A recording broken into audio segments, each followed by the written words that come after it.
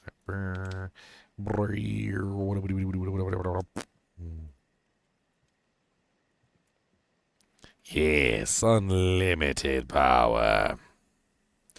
Itty bitty living space. I want to do all the challenge videos too. Those are fun.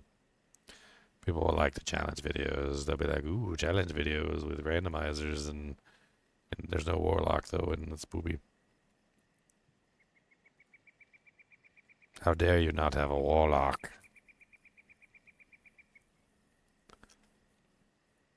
I totally forgot that I could do this. Like, I remember them announcing it on Steam and everything, and like, I totally should have done this like the day that they announced it on Steam. I should have just came on here and flooded it.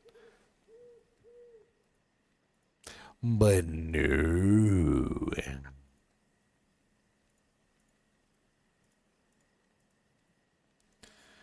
Don't know what I was thinking. Alright, so that's to episode 12.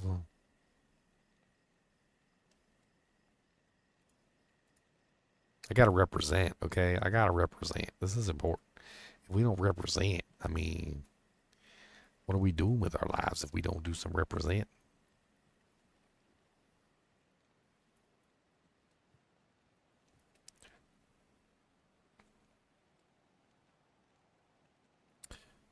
Bink. There we go. This isn't even like but a fraction of my videos either. That's the hilarious thing. There's definitely a lot more. There's a lot more videos than what I have here. In the future, maybe I'll come back on here one day and like actually add like every single one on the list. I don't even know if it's possible because this thing only goes so far down.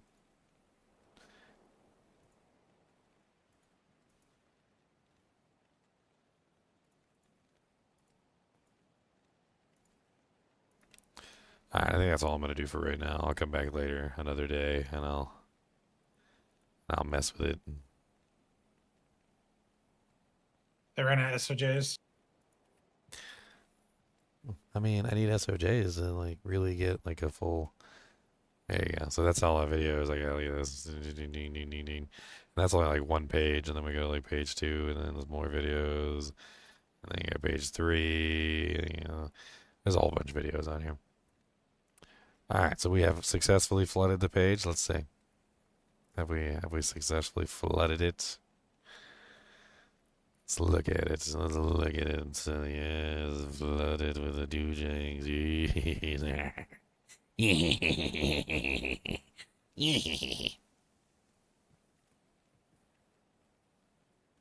Look at all these flooded videos I got out here. Most popular by week. Most recent. Ah ha ha. I'm in the most recent list because mine are recent. Ha ha ha.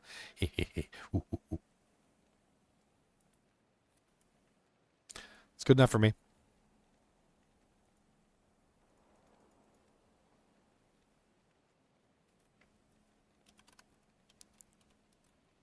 Recognition.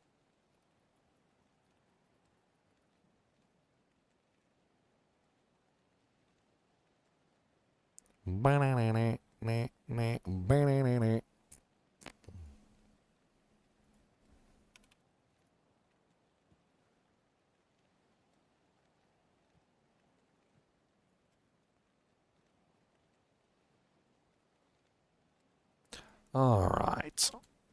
Sorry, my detour into spamming videos on Steam was unexpected, but required nonetheless.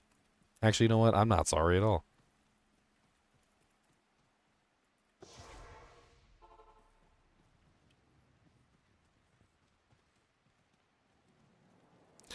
I'm not sorry at all. The exploding arrow thing. Somebody was really mean to you, Leon. I think that was the day you had the bad mic. There was a really mean comment on there for Leon. Really? Yeah. Oh well. He said something about you sounded like a nerd from like Porky's Revenge or something. I don't know. I didn't like pay attention to exactly how he said it, but I'm pretty sure it was because you were using that odd mic before you got your headset in.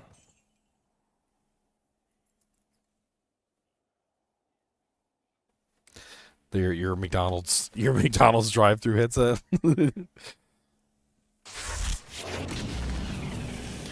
Hey, what's up, Balake? Thanks for the Prime sub, man. 2 months in a row. All right, let's go.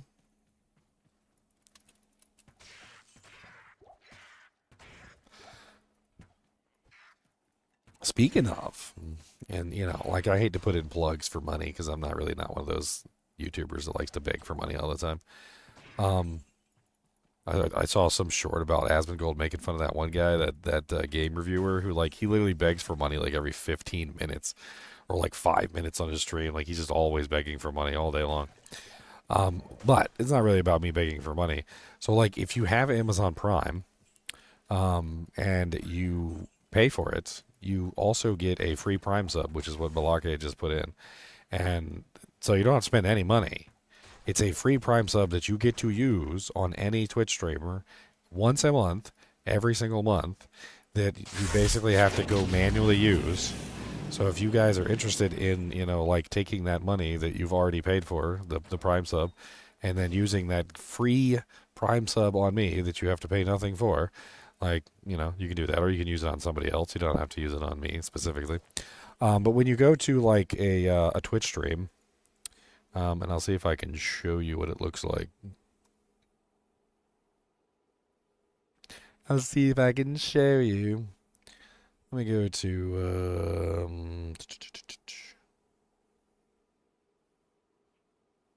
man, is there nobody online right now that I really know?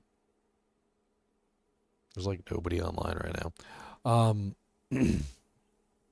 So when you go to gift sub, you have to go to gift sub on a channel that's not yours.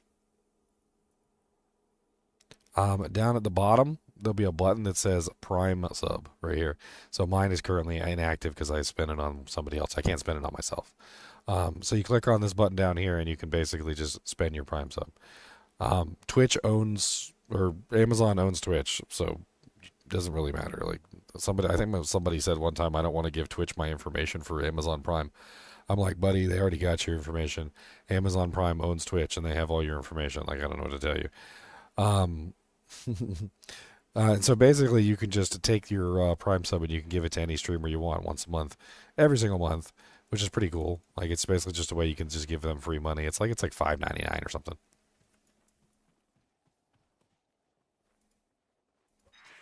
I like Prime subs. Prime subs are Bezos bucks, and Bezos bucks pay my bills.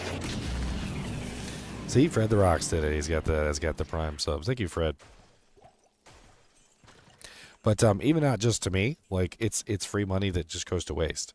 Like, imagine if somebody had, I don't know, like let's say $5, right? And they hand you $5 every single month, and you just take that $5 and you throw it in the trash can. Like, it's essentially $5 free that you can hand out to any person that you want to every month. And if you don't do it, then you don't get the $5. It's like throwing the $5 away, basically. I mean, like, if somebody gave you $5 and, like, you could just hand it away to somebody, like anybody you wanted to, like, wouldn't you just, like, walk around randomly and just hand out $5 bills to people? I know I would. I'd be like, oh, so I could just hand out money. Anyway, I just bring it up. Like, I think it's the first time I brought it up in, like, a couple months. Thought I'd mention it. Oh, nice. Thank you, OG Tipsy. Appreciate it.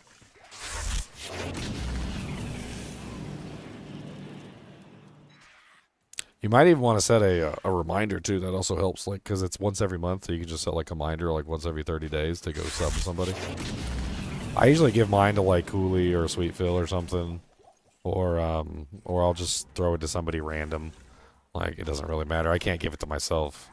I'm not allowed to give myself the $5, so... Like, how dare you?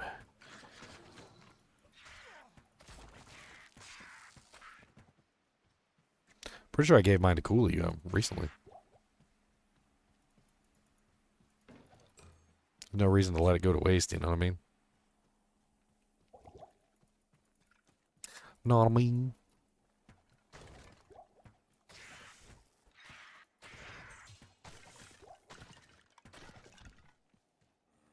Oh, and by the way, if you're subbed to the channel on Twitch, you get no ads. I do have that set up. So there's a little added benefit for you. If you do sub to the channel, you get no ads when you put your Prime sub in. I wish I could do that on YouTube. Like if you were subbed on YouTube, I could turn off ads for you. I think that'd be a really solid feature on YouTube as well. Premium, baby. Premium is nice. Dude, I'm like slapping down these bastards for freaking P8. I don't even know what the hell's going on. Monsters don't even stand a chance. Stop shooting them with your bow, dude. What's that do? I mean, I'm just a little hexbane person. That's all I got, the little hexabanes. I'm just trying my best to be a hexabane boy.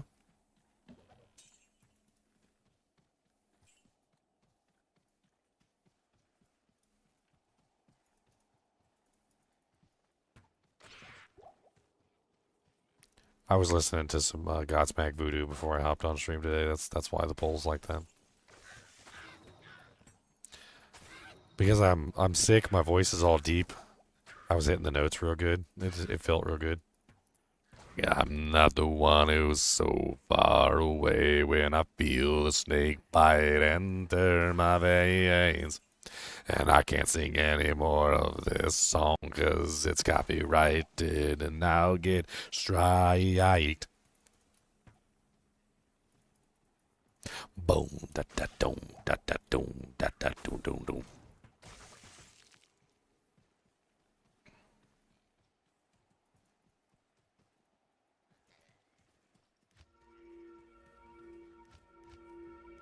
You ever go to Tristram to rescue Cain and then forget to rescue him?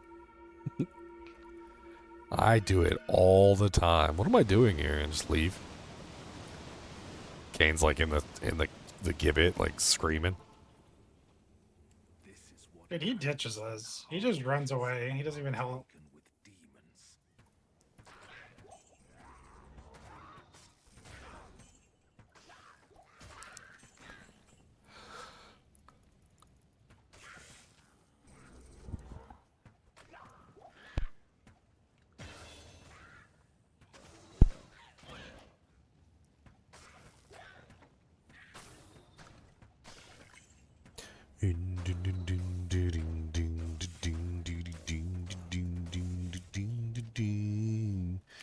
Putting all my points into Hex Purge so I can get the synergies for the skill.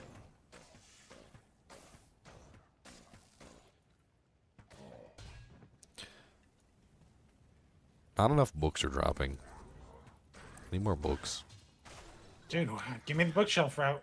I'm kind of surprised. I'm kind of surprised they didn't add the Necronomicon. The book bound in flesh and writ in human blood.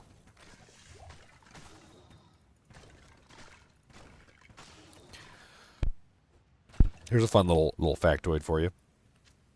So back in the old days, they used to build a lot of buildings out of wood, including the floors. And when somebody got shot or killed inside of a building, they would inevitably leak lots of blood.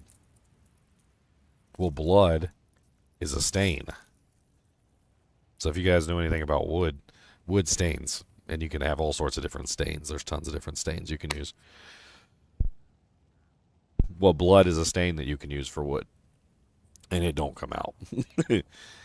It don't come out. So, like, if somebody died in your place and you didn't have, like, your floor sealed, like, with some sort of sealant, and then they bled all over your floor, you just have, like, a big human blood stain on your floor that would never go away. Sounds appetizing. No amount of scrubbing is going to get rid of it. He's back. Canada. Apparently, it has to do with the iron in the blood. Apparently, the iron soaks into the wood or something. There's also a whole stain that actually is based on iron. It's where you take steel wool and you put it in a jar with something, and it comes out black. And then you have a black iron stain that you can put on the wood. Then you drink it. Definitely don't drink it. And then sniff the paint fumes. You know, sinners, come on. Sinners. No paint fumes.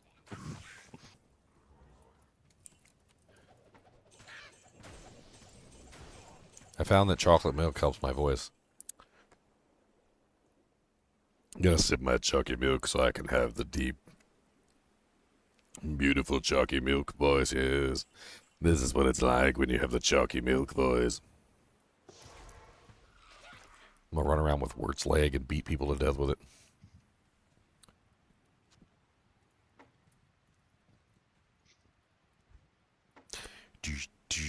There's something embarrassing about dying to Wirt's leg.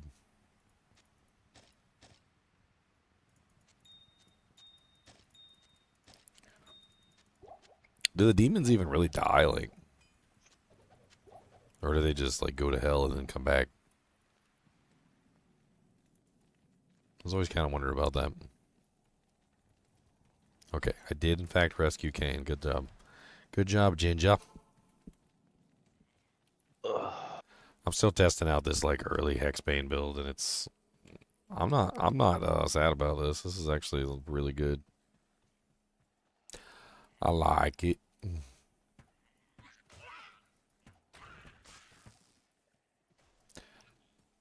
I feel like you could easily get the gear you need to make this build like 100%.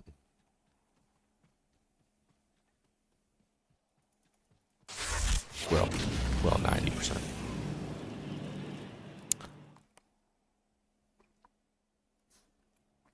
Have I theory crafted an updated item pack? I have not. I can't really do much with the item pack because I can't export the files.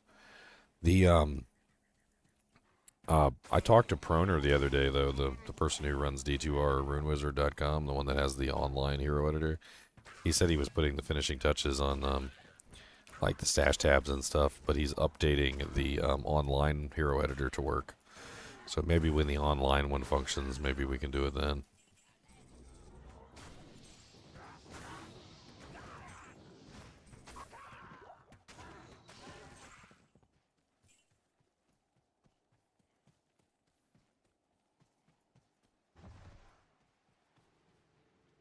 Not the whole.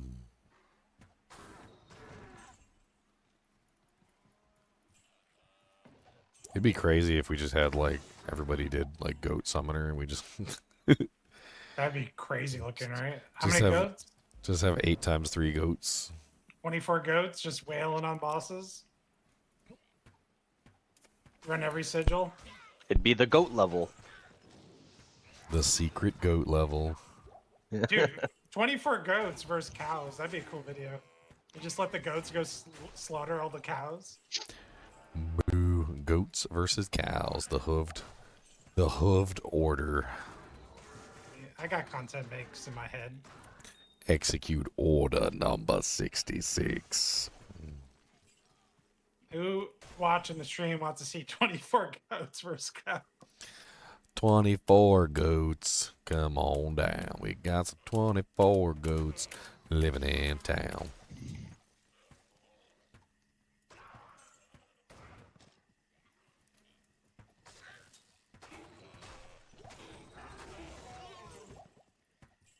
The goats are kind of OP. They got like Berserk, Frenzy, Stun, freaking stupid. They got way too many abilities. We don't talk about OP, okay? We just let it go under the rug. I saw the Chris Wilson video. He's like, the class has no bad skills. He's like that's very good. D2. He's like that's very un-D2 like. Overall, his review is pretty positive, though. Yeah. I think so. Ooh, a chip topaz. Get your booty cheeks out my face. And get your booty cheeks out my face. And get your booty cheeks out my face. Save it for the human race.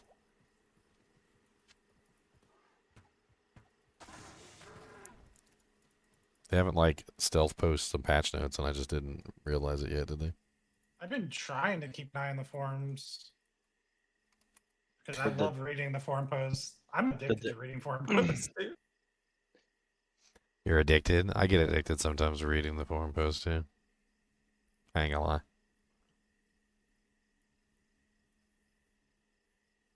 Did they say they were gonna have patch notes today? Well, Or it's the just assumption is that they're gonna have patch notes. Okay.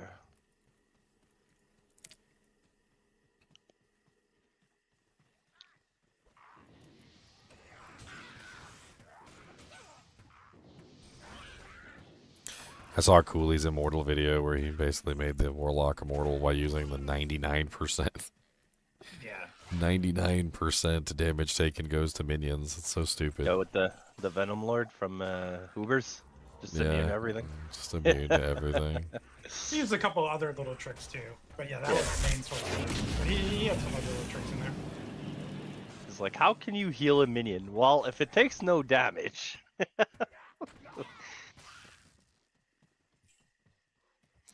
Has your dad ever told you about the goats and the bees? Nah, but he told me about the birds and the trees.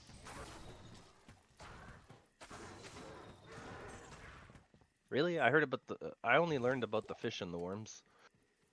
I heard about the beaver and the dam. That's what I heard about. Oh. That'd be a good title for a 1960s porn. The beaver and the dam. Old MacDonald had a beaver, E-I-E-I-O. And with that beaver, he made a dam, E-I-E-I-O.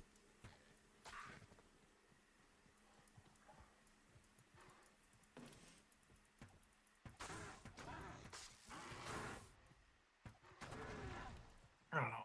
I played a lot of the Warlock builds with good gear, and I feel like the Warlock's good without gear, but when it has the gear, it's on par with any other class that has that kind of gear. You give that gear to a Sork, you give that gear to a Pallet, like they kill just as fast, if not faster.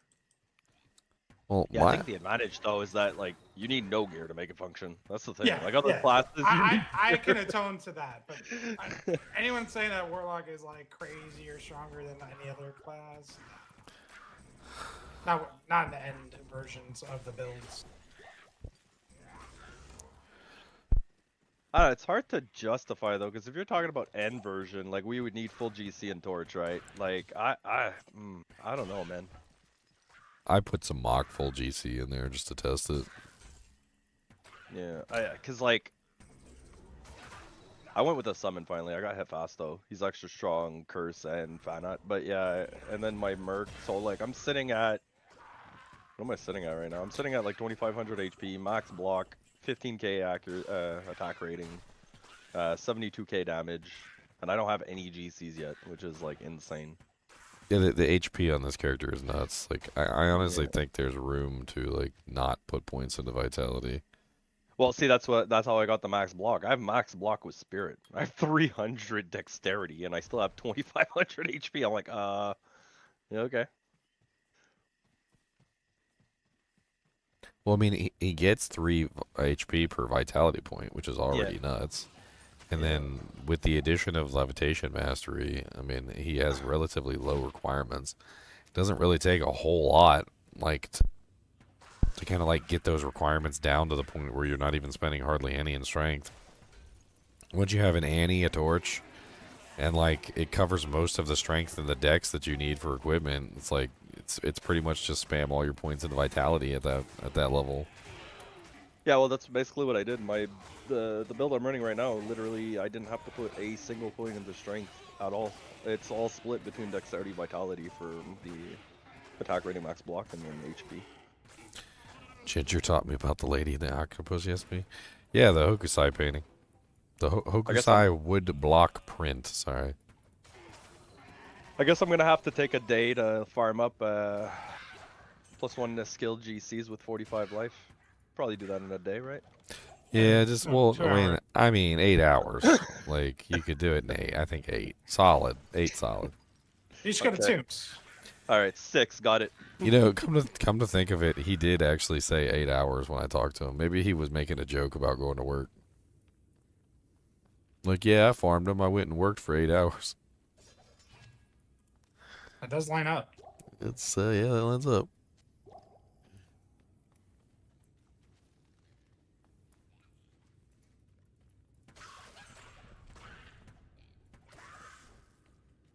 Can you imagine wasting a whole day of work to get paid to spend it all on GCs? Like, what? I don't...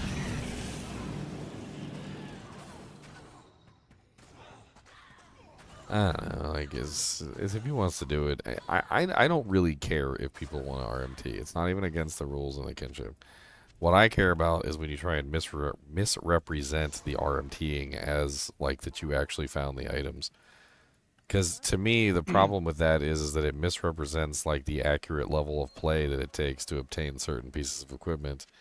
And, like, people who are a little more naive might actually think that, hey, you could farm, you know, like, full pally combat skillers in, like, a day or something stupid like that. Which, of course, most veteran players know is completely, you know, impossible. Bro, But newer players can be hoodwinked by that. They'll totally be hoodwinked by that. Well, like, you know, I only play Hammerden, bro, and, like, every season. You know how many life skillers I have? 3. And they're, like, 32, 39, and 41, I think. That's it. After, like, what, 4 years? I mean, that's why I was so excited when I found that, like, I think it was, like, the plus 10 max, like, AR with 45 life. I was like, oh, my God. Yeah. Yeah, that's really high. I got, like, a clip of me finding it, and I was pretty... I think I spit out my mama. Spit your mama out. A perfect would be like 1075 45, right? Yeah, it was like 65 45. Okay, yeah, it's still really good. Yeah. I found a couple bangers too, and where I found that thing was the most awkward spot, like in the place where nobody would have ever went either. Like, only my little raccoon paws would have found that damn thing. It was on a monster that almost killed me like 3 times too. Most people would have just moved on from that monster. I don't think I've ever dropped a GC over 40 HP. I have crafted some, but or rerolled, I should say. We found 2-3 min damage, like 40, 45 lives last season. The one was 40, one was 45. Yeah, those are good.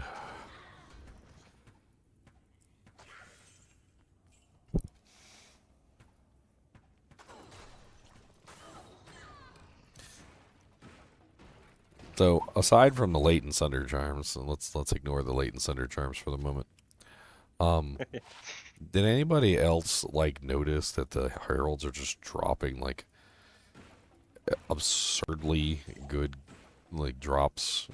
Like when I think of a drop that's like a good drop, I think of something that's like elite bases, like sets of elite nature, uniques of elite nature or higher.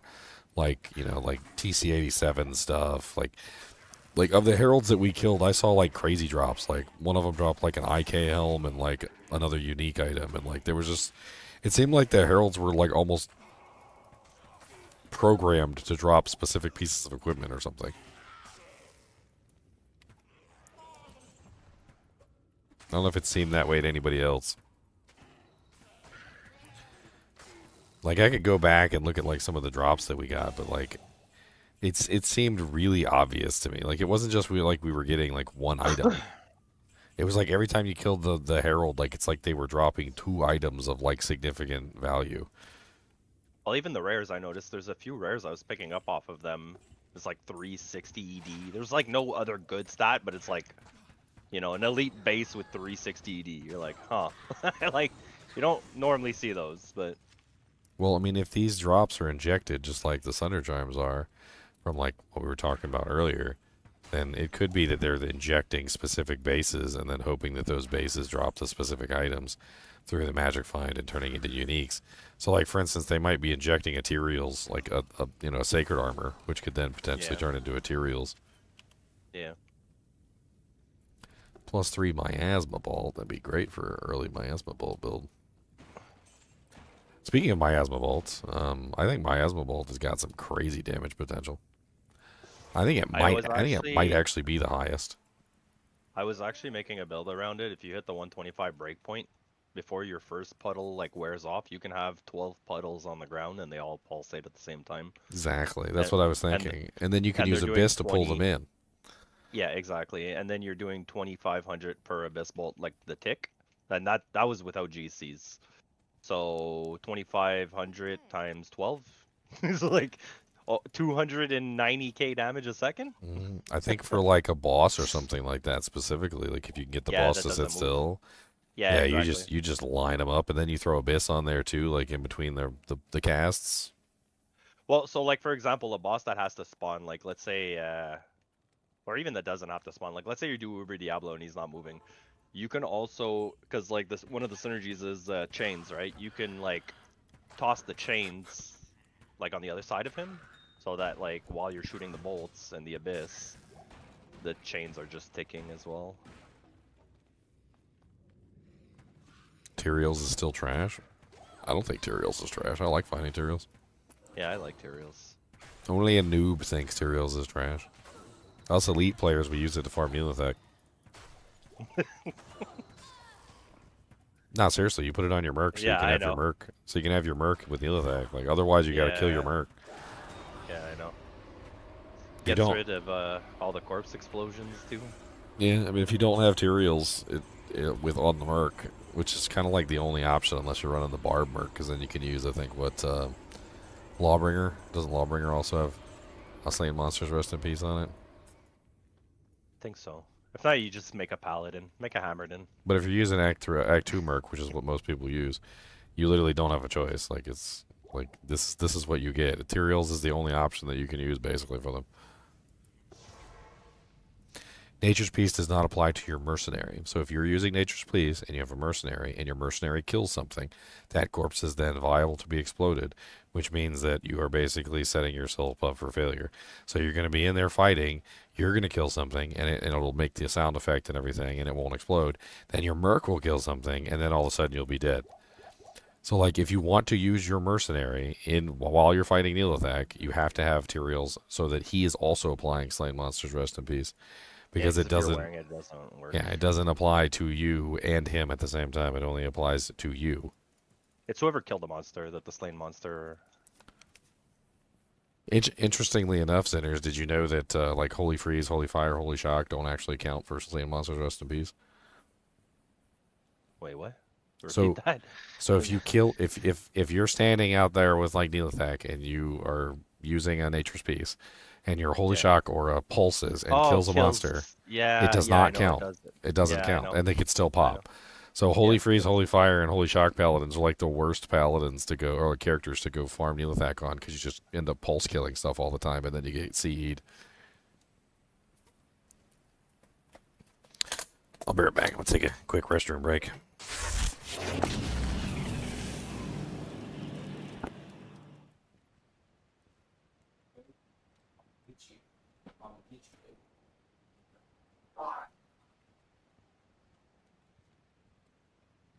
Speaking of Neolithek, that's who I'm boarding to right now.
You know what I wish? I wish War Shriek had level 15 Nova, not 9.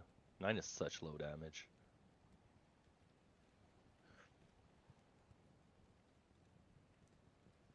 Give a level 15 Nova on that, and then use it with mirror blades. You just rocking Novas all over the place.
Hey Leo, did you get another set of keys, by the way?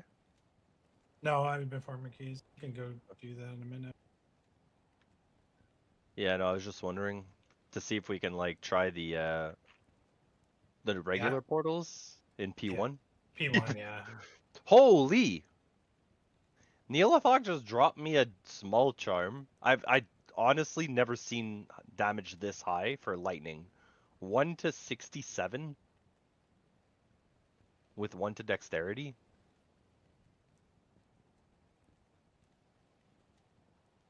I feel like that's really high for lightning. I've seen like 1 to 30, 1 to 41.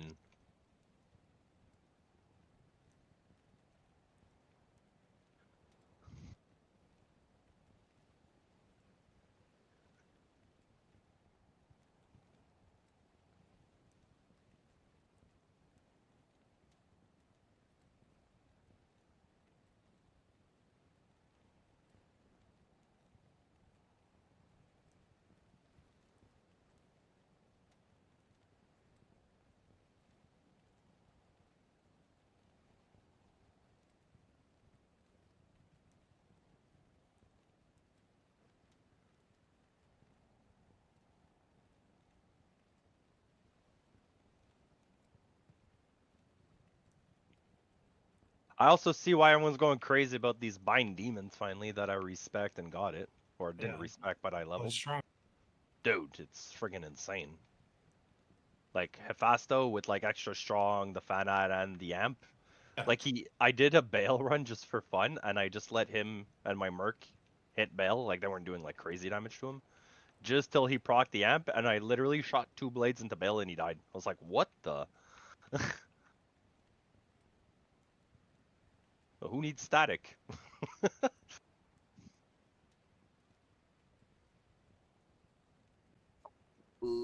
a chunk chula. That's a chunk zula. He's a chunk chula, bigger chunk zula. Get a chunk, chunky, chunk, chunky, chunky, chunky, chunk, chunk, chunk, chunk, chunk, chunky, chunky, chunk, chunk.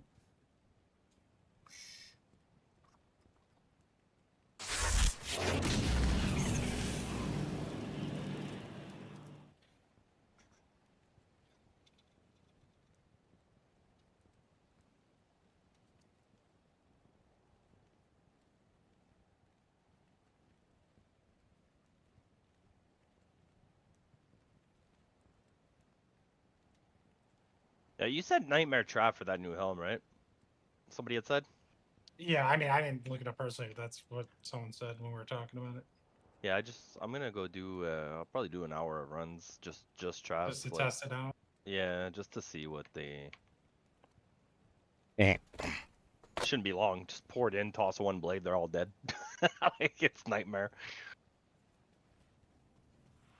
For what? To see for the new helmet, the Hell Warden's Will. Because the eye level on it is really low. And apparently you can farm it in Nightmare or Trav. What base type is it? It's not Spired Helm, is it? No, it's Death Mask. Yeah, Death Mask drop all the time, all over the place. Yeah, I know. But that's why somebody was saying, I think Well, that's what Leo said he had read. I think that somebody was just saying. No, Nightmare. we were Oh, discussing. I asked the question. I posed the question. Oh. Like, what do you think the best place to farm it was? To a couple people in the channel here, and we talked. Someone looked it up, and I think Nightmare Trav can drop it. So they were thinking that might be one of the best places. Because this new helm too, depending on the rolls, because the minus it goes what -5 to -8. If you get like -7/7 or -8/8, you'll probably sell those for a couple of burr. Like, What if you get -6, another one -7? well, I mean, regardless, somebody will still pay something for it. Even if somebody offers you a jaw, you're gonna say no, or a low. It's like, yeah, just take it. Your son wouldn't be proud of me. No. I only go for the perfects. We have this problem with Zinners all the time when we're on like Path of Exile too. Like, we're like, hey, can you look up a weapon for me real quick, like for my little low level character? And he's like, sure. All right, that'll be like 63 divines. and you're like, and then Leon's like, I looked them up and I see one up here for like, like 100 exalts. Like, what are you talking about? He's like, well, that one doesn't have, like the perfect everything, and also like it didn't like auto fellatio me, and like. Like, it doesn't have to be perfect for a leveling character. Gotta be perfect, bro, so you can use it when you're done leveling too. That's the point. That's how he gets away with no shield. He just has perfect gear. All his gear is perfect, so that's how the perfect is. I understand now. It's starting to come together. Starting to come together. Well, pretty soon, even in D2, I won't be using a shield. We got grimoires now. Yeah, I don't see myself using a shield at all. On the Warlock, I just don't see it being worthwhile.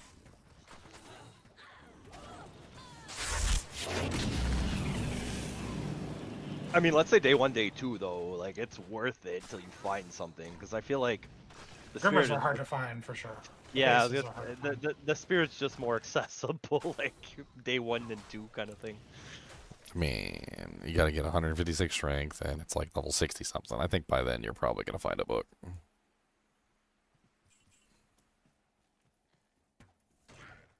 It's actually, excuse me, it's 54. Yeah, I mean, by then if you haven't found a book, I don't know what to tell you. Like, we're gonna be picking up every book and reading it all. We're gonna be little librarian nerds. I mean, between the kinship, people will find books that you might use, or books that you might find books that people will use. It's just like finding the stat for the build you're playing is what's like a bit harder. Yeah, I keep finding Eldritch Blast books, and I was like, I don't want Eldritch Blast books, but I have. Yeah, you I want gave me 3. one. I gave you one, and I have 2 more +3 Eldritch Blast books. Like, these are not the books I want. Yeah, no, I just found a +3 miasma chain book earlier. That was definitely not the book I was interested in. Yeah, I made a Splendor out of the one you gave me with Eldritch Blast. What build would I recommend for a noob like you for a new ladder character? I mean, a noob? Like, how much of a noob are we talking about? Like, there's different grades of noob. Like, have you ever played Diablo before? Diablo 2? Like, is this your first time ever playing the game? Because, like, that makes a big difference. Have you played before and this is, like, the first time you've played recently? Like, okay, so you haven't played in years. Okay. Did you play Diablo 2 Resurrected, or was the last time you played Diablo 2 LOD? He probably didn't even play LOD. He's like, we had no druid and assassin.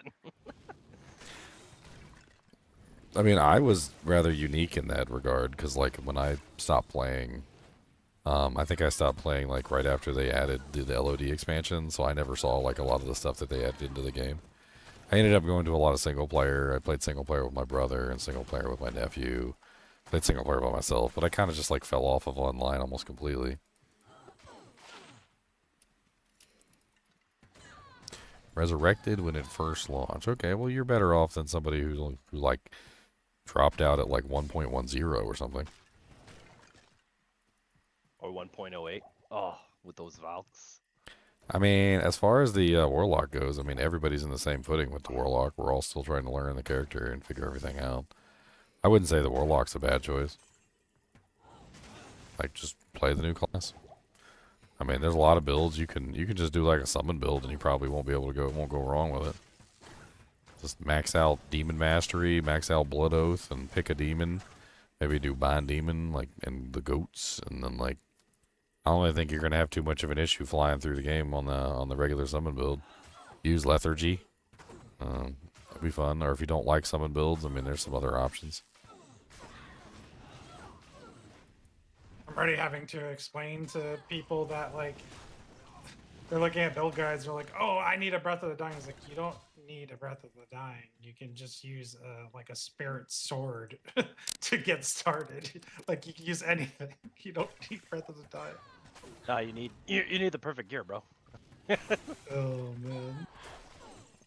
Stop.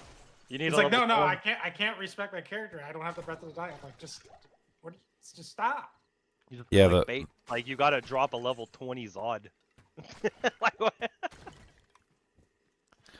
Yeah, there's so many times I've had people reading those stupid build guides, and they just, like, they have no clue how to put the character together. And I'm like, what build are you trying to do? And they're like, they tell me the build, and I'm like, I need this item to do this build. And I'm like, yeah, you do need that item to do that build. I was like, but you do know that item's like level 86, and it's like really hard to come by, and good luck. It's like people who pick like a Nova Sorceress as their starter, and they're like trying to do a Nova Sorceress, and the guide says that they need like an Infinity and like a Mang Songs. And you're like, I don't know how to tell you this, but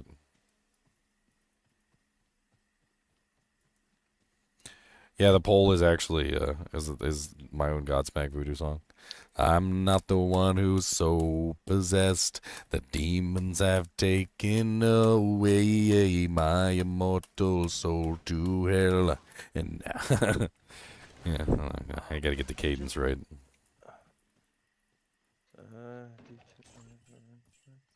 There's actually something I wanted to check. What's the level?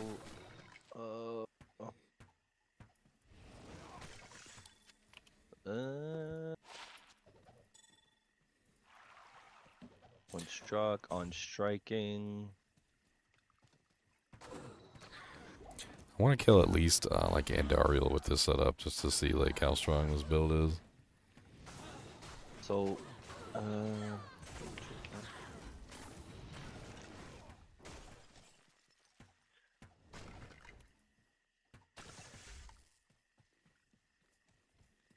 level 20.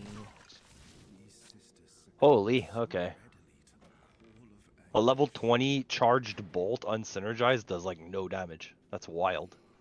Oh yeah, it's never going to because it has like it has a whole bunch of like things, and so it's gonna. I was just wondering. Up. I was just wondering because I'm like, what if you last wish Mirror Blades and you get like 5 procs of like 12 whole like or 22 bolts every time? I mean, the damage does add up if you get enough procs. I've done it before. I mean, I made an entire proc Amazon on abilities that I couldn't synergize, and most of them did relatively no damage. But if you get enough of them going off in quick succession, like the damage output does add up to a total. Yeah, if you were to proc like let's say 5 times the 22, that's 110 times 14. Let's say the average. That's 1540 lightning damage. But like chances are you probably won't. Well, you're gonna be in melee range, so that's you know you're gonna get a lot of those to actually hit the target. So that's good. I just dropped there's that. Wrath. Oh, nice. That's there's that, and there's also like because it's last wish, right? So you still have might, you still have damage, you still have crushing blow for bosses, I guess. Completely wear this. Like if I found this book, this is all I would wear. Measured Raft, yeah. I mean, it's so. Like, I find, yeah, it's a low level one. I find it's weird that they have like kind of 2 fire books. They have like a strict like apocalypse one, and then they have one for like flame wave, flame blast. Ring of fire and flame wave, yeah. Yeah, I'm surprised they have like. I'm surprised they didn't add a staff. Yeah, true. They should have added a staff with you know, like a Mang, Archangel, like a Mang song? or no, Archangel Staff of Apocalypse. Oh boy. From from D1. Yeah, I know. Just a D1 Archangel Staff of Apocalypse. Let's go. 4 to all skills, plus 10 to why am I forgetting the name? I'm blanking, bro. I'm so tired. Apocalypse. Do I stay up till like 8 in the morning tonight so I can sleep? I'm going to bed tonight early because I have to be at work tomorrow, but I'm working till 6, coming home. And then I already talked to my wife. I'm like, I'm going to be up from 7 tomorrow night till 7 in the morning Saturday. And she's like, are you crazy? She's like, you're old. You can't do that. I'm like, excuse me. Yeah. I will Watch what do it, happens. and then you will hear me complain about it. Getting old sucks. Yeah. Well, I keep telling her every time I stay up late, sometimes like 3, 4 in the morning, go to bed, wake up at like 7, 8. I'm like, I feel hungover, like I drank a lot the night before. She's like, yeah, you're getting old. I'm like, thanks.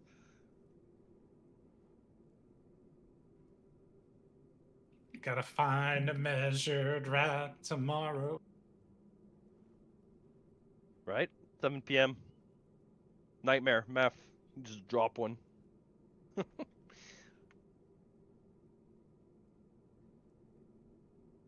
Dude, between that and the helmet, Nightmare might be really clutch for getting some nice items. Yep. What is up, my good people? What's up?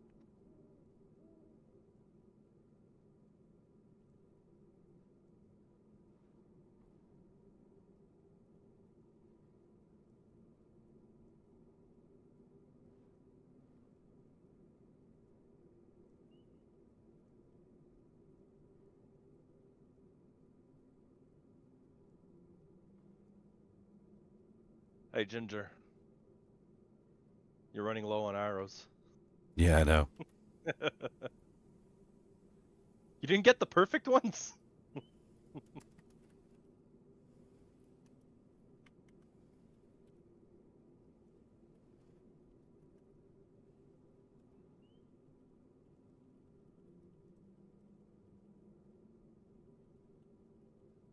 You're charging for Warlock? Really? It's the newest post in the forum.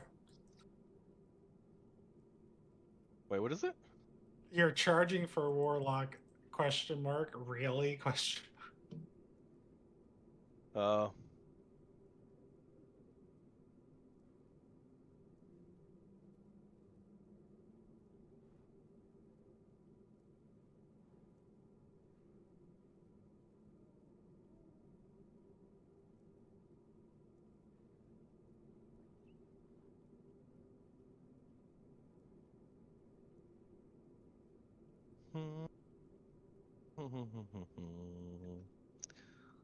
My Chronicle at? Huh. I'm catching up my sets to my uniques.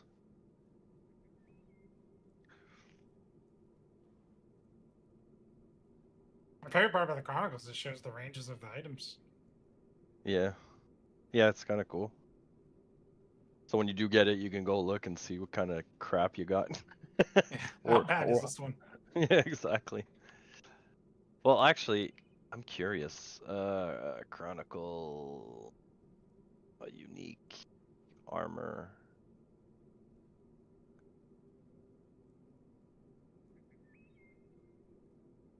I forget what the max ED is on this new helmet. I want to see. Oh, here it is. 215. 6 mana, so 4 to 6, and then 5, 8, 5, 8. So mine is a holy. Mine rolled really close to perfect. It's -7, -7, 215, and 5. So it's perfect on. So Oh, I got nice. a response from Llama. Oh. Remember I said that his Holy Grail Andy TZ thing was disingenuous. He decided to respond. He said it's a little bit disingenuous to claim I was doing any bit of seed manipulation. I didn't claim that he did seed manipulation. I said he did seed manipulation on accident because he was running offline. And also because he was running in quick succession. So when you run in quick succession and you are in a offline game, you're essentially locking your seed to a specific value because you're not changing your seed code. And then you're doing the same exact thing over and over again. So I never stated that he was trying to deliberately manipulate the seed code, but that because he was offline happened. and Yeah. doing very quick, very static, very like samey runs, that he would end up causing seed manipulation in the process. So let me get that straight. Never said he deliberately went to do seed manipulation, but that the seed manipulation would have happened by accident because of the nature of how he was doing the runs. He also then states that you have to have the seed command to do the exploit, and I've actually demonstrated on stream several times that you don't need the seed command to do the exploit. Without that, having the same map in single player has nothing to do with the seed, as the map spawned initially, then tied to the D2S file. Having the same map in the same game over and over again does have everything to do with the seed manipulation, because if the map changes, you go to different places, and that means that the result ends up different every single time. In other words, think about it like this.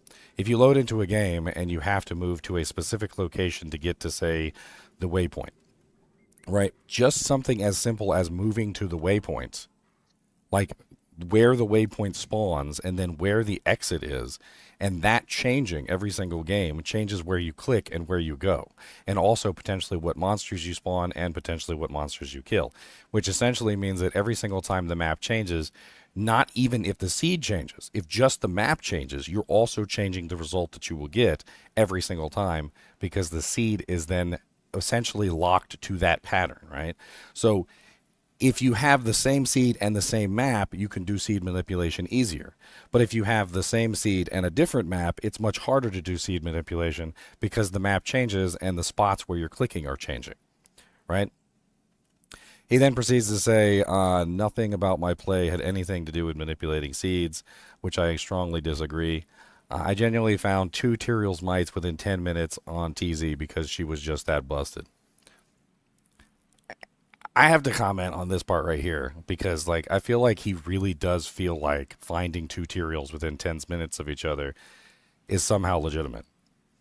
Like, I don't think in any world that you live in that finding 2 Tyrael's mites within 10 minutes of each other is legitimate in any way, shape, or form. And if he really thinks that finding 2 Tyrael's mites within 10 minutes of each other is legitimate, then he doesn't understand how the game functions at all. Because basically what he was doing is he was offline farming the same map in the same seed, and he was doing it repeatedly in a very strict fashion over and over and over again. And so what he ended up accidentally doing, and I said accidentally in the original video, was he accidentally forced 2 Tyrael's mites to drop with seed manipulation. It's not a guess on my part. That's actually what happens when you sit there and farm the same exact map over and over and over again, the same exact way, over and over and over again, with like near perfect precision, where you're literally teleporting in the same exact places and clicking the same exact places and attacking the same number of times and killing the same number of monsters. Like, you're essentially restricting the RNG to such a degree that you're forcing things like 2 Tyrael's mites to happen within 10 minutes of each other. But this only happens offline, and that's my entire point, is that his entire run to show that terrorized Andariel was busted was performed offline, where the results don't matter, because online is completely different than offline. Like, in online, your map changes and your seed changes every single game. You can't do none of this stuff online. You can't get 2 Tyrael's mites within 10 minutes of each other because there's no way for you to accidentally luck into the pattern 2 times in a row.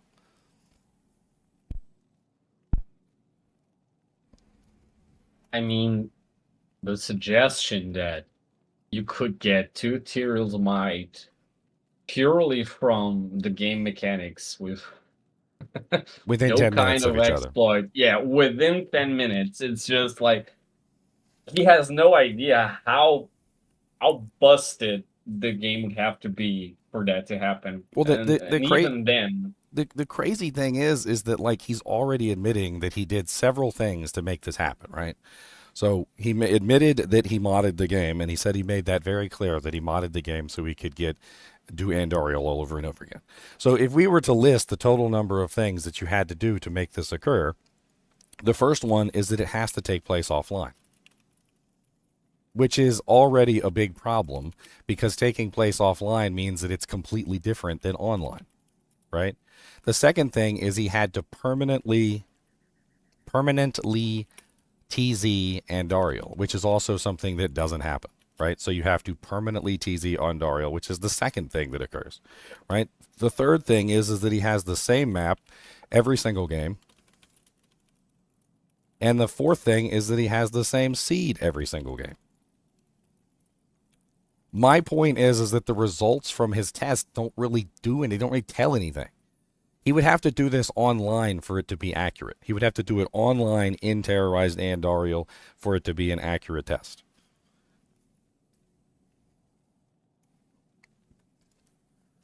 He said, regardless, it doesn't seem like you like me very much, but to insinuate cheating in a video is pretty low, dude, and I expect better from you. I don't really think I was being insulting to him in any way, shape, or form. I was just stating the truth. I mean, if the truth is hurtful, then I guess whatever. Furthermore, that TZ Andy Grail was to simply show the insane loot creep that she provided. I was very clear that I modded the game and only to spawn TZ to see how quickly we could complete the Grail if we only played TZ Andy when active.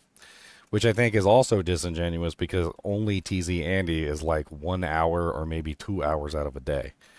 So, like, let's just pretend that it took him, I don't know, like 12 hours to complete the Grail. That's still 12 days of farming, not 1 day of farming. And you would still have to be on for every single TZ Andy, and you would still have to farm every single TZ Andy. Another problem with his test, and this is something that I also talked about when I was originally heard about it, is that when you have the same map and the same seed, you can quickly teleport to her, right? You can't do that online because you don't know where the map are, not unless you're using map hack, right? If you're using map hack, you can do it. But like if you're not using map hack, you have to find her, right? So you have to actually find her.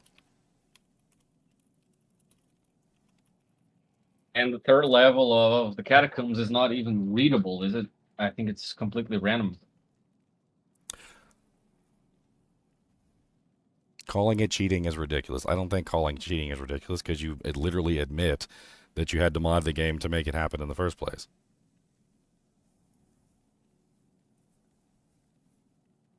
It was a showcase that I was 100% upfront about, and Andara was literally 20 times better than a regular Terror Zone for finding GG items. While Mephisto was about 13 times, and the other bosses were about 5 times due to length of getting to them, plus Duriel having the TP throw. All in all, the nerf done to TZ Andrew really just brings her in line with the other bosses. She's now about 20-30% less effective than she was before, which still puts her probably about 10 to 13% times, 10 to 13 times better than any Terror Zone for grinding GG drops. If I took you 1 out of 5,600 runs at Griffins before, now it takes you 1 to 7,200 runs. And I saw a bunch of people post the numbers that were much worse than that.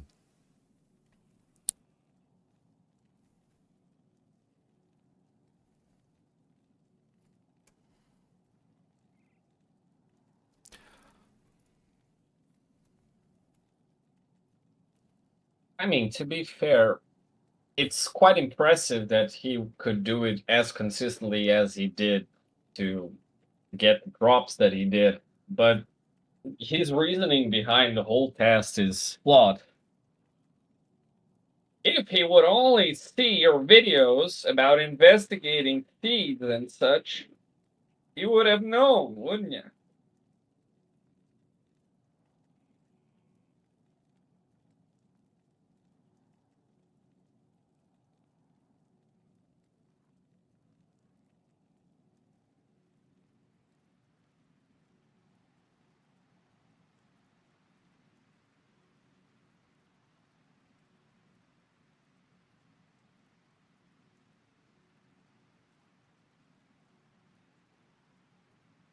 It's reminding me of that song. Why you always lying?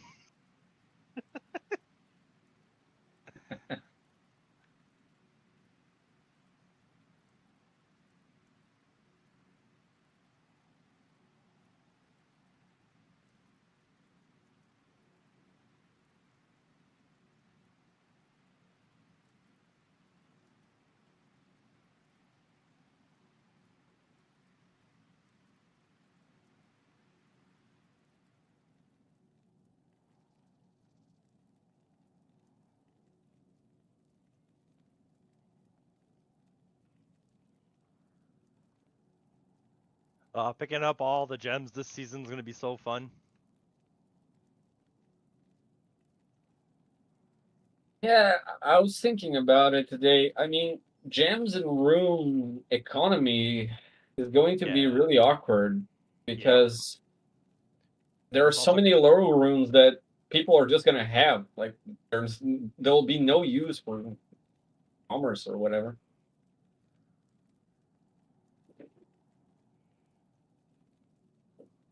I guess that's what the shards are for. Well, it's not just that. Like, if they come out with the like the charm rolling, right? They're gonna have a use because you're gonna plow through them because like it can roll like 1 to 3 minus, right? On a let's say a blue GC or whatever. So you can have like a 45 life P comb, for example. It's gonna roll -1 to magic res. You're like, it's garbage. You're gonna want to push for that -3. And the next one you do is gonna roll -2, or -1, or -3. You know what I mean? Like, there's so much variation to it. Yeah, that was the way that they found to make it so that the new stash wouldn't kill the economy of these stones and runes, right? You got constant use for it, so yeah, there will be people looking for them anyway. I know I will, because I need perfect gear.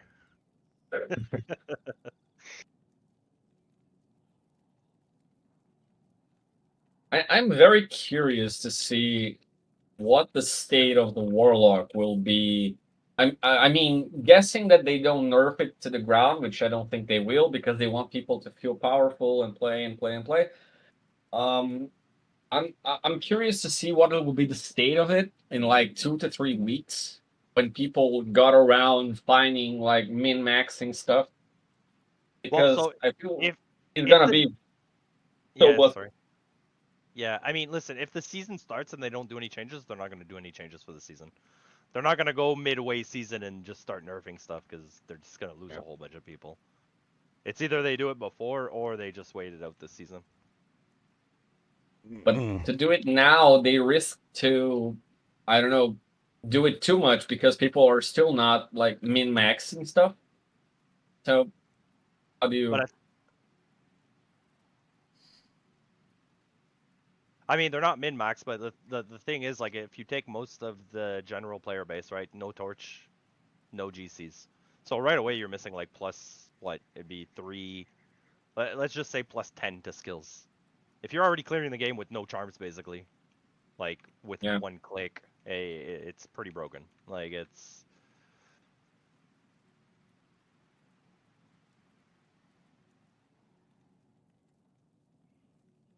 I think the guy from the PoE was very good about this, Chris Wilson. He said that as much as the Warlock is well made, you can't help but feel that he is the kind of character that is built around the new ARPGs and just inserted into a game that was very different. Yeah. They're all their skills are useful and well-rounded. They synergize with each other, even if there's no synergy implied. It's very easy to go around him. You don't have to like make too much of a theory craft for it to work.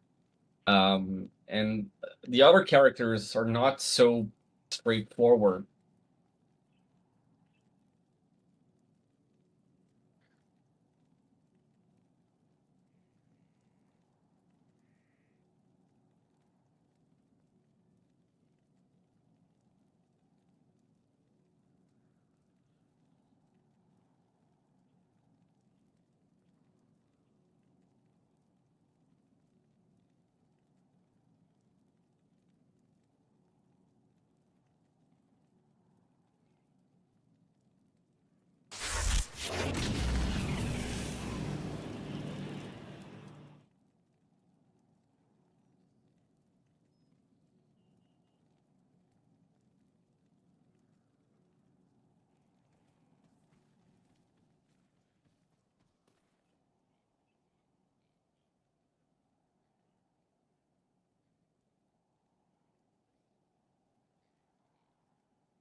times I guess 330.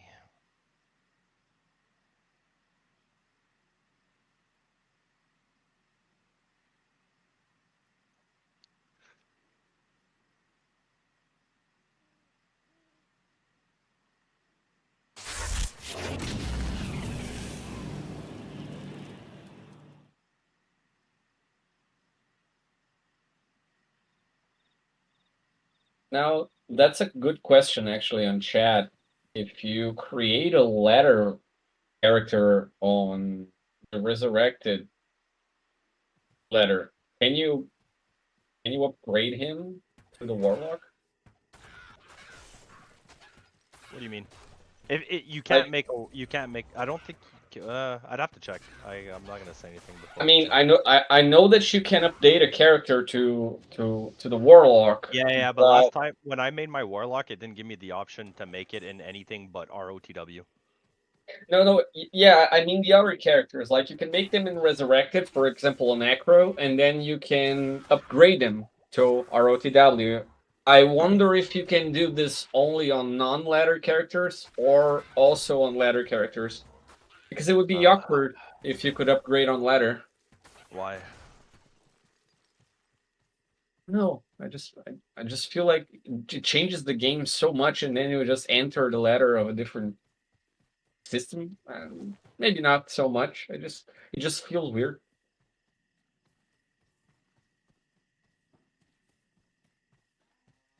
I mean, I feel like you'd be gimping yourself doing that, but Yeah, you don't have in the access end, to you're any of the new stuff.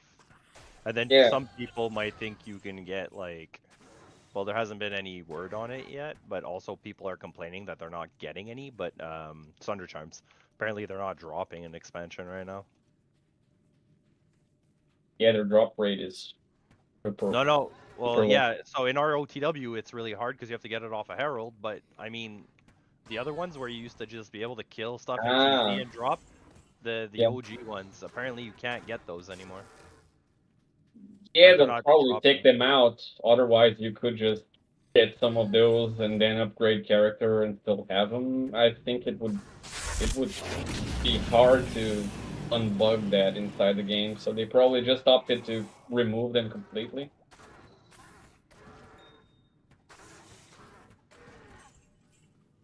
Blizzard tends to work around like less work routine. Just, if you have to work it, just remove it.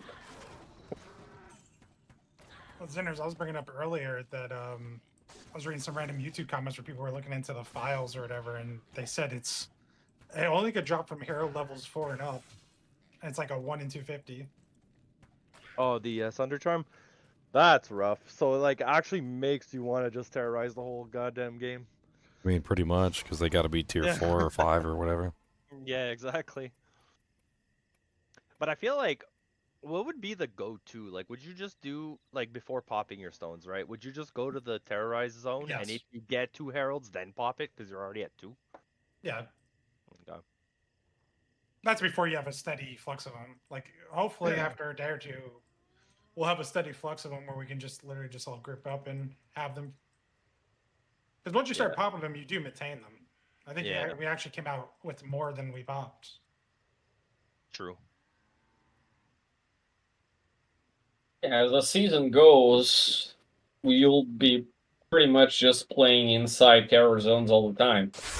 I guess and no, because again, you need them for crafting stuff, right? So like people in the kinship, we might just always make parties, and you know, we only need one of each basically for a full game. But like trying to trade for them and everything, they're going to be very, very high in value because of the amount of stuff you can craft, plus people using them to terrorize with, and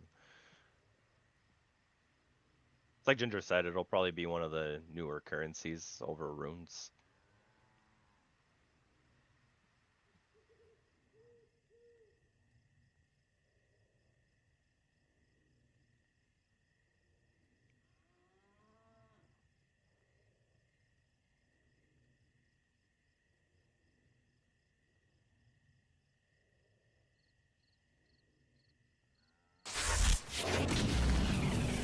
Oh, I just got... Oh, this is the measured wrath, isn't it? Yeah, it is. It's not the one I want.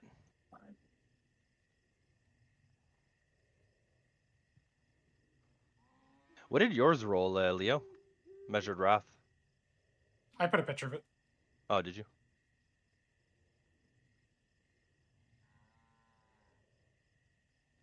Oh my god. Okay, there we go. Measured Wrath. 1, 2, 2. 2. 1, 2, 2, 2. What did mine roll? 1, 2, 3, 1. Well, Oh boy. Rip tainted, but it has 3 to Ring of Fire. Level 52 required strength 30. Yeah, this is crazy. If you could drop this in Nightmare, dude, holy.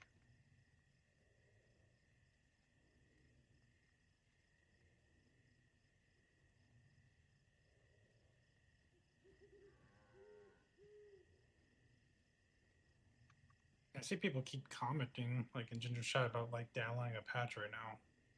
One on console. Patch? I mean, I could check in a second. I have to go upstairs and watch my kids anyways for like an hour, because my wife has to go to a parent-teacher interview. See how shitty my kids are doing. We always are surprised.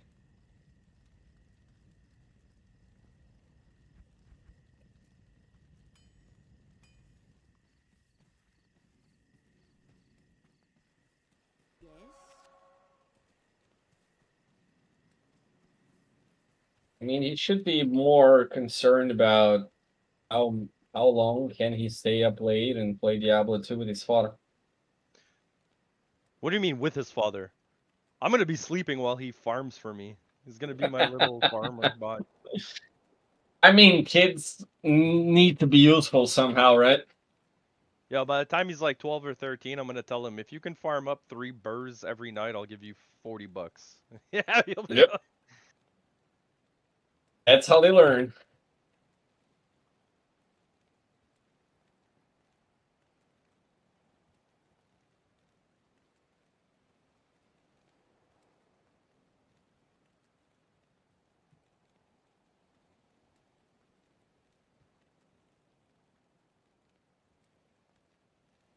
I think one of the things that I like about this new content is exactly that, because I've just recently started playing a little bit with my son, and I feel like with this generation, you absolutely need games to have these new content dropping. Otherwise, they're just looking around to other games, and they'll never have the same connection that we had to Diablo. You mean with an in-depth game? Not where they just shoot stats on a piece of gear and they're like, here you go. Yeah, pretty much. I feel it's extremely hard to engage them in more in-depth games, like, because they're dropping things like Roblox and Minecraft and so on, and you just keep piling stuff up. Whoa, Leo, I don't know what's going on today, man, but I almost feel like not getting off right now. What you got? I just dropped a +1 to Demon Skill GC with 33 life. Oh, nice. Wow, nice. Demon's gonna be a popular one this season too. Yeah. Can I get a Death Spade tomorrow? Level 9 requirement. This thing's beautiful. Right.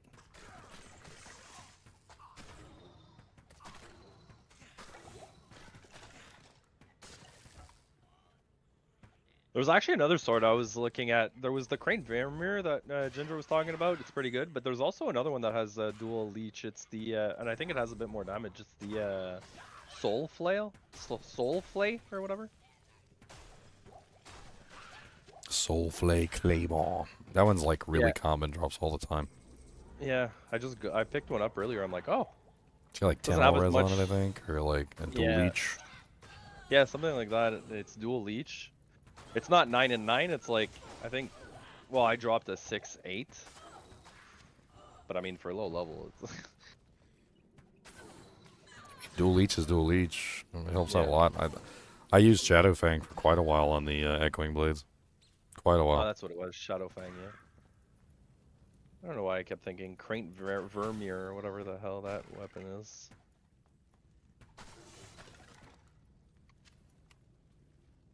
I was just thinking how viable it would be to make a Blood Boil build with a little bit of a hybrid to a melee build. So I could be a vampire.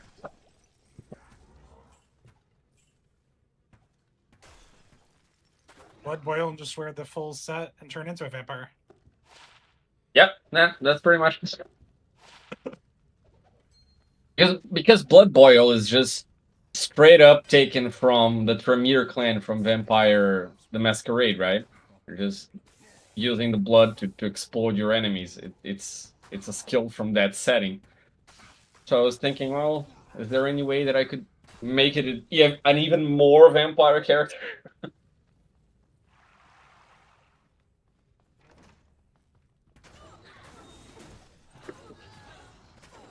I miss playing Bloodlines. That game was awesome.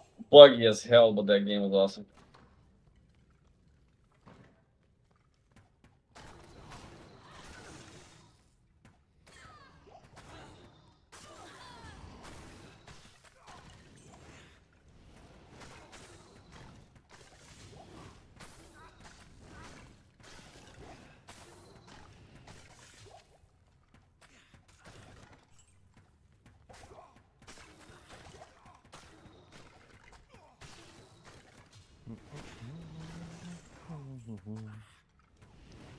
The guy's saying that Blood Boil is not applying the physical part, but does Blood Boil? It definitely is applying. It definitely is applying the physical. I tested it out yesterday, and I was using it against fire immunes, and it was definitely killing them. And I did not have a Sunder, and I did not have any negative fire res, so it 100% is applying the physical damage. The only thing that I noticed about it is that the radius seems wrong. It says it's like 17-yard radius. There's no way it's 17-yard radius. It like barely even goes like 4 or 5 yards is what it feels like. That's the only bug about it I noticed. Oh, that's a problem. Not really sure what's wrong with it. Like it's I don't know. These are the kind of things that they might be working around with a patch for the ladder. Like testing these stuff out, but one can hope. It's locked.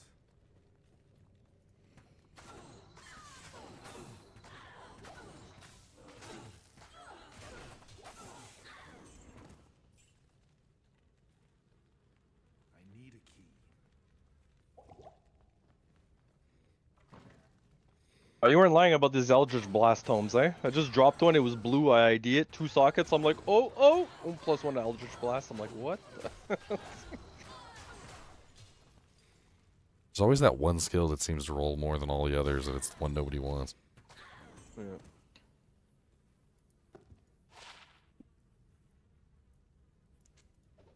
I don't know, Eldritch Blast hits hard, like if you focus on it, I feel like it's just extra steps though, compared to the other builds. Like you gotta apply the Hex, or the Eldritch Blast to Pulse. I don't want to do that, I don't want to use an extra skill. It's locked.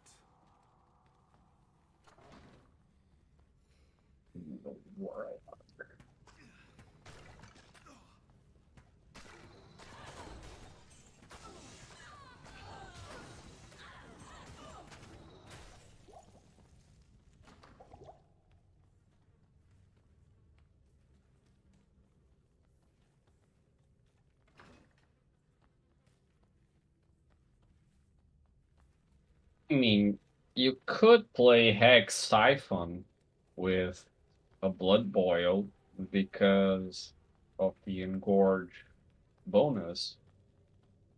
So you really are leeching everything while exploding everything. That would be fun. I might do that.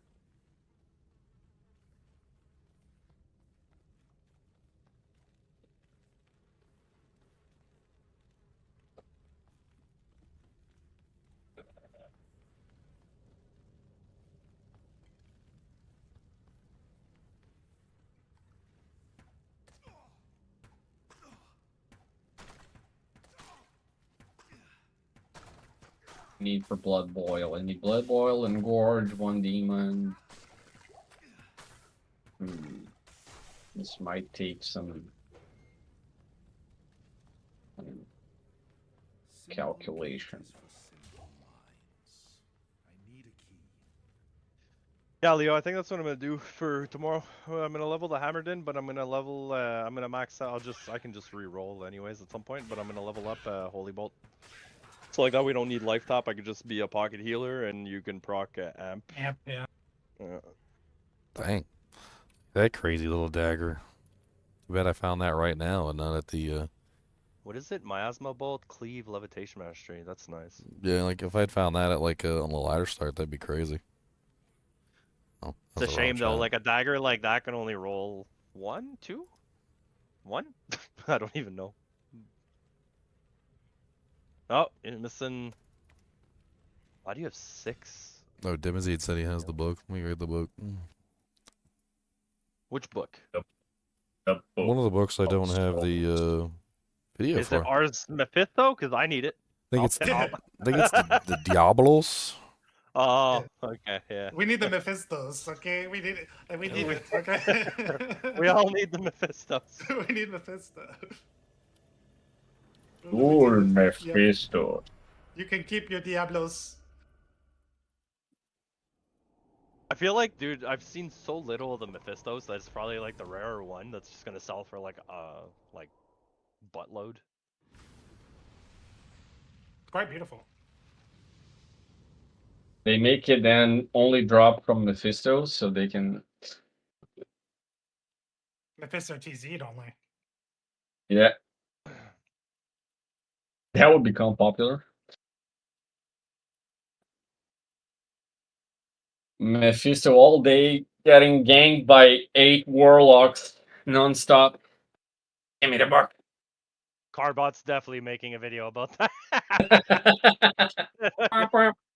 I can't wait to see. He probably will. I can't wait to see what he comes up with, dude. Just like a whole game of Warlocks. Everybody else is on a beach on vacation. I just love the Barb videos, man. The leap is so fun. Or when he's looting. Yeah. With Hork, he's just yelling in the monster's face. It's not even dead yet. It's just too good.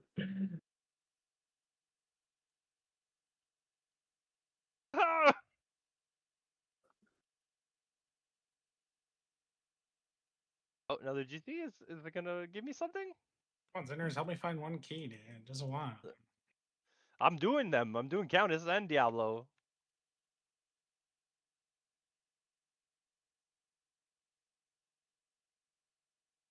You want to test it a bit later though, like around in 2 hours? Because I gotta actually go upstairs right now. Yeah, that's fine. There's no way that like there's that much of a difference though. P1, P2. Like I don't. Dude, it was compared those 3 bosses, the lesser ones, compared to the prime. Was it like the primes were so much easier? Yeah. Yeah, they died in like friggin' 5 seconds. Echoing Strike OP when? No, he was doing Mirage Blade with.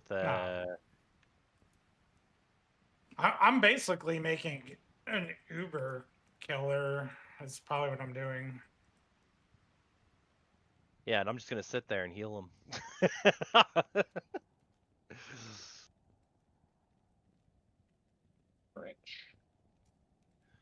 Life tap. That's so 2024. I don't see any reason to limit myself. Book. Need the book. Dude, that's what the Carbot. That's what the Carbot video is gonna be. This Warlock's looking for books. Like a library, and he's gonna be like pulling out the bookshelf. Yeah. Tossing everything on the floor.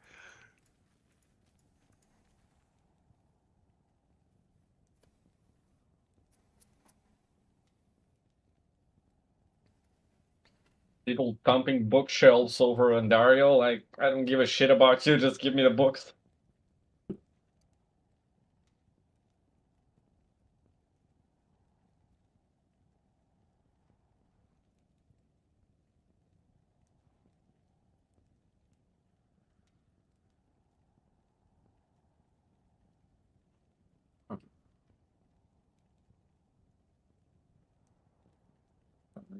think.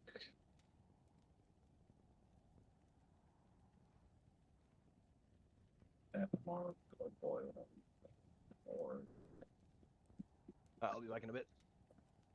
all right. See ya. Yeah, I'll be going as well.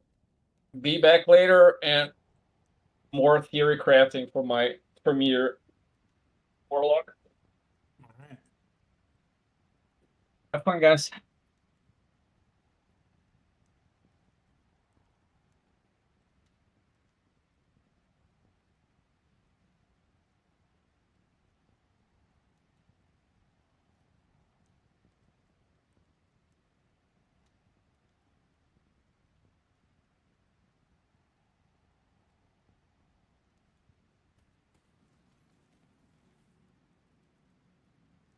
Sorry I'm not talking a lot, guys. My throat's been bothering me real bad, so I'm kind of like keeping it chillaxed today. I'm going to need all my energy tomorrow anyway, so.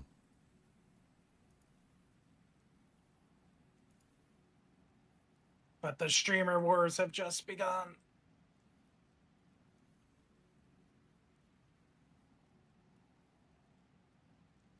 The streamer wars.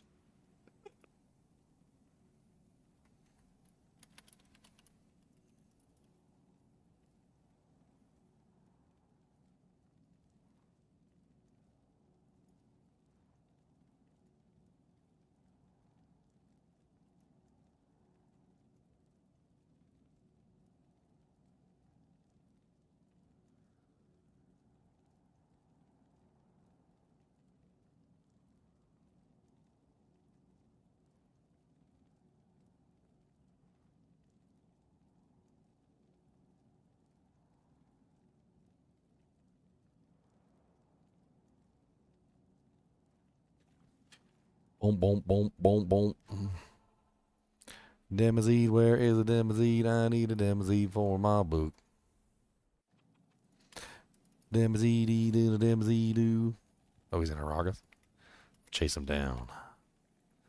I'll chase him. Oh, he came to me. Dang it. Now we're going to chase back and forth. Ah, my computer loads faster.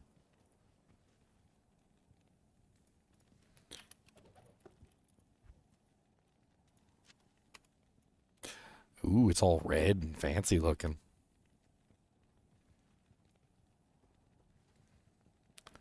Ars Alos Diabolos.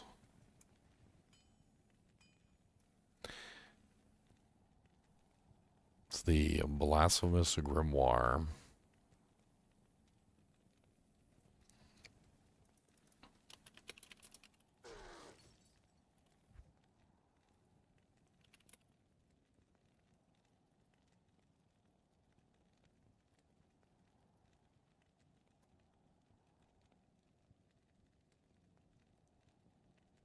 No, I think he did. He did post it, yeah. I see it.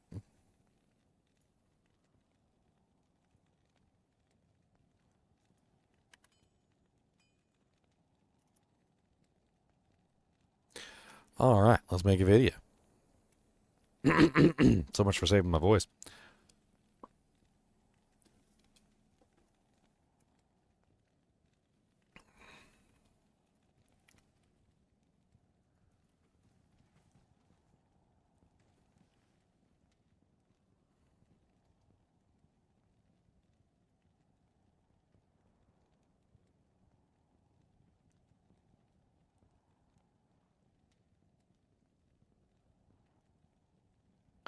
Three, two, one, let's jam.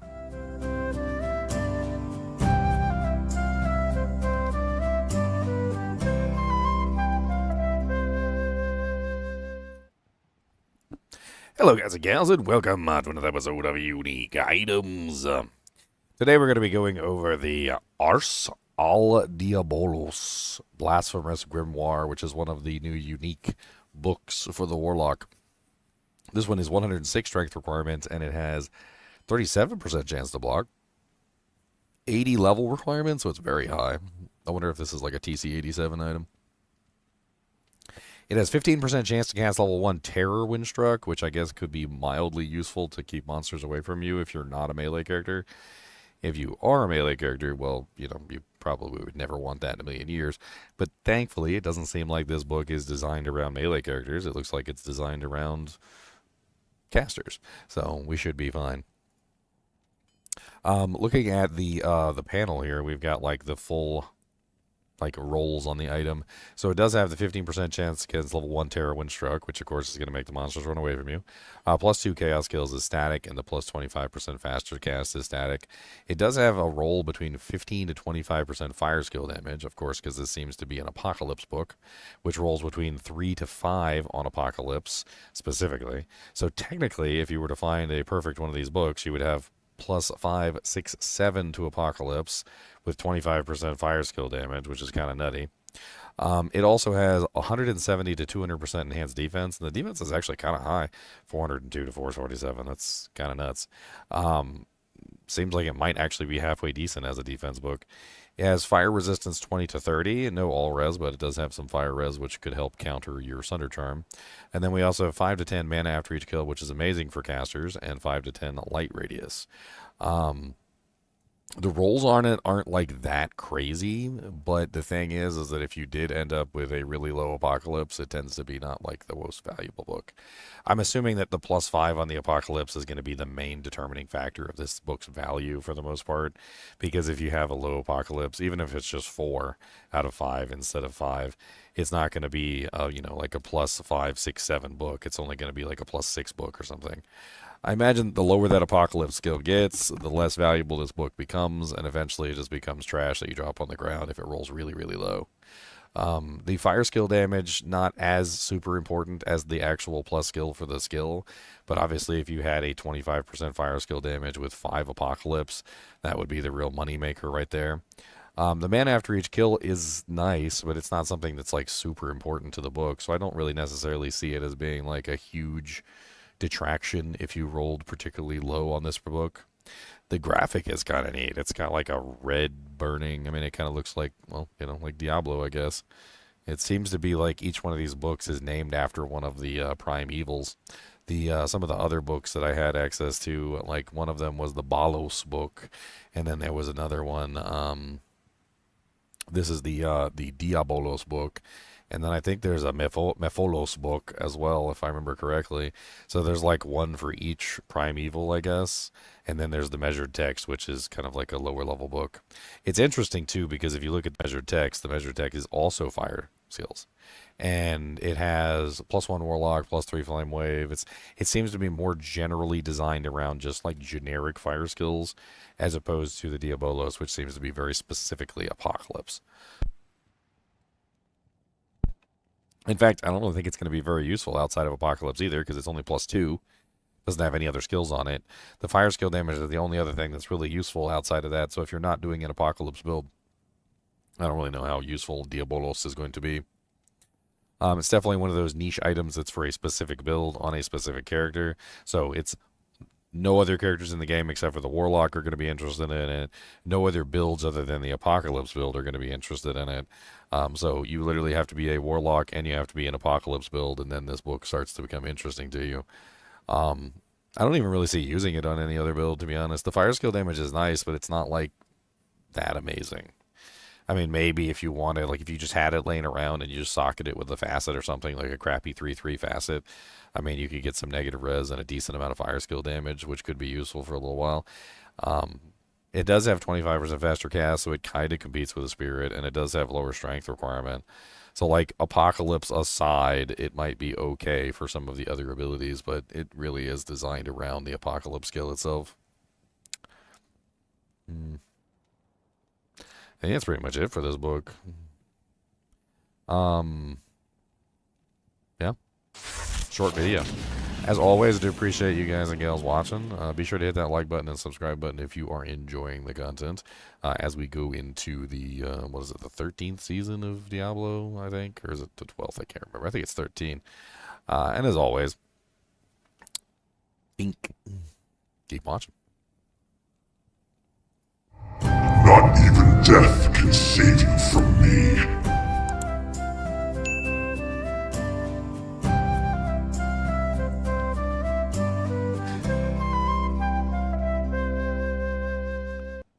Well timed with that. Well timed, I must say.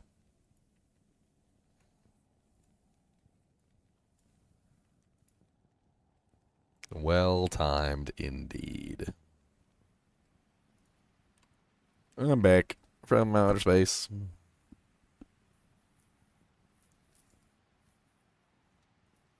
Yeah, I think that book is just like specifically Apocalypse. It doesn't look like it really has much other purpose. I mean, I could see like if you happen to have it laying around, but it's a level 80 book. If you happen to have it laying around and you didn't have anything better, I could see using it on like a fire build, but I don't even really know like if you could really even call that like a have it around item at level 80 with some freaking crazy mods on it. Arse all Diabolos.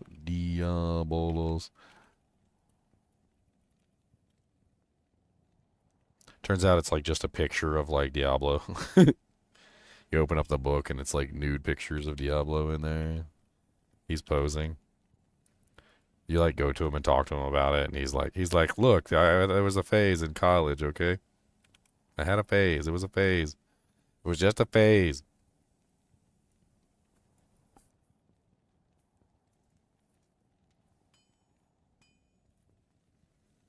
What build would I recommend for the Magic Find Warlock?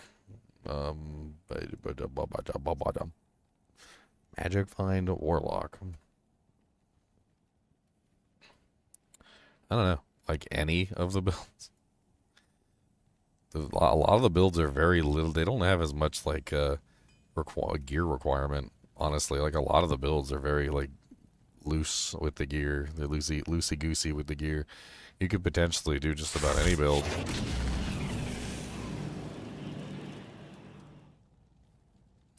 What's up, Spiral Cycle? You just watched my video about the expansion. Yeah, it looks pretty good. It's gonna be good. I think everybody's gonna have fun with this expansion for sure.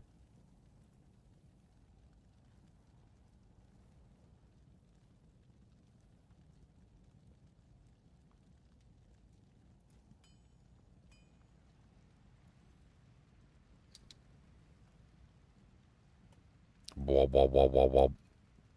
I guess I'm gonna put this in the pile next to the other books. In the pile it must go until the dice read 7 or 8. I'm having fun, but I'm stuck. Where is the tomb in the desert Act 2? In Act 2, you go into Halls of the Dead to get your cube.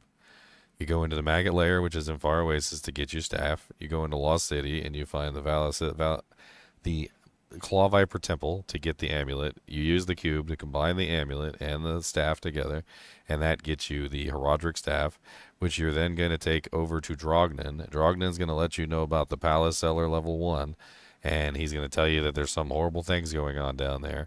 Then you're going to go over and talk to the prince, and the prince is going to say, oh yeah, there's demons in the cellar.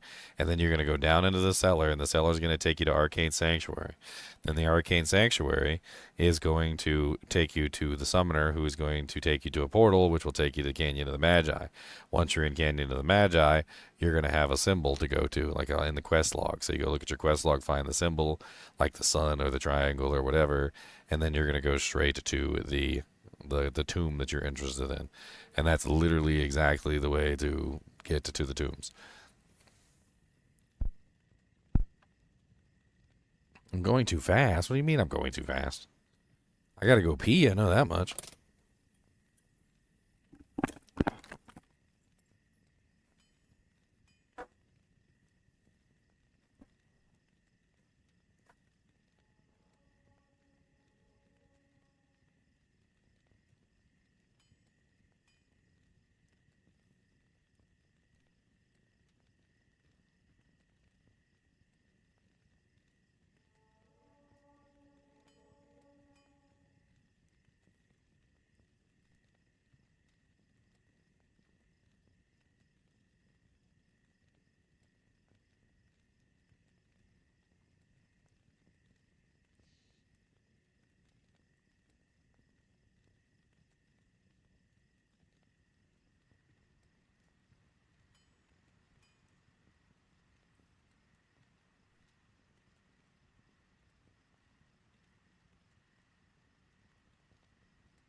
You sticky keys. Go away. Sorry, I was talking with Llama.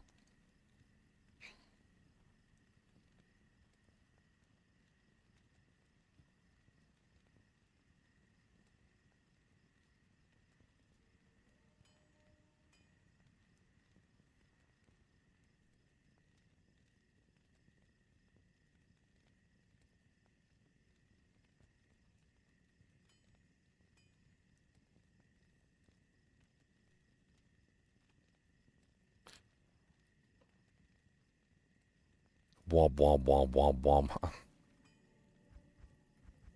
Okay, so we got that video out. I need to put that, need to make that thumbnail real quick. We need to make the thumbnail. No news for tomorrow. No news at the moment.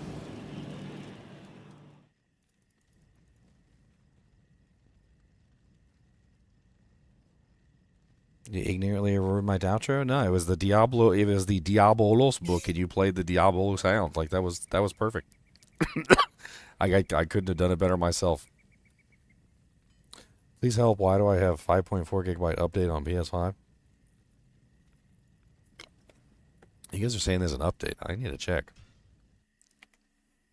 I need to hop off and I need to look.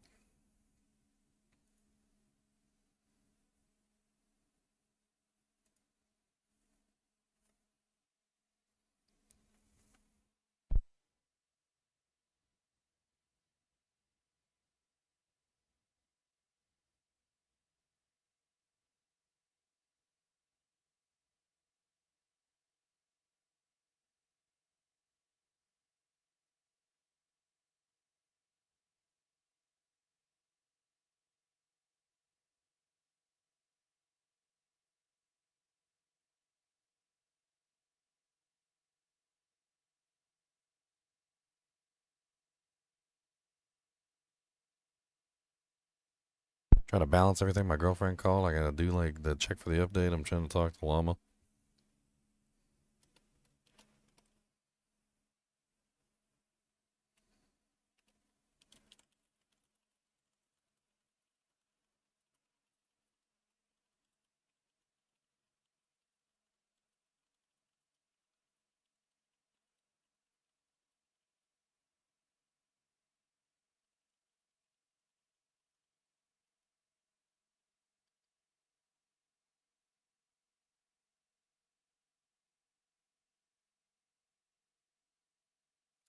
Boom.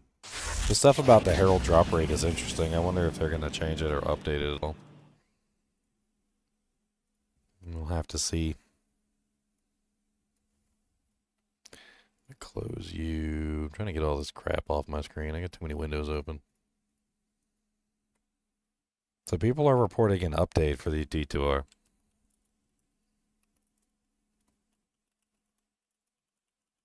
Like the PS5, people are talking about a 5.5 gigabyte update on the PS5.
I mean, I don't know if this means anything, but Somebody said Steam updated at 160 megabytes. I mean, 5.5 gigabytes is big. Like, I'm assuming that for those of you who are on PS5, was it playable before you got this 5.5 gigabyte update? I'm assuming you could log in and you could play and you could do everything, right? Or was it not playable on PS5? Because a 5.5 gigabyte update with a playable game is kind of crazy. That sounds like a pre-download of a patch.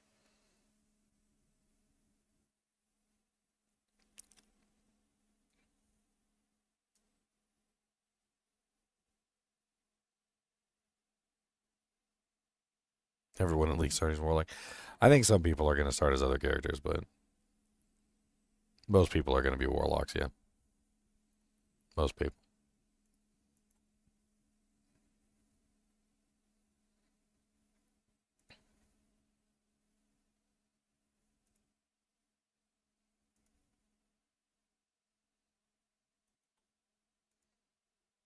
So that's 6 gigabytes.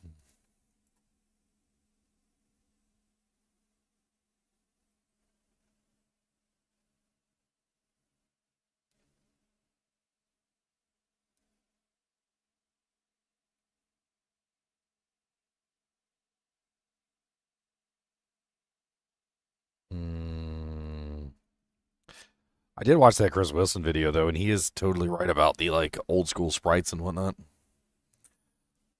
Although, you know what they probably could have done? They probably could have just copied, like, the Necromancer sprites or something. But I guess they probably would have also had to copy the skills, too, and since they had to do each one of the skills, yeah, I don't really know how that would have, like, ever worked, to be honest. I want to do a full miasma build. Let's do a full miasma build. I'm gonna theorycraft that up real quick.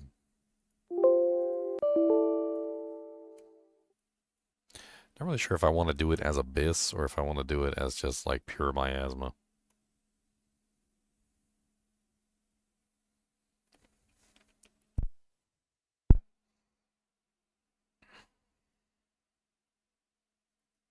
Abyss or pure miasma? Which one should I do it as?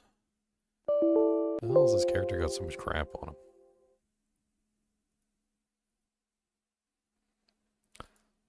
So, I mean, if we do miasma bolt and not like miasma chains, and potentially some of the others, we would probably have to do maximum cast speed would be most likely an option. I think 125 cast speed would be really important.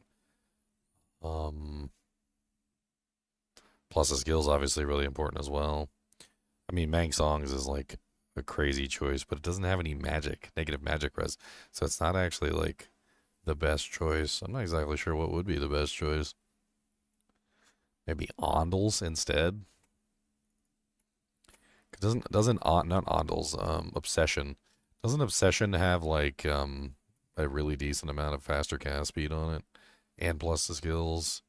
And since this is a magic build, it would probably be the better choice, right? Just thinking about it. I think this build would probably be best in slot with some of the other items that I'm missing too.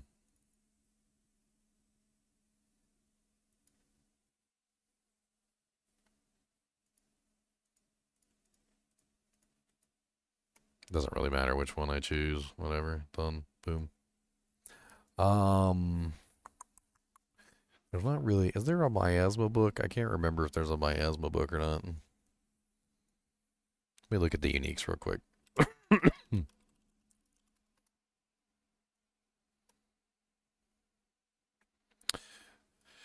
The new uniques. The new uniques.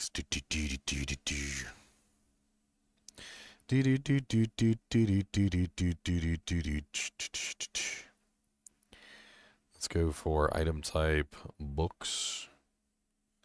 Assuming there's a book on here. Grimoires, there you go. So the question is there a book? That's the first question. And if there's not a book, then we need to make like a book that works with what we're trying to do. I mean, I guess technically the Ars Dol Mephistos is probably the best book out of the lot because it has that negative 20% magic resistance. It doesn't have massive number of plus the skills, but that does seem like really strong.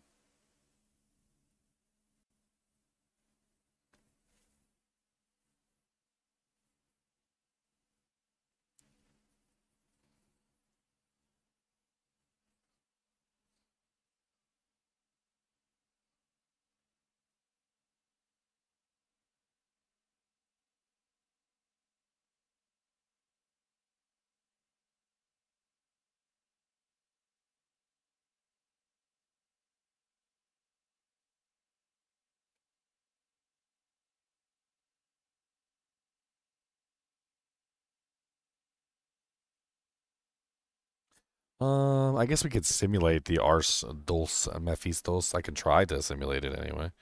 I haven't really tried to simulate any books right now, but I mean, I don't really know exactly what I'm supposed to do. I guess I could just take like a socketed shield or something. I'll just take like a buckler. Something stupid. I don't know. It doesn't really matter. It doesn't. It's, you know, I like spike shields. Spike shields are pretty. All right. And then we're gonna add in the bonuses. Now I can't really add in the stuff that I need to add in to make this thing work, but we're gonna try our best. So let's just do all skills, instead of Warlock skills because I can't do that. So we'll just do 2 all skills. We also have 30% faster hit recovery, so we can take our speed, fast hit recovery, 3-0.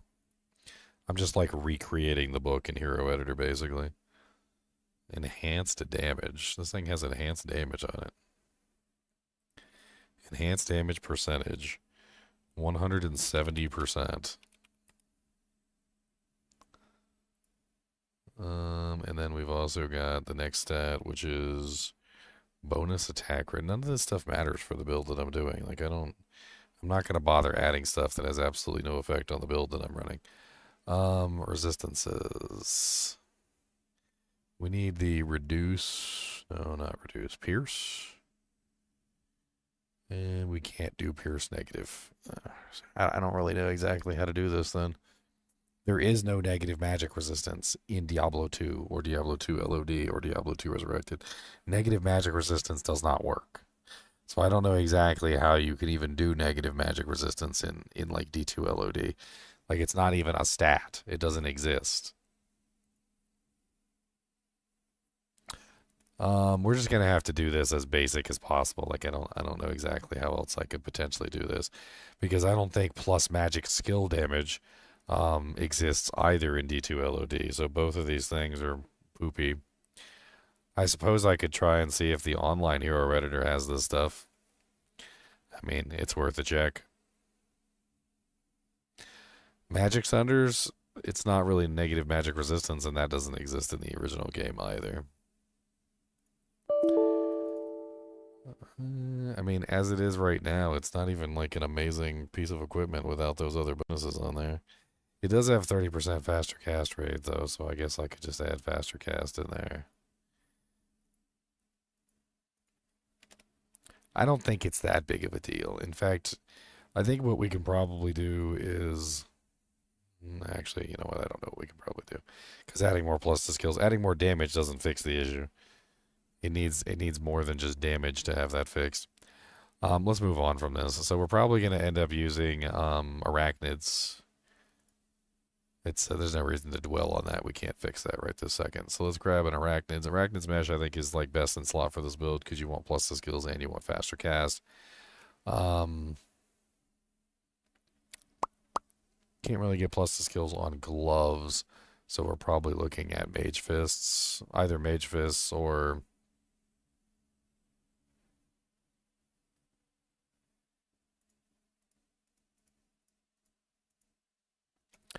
mage fists or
sorry, I just responded to Llama.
Mink.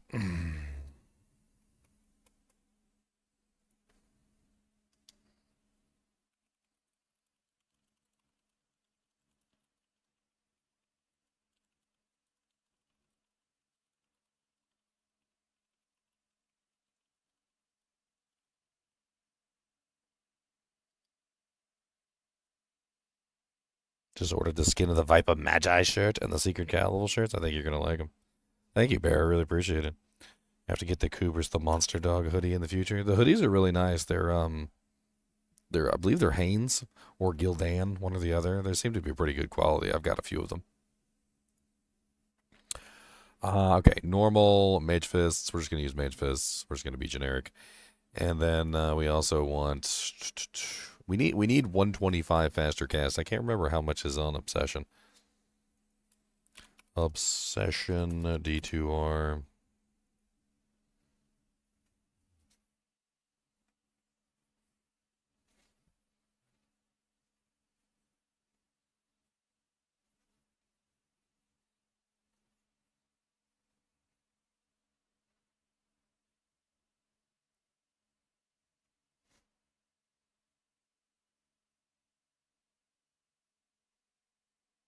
So it is 65% faster cast. That's nutty.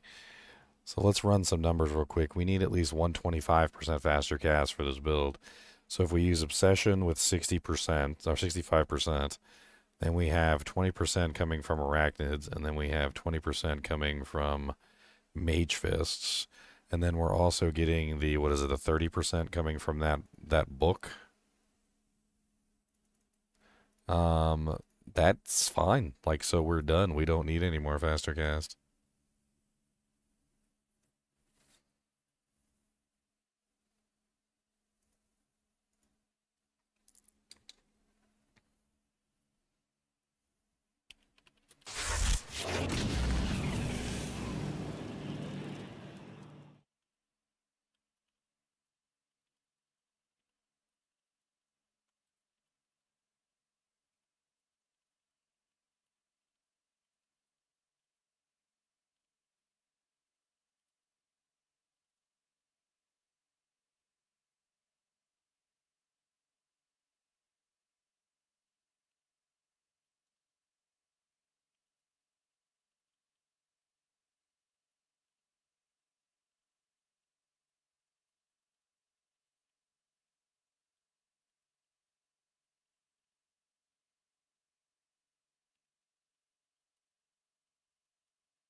So we don't need any more faster cast, which means we kind of have our body armor open to do whatever we want to with it. So probably just plus the skills. I mean, we can go with anything. We don't really need chains. We don't need life leech. We don't need facets. Like, it doesn't... Like, we don't necessarily need chains, but, like, the chains or Enigma might actually be some of the best choices, wouldn't they? Ginger's admitting that chains or the Enigma might actually be a good choice here. Oh, no. It's dangerous.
Okay. We need other items. We need some booties. Booties don't really matter all that much. I mean, I think probably silk weaves. I love putting silk weaves on pretty much any like caster type. They're amazing. I mean, yeah, there's some other good ones that I could potentially do, but silk weaves are nice. We also could really use some resistances. So as much as I would like to go against my greater will and put an enigma on this character, I do feel like resistance-wise, we're looking at beautiful Chains of Honor, although Chains of Honor isn't even really like, it's kind of wasted on this character because it's a caster. Doesn't really have a lot of good like purpose for the chains. I've got the plus to skill germs in my inventory. Would I say that Warlock Telly is decent for endgame? I don't think there's anything wrong with it. I mean, Enigma Teleport is definitely better.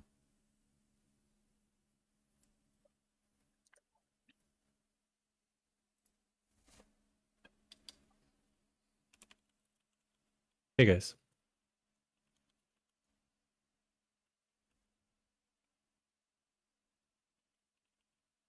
Anyone there? I'm here. Oh, okay.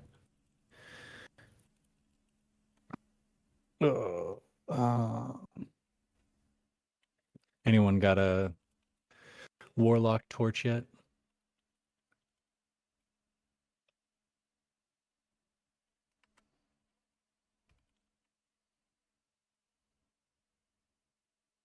Ginger, No, did you I finish haven't all got the any. videos?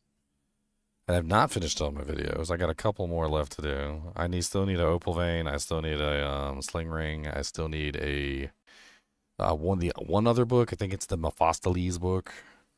I don't think that might be it. I think if I get those last 3 items, I think I'm done. Nice.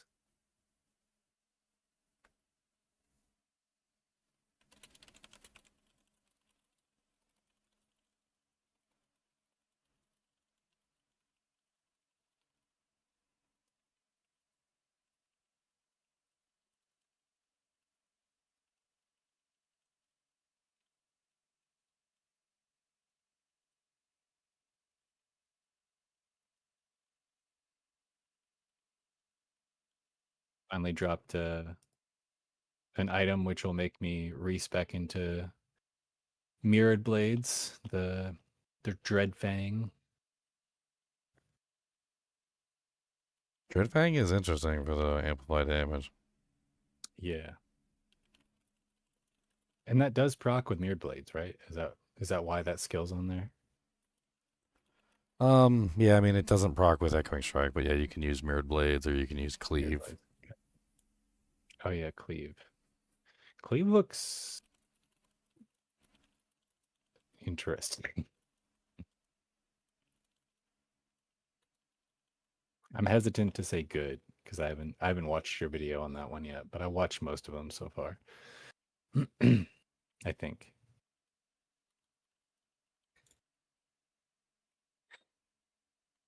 Past couple days are kind of a blur.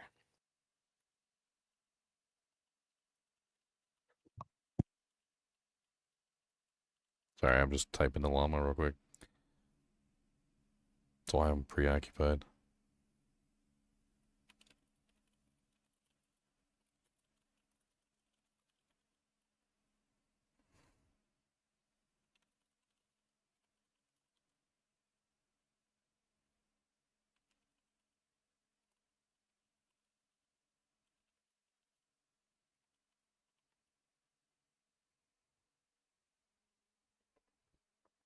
I was handed a baby, so Handed I'll a be back whole on in a baby? They minute. didn't shake him Oh. up. They didn't shake him up beforehand, did they?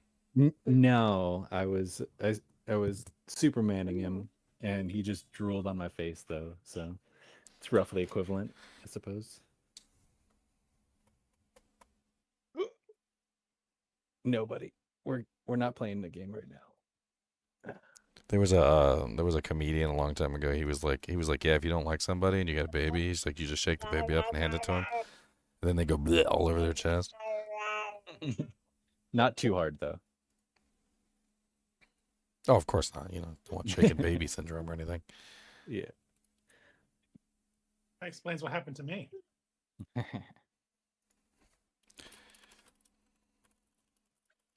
All right. Do we need to go play, buddy? Okay. We'll go. All right. I'll be back on. That was brief.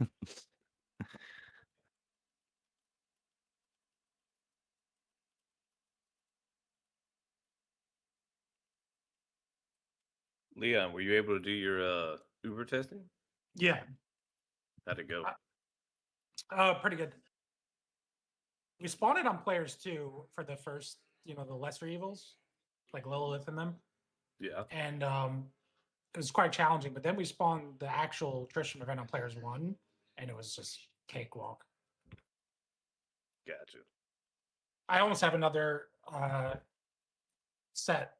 I need one more key, one more counters key. Well, I got it. I did it without a minion. I'm gonna do this one with the minion. I got the key. I got like 9 of them from yesterday when we did those tombs.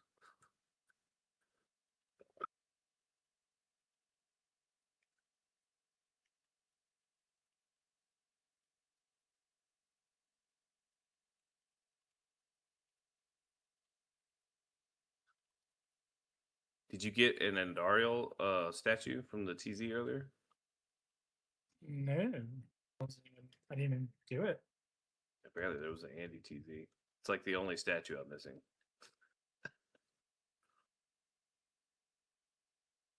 It's elusive.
Ooh.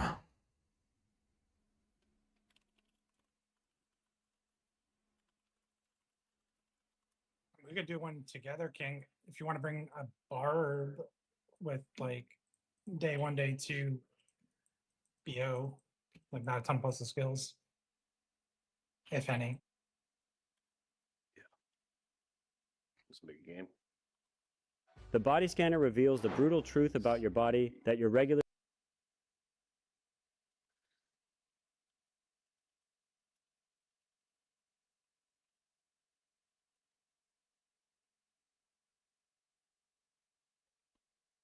I have a whole other set too. You can run the second one.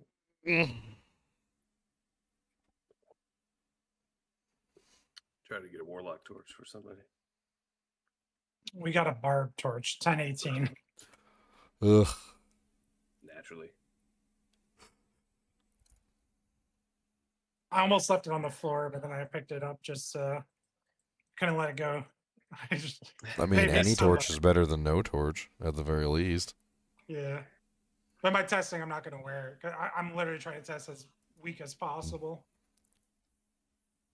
I need amulets. Dude, Obsession's cast rate is kind of sick. That 65% cast rate is insane. Obsession's pretty decent until you get a Mangs. I would go like Obsession into Mang songs. Well, if you're doing a magic build, you don't want the negative res on Mangs, so it's kind of an odd scenario. It helps free out a lot of gear. That much cast rate on your weapon frees up so much gear choices. Yeah, like you can use Amaras instead of like a faster cast crafted amulet. There's opportunities. Oh, Bear, I just see you gave a $10 donation with your purchase on the shop too. I really appreciate that. Love your content. Been watching you for years. I bet you didn't know I could do this. What's this? I'm going to show you something special.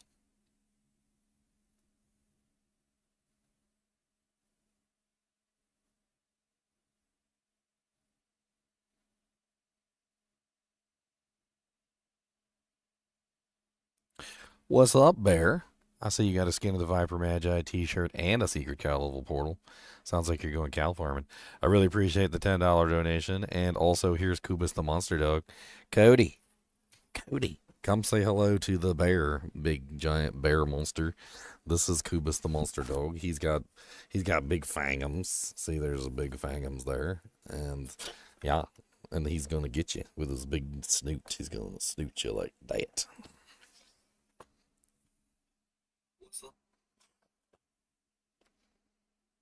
And now you have your own little private video in your inbox. Haha.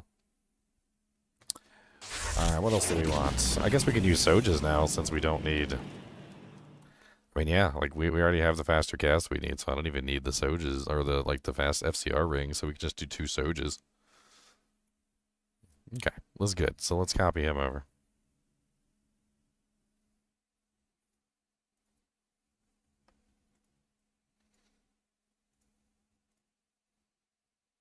Alright, here we go. So, Bink. Sorry, I'm like horribly distracted today. I apologize. I was watching somebody else's stream today. I won't say any names. But like, this person was literally just sitting there, just like...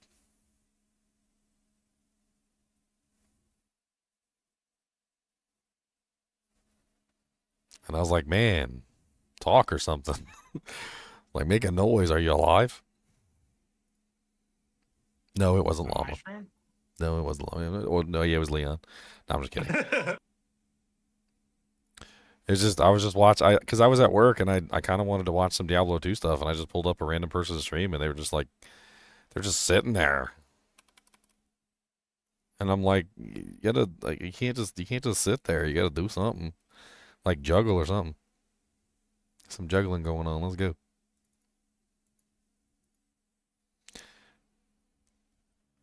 And then as I'm talking with Llama, I'm literally just like not doing anything and like being completely boring.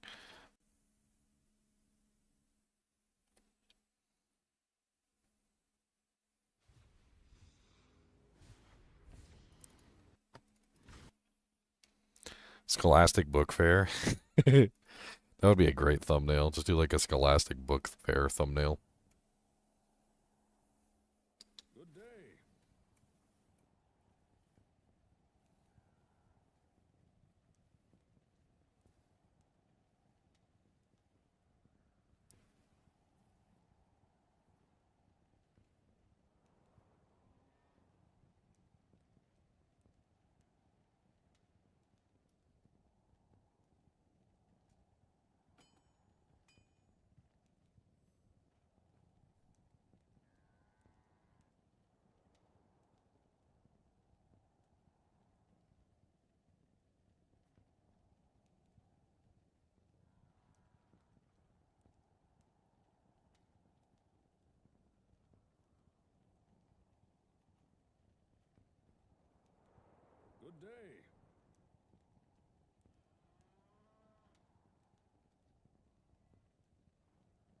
Alright.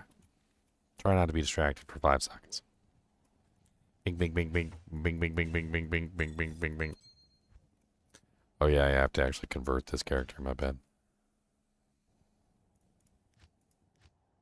It's getting a little tedious now. I like I make the character in D2 LOD and then I convert it to D2R and then I have to convert the D2R character into D2 ROW. And then Alright, so this should be a pretty solid setup. I don't see why it wouldn't be. We got the faster cast we need to really pump out some quick do-janks. One thing we might not have is the mana to actually push out the stuff, but honestly, with such low strength requirements on most of the equipment, I can't really see it being that bad.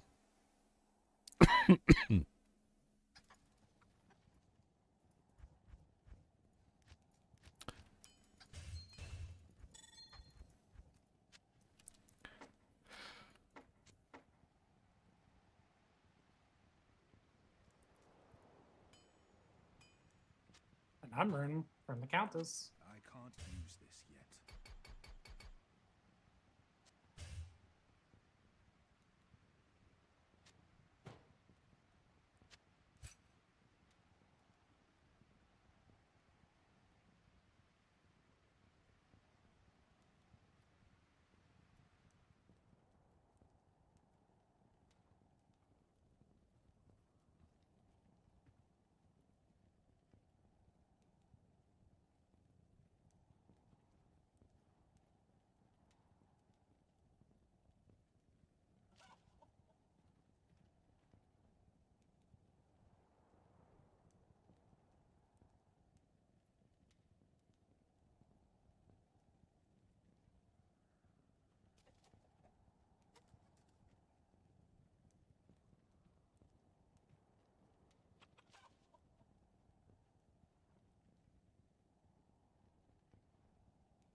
What's the theory for the day? We're going to do a full Abyss character. That's what we're looking at right now. We're going to do Mr. Abyss.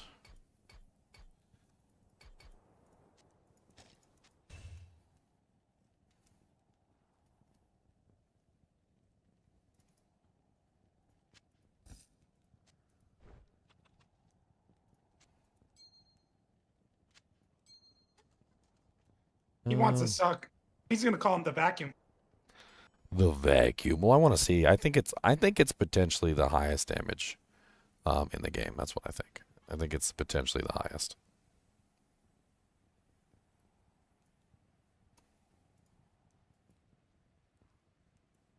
I don't know, all that sucking. Suck, baby, suck. Might get. Well, I was thinking Miasma Bolt. Yeah, just spam the bolt.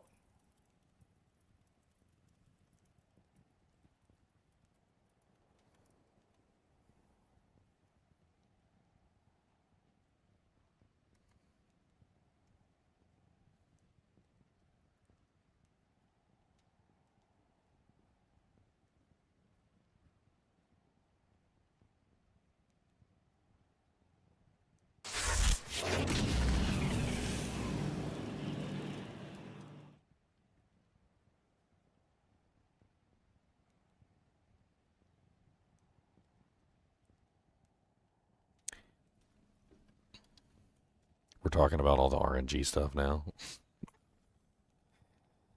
The RNG stuff is so crazy. Like the whole like being able to duplicate items and like getting burr runes and whatnot, and like it's such a mess of a file. I don't say mess. It's fun. It's fun is what it is. I just accidentally closed my freaking window like an idiot. I did accidentally close my window like an idiot. Send him a giant heart. Let him know the love. Let him know. I mean, I just kind of made it clear that I wasn't deliberately trying to like diss him specifically and call him a cheater. What I was saying is that like when you're offline, it's not really the same thing as online. And I think once you start to understand that offline and online are kind of different games, sort of like the way that they function, because you get to keep your map and you get to keep your seed code and like you get to do things in a specific way that you just would never be able to do online. Like you can't do those things online. Like it's just not possible. We want Soj. I mean, if we could make it possible, we'd break the entire game, wouldn't we? Yep. You'd keep it secret, keep it safe. Yeah, just keep it to yourself and just never tell anybody, so you can have like OP infinite jaw runes. I forgot to grab a helmet. I guess I could just use a Harlequin Crush Shako, whatever. I don't even think I need the faster cast. I think I was checking my faster cast, so I got 65 from the Obsession, I got 30 from the shield, and I got 20 from the Mage Fist, and then 20 from the Arachnid's Mesh. And so I'm pretty sure that with just that combination and not having faster cast on any other piece of equipment, I'm set. So 20 plus 65 plus 30 plus 20. Yeah, it's 135. So I'm over the 125 breakpoint for that, so I don't even have to worry about it. We're going to simulate the torch by giving me a +3 all skills Jank. And then we can bring the Annie in. And then I can also simulate like 3, 6. So we're going to do 3 and 3, which is going to simulate the Sunder, not the Sunders, but the plus skill charms. So if we have, we're going to want, for an Eldritch build, we would want like full Eldritch scalers. So we'd go 1, 2, 3, 4, 5, 6. We might pull one for a Sunder. It depends on how difficult it is to like really deal with any of the immunes. I think we're pretty much set. Let's go ahead and reset our stats here so we can get everything set up properly.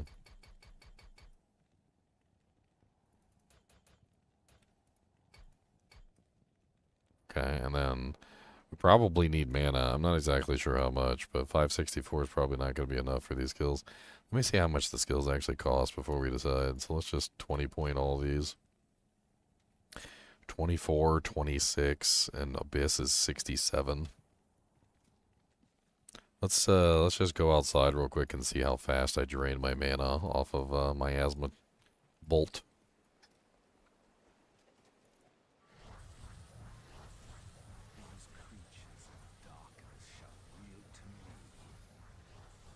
Nah. I think I could use some. Let's put like 50. 5, 10, 15, 20, 25, 30, 35, 40, 45, 50. Then we'll dump everything else into HP. That still gives us 1.9k HP. We're like ridiculously over what we need. So the general goal of this build, from what I can understand, is literally just to spam as many of these freaking bolts as you possibly can. And then by spamming as many of the bolts as you possibly can, you essentially just get like massive amounts of single target damage. I kind of want to try this on like Uber Diablo. I think it would be a good choice. Let's max out Lethargy to go along with this. And we're just going to like Lethargy spam Miasma Bolt. We're going to see how powerful that is by itself. And we only got 2 points left. I don't even know what I'd put them in. I guess you could definitely get like a Consume or something, or a Bind Demon at some point.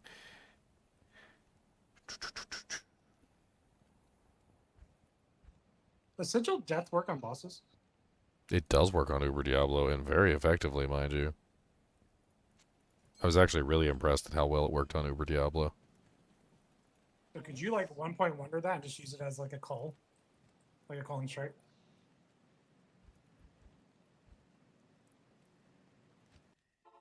What for? No. I thought you were talking about lethargy. You mean death? I don't know. I don't know if death works on the Uber, the like bosses and stuff. I actually don't know about that.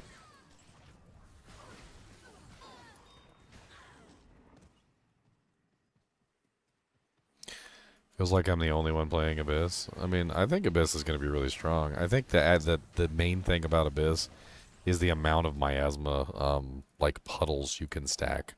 I think that's the key with Abyss. I think you stack like an insanely large number of miasma puddles underneath a monster's feet, and you just dish out massive amounts of damage. The more puddles you can put, the faster the damage ticks, and you basically just get like massive amounts of damage for ticking.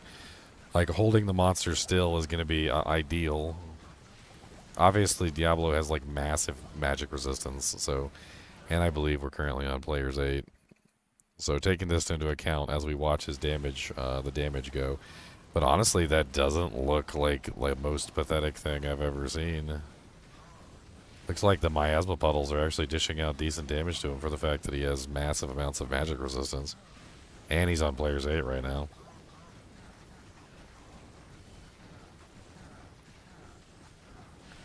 Kind of want to see what he's like on P1.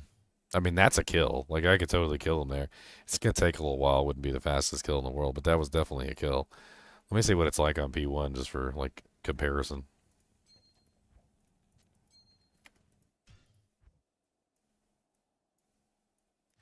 I think half the trouble with this build is that, number one, for the miasma bolts to reach their highest damage output, you have to stand still.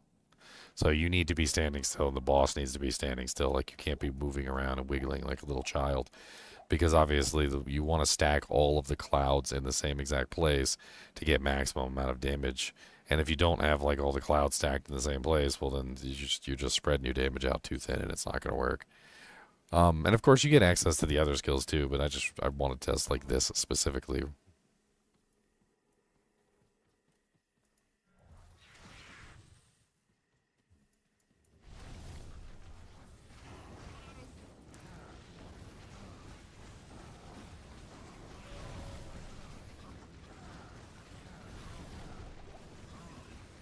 Oh god, did he put that backwards? A little turd face. He's already at half health. He's actually going down really fast. Other than the fact that I can't take the damage that he's outputting, which could be fixed with like Blood Oath, maybe like a good minion and some other stuff. We could definitely like work on the survivability portion. I mean, that's really respectable caster kill speed. And I feel like I probably could have done that faster. That's actually not bad at all. I think the lethargy is what really works well with the miasma bolt because it slows down the monster, makes it much harder for the monster to get away. And then once the monster is like locked down like that, then you can just start stacking all the miasma bolts on top of them. You can just outmash with amounts of damage. Do you have enough plus skills to make it not have to put that many points? Would you max it out? You probably don't even need to. The damage on this, like in P1, is kind of nutty too. It's like straight up killing people, like easily. Like I'm walking up to like a monster in hell difficulty and just one shot and like most of these guys. Like here's a champion pack. Here we go. So that was two attacks, like 2 attacks, and they were gone.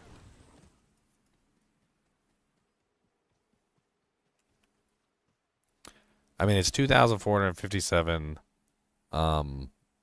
damage per second, and then 755 like on hit, and then you can cast like a certain number of them in like a specific time period. It says the miasma lasts for 6 seconds, so it's how many casts I can get off in 6 seconds. What's the frame on this? D2R, FCR, breakpoints. I don't remember the Necromancer's breakpoints by heart. It's definitely not a class I usually like record all the breakpoints from.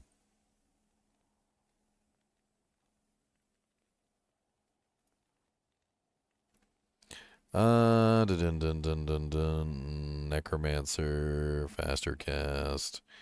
So I'm at the 14 frame breakpoint according to no, that's the vampire. My bad. 9 frames. So 9 frames. So we can do the math from there.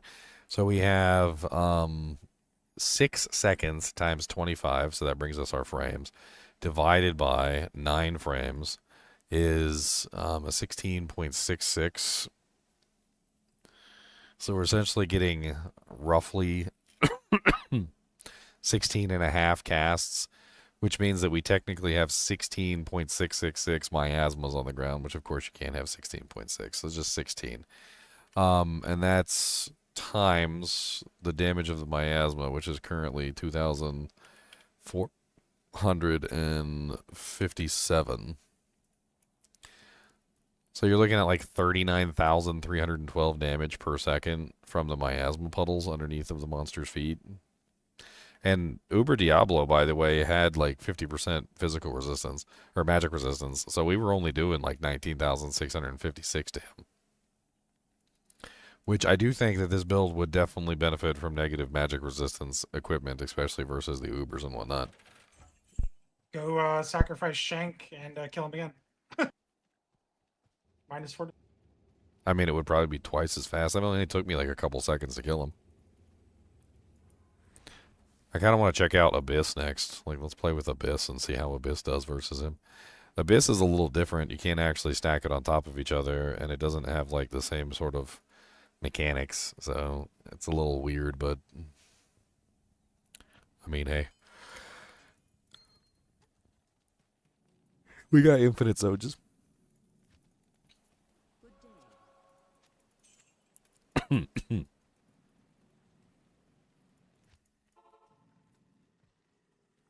Abyss is crazy too, because you can get like such a high damage output on Abyss with that dagger. Like if you use the dagger and then like, I think it's like, what is it, like almost like plus 14 or something? That's a lot. I don't know about this. Drop the new sword. I feel like it's it's not hitting enough times to do a and then there's like a gap, so he's regenerating. I might have to hit him with prevent monster heal to really test that. Hold on. Let me go grab a prevent monster heal item. I know I got the edge bow sitting in here. I could just use that. I think what's very clear is that the miasma bow was 100% able to deal with the problem of still not enough, dang. Oh, that thing's in a blade bow. No wonder I can't wear the damn thing.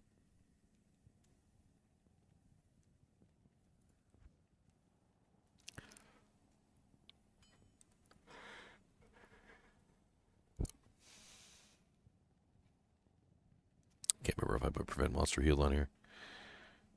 I did not.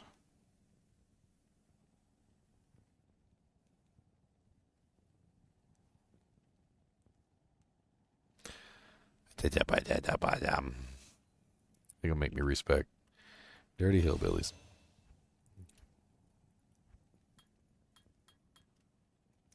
Dirty freaking hillbillies, that's the way they act. Dirty freaking hillbillies, they're little Billy Bills. Freaking edge bow, man.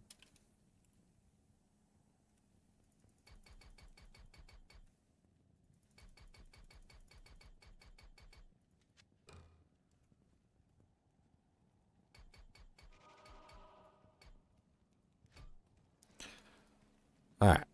Now we should be able to test this properly.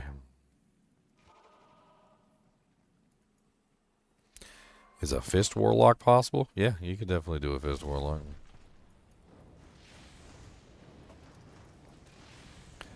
Come on, turn green.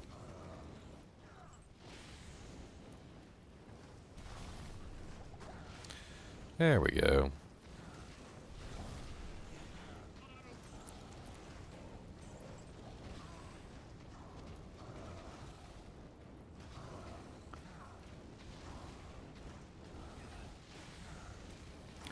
I feel like using Abyss by itself is kind of disingenuous because it's a delay ability and you probably should use it together with something else. What should we use it together with? Maybe like miasma bolts or the chain. Because it has a delay in between casting and like it just, I don't know. It doesn't really seem like it's that. Maybe we do chain. Let's do chain, because chain lasts for a little while, and we can basically alternate back and forth between the chain.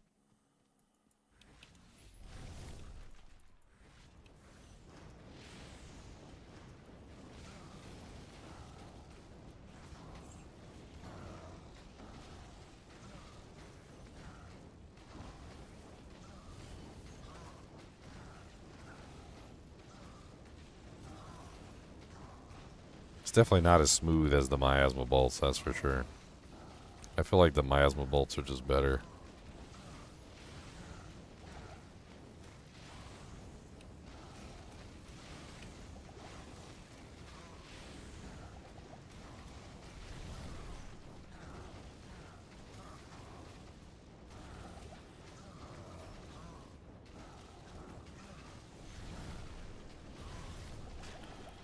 I mean, he's gonna die. This is not exactly a very fun fight, but he's gonna die eventually. I think Miasma Bolts is by far superior.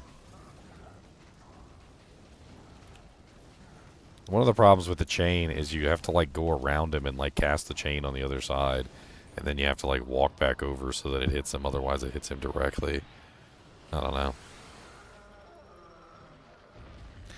I kind of feel like the chains would be stronger by themselves.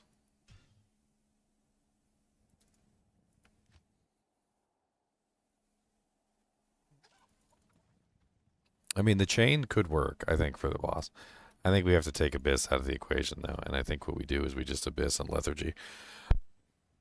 I mean, chain and Lethargy. Can you cast the chain and then blade warp to the other side? Is that a thing? Doesn't it hit the, I don't know. Ginger's mom. I mean, it's worth a shot at least. Hello, you beautiful people. What's up, meow? You ready to play some new Warlock? I can't wait. Some Warlockians. I just don't know what to name it. I was thinking GGM diarrhea, but then I thought everyone's just going to be like. I mean, diarrhea is kind of an odd name there. I don't know. Yeah. I don't know. My testing character is just called Ginger's mom. I've got it going. I know. How long have we got until it starts? Like 27 hours. Less than 27 hours. 26, 45. Still no patch notes, huh? There was some odd update on PS5 of like 5.5 gigabytes. Mine is updating at the moment, 48 meg. Which we don't know exactly what that's about. No. Someone said on Steam there's updated too, and the note was like fixing the Chronicle issue. So mine just did an update on Battle.net, and it was just 50 meg. Why would the PS5s be so big, though? What the hell? 5.5 gigabytes is not a small patch. Well, someone said that they had a... someone on PS5 said it kept freezing and crashing, so maybe it was a massive fix. I guess. But I don't know. I've never played it on them. Yeah, I've been theory crafting. What if you just did this? So what if I just lethargy him, and I just like chain in front of me like this, like 1, 2, 3, 4, 5, and then just run to the other side and just let the chains do their business. I mean, do you really have to chain across? Like, can't you just chain directly to Diablo? Like, I mean, it seems to chain directly to him. Like, what's the difference between chaining to him and chaining across him? Is it that much difference in damage? Did you watch that I video? don't think the smoke hits him that well when he's actually chained. That's what I've seen. Did you watch that video, Ginger, on the immortal one? It's kind of funky. Yeah, I did an immortal paladin a while back. It was really popular too. Because this one... Cool was a good idea if Cool is to do the immortal. Well, that armor as well, just because it's cheap. That leveling armor, that procs your thing. What's it called? The Eldritch Blast. I mean, chains works way better than Abyss. Like Abyss is like nowhere near what chains. Chains and Miasma Bolt are definitely way better. In fact, I think that would probably be a solid combination, is chaining and Miasma Bolting together. So I'm going to do Echoing Strike because it's just fun. It reminds me of Spectral Throw from from thingy. Well, and the just thing run it. about the puddle is much larger if you have enhanced entropy. So if you're not using enhanced entropy, you don't get the 4-yard miasma radius. But if you use the enhanced entropy, you get like the big giant hongus radius, which I think is way better.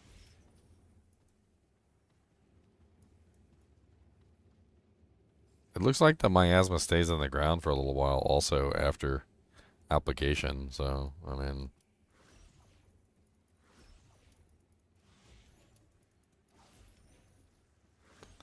Tell you what though, faster cast is wasted on miasma chain and abyss.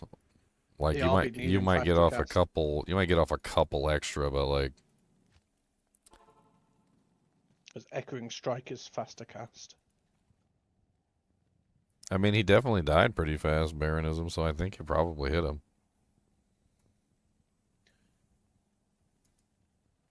What are you going to build, Ginger? I'm thinking Hexbane. I'm just playing around with all the different like stuff right now. It's just so much. It's amazing. That's why I want to use Hexbane. So I mean, I'm like beating a dead horse here, but the reason why I like Hexbane so much is because it basically allows you to try everything. So like it has that's the true. so Hexbane. If you build the Hexbane and the synergies Just for adds Hexbane, magic to everything. well, no, you get mirrored blades because it's the synergy for Hexbane, so you get to play with mirrored blades. Mirrored blades is also a synergy for cleave, so you can play with cleave. Hexbane also has a synergy for Hex Purge, which is also likewise a synergy for cleave. It's also a synergy for Echoing Strike, so you can do that as well. Exactly. And then, so if you do Hexbane, you also get Consume, which is the one where you get to eat the demons and get their buffs. And like, by the time you're done, if you build Hexbane, you kind of have like a little sprinkle of everything, and you can just do whatever you want to do. You can play with whatever you want. No, that makes a lot of sense. Like, I'm going to be mainly doing the. I was thinking Hex Purge because I like the little explosions, but my main is going to be the Echoing Strike, I believe. Just because I think that looks like a lot of fun. I think Miasma Bolt here and Miasma Chains together is probably the play. Let's do one more test on the Uber Diablo. I'm gonna do Miasma Bolt and the chains. I kind of want to see, like, I think the Miasma Bolt chains is the better combo.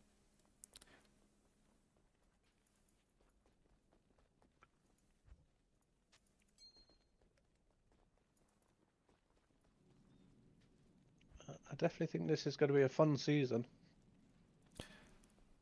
It's going to be the season of 10,000 Warlocks for Meow. I'm just going to bait the one, I think. Maybe two. Maybe 7 or 8. Well, no, I do want to do fire eventually, but I think fire will be my second one. There's so many different fire variations, Meow. Yeah, I know. I've tested a I couple. I was playing around with a build that you actually might have fun with, because you like summon characters, right? Yep.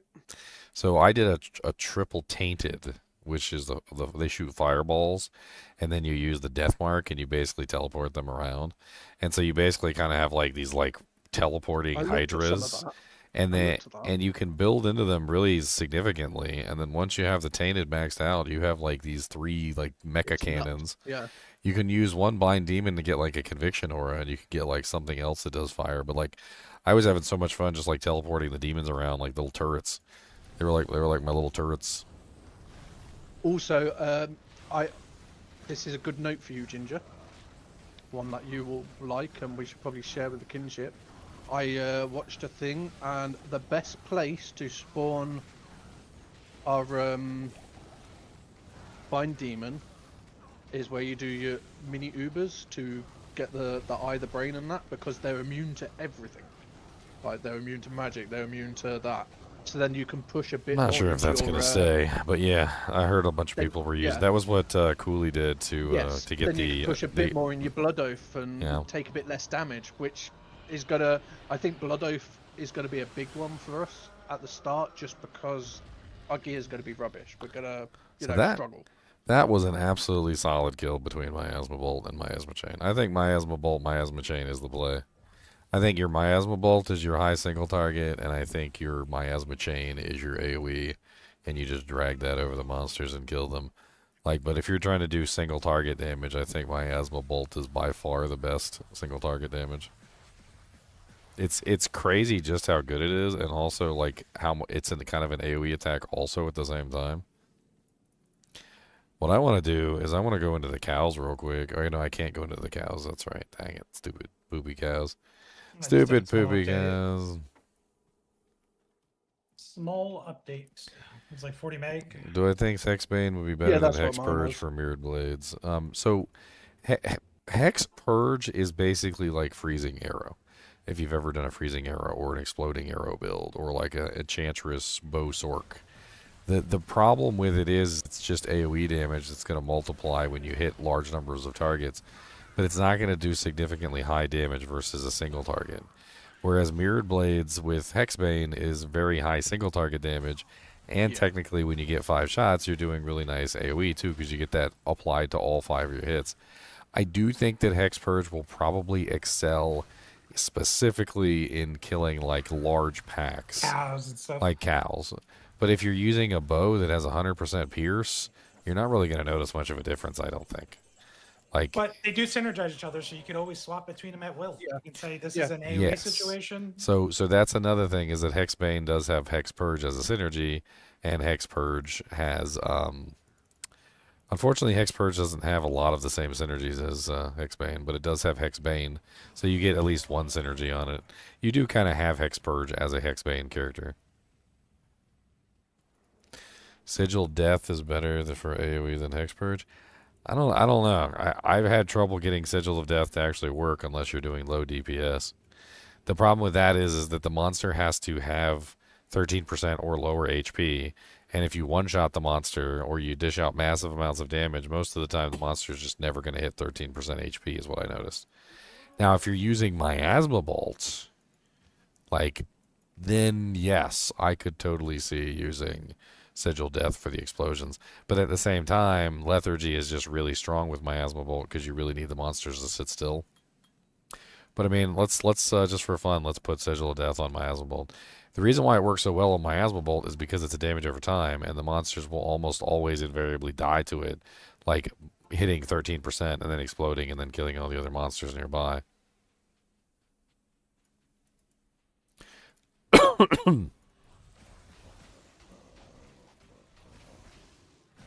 Oh, these guys are immune to magic. I had to find the one pack of monsters that's immune to magic. I went straight to Dark Elder, who's always immune to magic. That was very brilliant of me. I think Sigil of Death would be great for like an early game playthrough because everybody's struggling. But I think it's pretty terrible for a late game playthrough. Like when you actually have like high gear and you're doing like massive amounts of damage. I don't think it's a bad play. But I also kind of think that Sigil Lethargy might just be better in general.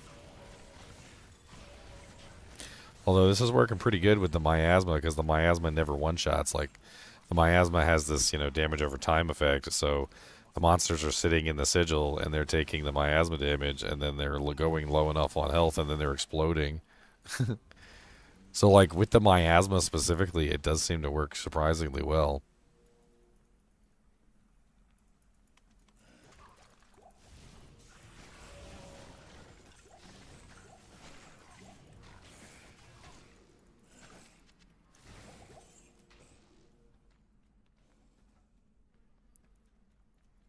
I had to say that the Sigil of Death does work really well with Miasma abilities, specifically because they're damage over time.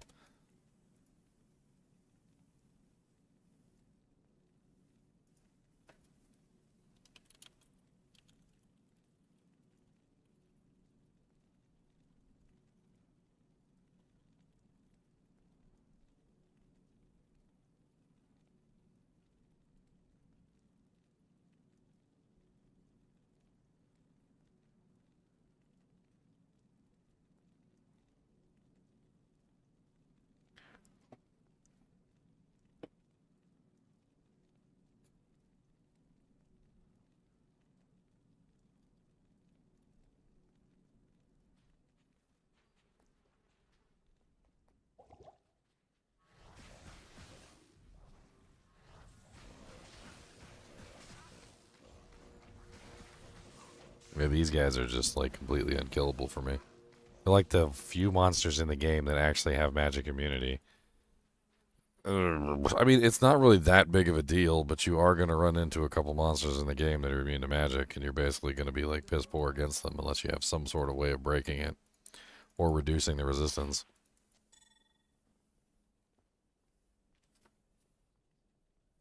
Make the hybrid fire magic build.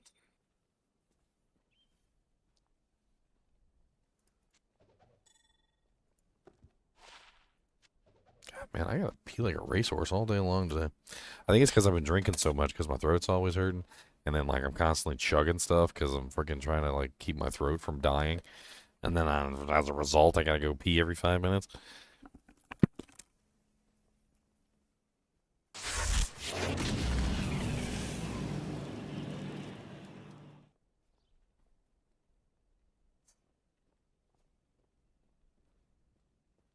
The Countess will not drop me a key.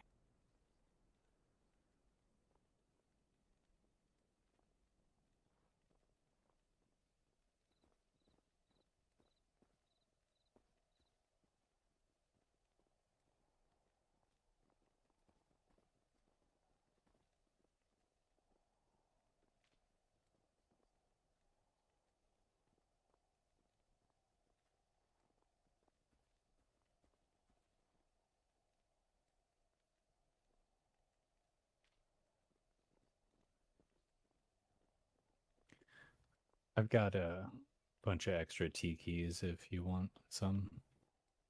How many do you need? I only need one Countess key to do another test. Okay. I've been bombing her. I'll come find you in a minute. I'm doing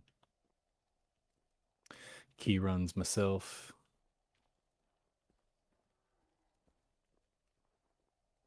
No rush, no big deal. Zinners will be back soon. Be funny if you found one before I finish this run.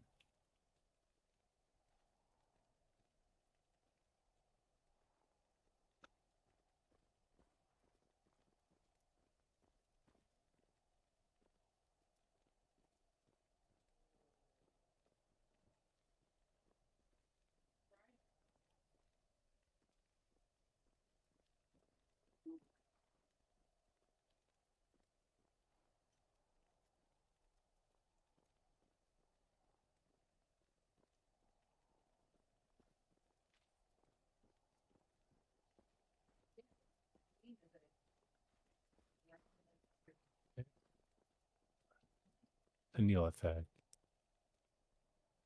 Disappoint.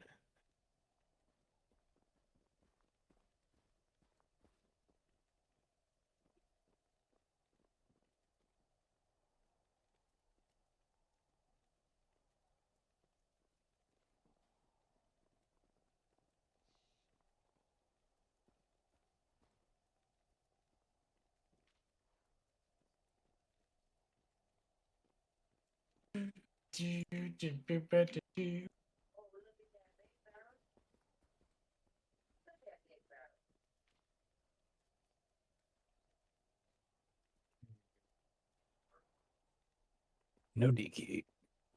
All right, what game are you in? GGM Leo 3.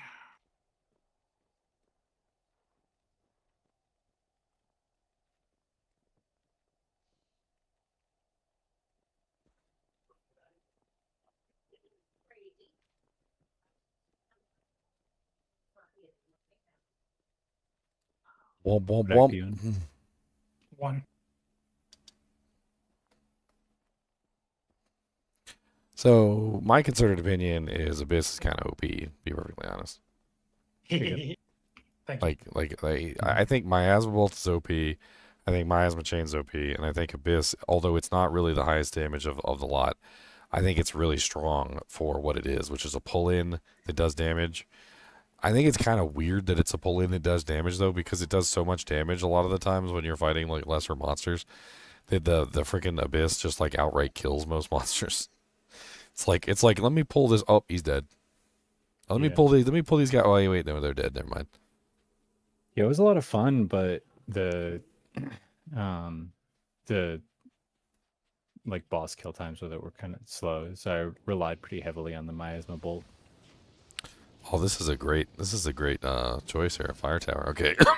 Yeah, miasma bolt's the best single target by far. So here we go. We're just gonna stack miasma bolts on the tower.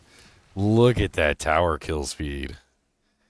Yeah, I think the miasma bolt's the winner of the tree. Like, Zinners was talking about it too, and I think he did some testing on it.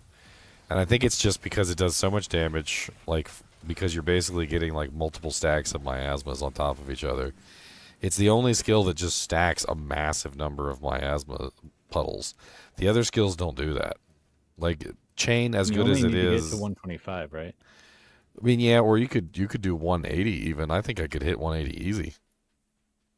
So what I did was I used an Obsession War Staff, and that's got 65% faster cast and +4 skills. I don't need the negative res because it's a magic build, right? So like you could do a circlet like the 3 skill 20 faster cast, or like a 2 skill 20 faster cast. And I didn't even use a faster cast armor or helmet, which means I could easily throw that in there. And then as well. and I didn't do a faster cast amulet, so I was able to hit 135 with just Obsession, the book that gives 30% faster cast and negative magic res, which is the Mephistolos book, and then the Mage Fists and Arachnids. So all I have is Mage Fists, Arachnids, the new Mephistolos book, and Obsession, and I'm already at 135. So I could easily hit 180 if I threw in like armor, helmet, Rings, amulet. Yeah, easy. And then the miasma bolt seems to like almost multiply in damage, like for the total number of like bolts that you can cast. So getting to that higher breakpoint would probably be huge, because you could stack more bolts on top of each other at a quicker rate. I mean, look at the puddles. Like you can clearly see the puddles stacking on top of each other. Like, here, watch. I'll just shoot in the distance here, and I'll just hold down the button until I run out of mana, and then we'll run over there real quickly and look at the puddle like that it makes. Like, look at the thickness of that puddle. Like, it's just 1,000 puddles all stacked on top of each other, and then they slowly dissipate away. But like, it's massive amounts of damage. So how I read it, and I'm this is probably wrong, which is why I usually rely on your videos. It looks like there's initial damage of the skill and then the puddle damage over time. Yes. Too? So the puddle damage is what's causing the high single target, not the initial damage. Yeah. I mean, the initial damage isn't bad. I mean, you're still getting that on every single hit. But like, imagine you have, like a certain number of puddles. So you build max entropy, so you get 6-second duration on your puddle, right? So in 6 seconds, how many can you cast? If you have maximum breakpoint, which is 8 frames, I'm currently at 9. But if you take 6 and multiply that by 25, and then you divide that by 8, you get 18.75. So you can roughly almost make 19 puddles essentially in the same spot. So you multiply that by your 2,457 damage, and you've got 46k, literally 46k per second. So over 6 seconds, you multiply that by 6, because you got 6 seconds, that's 276,412 damage in 6 seconds. And then you're just going to keep firing. You're not going to let it stop. So you're just going to keep holding down that miasma bolt until the monster dies. I just killed Uber Diablo with it. I didn't even get any negative res. Like, I didn't go grab like negative res from like Shank or whatever with the consume. I didn't get any. I didn't do like the Defiler for the free negative res there. I just went straight at him and killed him. And so I think he died in like, I think it was like 20 seconds. With just miasma bolt, nothing else. And I think the miasma bolt plus the miasma chain was even faster.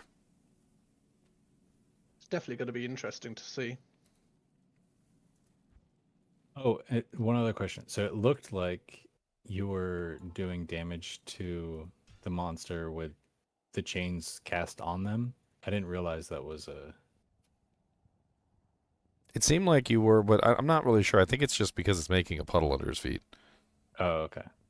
I don't think that, because I think the same way that the miasma bolt has like direct damage, and then it also has the miasma. The chain also has miasma. Yeah. Okay. Got it. So like when you look at the chain, it says it does 4,770 to 4,815 per second. And when you throw the chains, they definitely do make a puddle. So They make lots of puddles actually. The chains are probably the craziest for like maximum number of puddles on the ground. I think Abyss is a great skill, but I don't think it's really the skill that anyone should focus on, like judging from what I'm seeing here.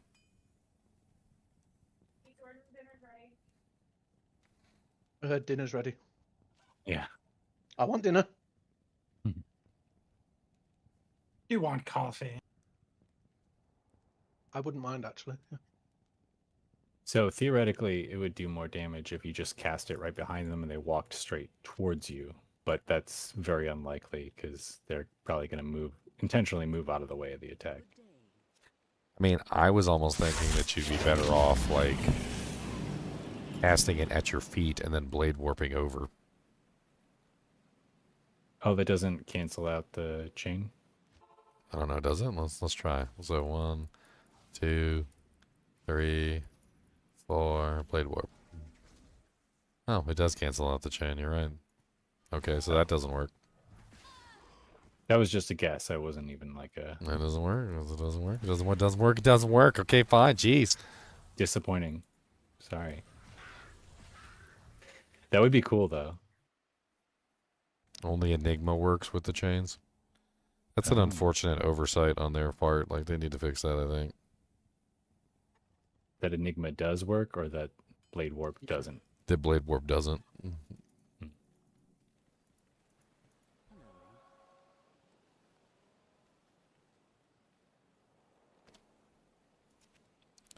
Like, there's no reason why Blade Warp should work. I mean, we shouldn't work, and then freaking Enigma does. Because that just gives more people more of a reason to use Enigma. Yeah, instead of the skill that they made specifically for the character. Exactly. I was going to grab the skill shrine, but I don't want to mess up my setup.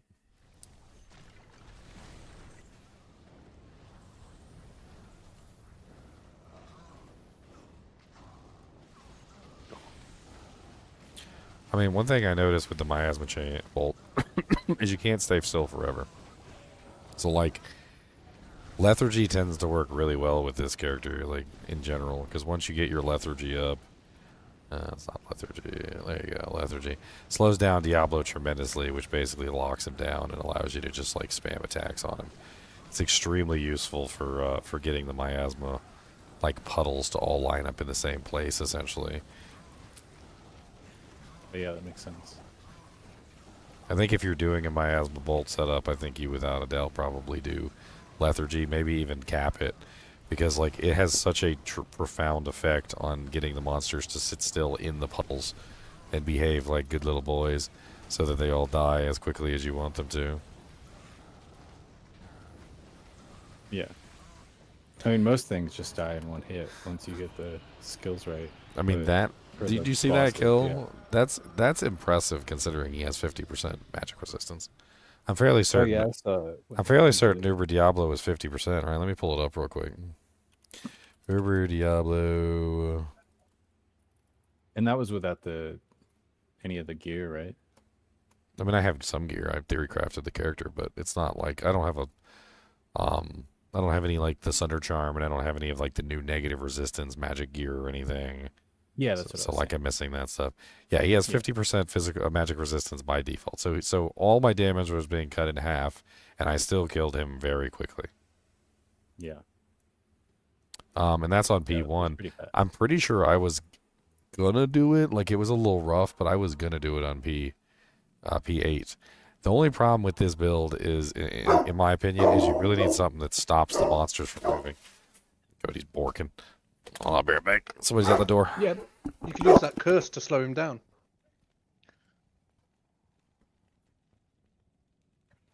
I forget what it's called. And then if you had a decrep wand, yeah, lethargy, and then a decrep wand, it could stop him in his tracks. I think lethargy already gets him to the max flow. Or you could do lethargy and then do Marowalks still give bone prison charges? Because you could do that. That could be a trick to do. Oh, you would break it immediately, though. Yeah, but because he's so slow, it wouldn't be too bad. I don't know. It depends how slow he is. I think the cap is 75, and like if you put enough put any points and you got plus skills Yeah. gear on it. Like it's already maxed. Oh, Ginger's got us food. He's feeding us all. Look. Yeah, you guys want some of my goulash? Shadow does. Goulash. Goulash. Lashes of a ghoul. Lashes of a ghoul, that's right.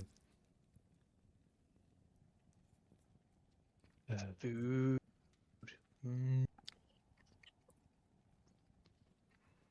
Canyon of the Magi.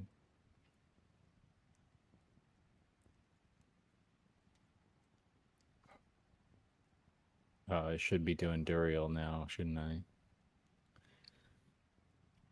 But I just want the keys. How does the fire build do on Diablo? Oh, Uber it's so good. Diablo. Oh, Uber Diablo? No idea. I haven't spawned him yet, but it's very fast for everything else. Yeah, the fire build looks like it's going to be very popular. Yeah, the fire build's faster kill than the miasma for Diablo and Bale. Obviously, and obviously Andy dies to one flame wave or two flame waves. I don't even know. And I think the fire build's really strong because it's also got the circle of fire that knocks back stuff, so you're safe all the time. I feel like once you add in the circle of fire is weaker though. I feel like once you add in It's the negative weaker, but res for the magic, like you start getting some of the items and Yeah, whatnot. magic should push. I think it might push past it.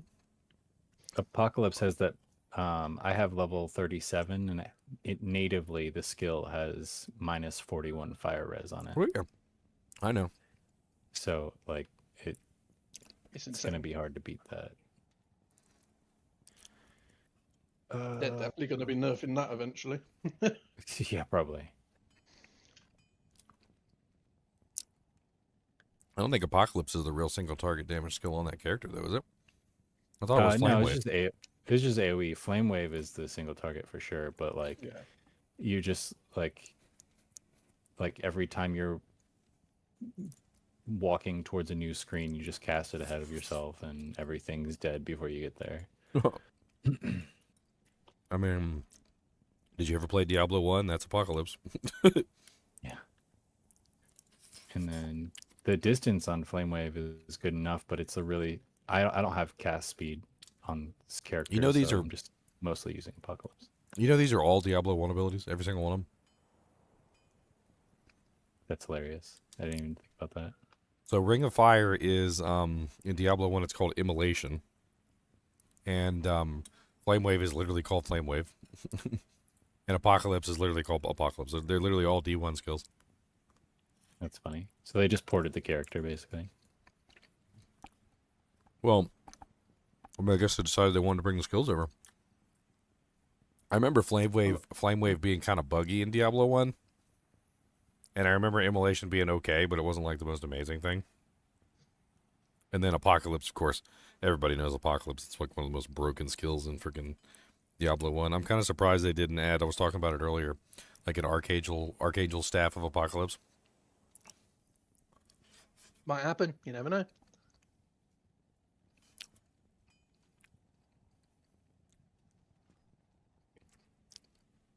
A good old D1 Archangel staff of Apocalypse, no big deal.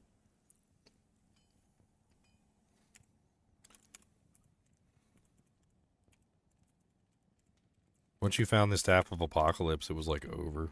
That jank was like GG endgame. They added it in Diablo 3. I remember that, actually.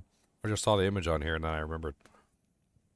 There actually was an Archangel staff of the Apocalypse in Diablo 3. It'd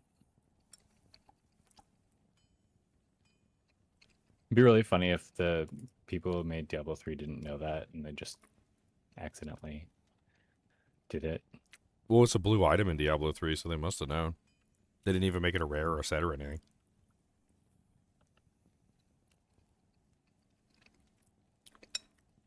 It was funny, I was playing that one game, Tower of Kali Monvo, and in the Tower of Kali Monvo, they had like a pseudo-apocalypse spell at the end. It was like broken as all get out.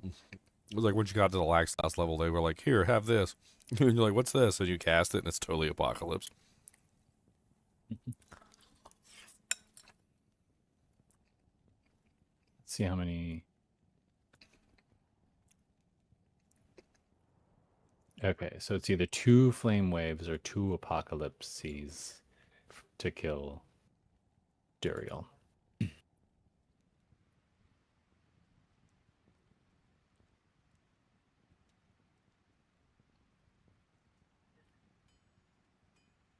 There's actually a bug in Flame Wave. I'm not sure if they're gonna fix it. It seems to hit the target twice. Well, it has the initial damage and then the damage per second.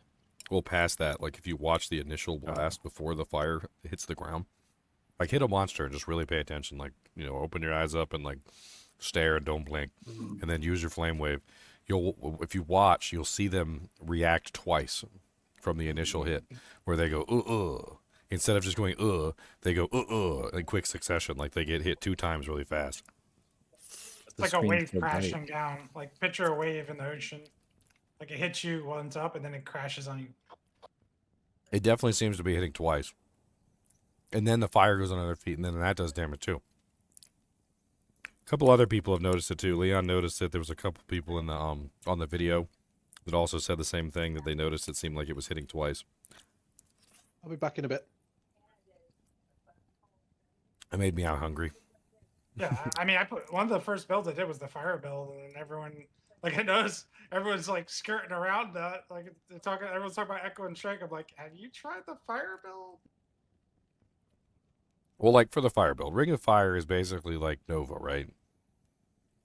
So it's low damage, high AoE, hits the whole screen.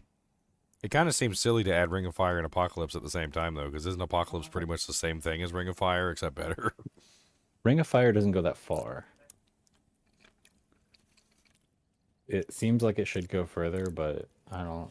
There's not like a way to add radius. Essentially, could just drop down Apocalypse and then Ring of Fire. What the hell is with the damage per yard thing? Like, how much damage does that actually add? I mean, it says 5% per yard. Like, what's the max radius on it? Like 16 yards or something? It doesn't say. Not that far. Yeah, it's like it's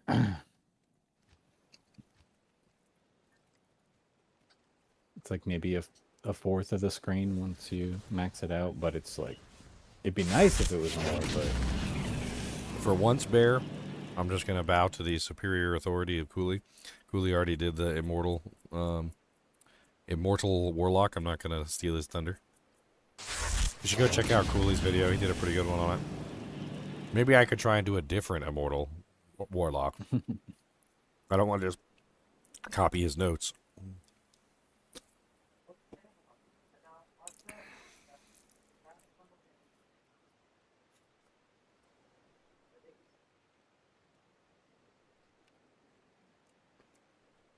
You don't understand why Hex Siphon's 33% damage is useless.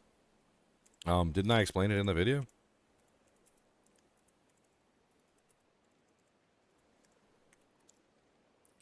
Here, I'll go over it again real quick. I'll highlight it for you so you can read it.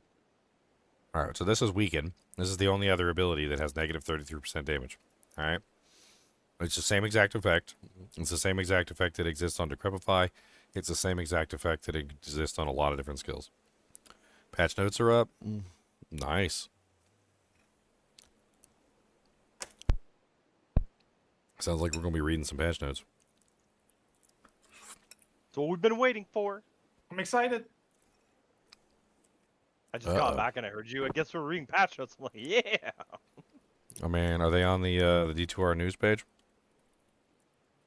They're on the forums. I see a top post here. And then it's view fuel article and verifying age. Anyway, here's the link for you. So I'm just trying not to like completely ignore your question. So that is the relevant information that you need to know of why the negative damage on Siphon doesn't work. If you don't understand it, I'll try and explain it, but patch notes are more important. Yo, Leo. I took one of my Hammerdins and respec'd it to potato mode too for the test. Like Spirit Pally Spirit, Pally or Spirit Sword, Viper Magi, Saracen's Chance. I was like, what's the best thing I have with res on it? All right, I'm gonna mute myself for the patch notes. If you guys want to watch with me, just come on the stream. I'm watching. All right, I'm gonna record this so we can put it on later. I'm just gonna upload it separately. So as always, be-de-de-de-de-de-de.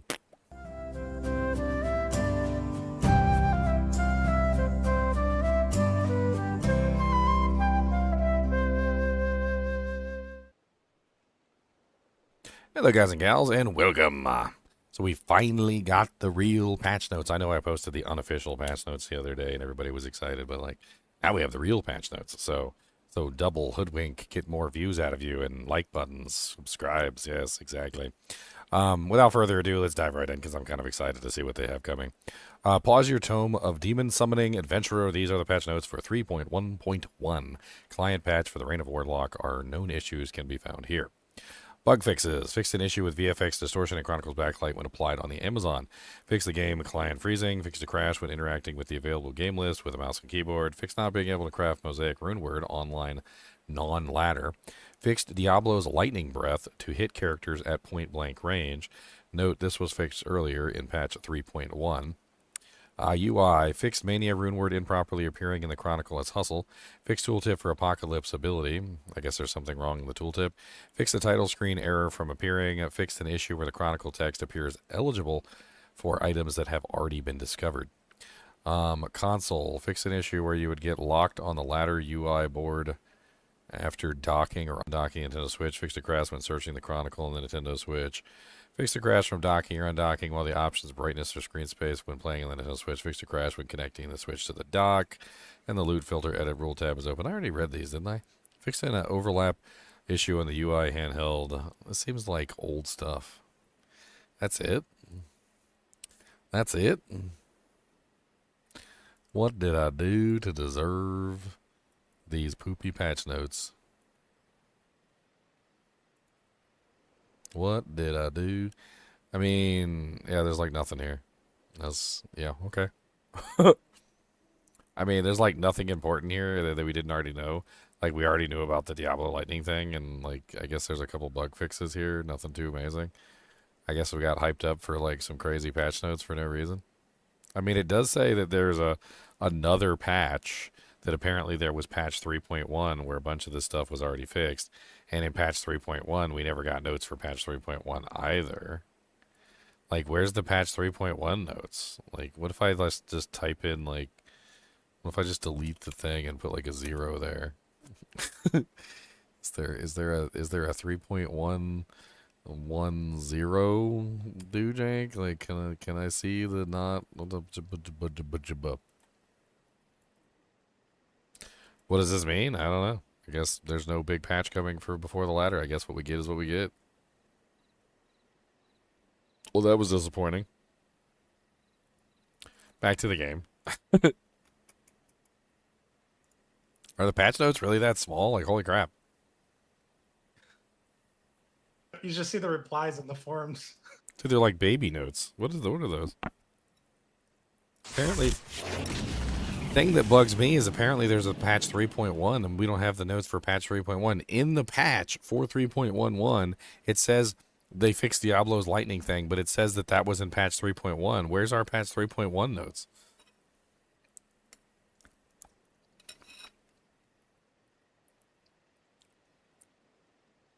Wow. I think my unofficial patch notes were better than those patch notes.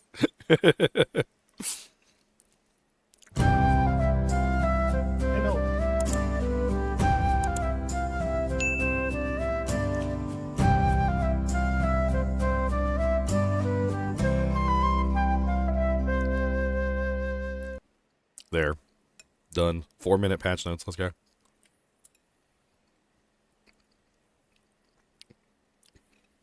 I'm going to upload it too. Let's go. That's done. Hitting the button. Pressing the do-janks.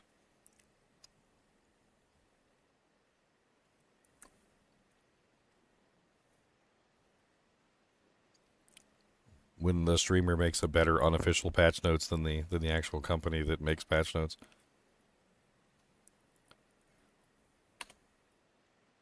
Three 1.1.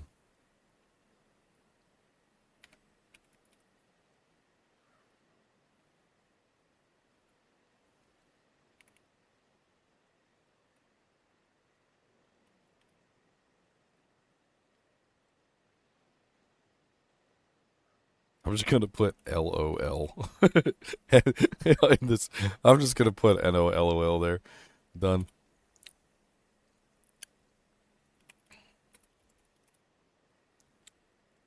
I mean, we got a lot. I don't want to be greedy. I'm not gonna say like, oh, I expected a whole bunch more and they didn't give me what I wanted. But like, I kind of expected a little bit more than that. Like, I mean, there's more changes than that we know of, right? We know of more changes than that. I feel like the patch notes was where's the 3.1 patch notes? Because that seems to be just like a 3.11 like hot fix or something. It doesn't actually seem to be the actual patch notes that like for the version of the game that we got. You know what I mean? Like the actual Reign of the Warlock patch that we got, that's not the patch notes for the Reign of the Warlock patch. That's just like a bug fix after the patch that we already got. I still want to see the original 3.10 patch notes. Like, because I'm sure there's stuff in there that we don't know about.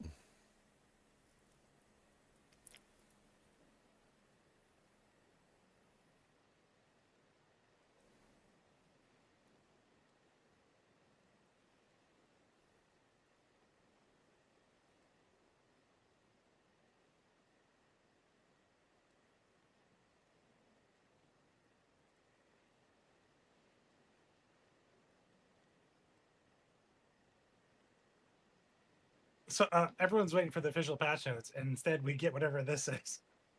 Was copy pasta broke? Wow, invigorating patch notes. Great job, Lynn. I'm posting it too. I want to see everybody's comments on my video.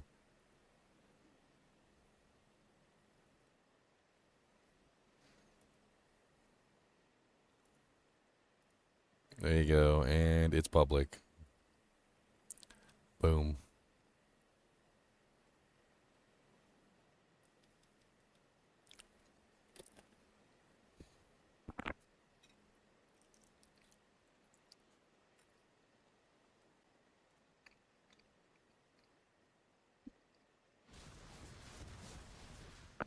I'll tell you one thing though.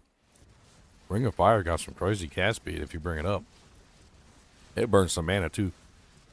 Like holy Jesus. But that thing really does have like almost like a Nova level cast speed going on.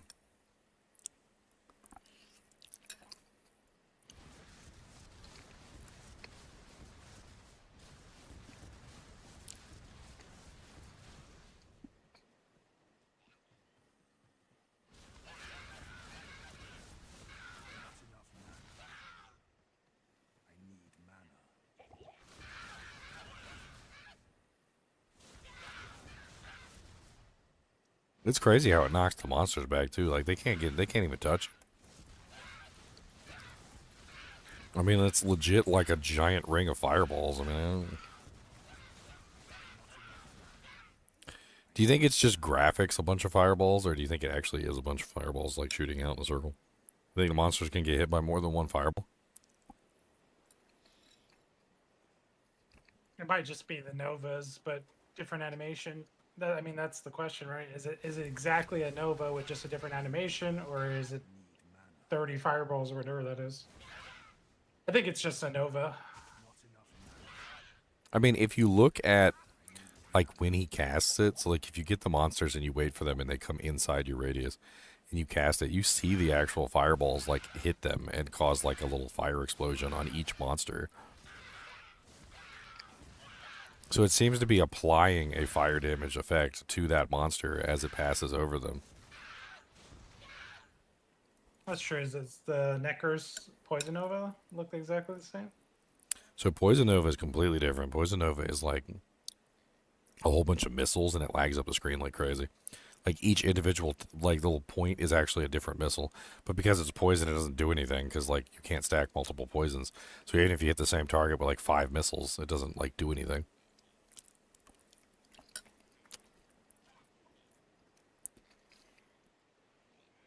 Man, these guys are really just camping base. Look at these little bastards. They ain't going nowhere. They're just camping me. Back it up.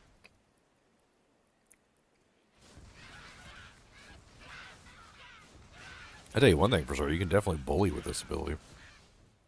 I don't think I've ever seen an ability work as good as this one for knockback.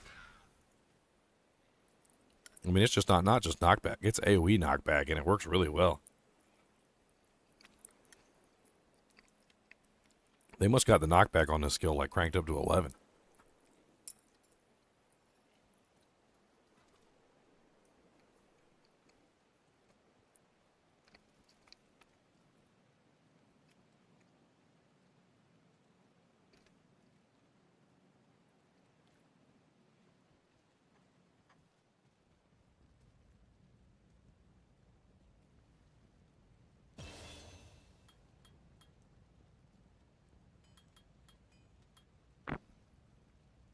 It's interesting when you build the fire tree, you end up with all 3 curses. Oh yeah, I was going to say this about the miasma bolt earlier, and I totally got like sidetracked by the patch notes and a bunch of other stuff. So miasma bolt, I think, would really strongly synergize with a summon. One really good summon to hold the monster still. I think if you had one really good summon to hold the monster still, I think miasma bolt would just be like insane. I think that's all you really need. Just get like a Lister the Tormentor or something and run around with that. Just like something that's like invulnerable and doesn't die. And can sit there and can tank everything for you so you can just spam your miasma bolts.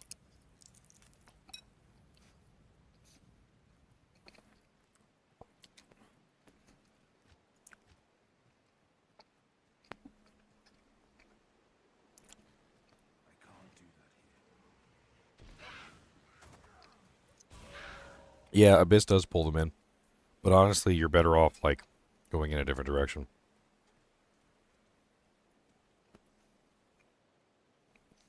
I totally abandoned this guy that asked about Thing Zero, that asked about the ability. If you're still watching Thing Zero, I'm going to explain it really quickly for you. So the way that the weakened ability works is it reduces the monster's physical damage only by the percentage, but only if their physical damage is unmodified. So what this means is that if you have any modification to the physical damage at all, in terms of enhanced damage, or enhanced demon damage, or enhanced undead damage, or might aura, or concentration aura, or fanaticism aura, or any of those things, instead of reducing the damage of the monster, it reduces the off-weapon enhancement by that amount. To give you an idea of what that actually means, like damage-wise, I could put on a weapon real quick. Let me put something on like this. Alright, so we have Bane's Oathmaker, right? So our current attack damage is 53 to 477. Now I could add... I'm dying. I can add some off-weapon enhancement. So like, I think I've got probably like a Fortitude in here. Do I got a Fortitude in here somewhere?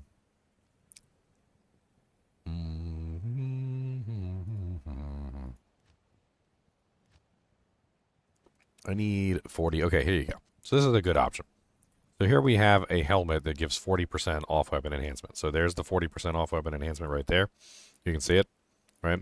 So this 40% off-weapon enhancement, and not only that, but it also gives strength, which strength also technically gives off-weapon enhancement.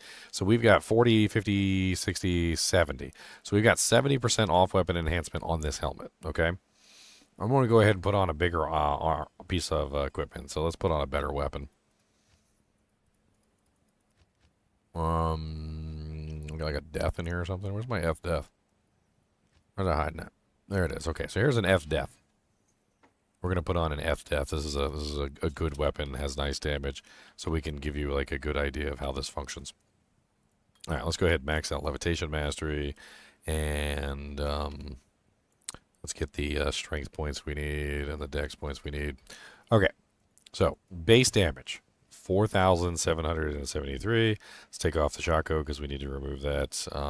No, it has +2 skills, so that's good because Andy's also has +2 skills, and we need that to even out. Okay, so we got 5,434, right? So how much does 40% enhanced with 30 strength actually add to your character? That's 70% enhanced, right? So we add that to our character, and we go from 5,434 to 6,049. All right, so we gained pretty decent amount of damage there. Not like the most amazing thing in the world, but we gained some, right? So we gained, what is that? 566. 566 for 70%. So we can reliably cut that in half. That was not the button I meant to press. We can reliably cut that in half basically for our 33%, right? So we take our 566 and divide that by 2. So 283 damage is essentially what we're cutting off the ability. Okay? Now, if you have a monster that's not affected by any kind of enhancement, then it's 33% flat. Okay? So 5,434 minus 33% is 1,793. Okay? So the difference between, and this is on a character, by the way, monsters don't hit this hard. So the difference between negative 33% flat to the ability is a huge damage reduction. But if you are just reducing the enhanced damage, it turns into this. Okay? So when you're dealing with a monster that doesn't hit very hard in the first place, like monsters don't tend to hit very hard. They only hit like maybe, like the hardest hitting monster in the game hits for like 1,500. And that's usually Iswal, like with really good stats, and he needs like a deadly strike, and he needs the high roll on as a hit, and a bunch of other things, right? So if you subtract 33% from Iswal, you're going to reduce his damage by 495. But if Iswal is under the effect of might, fanaticism, like if he has any kind of enhancement like extra strong or anything that bypasses this, instead it becomes off-weapon enhancement. So it's just reducing off-weapon enhancement, and it's going to be far, far less than this, like basically nothing. So the problem with Weaken, and the problem with the Sigil of Siphon, and the problem with Decrepify, and the problem with the Battle Cry, I believe, on the Barbarian, that all have this effect, is that they utterly fail whenever you're presented with a monster that has any kind of benefit to enhance damage. So it'll work just fine against, like, Uber Diablo by himself in the middle of a field, because he doesn't have any off-weapon enhancement. But if you Uber Diablo has a Might Aura suddenly, he will one-shot you. The Weaken Aura basically does nothing, or the Weaken Curse basically does nothing at that point, and the Siphon Sigil basically does nothing at that point, because that negative 33% damage is then offset by the enhanced damage, which then basically just kills the entire effectiveness of the ability. So anytime a monster is actually a significant threat, Weaken does nothing, which kind of like defeats the entire purpose of Weaken. It is de poopies.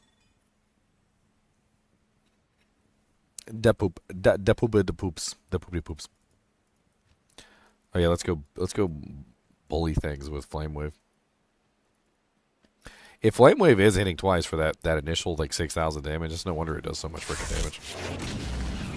Like, because if it's hitting twice on that 6,000, it's massive. That's massive amounts of damage output.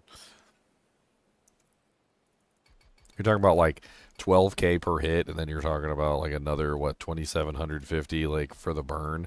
And I'm pretty sure you can stack like 3 burns on top of each other, if I remember correctly from my firewall videos, is that basically you get like three burns or something on top of each other, like maxes out the tick rate or something. Am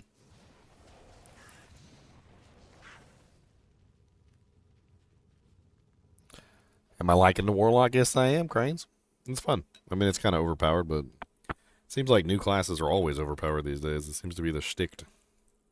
It's like, here's a new class. I'm like, wow, it's God.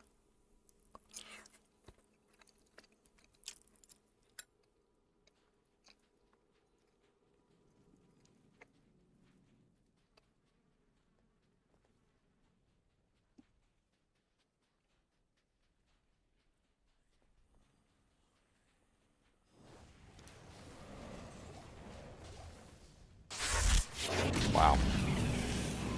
Am I on P8 or P1? I think I'm on P1, right? That was nutty for P1. That was like two flame waves and everything was dead. Dude, Flame Wave is kind of borked, isn't it? You played the build, right, Leon?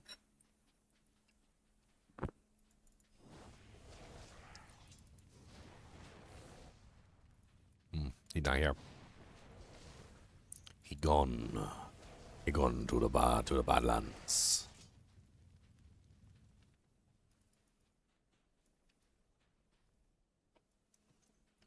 Was it worth mastering Levitation Mastery? Not in my opinion, no. It's really good. It does do a lot, but there are other abilities that you can invest in that would probably be better.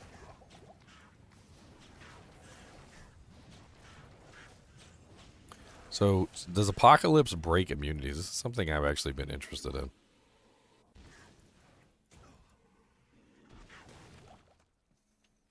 I don't really know the answer to this question, whether it breaks immunities or not. I kind of want to know. If it breaks immunities, it might actually suffer from 1/5 penalty. It's actually a question that I've had in my mind about Apocalypse ever since I found it had that negative 46% resistance. Because technically it shouldn't be able to do any damage to a fire immune target. Let's go to Cold Plains where there's tons of fire immune targets.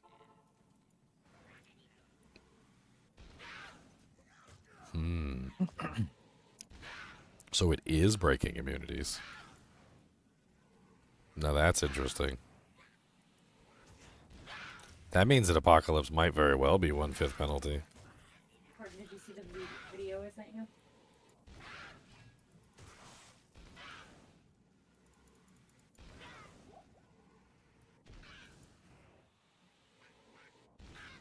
I mean, we could very easily calculate the damage probably, like on how much HP a Fallen has, and figure out whether it's actually breaking the immunities or not.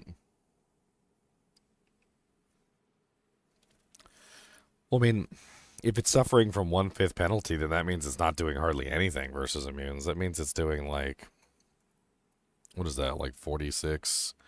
I think it only goes up to 40. There was actually a bug report. They said it only goes up to 40, and that anything above 40 was actually a bug. Divided by 5, so it's only reducing their resistance by 8%. So at maximum, it's only reducing by 8.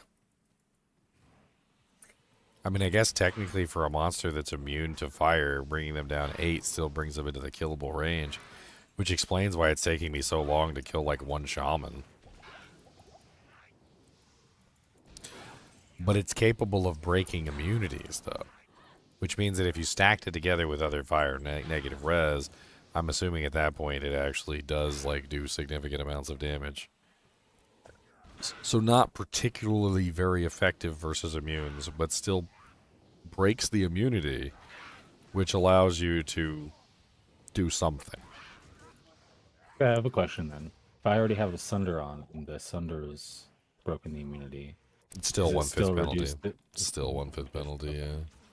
That was something that we had discussed. It didn't used to be that way. So, like, in the past, before they changed it, like, it was not 1/5 penalty until, like, after the Sunder. And then, like, they were like, oh, this is too OP. Because it was super OP. And then they 1/5 penalty'd them all. Okay, so if I have Conviction and I'm using Apocalypse and I have a Sunder all at the same time, both Apocalypse and Conviction are still at 1/5 penalty? Exactly. Okay. This is why I was telling people that the Consume is probably better than Conviction. Like, a lot of people aren't understanding this. Like, especially, even before I knew it was at 1/5 penalty, it was still better. So, Conviction only works really good against non-immune monsters, right? But, like, anytime you encounter an immune monster, it's going to be relatively worthless.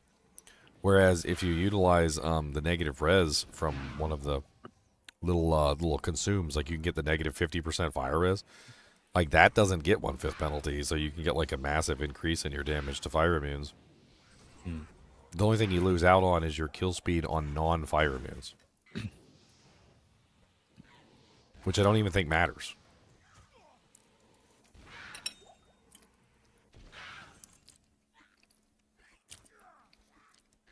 I mean, technically, since Apocalypse is able of breaking the resistance, that means that you can utilize Apocalypse to break the immunity as long as it's close enough to 100. And then you can just use the negative res to kill the rest. But if you can't break the resistance with Apocalypse because it's too high, like it's like 110 or something, then I guess at that point you need Conviction to break the immunity unless you have a Sunder.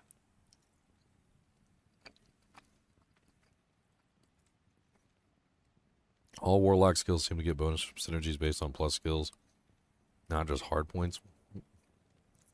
I haven't seen any that get like bonuses from hard points or from soft points. The synergies don't go up, the base does.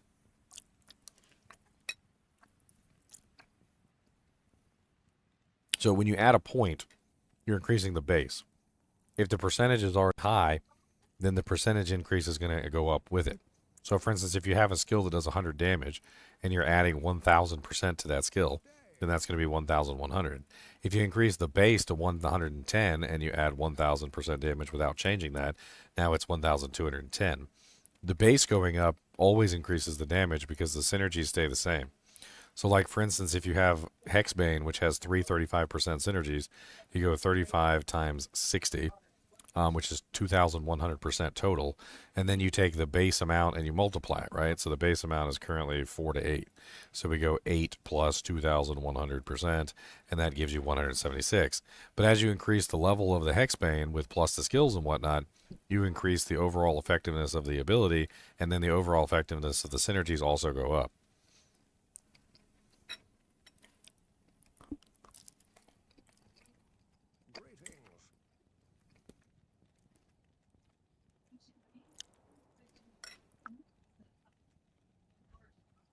Most of the stuff with synergies, like Deathmark, like I tested out Deathmark, if you put 1 point in Deathmark, it doesn't increase the Goatman by more than 1% per hard point, so it doesn't count soft points.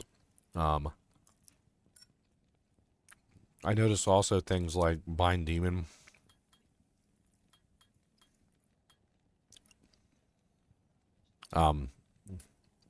Bind Demon gets synergies from the Deathmark as well, so it's the same thing. And then Consume, I don't think Consume has any synergies. A bunch of these also require like specific number of points to reach certain values as well. Like I'm pretty sure when I tested, was it Beard Blades? Or was it Echoing Strike? I think it was Echoing Strike. So I think Echoing Strike doesn't work on plus the skills from Mirrored Blades. Yeah. So, like, that doesn't work either. The soft points don't work for Echoing Strike, so you have to actually put points into Mirrored Blades to get the increased number of strikes.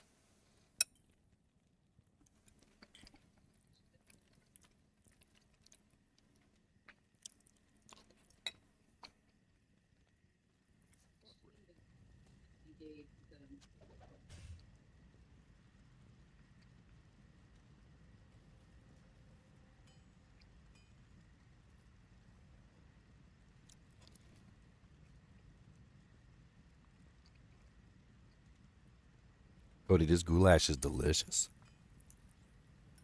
Would you like a noodum? Hmm? Would you like a noodum? Oh no, you drop it. You better get that noodum. You better get it. That's terrible sloppy of you, sir, to be dropping noodums. I'll give you one more chance. Good. Now get out of here with your noodle face.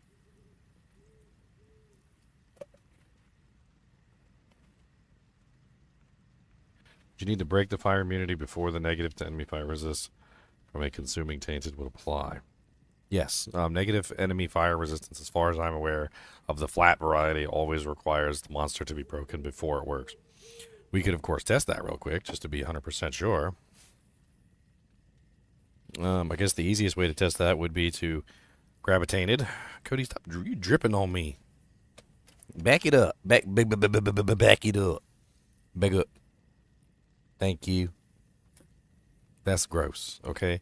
That's a whole lot of dripping going on, sir. That is a whole lot of dripping.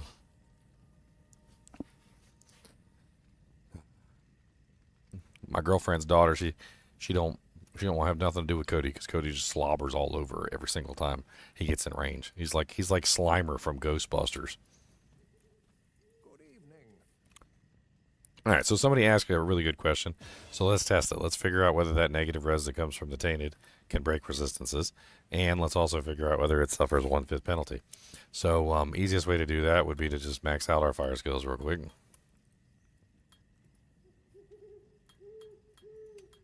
Let's go ahead and grab the tainted and grab the consume. We're going to go ahead and summon our tainted, and then we're going to eat him. Nom nom nom. So now we have the negative 15% enemy fire resistance, which I don't know if that would break on immunity, but we could certainly try. Let's use Flame Wave, because Flame Wave doesn't have any negative. That way we can verify it with a skill that doesn't have any negative resistance.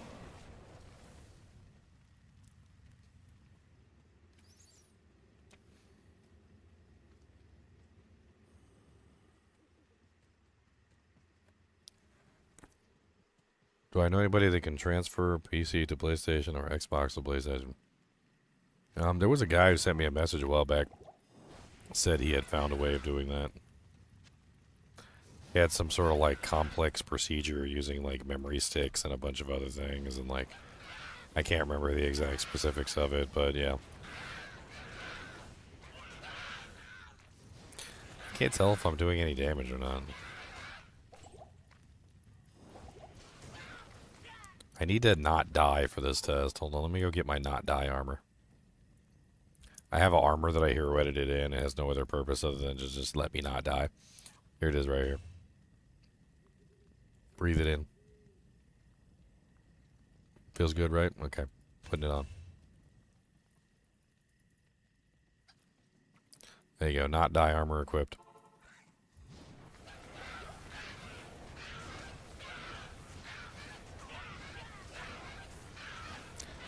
Can't tell whether their resistance is moving. I need a better source of negative res. That's what I need. Or I need some cannot regenerate. That's what I need. Cannot regenerate. That'll probably work. I just need to hit one of them with the anti-regeneration dewjag so that it can't regenerate anymore.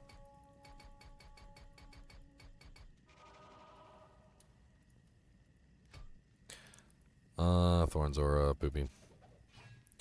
Okay, and then again, this, and then this, and then we go back down here, grab the tainted, they grab consume.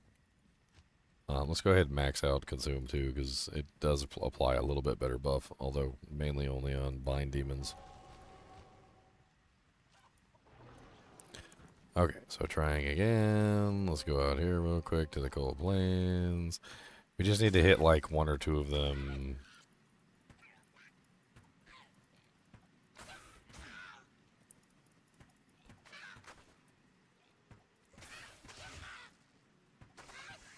Okay, so we have enough that have been hit.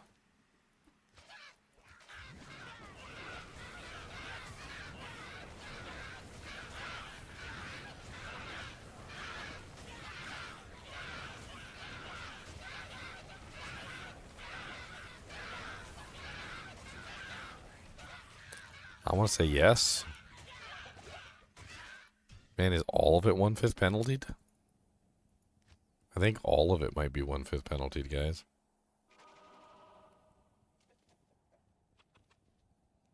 They were definitely taking damage from the flame there. 100%. Which means the summon tainted bonus might also be 1/5 penaltied.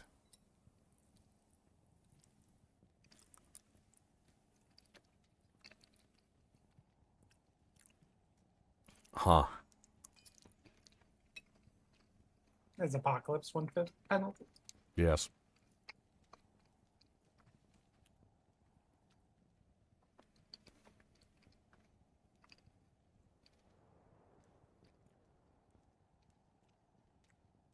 Apocalypse was easy to test. It's like 8%, so it like breaks most 100% immunes. Summon Tainted was a little bit harder.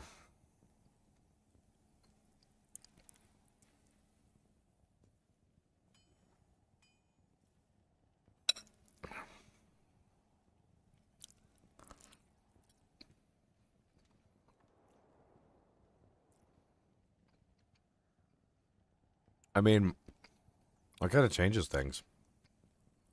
a lot. And that means that 40% bonus is less effective because it's not just flat negative enemy fire resistance. Or the 45% or 50 or whatever.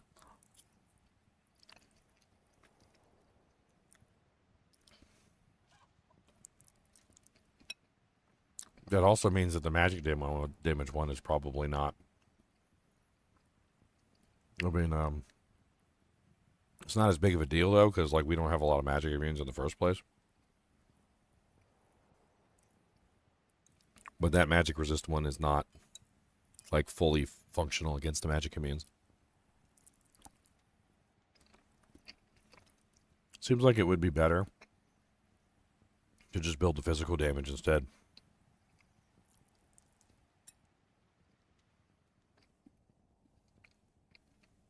Like that way you have two elements and you can just bypass the magic community in a different way. Kind of like we were trying to do with Hexbane and then having the melee attack as well.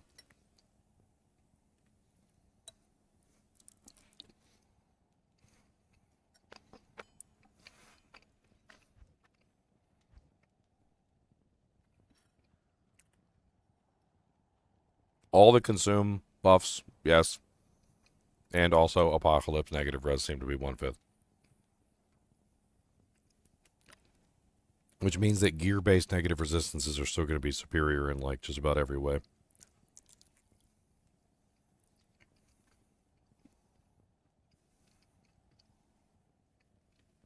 Also, Apocalypse doesn't go up as high as you think it does. There was a patch note I read yesterday with the on the unofficial patch notes, which was better than the official patch notes, by the way. Basically it was stuck at 40%. And even if it reports higher than 40%, it doesn't actually go higher than 40%. That was in the forums. Let's see if I can pull that up real quick.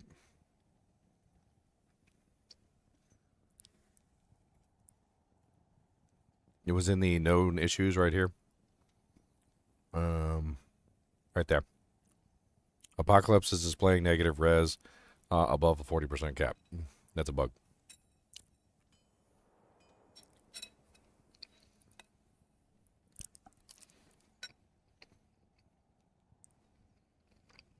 But once sundered, the 1/5 penalty should be removed. No. The 1/5 penalty is always in place. If a skill gets a 1/5 penalty, it stays 1/5 penalty. Even if the Sunder Charm breaks it first. It does, however, make it more effective, though. Like, for instance, if the monster's at 100 and you have 8% with Apocalypse, that brings them down to, what, like 92 or something? But if you bring them down to 95 with the Sunder first and then apply your 8, it brings them down lower.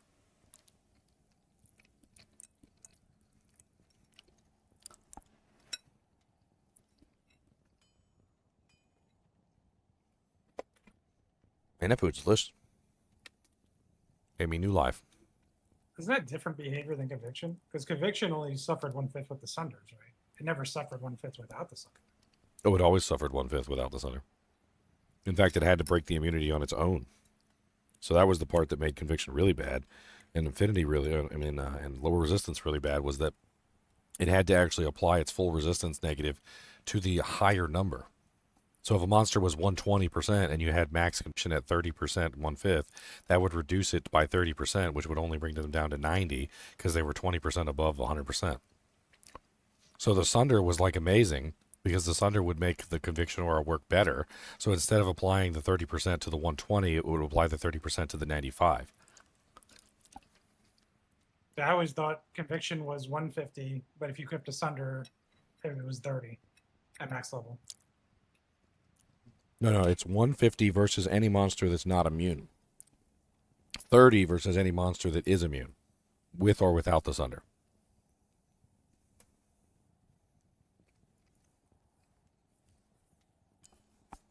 Now, that doesn't mean that Conviction's not, like, really good versus non-immune monsters. It still is. And it looks like Apocalypse and the buff will still be really good versus non-immune monsters. But it doesn't look like Apocalypse and the Consume buff are going to be enough to really bypass things. I mean, to give you an example, I'm going to go outside and use Apocalypse right now. So here. We'll go out here. We're going to use Apocalypse on the immune to fire monster. So we got some fallen right here. Then we're just going to Apocalypse them, right? 1, 2, 3, 4, 5, 6, 7. So about 7 hits. Looks like that one's going to take 8. So about 8 hits to kill the fallen in, what is this? Am I in P8 right now? Yeah, P8 with maxed out Apocalypse. That's like level 47, like Jimmy Jammed Apocalypse. Still takes like 8 hits to kill a fallen, which is actually really pathetic because fallen have like the lowest HP pools in the game. I think fallen only have like 4k HP if I remember correctly. Plus the bonus, of course, for the plus the bonus for player count. They are at 2,261 plus, I believe, what is it? It's a 50. Is it 50% per player, right? So it's 50, 100, 200, 300, 400. It's like 400% or something. So that would be like 2,261 plus 400%. So let's assume he had 11,305 HP and it took you like 8 hits to kill him. So you're only doing like 1,413 damage per Apocalypse, which is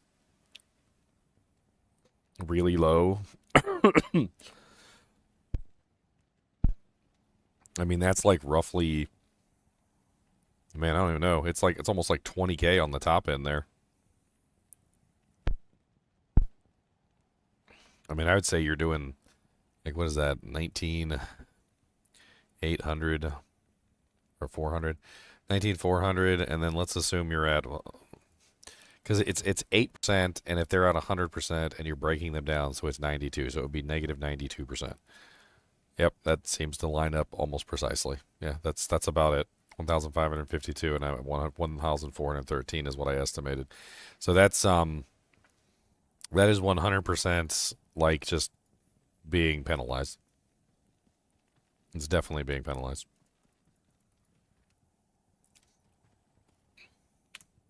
Now that means that if you did the Apocalypse skill, which caps out at 40%, by the way, so we just established that, and then you could also potentially get the consume buff for 50%, which means you can get 90%. You can then also grab conviction. Didn't somebody say conviction was like capped at 12?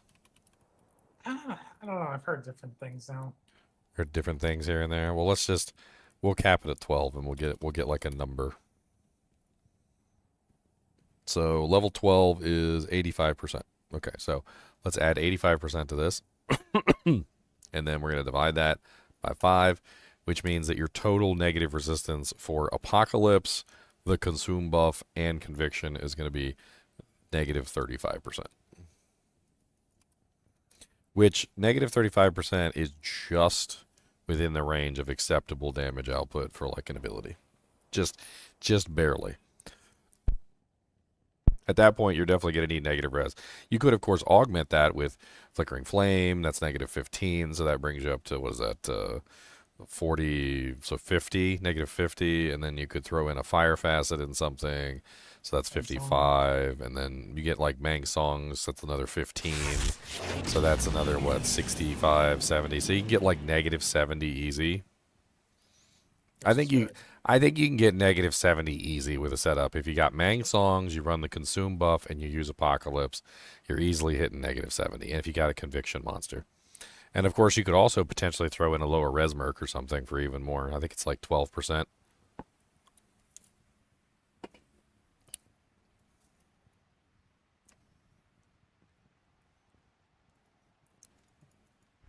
I don't know. Fire looks interesting, but I don't think it's going to be like as powerful as all that. Phoenix Shield is another 30%, 28. Yeah. That flat negative res is going to be powerful.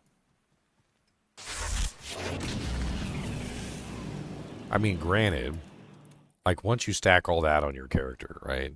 like you're stacking all those things, you're still getting the flat value for all non-immunes. So you're getting 40% from the Apocalypse skill, you're getting 50% from the Consume, you're getting like 85% from the Conviction aura, and then like if you were a Flickering Flame, you got like the 15 from that too. So you're sitting at like negative 190 for like non-immune monsters.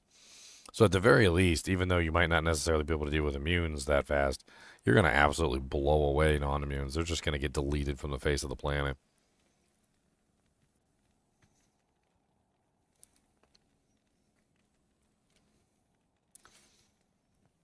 Diablo 2 Resurrected, you have not been logged in the last 30 days. You haven't been online to turn on the game. Oh, man. Diablo 2 is telling on you. Troy's. You've been cheating on your lady, haven't you? Okay. Look. I'm gonna teach you. Hold on, I gotta close the game because Diablo 2 can't see this. Okay, when you've been cheating on your lady, all right, sometimes you gotta let your lady know that you know, like erase her memory so she doesn't know anymore. All right, so I'm gonna show you how to erase your lady's memory. All right, but you need to be faithful from now on. Okay, you need to be faithful. All right, we're going to go over the details together, all right? So in Diablo 2 Resurrected, there is a DRM check authenticator where the game checks to see if you've been faithful or not. Apparently, it is the cookie.bin that is located in this directory right here. And what you need to do is you need to go to that directory and you need to delete the cookie.bin file, which is going to erase your lady's memory and like make it so that she no longer knows about your infidelity. All right. Then you're going to change your region from Americas to Europe, which you can do really easily with the launcher. So you're going to go like this to the launcher, and you're going to click on right here, and you're going to change your region to a different region, and then you're going to try and log in. Make sure you run as administrator, and then restart login, and it should potentially fix your issue. Basically, what this comes down to is you were unfaithful to Diablo 2, and you didn't log in for a certain period of time, and she's mad at you. And you're going to have to erase her memory via the beautiful like cookie.bin file. So don't tell her about it. You don't want her to know about the whole mess. All right, now I'm gonna boot back my game up and don't say nothing about it because I want my lady, you know, my second lady. I want my second lady.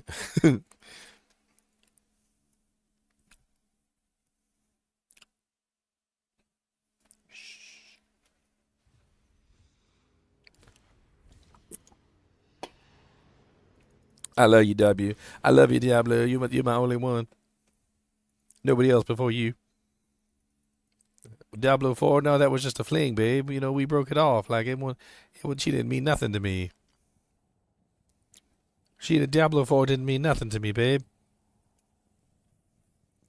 Path of Exile, what's that? That sounds like a restaurant. We should go there and get some chicken fajitas. Why does that sound hollow in there? Sounds hollow. You got no brain in there? You got no brain in meats? Why is it hollow in there? It sounds like there's an empty cantaloupe. It's not empty. Why are you snorting like that for? I'm gonna get you two from some of that. I'm gonna get your nose and I'll rip it off. You want to smell my benzocaine? What do you think of that smell? Doesn't numb your throat. Yeah, I'm gonna get you with the numbing juice.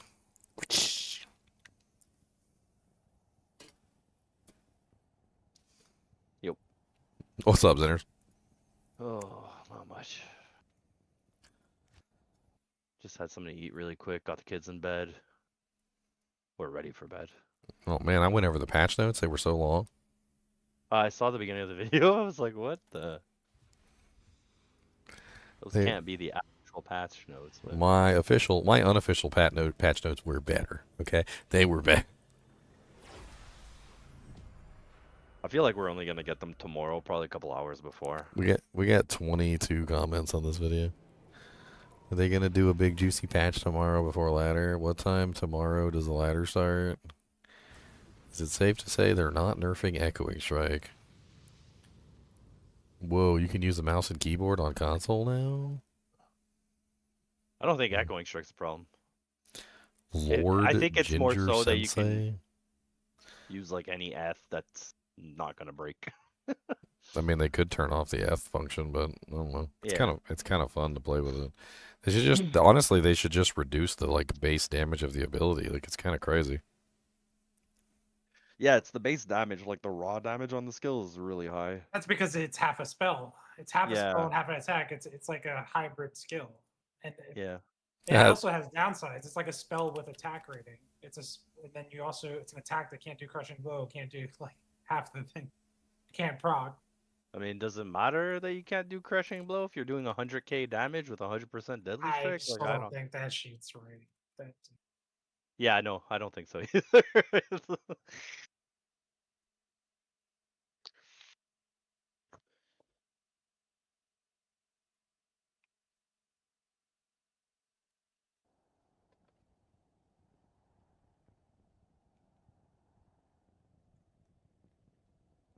Womp.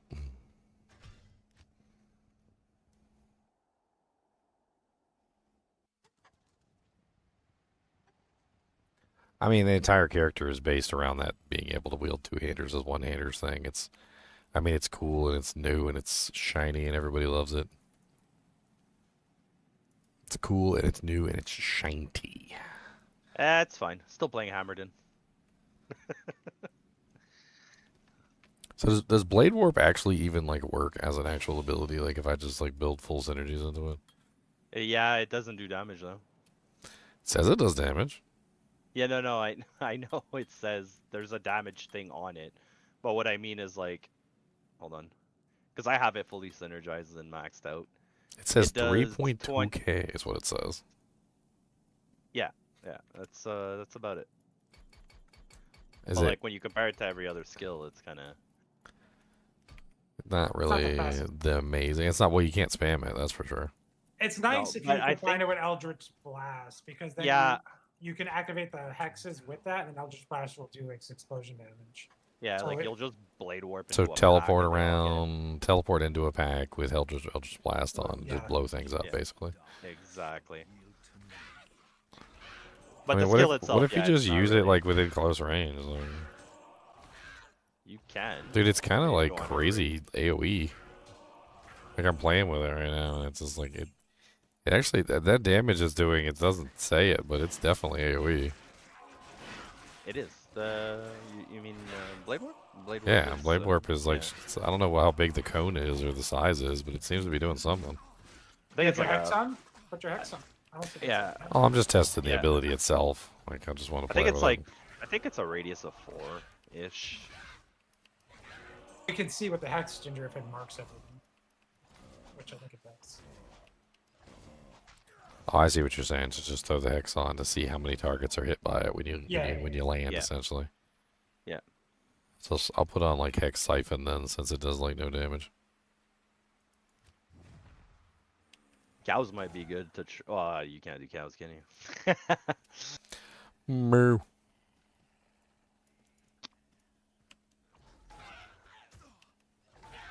I mean, I leveled with Echoing Strike, but I thought Mirrored Blades was better.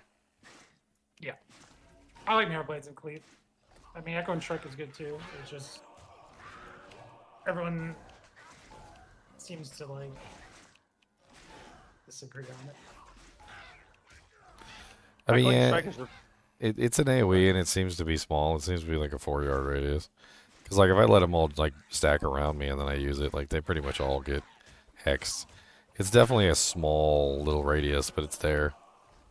So it's doing You don't that. run, Patrick. So it's doing that 3.2 damage or 2k damage in like the whole radius around Yep. you, which is kind of neat. Patrick wants to know why you're not running. He doesn't know. He doesn't know. Why am I not running? I don't know, just having fun. Teleporting. He doesn't want to lose his defense. I mean that too, yeah. Technically, you don't need it if you're teleporting. Like you should toggle your runoff if you're He should be teleporting. walking. Yeah.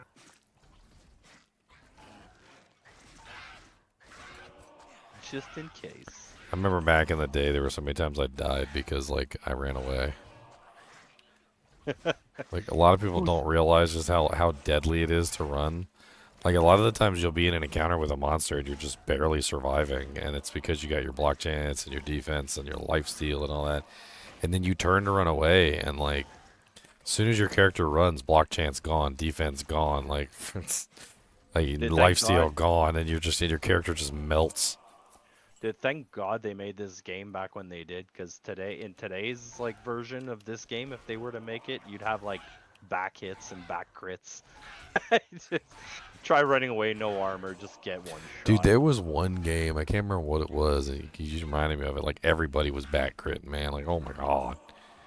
I think Pillars of Eternity, I played that one for a while, and there was like attacks of opportunity, like when you left the radius of like a monster or a player, like they could just automatically get attacks of opportunity from you from disengaging.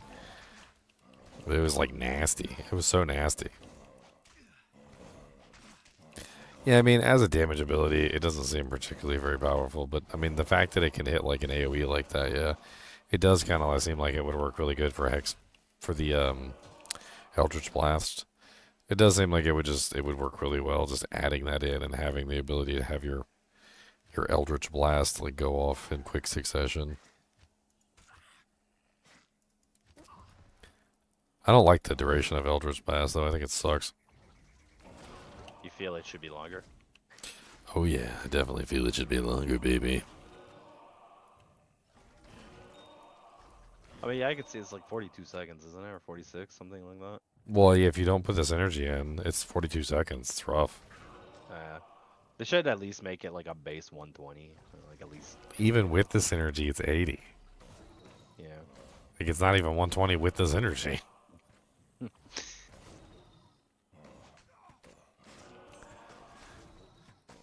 The only thing I find interesting, like the only thing I find interesting about Eldritch Blast is the fact that it can refresh the hex. Hexes. Like, the fact that it can refresh the hex seems kind of interesting and makes it seem like you could potentially get more damage out of the character in general. Like, if you were doing a cleave build and you were, like, running one of the hexes, I feel like it would just work really well with the hexes because you're essentially just going to keep refreshing whatever your hex is and dish out more damage every time it pulses. I think that's the idea of it, though. It's because, like, let's say Cleave and Blade Warp, they don't have big AoEs, though. It's like four radius, roughly. So I feel like it's made to, like, you know, you Blade Warp, you Cleave, you Blade Warp, you Cleave, but, like, in the same pack. But, like, your Eldritch is just continuously, like, refreshing the Purge or the Hex, so it's always on.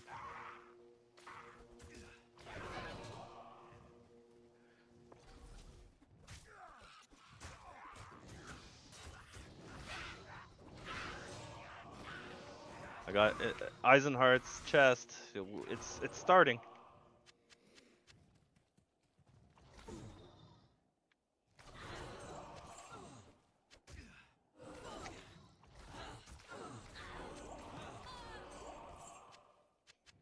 I think the other crazy thing about it is the life and mana leech they put on it. Like when you have it fully synergized, maxed out, like the skill. I think at like level 40 or 45, you could probably check, but it's like 40.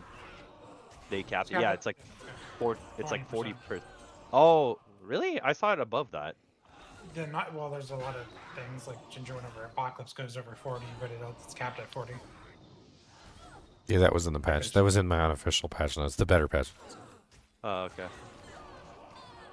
But Yeah, still, 20% is still a lot on. Yeah, and it's spell damage you're age. It's pulsing. not physical age, it's spell age, so it's better. Yeah. Yeah, I think It's you like were. I don't know if you were gone when I was testing, but basically we found out that like the Tainted consume, the like various negative resistances you get from the consume, they're all penalized for immunities, and so is the Apocalypse ability. Apparently they break immunities too. Okay. I was able to test all of them successfully. They actually do break immunities, and you can kill the monsters with them. Very low though, like the 40% divided by 5 is like 8. And the 15 divided by 5 is rough. That's like 1. You can get like 1% resistance out of that. So they go from 100 to 99. Yeah, I mean, well, they're broken and they can take damage, but it's very, very minimal. I guess that helps with the Sunder though, because Sunder will just automatically break, right? And then that would just get minused.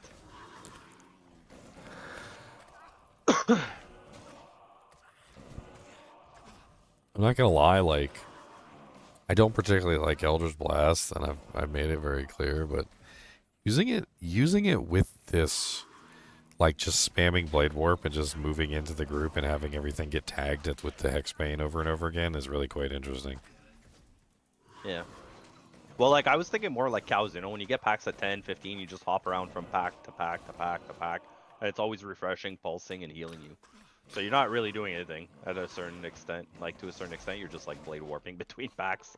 I mean, that's kind of what the way that I see that it actually working really well is basically you just Blade Warp between packs and let the Eldritch Blast do its thing. Yeah.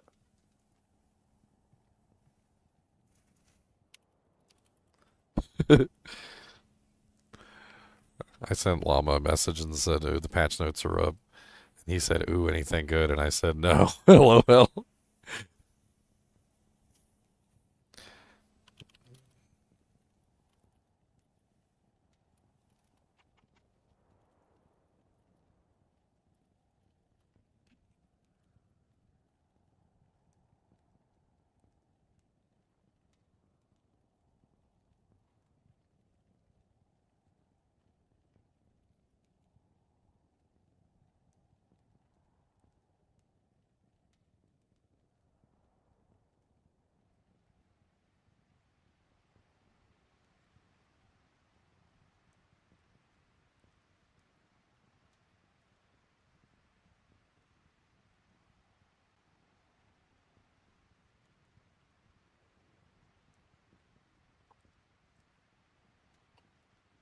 Ah.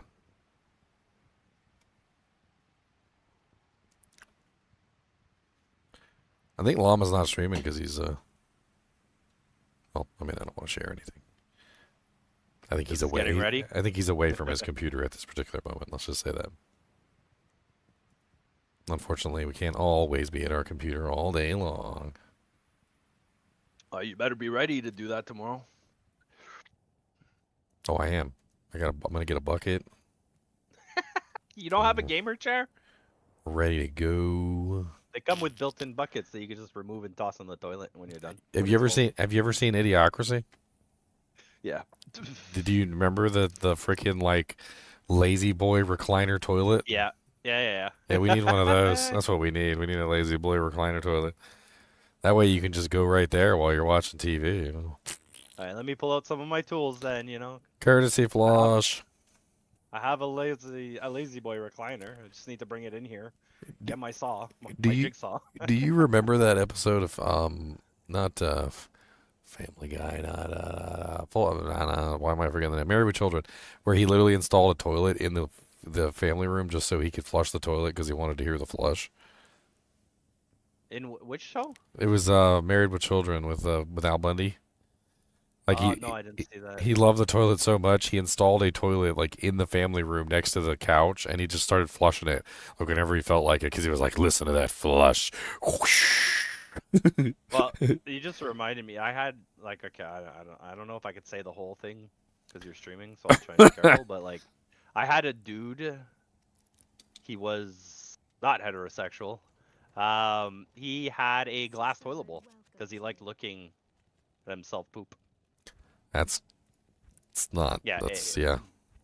Might as well have a mirrored toilet with a glass toilet bowl. And a camera. Why not? Yeah, it's very weird. He's very wealthy though. A really big house. Yeah, Al Bundy had a bunch of toilets. He had a toilet in the family room. Was it like, see, Al Bundy family room toilet. He literally just had like a toilet in the family room. Like, I'm not even joking. It was just sitting there in the family room, like up on a thing, and he would just like walk over and flush it every now and then just for lulz. And he had a sign on it that said, "Do not touch." I think that was the same episode where they had like banned the high flow toilets, and they like installed a low flow toilet in his house, and it sounded horrible, and it like wouldn't even flush the down. So he like drove to Canada. He drove to Zinner's house, and he picked up a bootleg high flow toilet from Zinner's, and then drove back across the border with his bootleg toilet and installed it back in his house. I'm like 90% sure he went to Canada to go get that toilet too. A Ferguson says I'm a toilet. The hell is this episode? Stupid memories. Nothing flushes like a Fergie. That's right. Nothing flushes like a Fergie.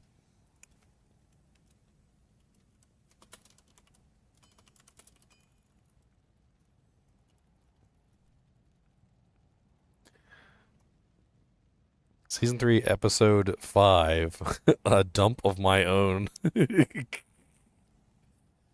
He said, Bud, the toilets today aren't worthy of the name.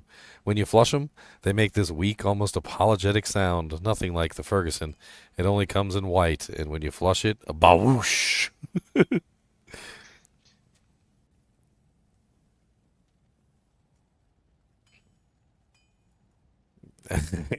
In the episode, Al is fed up with his family and desires a man's flush, a powerful, reliable toilet that represents his ideal and functional life.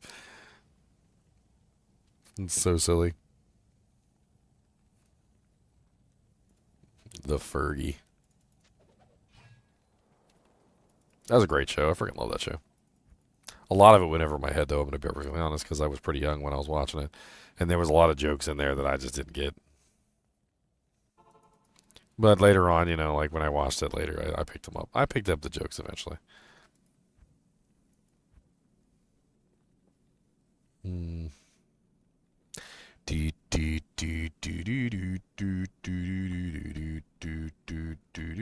What do you actually get for beefing up Blind Demon? Like, what's the real benefit for it?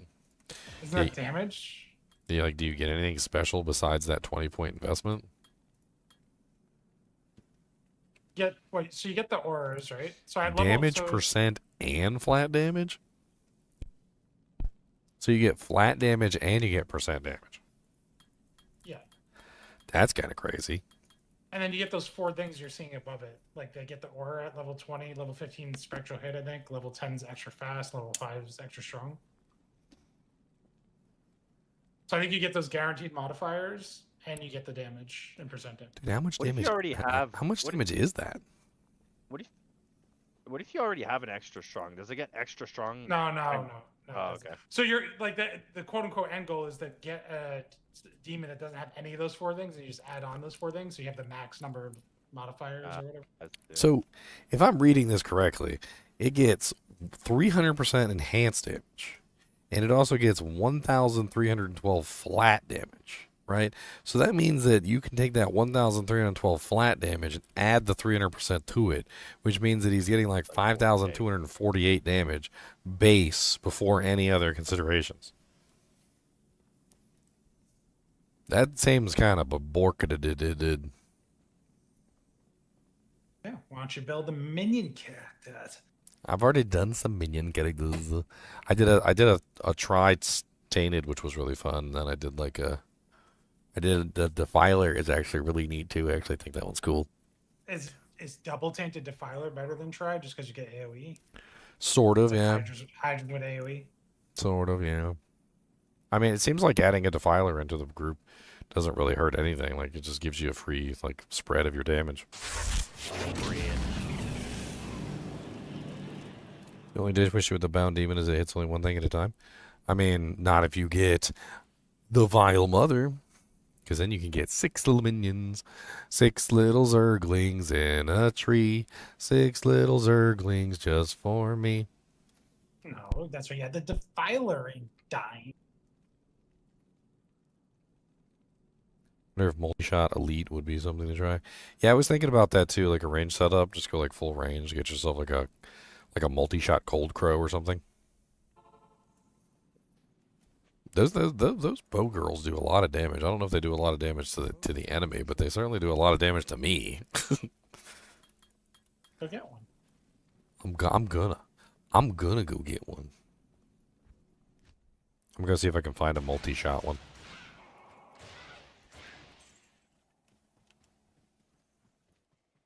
Come, little monsters, you can see. We need some monsters just for me. Down in the cold tombs.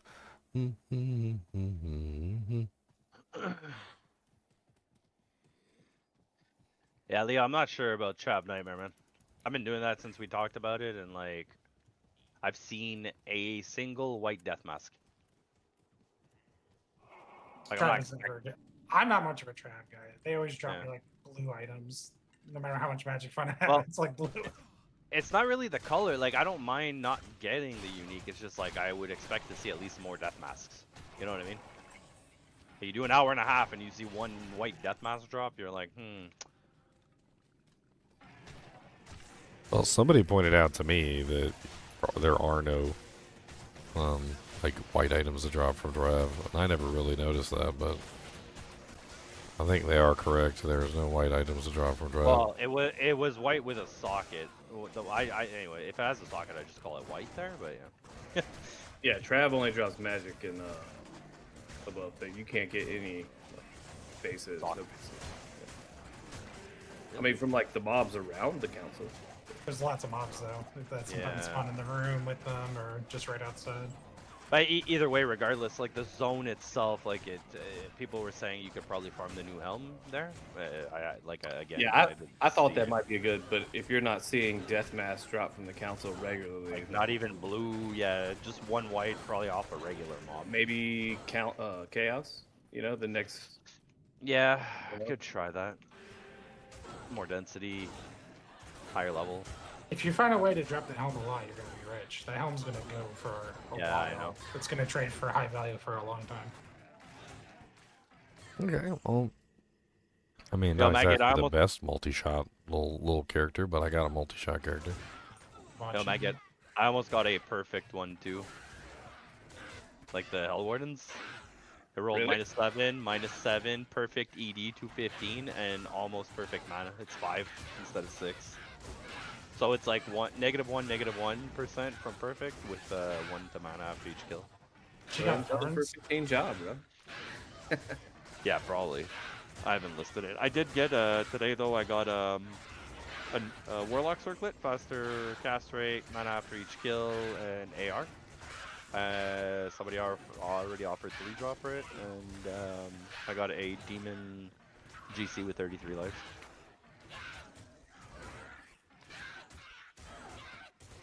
The items you need in ladder. You start first week, you're selling those for a lot. I mean, us have been playing a lot. Like we've been finding a ton of like really good items. I don't know if like non-ladder, like the drop rates are different. It's just, or it's just because we're so powerful so soon. Could be that. I think it's just the power. Like we have all access to all the gear. Like.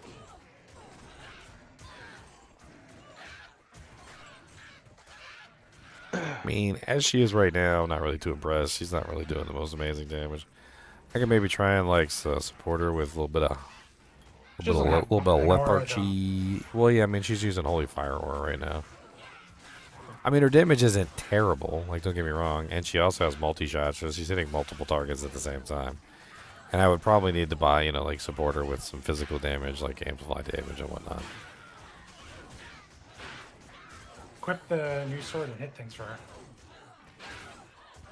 For a amp. You're the source of the amp now. You're the amplified damage. Speaking of amplified damage and that sword, that sword would actually be absolutely amazing for a Thorns Druid build. Like with Spirit of Barbs? Yeah, full Spirit of Barbs, and then maybe the Merc too, the double with Bramble and Edge. And then like set up for minions so that you can get the so you don't have to obviously take all the brunt of the damage yourself. Or you could just do full lifesteal like it did the Cow Diver. Or you just steal all your HP back. Just constantly steal your HP back. Yeah, I don't know about Debogro. She's kinda her AI is kinda weird. She kinda runs away and then comes back and then like does weird things and then I don't know, her aura kinda sucks right now though.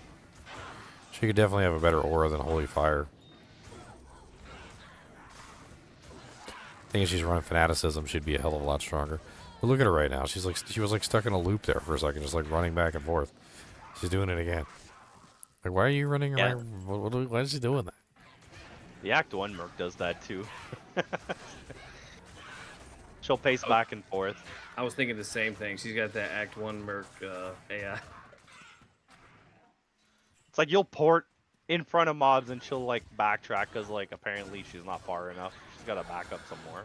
Yeah, just get back here. Back it up, back it up.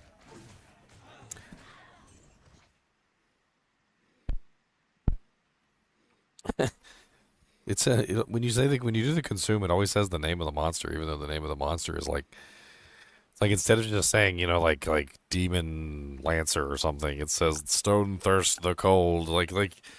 You know how many times people have come into my stream and they're like, oh Ginger, I found an item and it's so good. Like this item is it's called and they're like reading off like a rare item to me, and it's like it's called Big Buttocks the 7.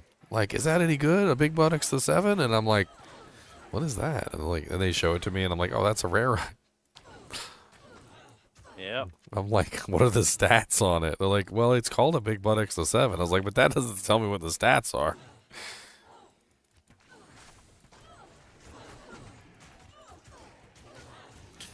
I need the stats.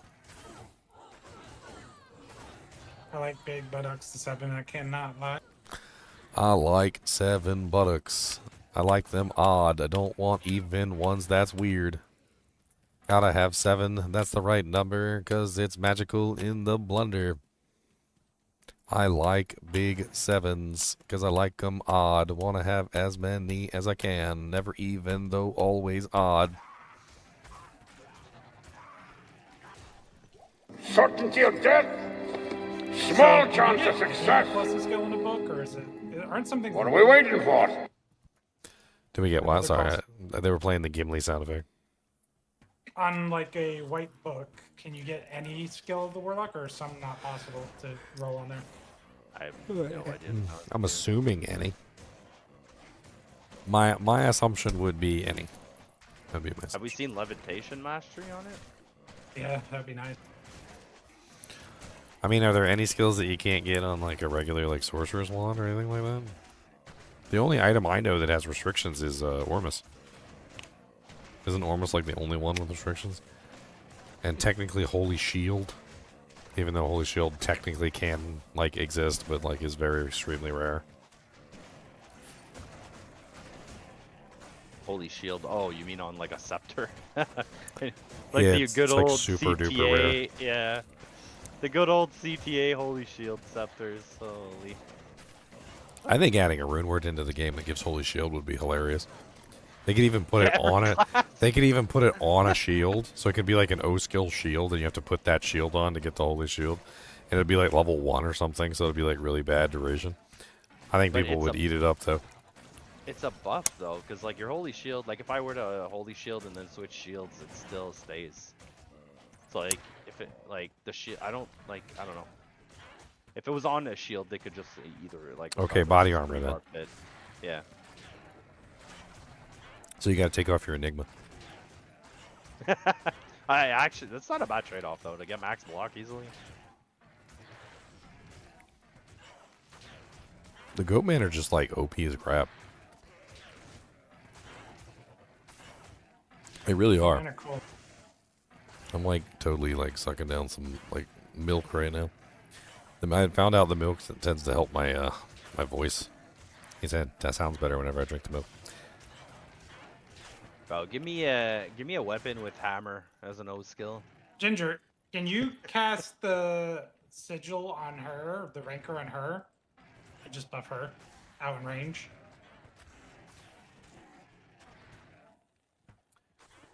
Can I cast what on her? Sigil rancor. Just rank her. I did notice that you could like almost like customize and control the rancor curse, which I thought was kind of neat. Like, yeah, it affects everything within in the range, but but you can like you could cast it on like your bow roll, and you could leave the blood raven out of it. unaffected. Yeah, or you can even cast it on your goats if you're careful with it. Like you can easily like min-max it a little bit and like control it where it is. I was saying that might be good for her.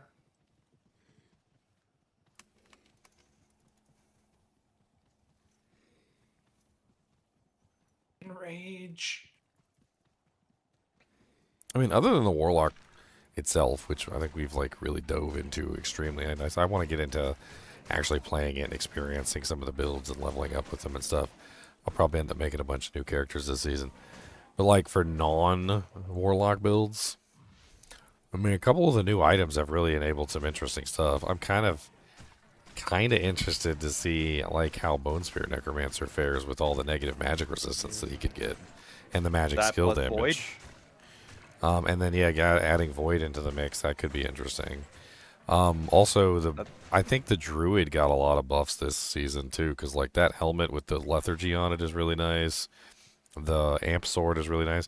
Can you imagine running the like a Thorns build with the lethargy helmet and also the Amp Sword?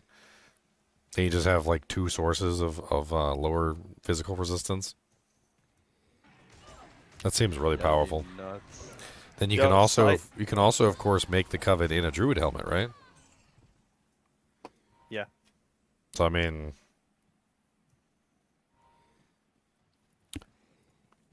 side note, not to change the subject, just I'm noticing a lot of death masks in Chaos Hell, and as I was thinking that, because I saw a lot of whites drop, I just dropped another one of the helmets again. Hell Warden's Will. Off a regular mob in Chaos, not even Diablo. And this one rolls... What's the TC class on it?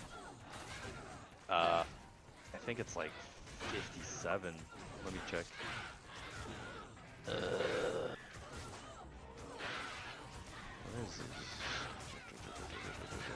Yeah, this Rancor curse seems like it's going to be absolutely insane for a Thorns build. I feel like you could even do just a really strong Thorns build on the Warlock itself. Just like get like maxed out Rancor and just have fun doing the whole like speed up thing. Actually, TC class is 48, Ginger. 48. Why does that Yeah. sound familiar? Oculus? 48. Do you have a Dread Pang? I actually found one. I think a bunch of people found one. Yep, I found one today. Yeah, I want to try dual wielding it, double swing for early barb stuff. Can one of y'all make a game and I'll come grab it? Yeah, I will right after my chaos. I'm just about to kill Diablo. So what is it when you fight an elite in a terrorized zone? It's +3. So they're +2. Depends on if it's a champion, I think, versus Yeah. a elite versus a super elite. Well, I think it goes 2 to 3 to 4. I forget. Well, according to this, Bloodmore, or like terrorized normal difficulty is 45, so 46, 47, 48. So you could get it in normal T. Yeah, but to hit, yeah, I guess. So you could like, if we get lucky, Up all and night. well, no, I was gonna say if we get lucky and get through normal, and TZ cows decide to pop. I mean, honestly, just like running a TZ or two I don't think be technically a bad thing anyway. Like No, we it's- could clear normal and then we could go back and run a couple TZs real quick. Yep, it'd probably be more EXP anyways than what we used to do with cows. Well, we can't do Nightmare Cows anyway on the I meant normal. Nightmare we run used- yeah. because we That don't Nightmare have Cows anybody to doesn't make it suffer. for us. That's the made to suffer. Look, we get good EXP in them Nightmare Cows when we do the run though. That you got to admit that's fast. Like if once we pull together and everybody starts doing their job, like we start bouncing up like 4 or 5 levels a run. You just want us to die. I fear people who don't have D2R already are going to overpay $10+ cost of the game. For what? What are they paying $10+ of the game?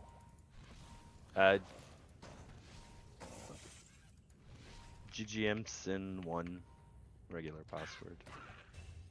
I mean, if you don't have D2R already, you're making out like a bandit. It was $40 for D2R when it launched, and now it's like, what, 35, 39, whatever, for the expansion and D2R together?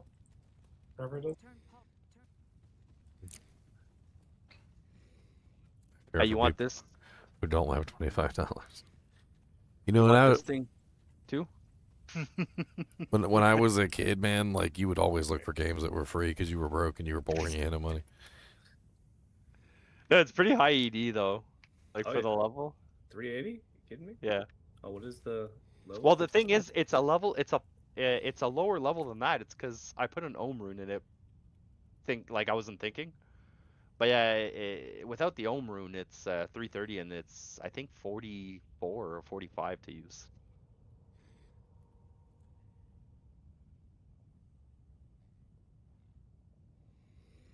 Oh, double swing? You're gonna do the Is that what you're gonna do? Double swing? Proc the amp? Yeah. Are you and King both ready? Are you guys ready? Yeah, I've been. Yeah, we're just waiting for you, man. You're waiting for me. What are you guys doing? We're just doing more Uber kills, Here, look. like budget Uber kills, like day one Uber kills. Do you need Yeah, more he's gonna keys? BO because he's gonna make a barb. I'm gonna Sure. I'm gonna spec hammered in, but I also like worked out my build like on an alt. I reset it. I'm gonna have Holy Bolt healing him, so we don't have to life tap, and he'll be able to proc amp from Hephaestus, whatever. Yeah, you gotta keep him alive. You gotta heal him. Yeah, I'll try. I'll start healing him, and he'll be like meat. I'll be like, no, stay away from my meat. Fresh feed. Well, I got a new one of the new helmets. If anybody wants it, it's a -6, -8, 206 mana after each kill. Diabolos. I forgot to actually post this video earlier. I made it, but I didn't post it.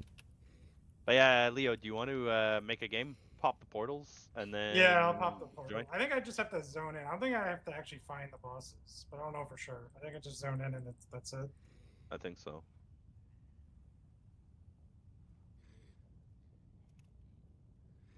Don't forget the poison damage small charm this time. Yeah, I mean, I have it. like, you don't probably. I don't know. You need some sort. You need like open wounds. You need something. Yeah, Their healing is insane. Say that to the 5-second kill on the Ubers, like the 3. you didn't even. They just died. You're like, what? The swords work pretty good in Trab. You're Yeah, not, the swords you're not work doing amazing. crazy damage, but the amp is really Always nice. there. Yeah. Yeah, it's always there. You know what it kind of reminds me of? It kind of reminds me of Witch Wild String. Yeah. Like, Witch Wild String was designed with low damage, but then it had, like, Deadly Strike and Amp, and it has, like, a bunch of other crazy stuff on it, but it has, like, low base damage itself. And, like, it kind of seems like Dreadfang is just, like, a melee version of Witch Wild String. Well, like, a perfect Dreadfang F could be, like, insanely... Yeah, it could be really good that version for sure. I think a lot of people are going to be looking for the F version for sure. Which means it's going to be expensive. It's going to be expensive. Thankfully, it doesn't have that high of a roll on the enhanced damage.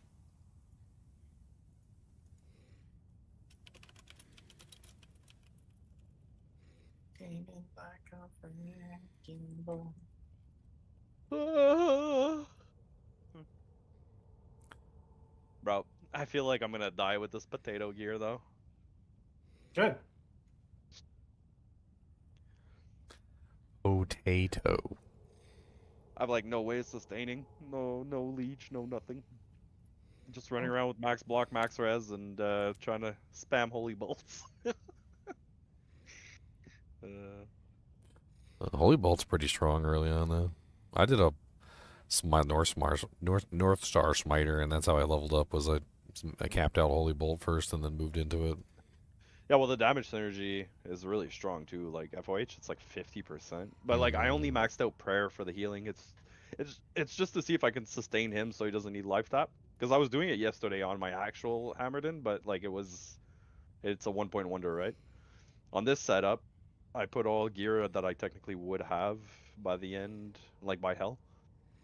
And I maxed out Holy Bolt. It's GGM Uber for King and Zin. Get a Warlock torch? Oobums. Yeah, me and Leo went through all that struggle yesterday to get a 10-18 barb torch. Oh, that was... It's terrible. Yeah, I know. Uber's what? GGM Uber, that's it. Same password as usual. Very simple. Already spawned them, I think, so... And then I'm we ready to go And then we go to River of Flame. Did you pop your thing already? Yep, Oh, I yeah. already got my treachery. I just need Emilio, I'm gonna heal need you. a good shout. Bring me a shout. Shout. Oh wait, can I Shout. I got a level 24. I don't know if I can. I don't think I can heal.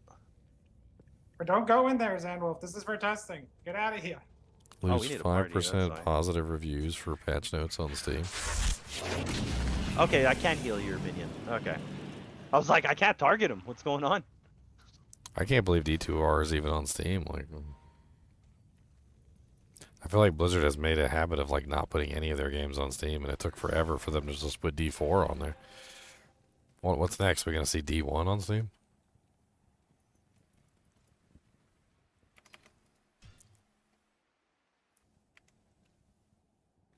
Oh wait, let me. I'm gonna go back to my little baby character and continue my level up process. I want to see how the baby character turns out. Go on sands. Into the baby character. We've got the baby character. Oh yeah, it's so much easier. He's almost dead already. Oh, what a difference. What'd you guys do? Did you show King the gear you're using? Leo literally like 3-second Duriel. Bum, bum, bum, bum. What are you doing, like super budget smiter gear for your warlocks? Yep. Yep. Yeah, it's not even. I'm wearing using, I'm wearing like a smoke. I'm wearing like a strain. I'm wearing angelics. I'm wearing a spirit shield. Sounds about right. Sounds about right. I'm just pretending like it's day 1 or 2, and I put together what I could put together. It's like, that's all what right. Oh. Should maybe cast Holy Shield. That might help. Oh, you guys are leaving me. No! Yeah, No. dude, we're trying to just get to the boss. We don't got time to kill all these mobs. I'm stuck. Yeah, I'm stuck here. I will never leave. Well, at least my hammers can kill them. That's good to know. I can kill you with my hammers. Portal's up. I place Thor's hammer on the toilet so no one can do the do. Oh my god, bro. Dude, look how fast.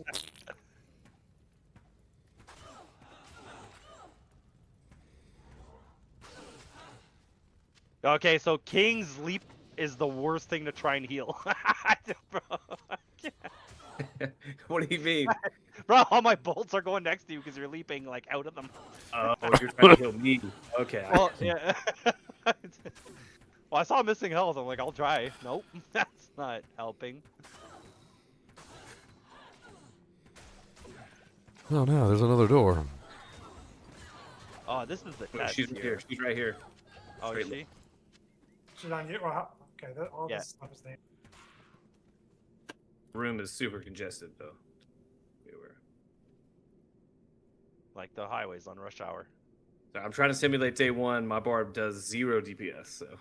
Yeah, don't do it. I'm doing the same, but surprisingly, like hammers are only at like 4,300 and they're killing stuff. Should I get more? Oh, Hail me! no. Hail me!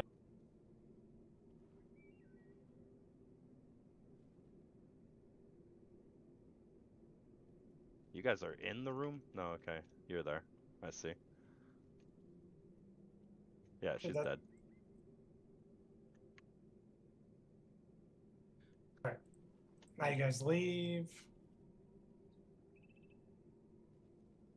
Oh, you want to come back?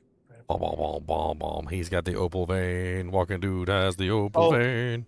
So, like, literally P1 or P2. Like, P1 is literally half of the difficulty, even though we're only 2. Hold on, guys. Give me a second.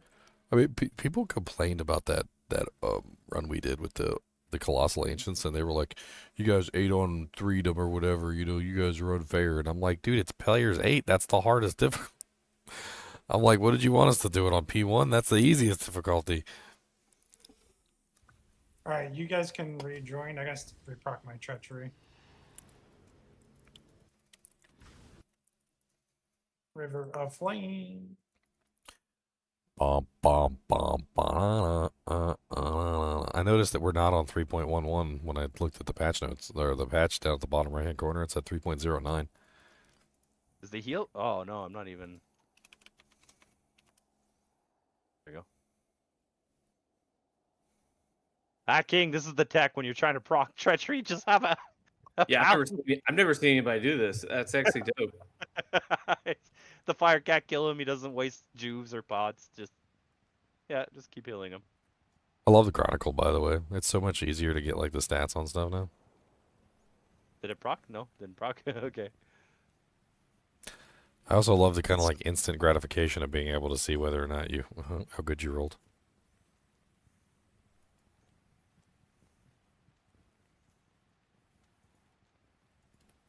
This is a joke with Barbio, dude. Like, I have 1200 mana. Like, what?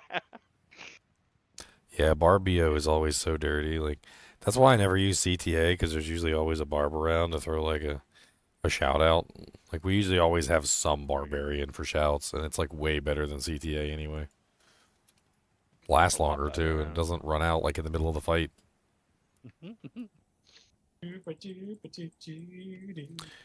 GGM, I spent a lot of time on Max Roll Planner crafting the new Bone Necromancer. It does roughly 30 to 35% more damage. Can I kill with these? optimal Yeah, gear? So the thing, I'm not really worried about the more damage part. I'm more worried about the negative res, because you can't really kill Ubers or anything with a Bone Necromancer because of the freaking like 50 to 70% magic resistance. It's so difficult.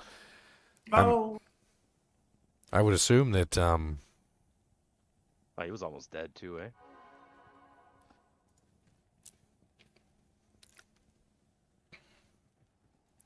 I would assume that the negative res would make a huge difference in the kill speed on like Ubers and stuff like that. The opal vein is the opal of the vein of opalness.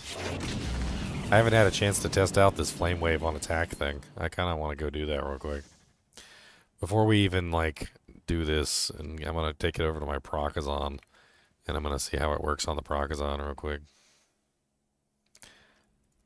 She's the one that can proc it the easiest out of all the characters, so if she can't do it, if she can't get good effectiveness out of it, then nobody's getting good effectiveness out of it. 2% is kind of low too.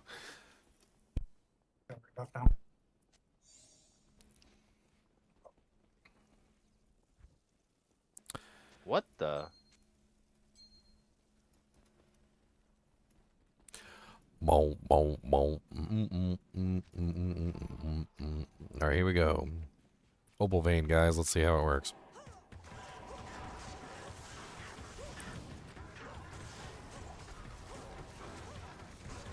Can't really see. So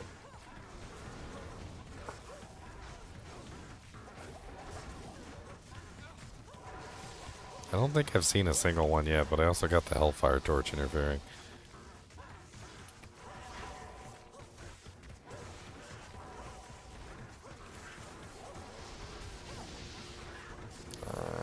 I've not seen a single flame wave yet.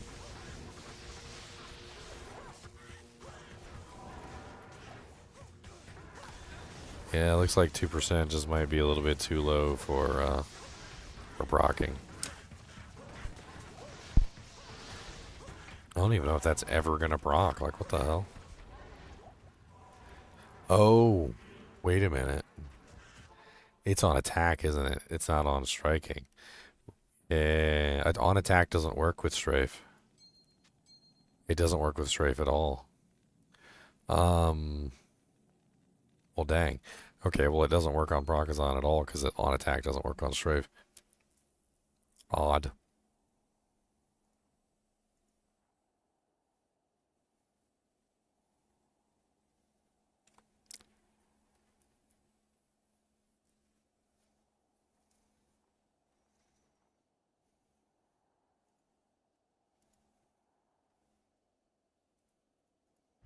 Okay. I guess let's try out on a build that actually works with on attack then.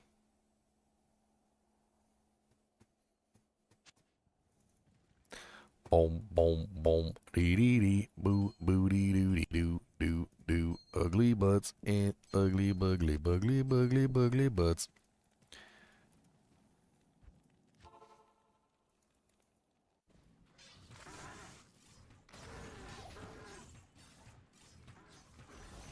OP characters, OP. I'm just like one-shotting everything.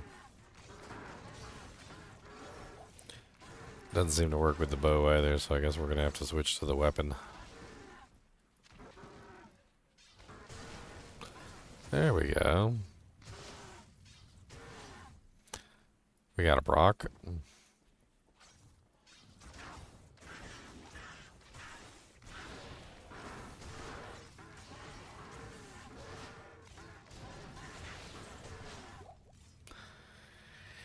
Interesting.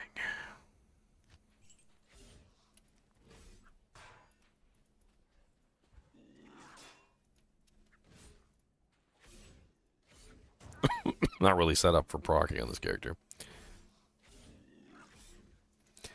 Definitely works better with mirrored blades.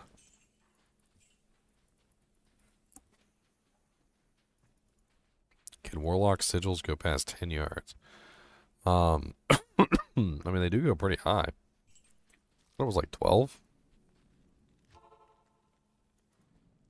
thought they went up to 12.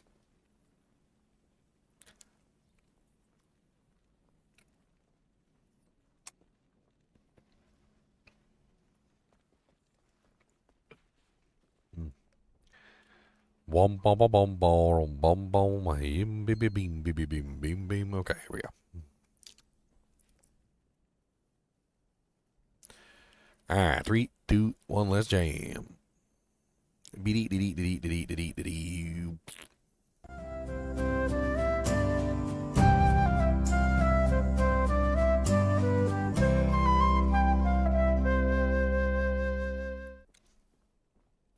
Hello guys and gals, and welcome to another episode of Unique Items. Today we're going to be taking a look at another one of the new unique items, which is called Opal Vein. Opal Vein is a very randomized unique, and before we go over all the randomizations, let's go over the one we have. So we have 2% chance to cast level 15 Flame Wave on attack. That's not on striking, that's on attack, which means you just swing your weapon. It doesn't work with like strafe and stuff like that, so unfortunately not good for the proc builds. I did test it earlier, and I was able to get it to proc a couple times, but nothing too impressive. I guess 2% is just too low. This one has 10% faster cast rate, 3% cold skill damage. All resistance is +6, 3 to life after each kill, and +1 to mana after each kill. Now, it doesn't look like too impressive of a ring, but when you take a look at the overall stats of the ring, which are actually much higher, and roll in a whole bunch of various ways, I do have the image here, thanks to walking devil, walking monster, walking. Why am I? It's right there. Non-ladder. Okay, it should be a non-ladder. There it is. All right, so here we have the actual screenshot of all the mods that roll in this thing, and it's kind of like nutty, everything that rolls. So it rolls between 1 to 3 life after each kill, 1 to 3 mana after each kill. So you get basically a ranging roll between those. It also rolls between 6 to 8% on all resistances, which is not really the most crazy roll, so that one doesn't matter all that much. And then it has one of the following. So it doesn't actually roll all of these, it just rolls one of them. So you can have either 20 to 40% enhanced damage, which is off weapon enhancement. You can have 3 to 5% poison skill damage, 3 to 5% lightning skill damage, 3 to 5% magic skill damage, 3 to 5% fire skill damage, and 3 to 5% cold skill damage. So what we have here is a faster cast ring with all resistances, with a varying plus skill damage of whatever type it happens to roll with, which means that this possibly could be like a best in slot item for some builds. It might not overpower like a Soj with +1 skills and mana, but in some cases, especially like maybe in magic damage, poison damage specifically, there's like a couple different ones that like cold damage definitely would be a really powerful one there. Lightning and fire maybe not so much because you get much less from positive skill damage with lightning and fire, but poison, cold, and magic would probably be really valuable this season. There's no cold on the Warlock though, so like most likely between magic and fire, just simply because the Warlock actually does have fire abilities. Magic's probably going to be the primary one though, like damage wise. Not a lot of cold characters this season, I don't know, so I'm not really sure how many cold characters are actually going to want the ring. But if there were a lot of cold characters, I could see the cold character or the cold one being really valuable as well. It really comes down to this, and I'll kind of explain my reasoning here. So cold skill damage doesn't have any positive skill damage really at all. However, if you have a plus positive skill damage with cold resistance, or the cold damage skills on the sorceress, they're extremely powerful because the mastery doesn't give plus skill damage, it only gives negative res. Magic skill damage is really powerful because, well, there's not a lot of magic skill damage or negative magic res at all in the game.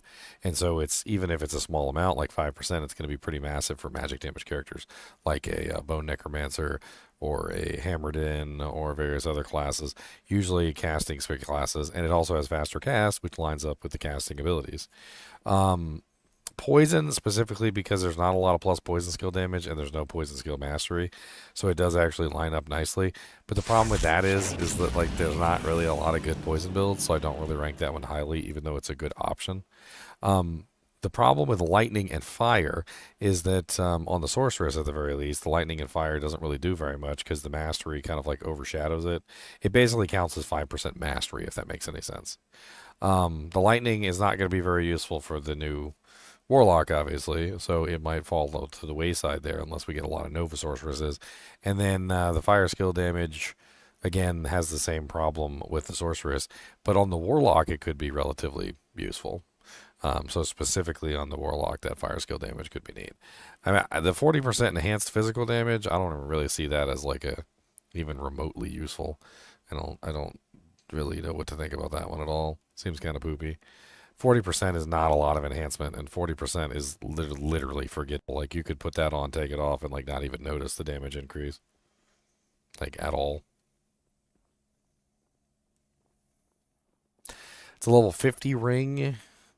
It's an interesting ring. It's a powerful ring. I mean, take away the skill damage and the enhanced damage, and it's still a 10% faster cast ring with 8 resistance all, and 3 to life after each kill and 3 to mana after each kill, which is powerful on its own, right? And then adding in the skill damage of each particular element on top of that definitely makes it more interesting for each individual class. Because if somebody offers you a 10% faster cast ring with 8 all res, and then it has 3 mana after each kill, 3 life after each kill, and then like 5% fire skill damage as well, I mean, that's a really solid combination. Good luck finding the one you want, though. Good luck finding the one you want. I think that's pretty much it for this ring. As always, I appreciate you guys and gals joining. Be sure to join me for the next episode. I think the last item I have, or the last 2 items I have, is like the sling ring and one of the books. I think it's like the Mephistopheles book or whatever. As soon as I get my hands on those, I'll make a video. And as always, keep watching.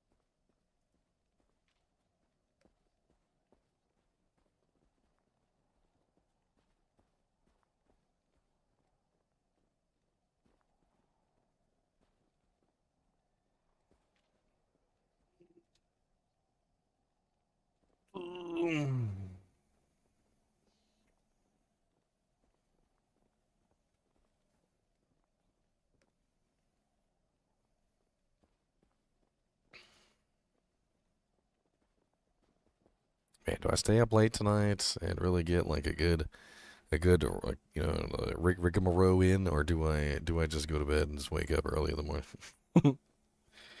What do I do? It's gonna be so crazy tomorrow. I'm gonna wear my chainmail tomorrow. I'm doing it. Chainmail. We're gonna have chainmail on. Actually, chainmail doesn't really fit for a warlock, does it? Maybe I should wear something else besides chainmail. I've got Brigadine. Should I wear my Brigadine? It's a little bulky. I've got my Brigadine armor. It's leather with steel plates. kind of nice. It's not bad. My beard's always so itchy and it like curls up now because it keeps hitting my chest or whatever, so it just starts curling upward like purple drank. What the hell?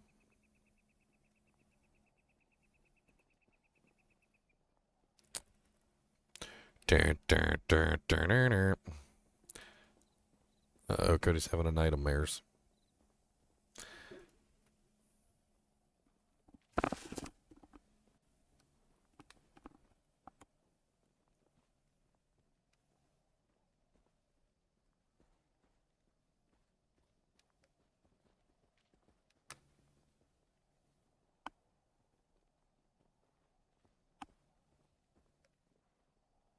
Oh. I was trying to catch him making his weird little nightmare noises, but he woke up. Dang. I don't know what he was dreaming about. He was dreaming about something, though. See his little feet kicking? His little feet's kicking. His eyeballs is moving. Starts doing some stuff like he's chasing something in his dreams.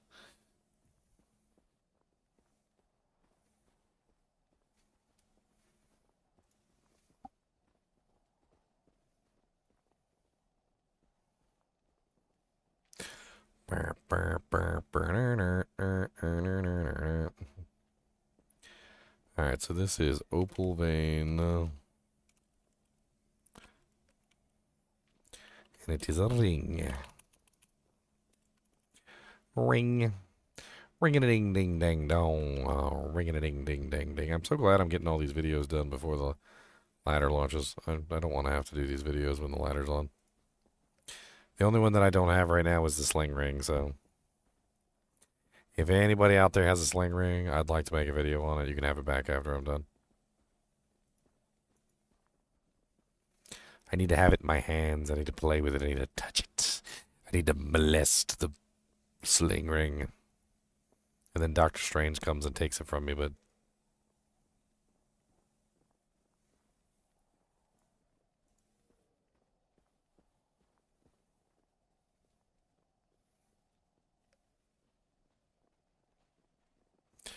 do we know what the release of tomorrow's new season? Is there any new content being added? I have no clue.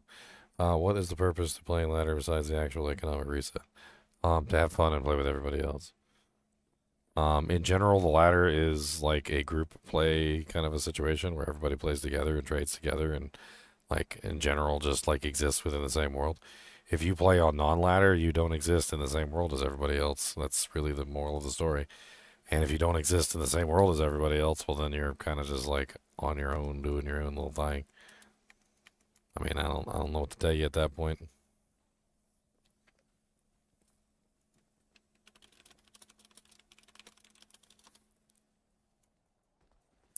I don't know what to tell you. I don't know what to say. If you want to play with everybody, then you should stay in the ladder run so we can play together. And if you're not with us, then you're against us. Why do we have 4 fingers when we can only wear 1 ring on each hand? Because we lose dexterity with each extra ring. I mean, that's terrible. You lose like 50 dexterity for each additional ring you place on your hands, Web Devil. It's nuts. I tried it once. All thumbs. I became all thumbs. It was rough. It was quite rough. Like sandpapums. Sandpapums on your face. Yeah, I think majorly the people who play non-ladder are PvPers, yeah. I would definitely agree with that.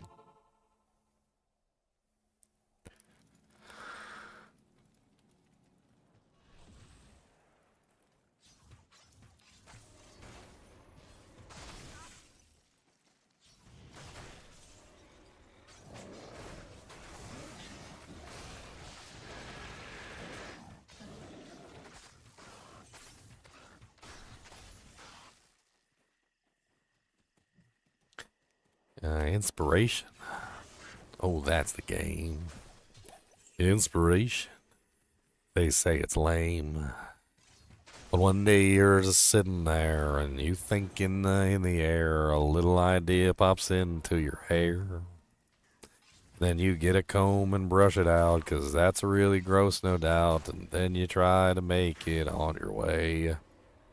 But you can't, 'cause you don't have no inspiration. No tinkle jangle in your hair that's making bad. That's why you got that little cowlick sticking up in the back.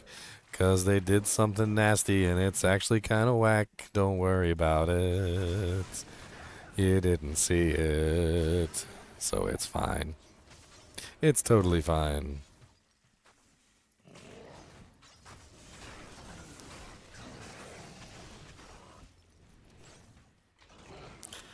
Playing on ladder because I have 2 kids and barely get to play ladder. I would never finish a character.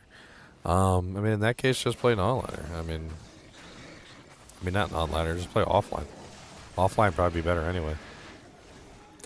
I mean, I guess you could play non-ladder, but I feel like you'd have more fun just in general playing ladder. I mean, most people are usually pretty helpful on ladder and are more than willing to go out of their way to help power level you and get you equipment if that's what you'd like.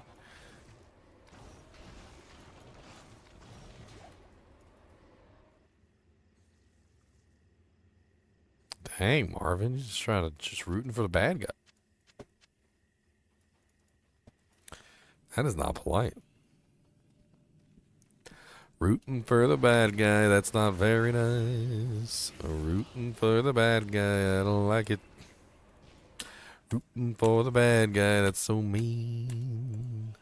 Rooting for the bad guy and his spleen.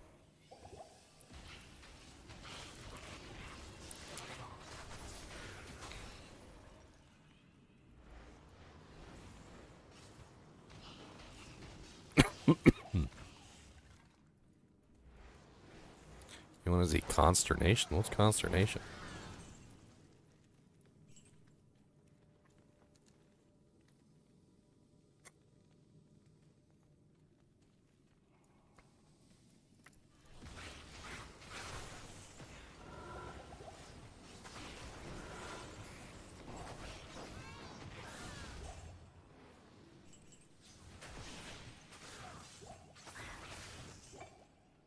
Hey, a Western Worldstone Shard. Nice.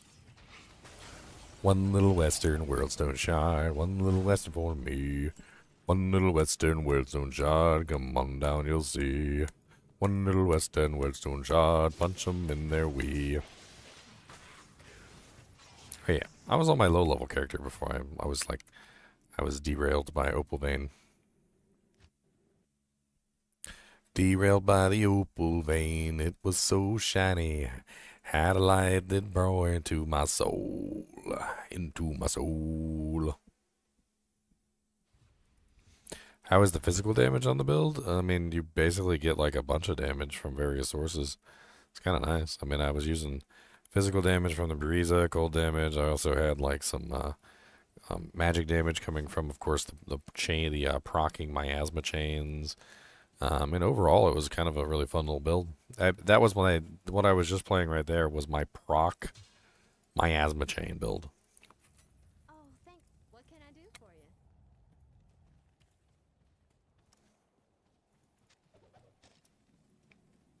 you? You just found a Hell Warden's Will off of Hell Countess. Nice.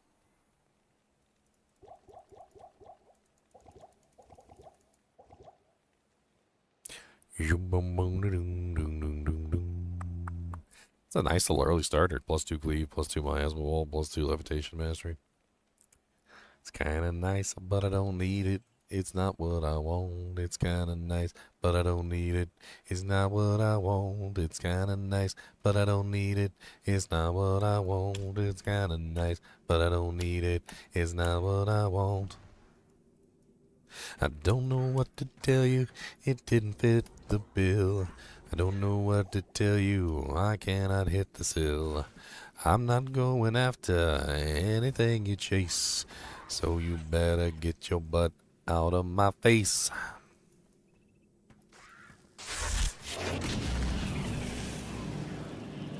It don't fit the bill, it don't fit the bill. Come on down and you can see, 'cause it don't fit the bill. Tell me that you don't know. Tell me that you see. It don't fit the bill. I know it don't fit it for me. I don't know what I'm singing, but it sounds very nice. I like to sing the songs about the chicken and the rice. And when the Kubis howls, he's always sleeping there. He never howls when he's awake, but he howls when he sleeps. He howls when he nightmares.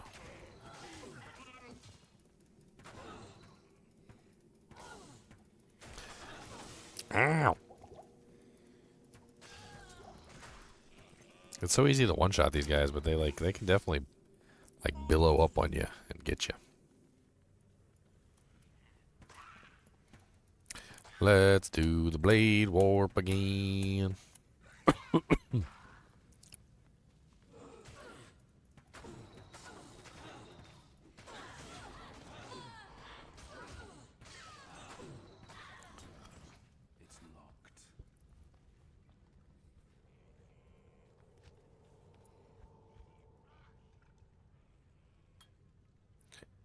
Alright, so we're at 152. 159. See how we fare against the smith, even though we're about out of arrows. No, 2 arrows left. Pink, dead, haha. Pink, dead, haha. I'm out.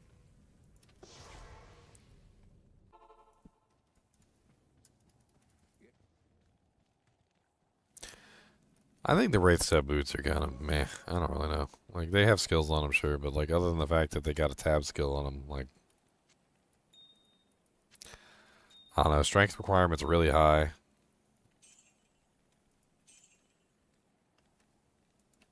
I feel like they're oddly designed.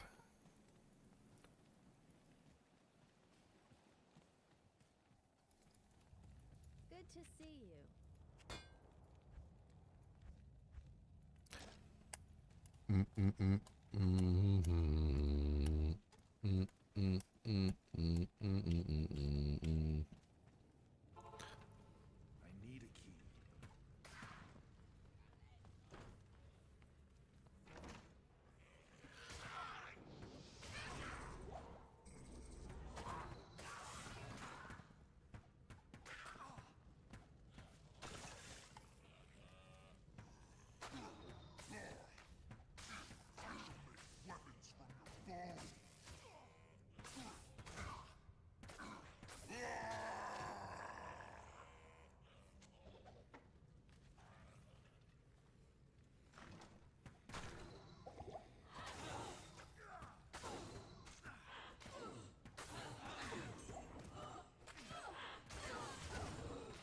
This is so easy on P8.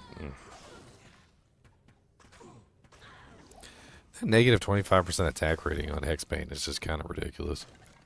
It really is. Makes it very difficult for any of the monsters to hit you early on at all.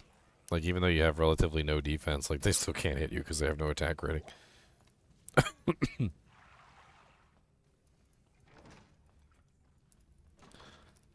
They're all thumbs.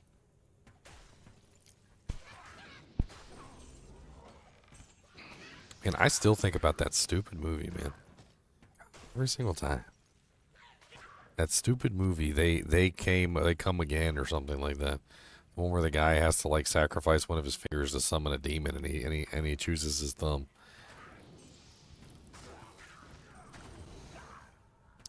Sacrifice one finger, any finger, to summon this demon. Okay. Immediately chooses his thumb.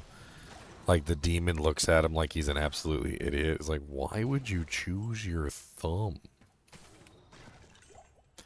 Are you mentally challenged? I gotta go drop off the Dujank to Walking Dude.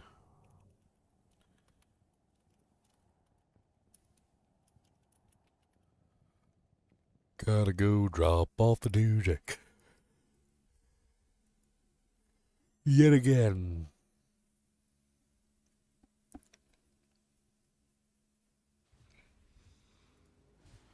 Oh my god, I pulled up freaking like the D2R channel like the other day, like while I was at work because I was bored, and I just wanted to see like who was streaming in Twitch and whatnot. And there was 2 people at the top, and they both had 1,600 viewers.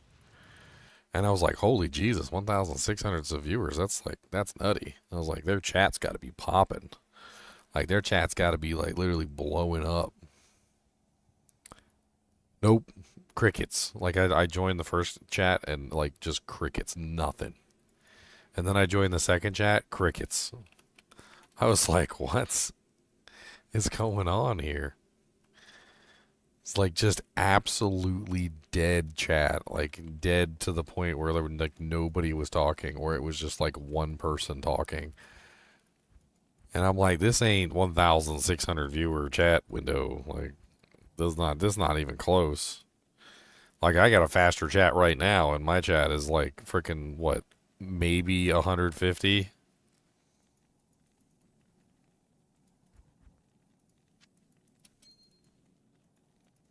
And I've had over like 4,000 people in my chat before. It's crazy when you get that many people in your chat. Like, I don't think these people who are cheating and like botting these views really understand that like the sheer volume of people that is, and how many people, like, even if just one person sends a chat message like every, like certain number of seconds, like it just spams the chat. Like, it just absolutely blows it up. How do you have an MF build that is not... Do you have an MF build that's not squishy? I mean, depends on how much MF you want. You only need about 200%. Could I clarify how many heralds you can find in the same game, or is it an unlimited based on RNG? So I can clarify, and I can also give you a video to watch. So the other day we did like a whole run where we literally just did the entire game. So we literally used all 5 of the tokens, Act 1, 2, 3, 4, and 5, and we literally just terrorized the entire game, and we ran from the beginning to the end, and we easily got over like 30 heralds. How do they spawn? Like, I think it's kind of weird. Like, first they have to start, you have to draw their ire, and then once you draw their ire, then there's a chance for them to hunt you, and then once they start hunting you, that's when they actually spawn in the game. From what we understand, there's also tiers of heralds too. So there's like a tier 1 herald, a tier 2, tier 3, a tier 4, a tier 5. And like as you spawn more and more heralds, the tiers of the heralds go up. And basically how it works from what we understand is that you have to get like a tier 4 or 5 herald to get like the new Sunder charms, the latent Sunder charms. So if you're trying to get the Sunder charms, you want to make sure you're getting as many heralds as you can in the same game, which generally is going to involve using your Worldstone shards.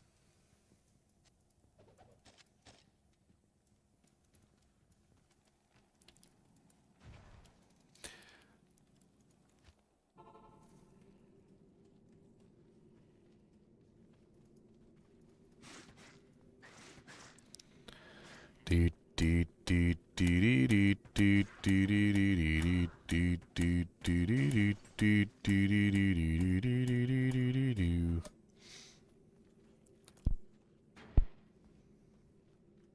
mean, there's a lot that we don't know about the heralds. D, C, E, P, S, H, and 9.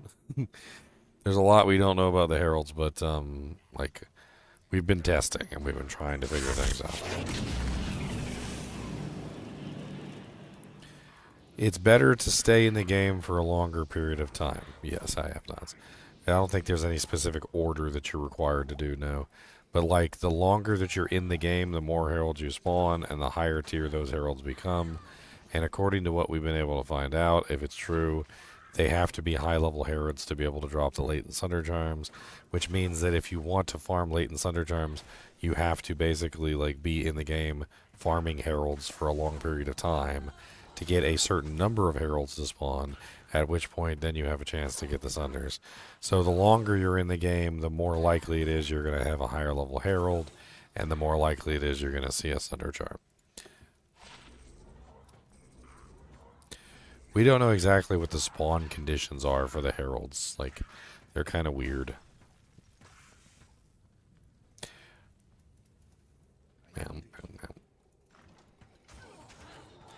From what we understand, there seems to be tiers, and they spawn in like, tier 1, and then like once you defeat a tier 1, then they spawn to like a tier 2, and then once you defeat a tier 2, then they spawn to a tier 3, and so forth and so on, until eventually they get to tier 5, which apparently is the strongest Herald. Some of those Heralds were pretty dang strong too, I'm not gonna lie. They were kind of beastly.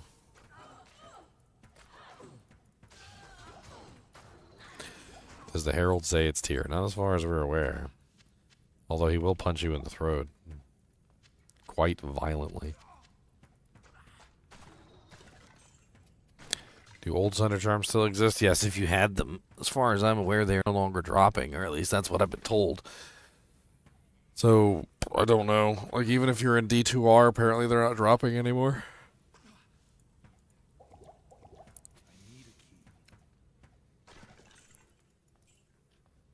They are legacy items now, from what I understand. Cody, this a foot.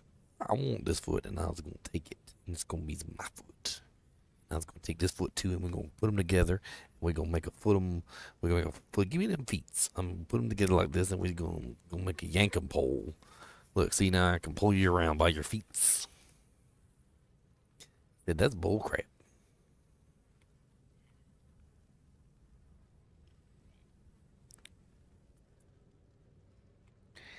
That's bull snikes.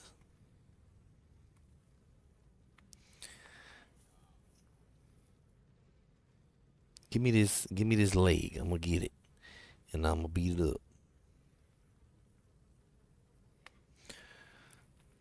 He don't even care neither. I mess with him, he don't even care. I mess with him too much, he's used to it. He said, I don't care about you messing with me. He said, you can't do nothing anyway. I was a big dog and you can't even beat me up. And I'm still your fang, though. You can't have that. That's my fang. Give me that. Give me that fang.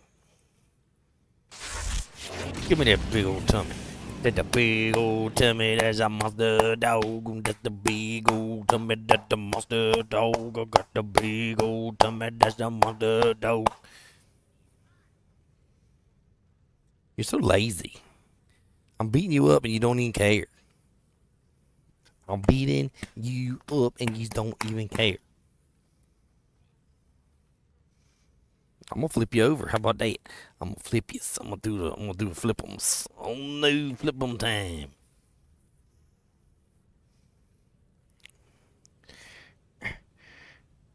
I'm gonna stick something in your gullet. How about that? I'm gonna shove something in his lip. He's ignoring me, and I don't like it. I'm gonna get all Mondo. I'm gonna shove it in there.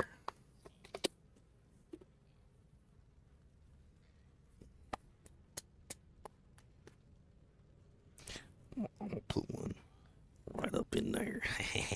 Get it stuck in your gums. What are you gonna do about that?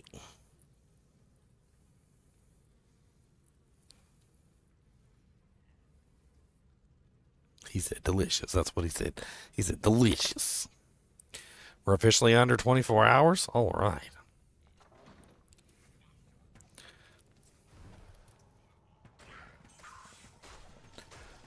I hope I feel much better tomorrow, man, because, man, I've been struggling. I want to be on full power tomorrow. Pray in the name of Jesus. I need to be on full power.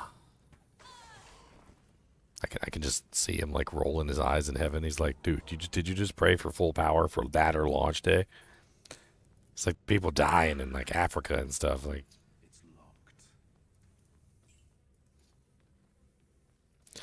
my purple drink. Throat coat. I need some throat coat. Where you got throat coat from? I need some throat coat for my coat and throat.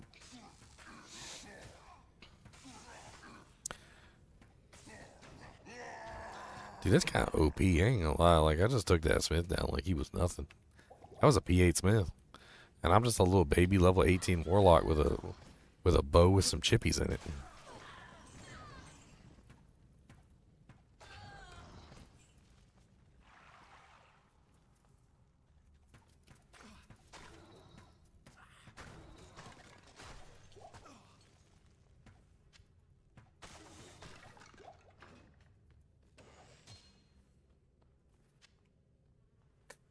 Wow.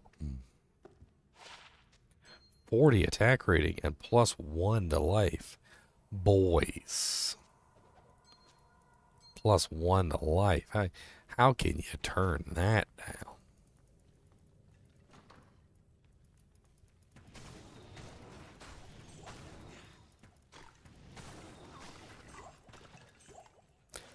This Hexbane's just kind of overpowered. Not only does the Hexbane work with curses, it also just has massive amounts of damage and gives super good buffs. It's like way too good of a skill. I mean, I want to be the guy who's like, I want to have lots of fun with this Warlock, and it's going to be amazing. But, at the same time, I also have to admit to myself, this character's kind of busted. This character is very well designed. It's very good. It's kind of busted. I mean, you think about it. This character's a good summoner. It's a good melee. It's a good ranged. It's a good caster. It's a good proc build. It's a good magic damage build. It's a good fire damage build. Like, is there anything this class doesn't do well? Like, meanwhile, over on the Barbarian, it's like Barbarian is a good Horker. You guys waiting for more? Because that's about it. That's about it.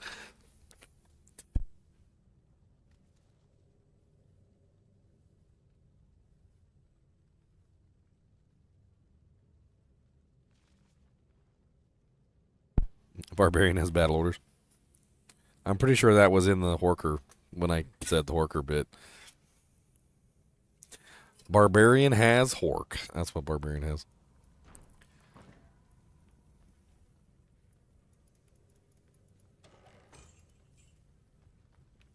See, I wouldn't even rank the Barbarian as a good melee character, and I wouldn't even rank the Barbarian as a good caster either. It's like a mediocre caster and a mediocre melee, especially compared to like most other melees in the game and most other casters in the game.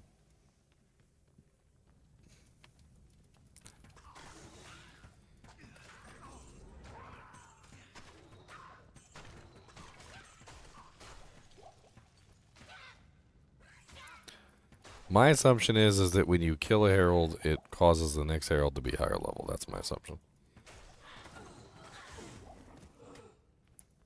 So I would assume that the order is you first Herald that spawns is going to be a level 1 Herald. You kill that Herald and the next one's going to be a level 2. You kill the Herald and the next one's going to be a level 3. You kill that Herald, the next one's going to be a level 4, and then you kill that Herald, the next one's going to be a level 5. And I'm assuming that once you reach level 5, which I believe is the cap level for Heralds, I believe all Heralds at that point are level 5, but I don't necessarily know. I'm sure it was all in the same game too, so you have to have like 5 Heralds spawn in the same game.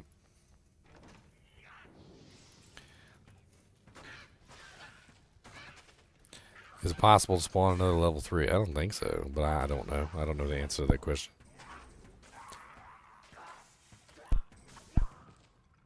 I wish, DPQ, I wish I could give you the answers to these questions, but we don't even know the answer to these questions.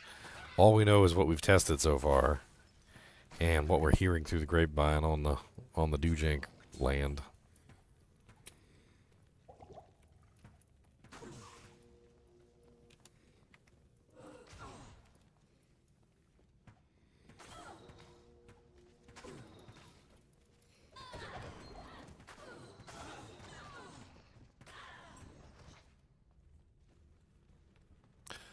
Too much science to be done? Oh man, you're reminding me of a song.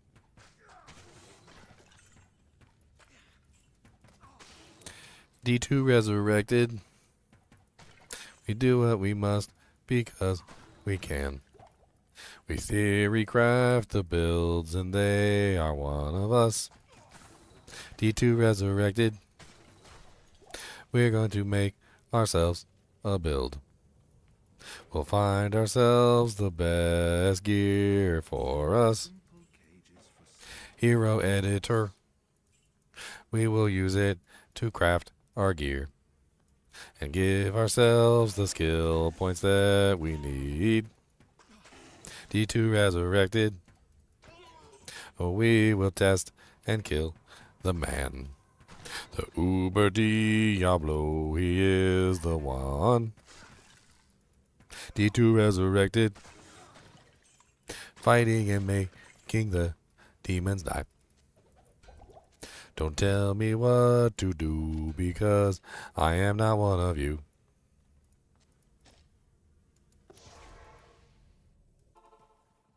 They are still theory crafting over there in the stream, and they're trying their best to make their dream, but they are not one of us.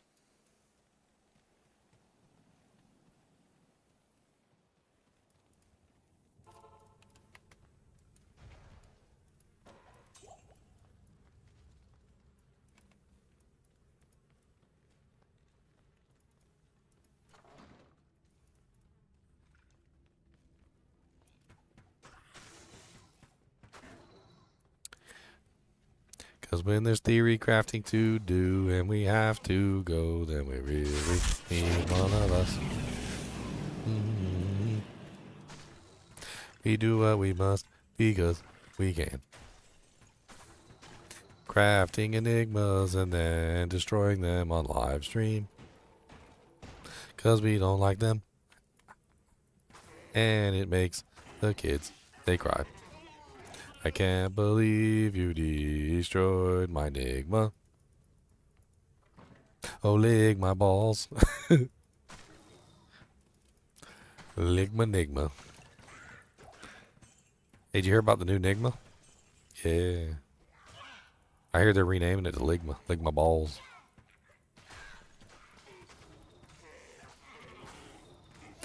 I've always wanted to add an item into a game that's just like absolutely hideous.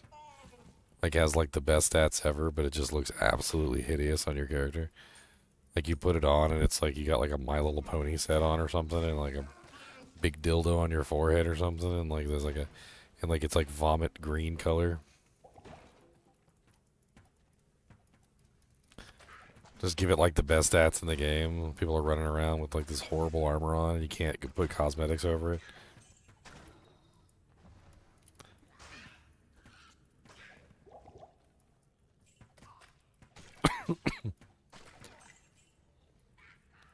Everybody's running around with a jangling dildo on their forehead. They're like, look, it's really good stats. Ligma Nigma. That's right, Ligma Nigma. That's WoW leveling armor.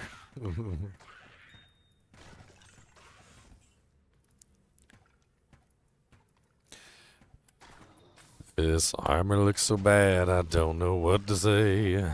This armor looks so bad, I think I might die. Okay.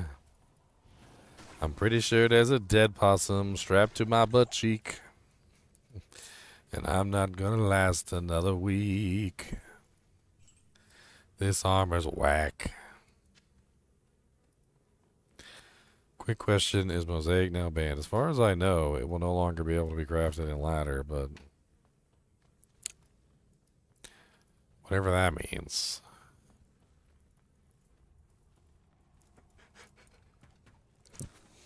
Everybody cried and complained enough, I guess.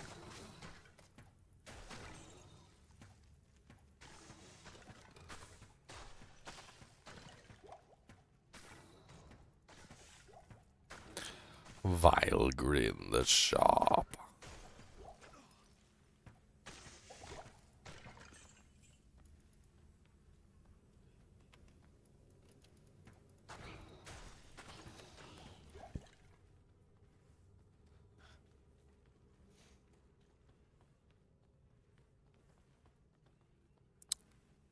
Man, these last like a couple hours before the launch.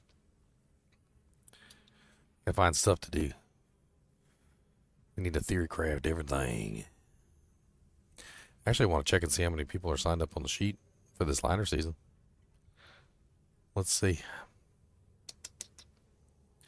Let's see how many people are signed up on the ladder sheet. How many people are signed up on the ladder sheet? Oh God, that's bright.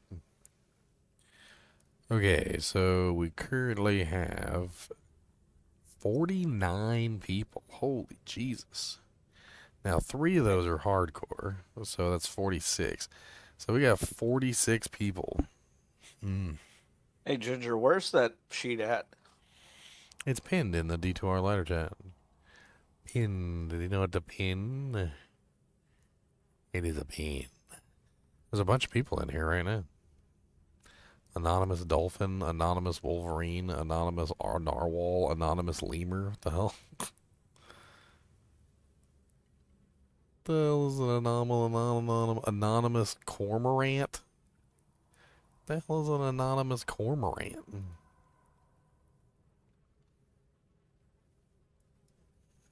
Let's see what we got. We've got mainly warlocks. We've got one sork. Three assassins. Why do we got 3 assassins? It's kind of crazy. 3 assassins. Doofenshmirtz, an assassin, really? Third gear, an assassin. You guys are silly. Mythic's gonna be a necromancer when he has access to the warlock summoner. What the hell? Mythic. We're gonna have a talk with these people. Snuggle Bunny's gonna be a barbarian. Yang 2 and Doobie are gonna be. We got 4 paladins. 5 paladins.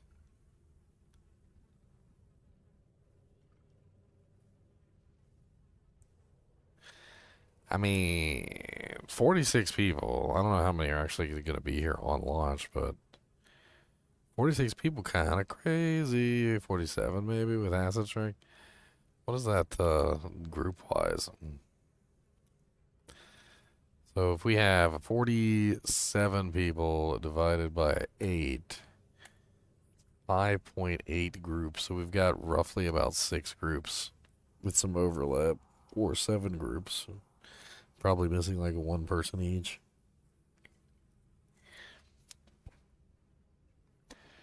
Let's see, 47 divided by 7, 6.714. So yeah, it's about 7 groups. Nothing divides evenly. Nothing ever divides evenly.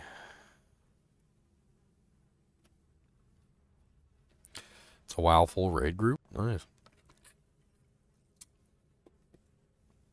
Don't worry, we won't have any DPS timers to check your DPS output and then boot you if you're not meeting your minimum requirement. People used to cheese the crap out of the minimum requirement things too. Because you could always just like, there was always something that you could count your DPS on that wouldn't even matter. Like there were little statues or like stupid stuff and you could throw dots on everything. And you could just sit there and just like pretend like you were doing damage. Like, look, Mom, I'm totally top on the list. And then like turns out you were actually just attacking like a rock over in the corner or something that had no resistances. One little golden rock I see. Shoot that rock right in its knee. Don't really care what you've got to say. Gonna shoot the rock anyway. Alright, I'm getting the Opal Vein video up. Bink. Opal Vein. Opal Vein does seem like a really interesting caster ring. It's gonna be, I think it's gonna be good for casters. Definitely not mad at that ring. It's going to be maddening to find one that has the wrong element resistance or elemental affinity on it, which is going to kind of suck, but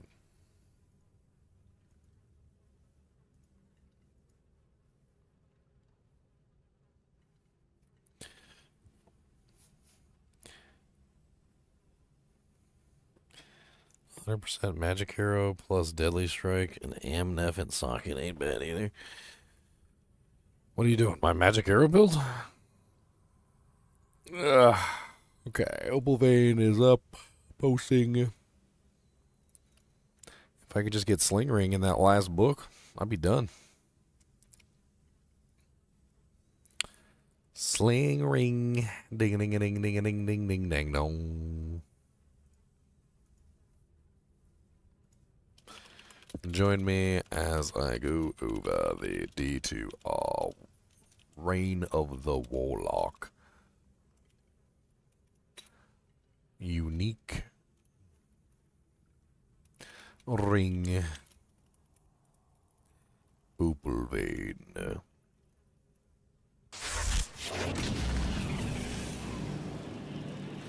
Doot doot doot doot doot doot doot. Fart farty fart fart fart fart fart.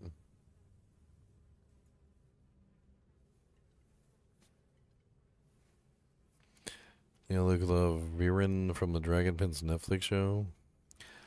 I thought I recognized the Warlock too. Like there's a couple shows I've seen with that like armor set. I think that specific armor set I've actually seen several times.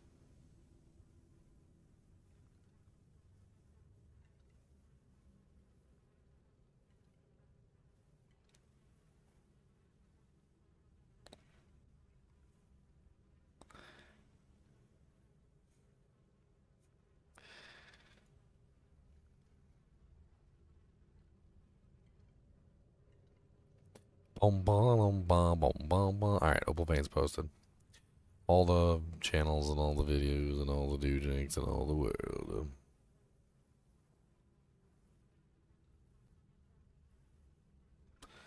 Bink, bink, bink.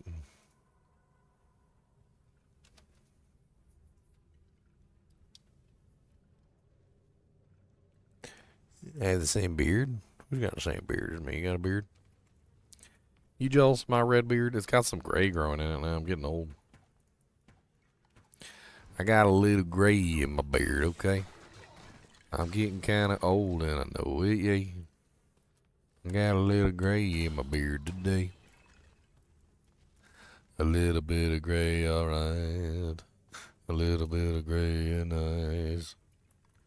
What's up, Bone Archer? Die. I got a bow. You got a bow. And we got bows. Old at 41? That's right. I'm old as an oldie, oldie, goldie, oldie. 10,000 points for ad time. Sorry, Twitch viewers. I guess it's time for ads. He paid money for it. Blame TKO. Blame him. Blame him.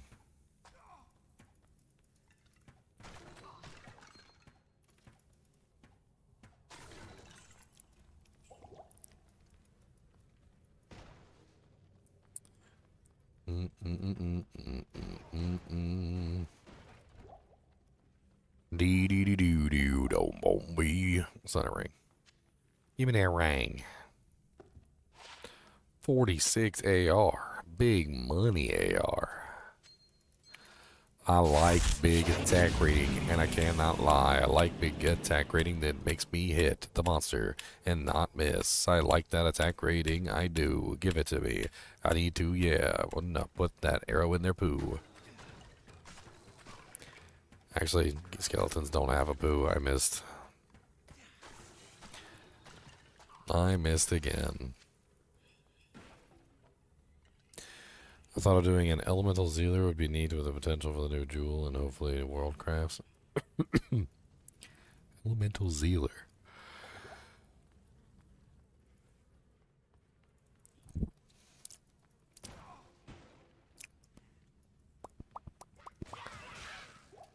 How you gonna get how you gonna get your elemental damage up?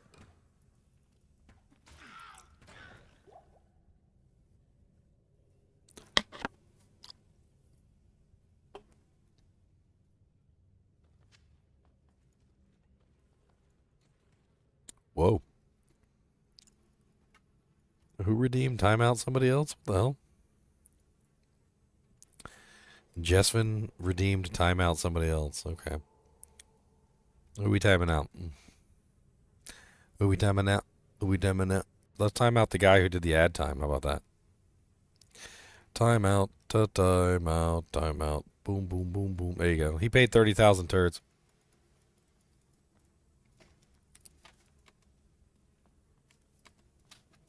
Turds are the currency on my Twitch channel, by the way. Yes, Boogus the monster dog. What are you doing? He's being a good one. Come on. Come up here. Why you go over there? Big old butt. Big old, what's the matter? Do you gotta go Pepham's doo-doos? You gotta go do the Pepham's? Do you gotta drop a deuce in the truce? Do you gotta drop a log in the bog? Yeah, you gotta drop a log in the bog. Okay, we can take you out to go to the bathroom. You gotta go pip-ems and doodums. Alright, let's go. Come on. Monster dog's got a doo-doo.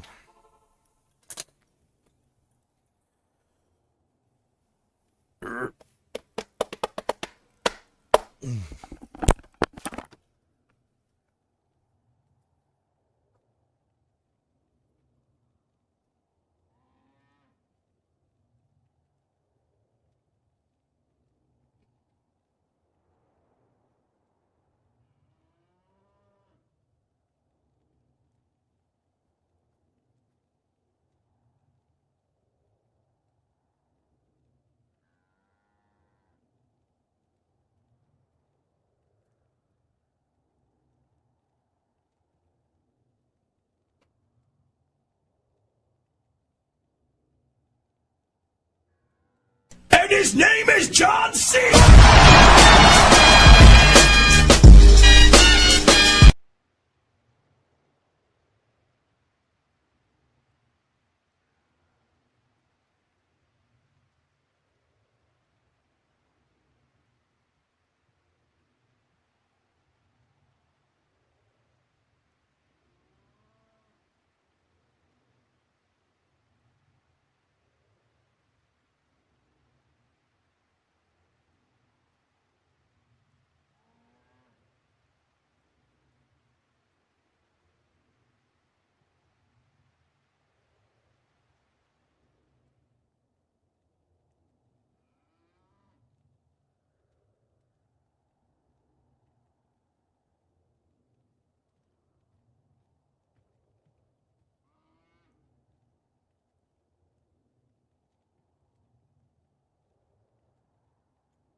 All right.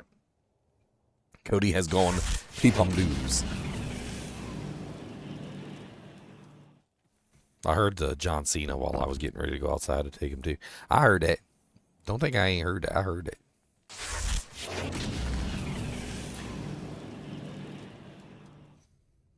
The screen flashes. It's part of the Chronicle. There's like a special effect when you identify an item for the first time. It's kind of the same thing as the Roger Cube recipe, actually. Like when you go do a Roger Cube recipe, it's kind of that effect.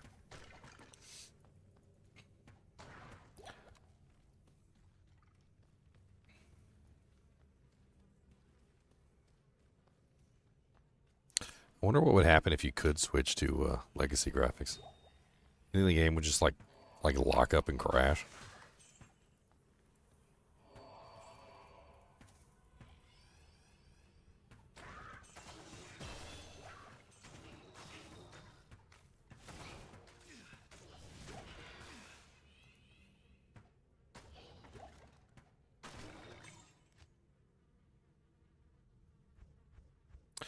Okay, so according to my little leveling chart, so we're trying to test this out and see the optimal leveling method for this, and I posted it in here somewhere. There it is. Okay, so this is the optimal leveling pattern for Hexbane. So once we get to level 12, so we need 2 more points in base, and then we have 12 and 6. 12 and 6 is where we start to interchange back and forth. So this is the point at which we start to just go back and forth between the two, according to what this says.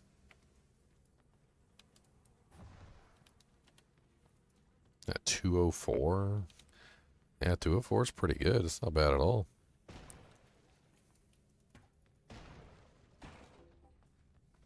So my first insight was getting stuck in Act 5 Nightmare. Nice. Insight can definitely be a nice, helpful item to get you out of some stuck-in situations.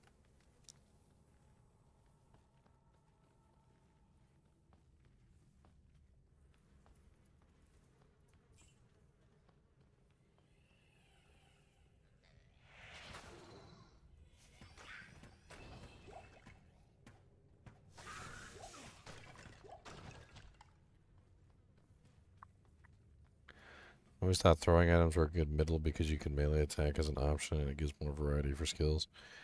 I mean, yeah, there's some builds that use both, like you can melee and ranged. I've set up a couple of builds where they were literally using a javelin or whatever as their main attack hand, and then they would also throw it for a skill, which was pretty useful. It's kind of the whole like guiding principle behind like a Javazon too, because they get lightning fury and then they also get charge strike. So they have both beautiful skills. So you can throw it or you can stab with it.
Yo. You guys back? We're back from outer space. It was so quiet up here without you. Sorry, we were doing certain boobies. You know what I mean? Oh, we dropped a Warlock torch. Nice. Yeah, 14-10. Jinx. Ha Bye. ha ha ha. Yeah, we'll double jinx. But that's not even the coolest torch we found. Yeah. The He 10-10? got my. Yeah, he got a 10-10 pally for me. That still would have been great day one, because one was Barb, one was Pally, and one was Warlock. Oh yeah, that is true. On the 3 classes we were running, that is actually insane. Yeah, we got one for every class. I'm level 19 so far. I'm literally still just like slamming through this. I'm playing on P8, so like I'm leveling up faster than I intended, but like it's just I don't know. I always forget how fast you level on P8 versus like P1. Yeah, it's insane. You get to the cold plains, you're level 12 already. Like, dang.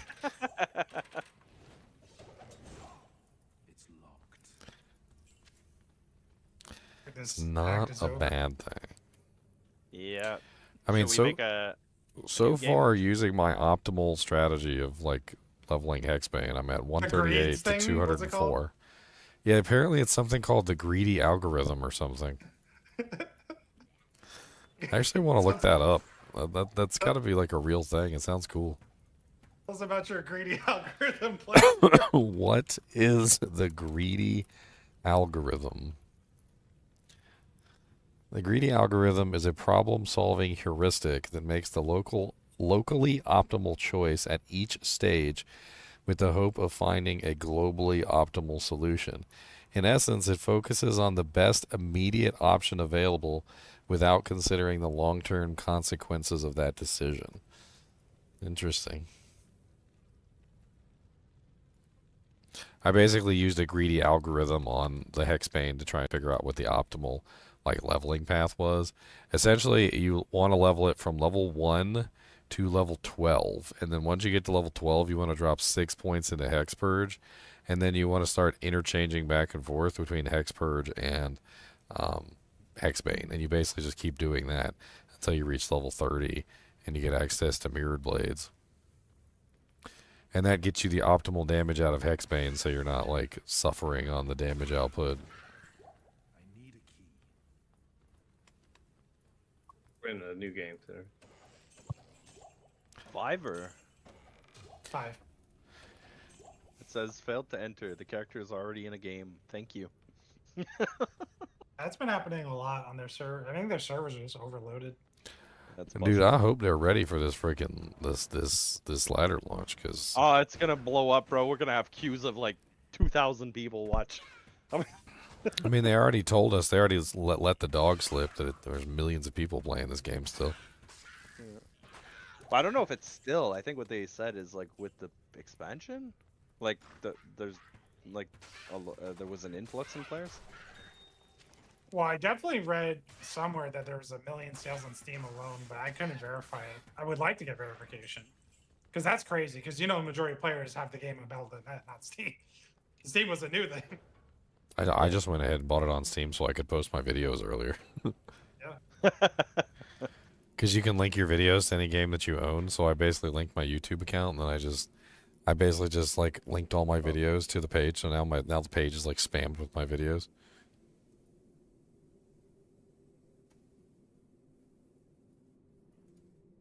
Well, level 3 is down here. Hey Ginger, you wouldn't happen to have a Act 1 statue, would you? I don't know. I'm not online right now. Oh, it's fine. If you knew, I was just asking. You don't need to. Trying to think like if I did. I know I had a 2, and I think I know I had a 3 or something, and I might have had a 5. I don't think I had a 1. Shout out to the farmland of the USA. That's right. That's where we get our foods. Although they do some weird stuff over there in the farmland. What is the next TZ? Arcane right now. Burial Grounds, Crypt. It's awful next then. Yeah.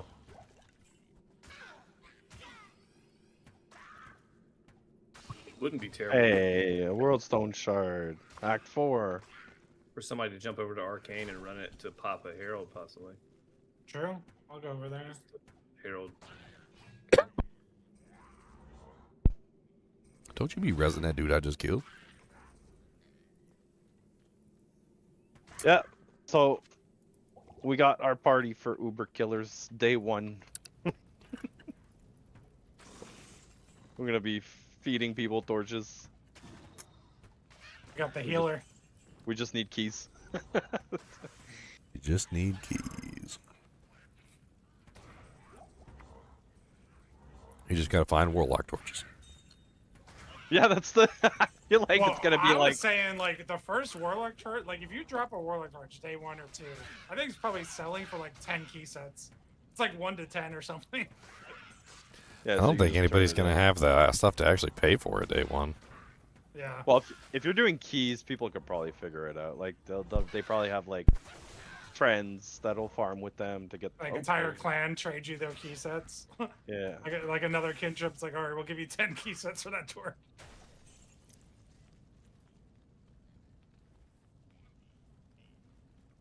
Have we figured out whether you can stack sigils? I mean, that's kind of an easy test. If you had, I guess the quickest one would be Rancor and Lethargy, right? Because you can both have visual indicators. Well, I mean, I was thinking, like, he did kill me with a frost. I was Or do you thinking mean, that like, the, 2 hours? like, if when we're leveling, you could have, like, all 3. I was thinking. Warp, no. The, because if you've had all 3 of them on the monsters, I mean, that'd be kind of crazy. Just all 3 of them at all times.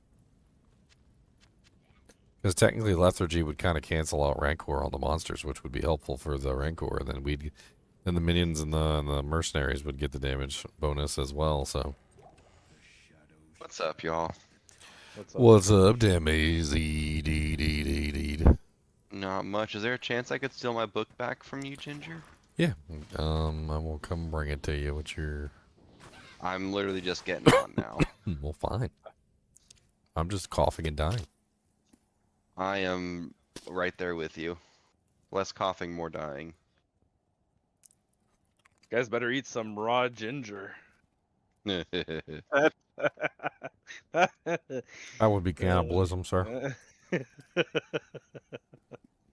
I'm in Farmy 1 normal password. Well, wait a minute. According to some people, I'm not a ginger, so. When you have bright red hair, you are a ginger, sir. Oh, there's the Herald Arcane. I'm coming, Leon. I haven't found it. I'll give a portal. It's got to be by me. Which book is the one that you gave me then? The Diablos. Yeah. Diabolos. I watched you making the video on that. It turned out really good. Now I can try making a fire version at some point. Let's not kill it off the platform. Gotta drag it down here. Oh, that's a wraith. They just lose all the loot. What's going on with your no, that's not you.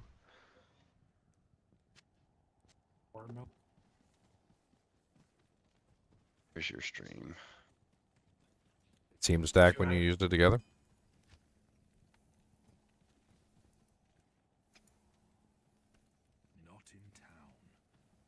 Oh, how'd you like the Abyss build, by the way, Ginger? I had to turn the stream off. I was driving home. My Ooh, general we're about to... my general indication is Miasma Bolt is definitely the winner of the tree. Miasma Chain's pretty decent too.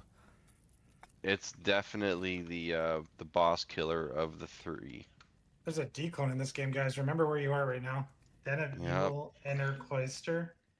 I'm gonna go kill this one right now, Ginger. There's a what? There's a declone in this game. Someone, on me. Diablo has invaded. He's on you. It's Oh. Wait, corpse fire. I killed him. Corpse fire. Charging, you jerk. Nah, I killed corpse fire. He can barely even move when he's in the lethargy sigil. It's nice. That's weird. Oh, there's no declone here. We killed him. Oh, you did? Okay. He did in like 2.5 seconds. That's all it took, my friends. Would it His roll? HP wasn't very high. In Oh. the end. That counts towards your your Yeah, chronicle. Chronicle. Yep. Nice.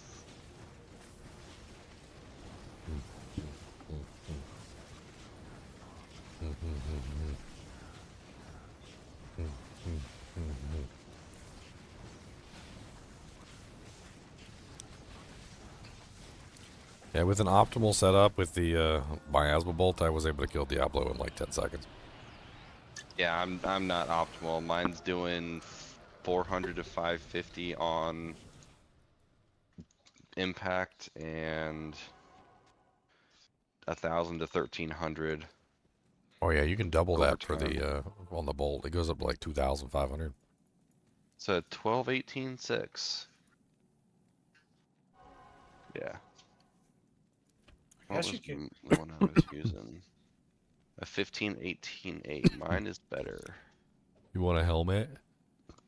I Is it have a special helmet. one? You'll find him. Be right back. Go on, you would Is have my that- helmet anyway.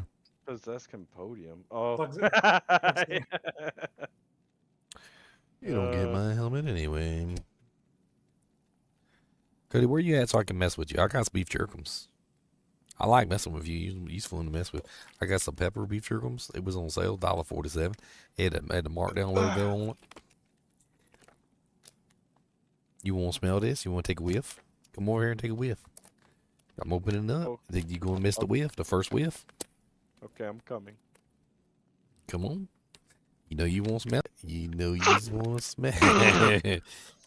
Oh, he said, that's get some good whiffums. He said, oh, that's a spicy.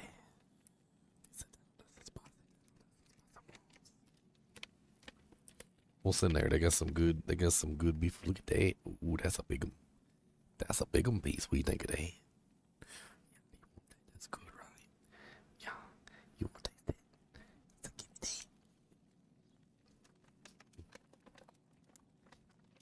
that. You're so Alright, so I'm hyped for tomorrow. Probably will have to get some sleep though. Earlier than 12, like yesterday, bro. Man, I'm tempted to go to bed right now and like wake up early or something. Well, I I'm know. gonna have to do that because I have to go to work. I'm gonna be working till like 5:30. By the time I get home, 6, shower, eat, I'm on till probably Sunday. I want to do the opposite. I want to wake up as late as possible. Go to Yeah, I'm bed the as late as- opposite. I'm the opposite. I don't need much sleep. Like if I'm, staring at a screen, I guess. We know about your marker sniffing lack of sleep, Zeners. We've all been made aware of the marker sniffer. I've Live. also been on here when you fell asleep in your chair a couple times. So. Oh, dude. I don't think I've been in here. Have I been in here like drunk? Like it happened. Yes. It happened once where like I was in a Discord, and it was like 5 in the morning, and somebody joined, and they're like, "Yo, you've been in here for 3 hours talking by yourself." Okay. I thought people were still in here with me. Yeah, a couple of kinship members used to show up drunk every now and then and just. I think Chunks was drunk a couple times when he showed up too. I'm not drunk. You're like, yeah, okay. I'm not as drunk as you drunk I am. Okay, Can I'm you- back. Can you tell the time? You saw that video? I have not. It's like a British guy or like a guy in the UK. He walks in and his wife's like, "You're drunk." He's like, "I'm not drunk." She's like, "Can you even tell the time?" So he looks at the clock and he goes, "I am not drunk." He told the time he wasn't drunk. I tell the time. I looked upon the clock and saw the hands. And I'm You gonna settled tell on the a time. build yet, Ginger? That you're planning on doing? Hexbane. I'm gonna do Hexbane. Okay. It's gonna be That's fun. the proc one you want to do, right? Just a Just the hex, the bane of the hexiness. I'm gonna do the hex bane. It's gonna be a mirrored blades, hex bane, bow or melee, one or the other. I haven't really decided yet. Honestly, could be both. I could easily have a bow on one hand and a swap melee on the other. Sounds like fun. Depends on what good weapons we find. That's the beauty of it. Since I can be melee or ranged, it doesn't really matter. I could, if we find a good bow, I could take that. If we find a good melee weapon, I could take that. Well, if I find a Breeze at any point in time, it has your name on it. Breeza do Canyon. Yo, Leo. Or Witch Wild. Did you have a torch on with the test? Like for res or no? No. Okay. I just want to make sure, like, for what I wrote, like, in case, you know, you miss, like, you're low on res. It's like... Just spam on the Diablo clones. Another one? Can you even get one in the same game? Terror approaches Sanctuary. Terror begin... Huh? They're dropping soldiers in the stash. Burning them. I'll see why not. It's last night and you can do it. Can you actually get two in the same game? Guess we're about to find out. Yeah, me and them haven't left the game yet. Fanaticize go, man. That's a fanaticize go, man.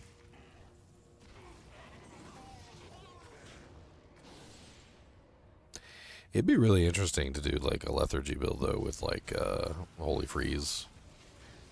And maybe set up for slow's target too. Slow. Yeah. It's like super duper mega slow. You can call it the Chronomancer. Stop time. The Chronomancer. No, the Chrono Lock. Chrono. That's the sequel to Chronomancer.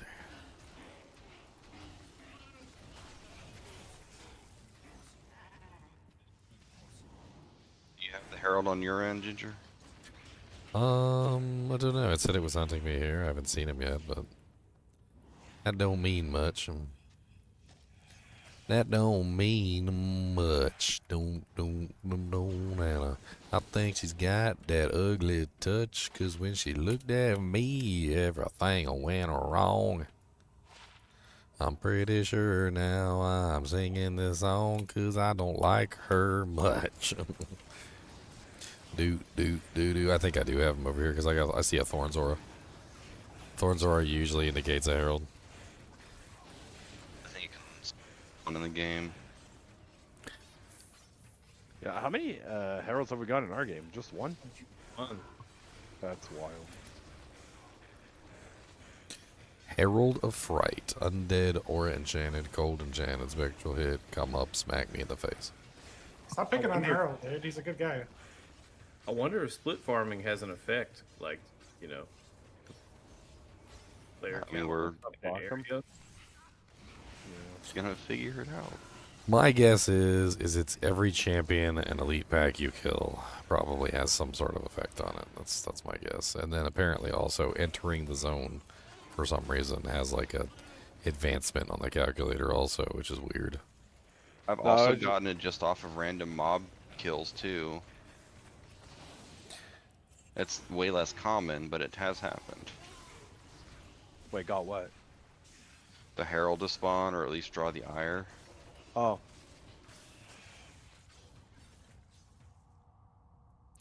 Where's the best place to make white bases, elite bases drop easily?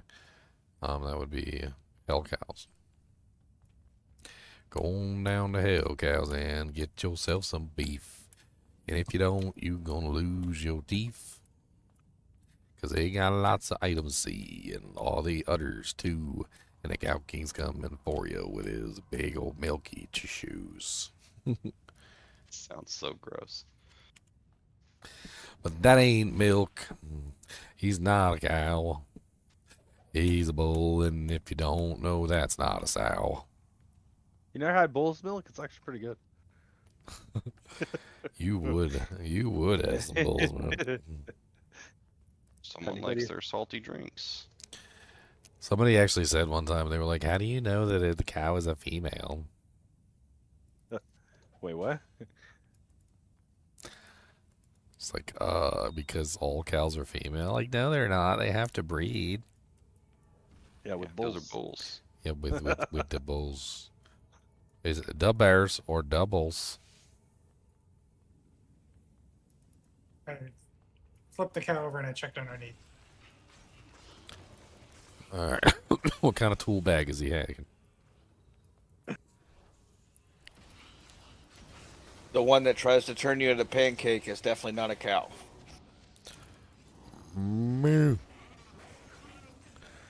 I never actually went out cow tipping or anything, but I had some friends told me they went out cow tipping. Like, I have no clue how that even works. Apparently, you wait till they're all asleep, and then you go out there and you tip them over while they're sleeping. Because if they sleep standing up or whatever, so all you got to do is like push on them while they're sleeping and they fall over.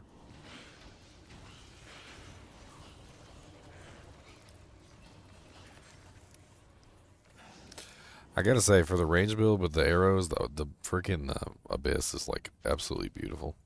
Draws them all together and makes it much easier for you to get that magic, shot off that hits like the whole pack. I guess he can invade the game twice. Yep. Diablo has invaded Sanctuary, and I'm pretty sure he's pretty hairy. Now, is Diablo a bull or a cow? He's a goat. Does he have cloven hooves, or are they uncloven?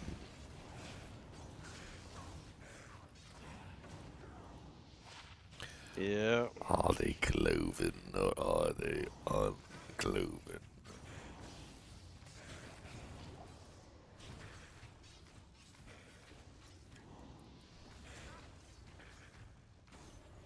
Oh, Baba down.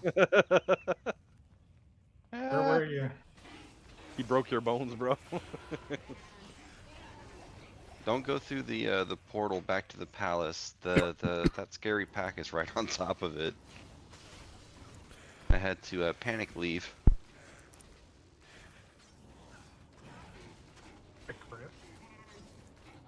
Demi almost died when he met Fire Eye. When he met Fire Eye, he went through the portal, down the portal, and he met Fire Eye at the portal, and he almost died. Yeah, he almost died. Right, I can just walk down through the palace this time. I did the north and east directions in Arcane. What? Would Crushing Blow work with a Defiler bind? They can spread poison damage. I don't know if Crushing Blow works with the Defiler bind. I would assume that Crushing Blow can work on the monster that you hit that is bound, and then theoretically that damage could potentially spread to the other targets. But I don't think the other targets are going to get hit by Crushing Blow, if that's what you're asking. I already tested that with procs earlier and it didn't work. Cody, can I have a pow? Okay, so I killed him. If you want to come hork him, I didn't. Dude, he just walked in my blades. Act like level 5, walked in, shot blades, he died. Well, he's a good boy. He's right where you are, yeah. Oh, there it is. Mask. Oh, Herald Crypt. So we got 3 now? He's a good boy. He's a good boy. Yeah, this is number 3. Can I have the huggums? Can I have the huggums? Can I have the huggums? We did not get a pop on that one. That was crazy.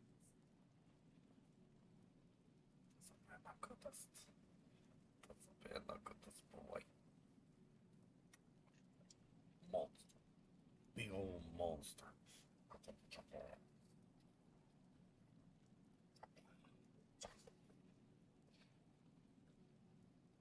He said, yeah. You want chicken? Chicken? Chicken?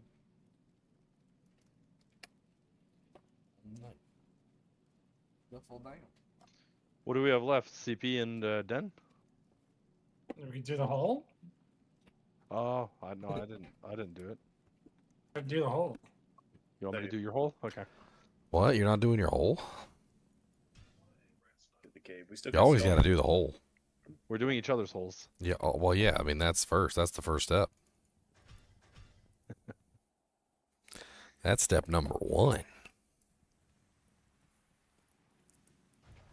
Yeah, we still got Stony, I think, and Trist. I'm inside the hole. I found an 895 defense Lars F sacred armor. Let's look it up real quick. So let's do D2R sacred armor.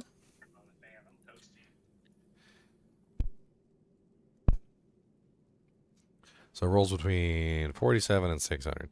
So let's take a ethereal bonus. So let's give it plus 50%. So the highest they can roll is a 900. So you have a 895. That is 5 off of perfect. Is it superior or is it a just a regular?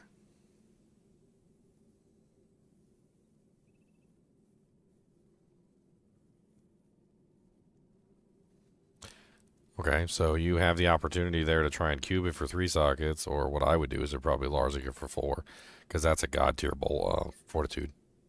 I would just go ahead and Larzik it for 4, make a fortitude out of it. At 895 defense, that's a god tier sacred armor. I make one of the best fortitudes you ever seen. That fortitude be so good, you'd be crying to Jesus. So Hexbane is really, really slow until you hit the first synergy. So I have a greedy algorithm, Jack, that I'm running. I put a screenshot of it in chat here. I'll link it to you. Yeah, no, I was watching it yesterday, and that's why I was testing this. And it's really slow until you hit that. I didn't think it was really slow. I'm doing like players 8 right now, and I'm pretty much like one pumping everything. Yeah, once you hit that synergy, but before then, it's so low damage. Like, Well, you it's wanna like 20 try hits and to kill a find champ. like a bow and do a chippy bow early on too, because that helps out a lot. And then Yeah, that's what I was doing. And then on top of that, like if you get like a dagger or a book that has like +1 hex, that helps out a lot too. But yeah, the first synergy is not until 12, so you pump 12 points into it, and then you pump 6 points into the synergy, and it. I mean, I'm doing okay right now. Like, I'm working my way toward Andariel right now, and I got like 204 damage. Most of the monsters can't even take more than 1 arrow.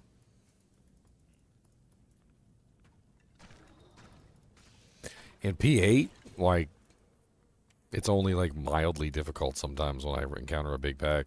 But in P1, like, everything is getting one shot, like, all the time, all over the place.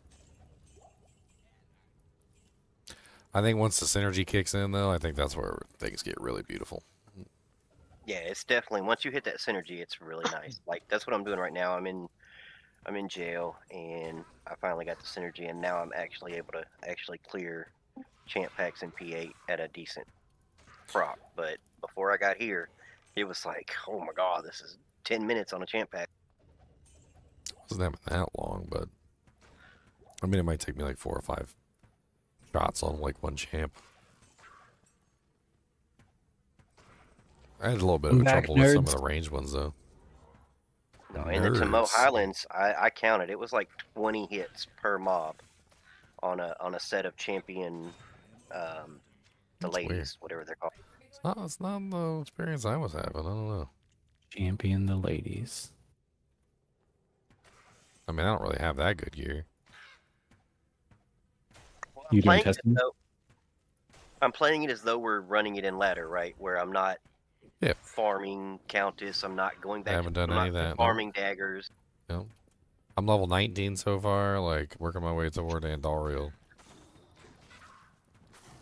Yeah, I feel like that's where I'm going to be when I get to Katos 19. I'm 15 right. Well, it's the P8 effect, you know, like we're getting so much EXP for kills here. By the time I hit Act 2, I'm going to be like level 20. But I've gotten very unlucky with gems. I think I found a chipped topaz and a what does she have? She has, oh, I got rid of it. I got a chipped ruby I got and a kind of jewel with 3 lucky. max damage. I managed to find 2 chipped sapphires and a chipped ruby early on, and then I also found one of those like 20 poison damage envy jewels. That was a pretty good find. I And got then a 3 to max damage jewel.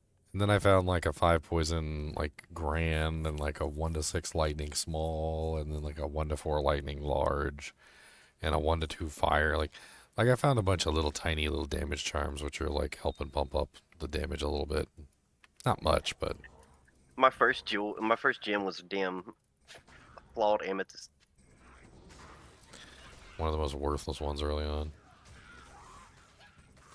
Does like nothing. Right, and then with Hexbane, you don't even need it because it gives you attack rating. Oh no! And it gives negative defense. Oh, it does give you attack rating, yeah. And negative defense. It's like impossible to really do poorly with this, even with like bad attack rating. It seems to be working just fine.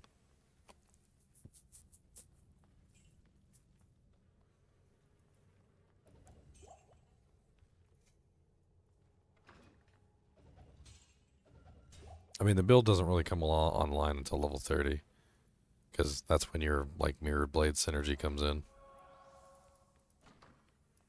Yeah, see, that's what I'm testing. Is it just more efficient to go fire and then respec at 30 like you do with a barb? I mean, I'm having no trouble with this whatsoever. There's no mana cost. So, I mean, I feel like from that standpoint, I'm just like plinking away and having fun with it. Like, I'm not struggling going to pick up mana potions, and I'm not like, you know, worrying about faster gas rate or going in there trying to like use my abilities. I'm just sitting in the bag, just peacefully plinking away, and everything's dying. Are you doing single player? Yeah, I'm doing single player P8 right now, yeah. Okay. If I was on P1, I'd be fine. Like, I wouldn't even have any trouble with anything. Ooh, an old book. Nice. Good rolls, poopy rolls. Great. No skills whatsoever. That's exactly what I didn't want. The goatmen are really good at the lower levels, or? Oh yeah, I think they're probably amazing. Yeah, I mean, I took my den point went to the goatman just so I could have something that would hold the mob still while I plink at them from the back. I didn't even bother with that. I just went full Hexbane.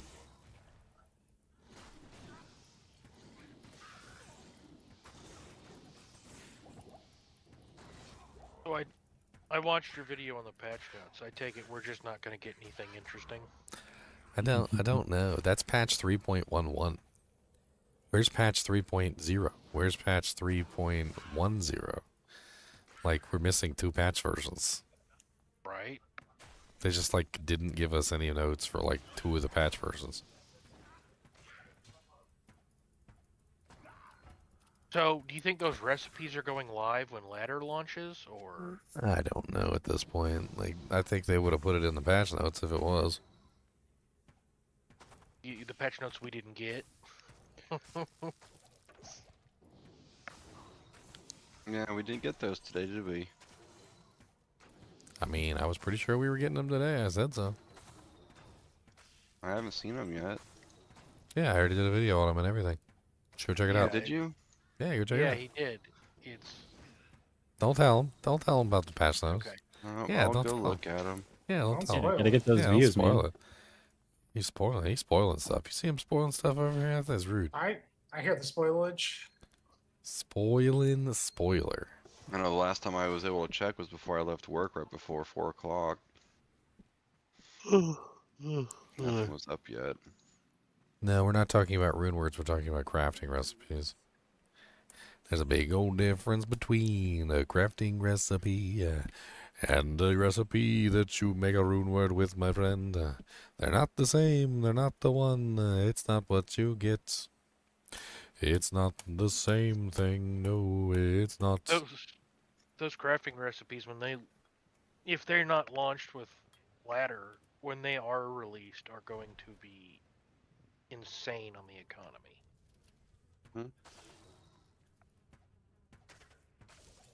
I mean, I think they're going to increase the cost of mid runes by quite a degree. Mid runes are going to be kind of crazy. People are going to be hunting down limbs and coos and poles and all sorts of silly stuff. I'm like, why is a pole rune cost a jaw?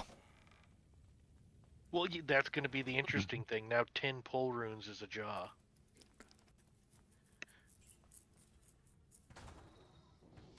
Or they just rebalance the rune drops.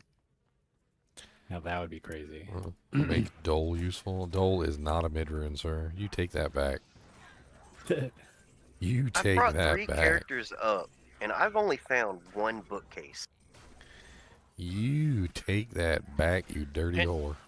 Can you even read, Jack? So does it matter? A, B, C, F, Q, R, G. Hey, it's QR9. Thank you very much.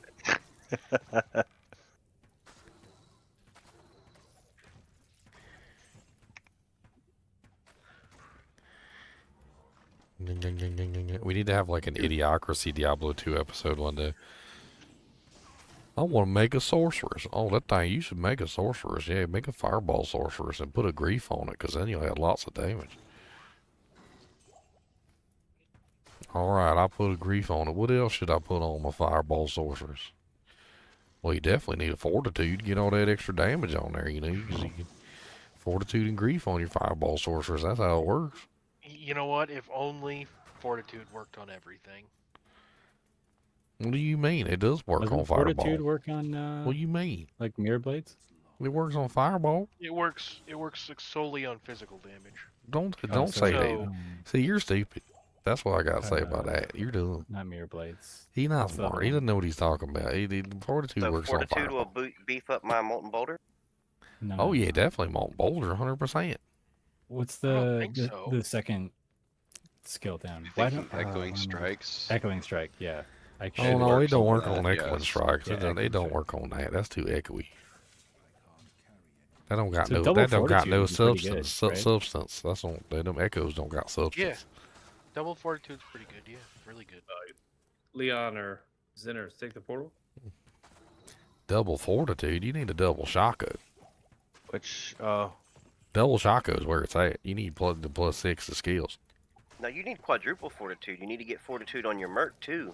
Double fortitude on your merc because that'll boost your damage. Oh yeah, even more. How he listen to this guy. He knows what he's talking about. I Oh, mean, we by got that you can get triple Fortitude on He your knows. merc if He you go knows to what the he's bar. talking about. He knows all about it. For sure, We're and being that'll give you invaded. Uber Diablo's coming. Get that paw, gonna grab it, gonna give me that paw, and I don't care what you're gonna do, cause I got that paw. Give me them toes, how about that? I'm gonna take up toe. Yeah, Yeah, no, you want the Act 3 merc. That way you can get double fortitude on him and a phoenix like you have on yourself for your fireball and his fireball. Well, you want guys. quadruple phoenix. Come Here he on, you is. put a phoenix on you, a phoenix on the merc, and a phoenix on you again, and a phoenix on the merc, and then you get 2 fortitudes.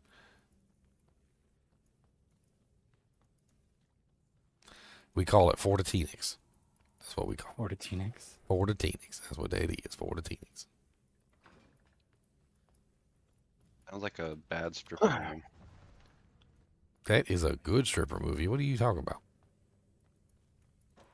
That thing got 5 stars on the tomato rating. All right. I don't know how long that took, but Diablo's dead.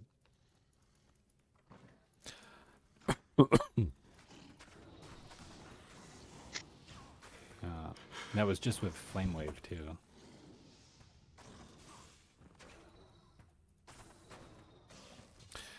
Poor little ghoulies, I shot 'em in the head with the magic arrow, and now they's dead.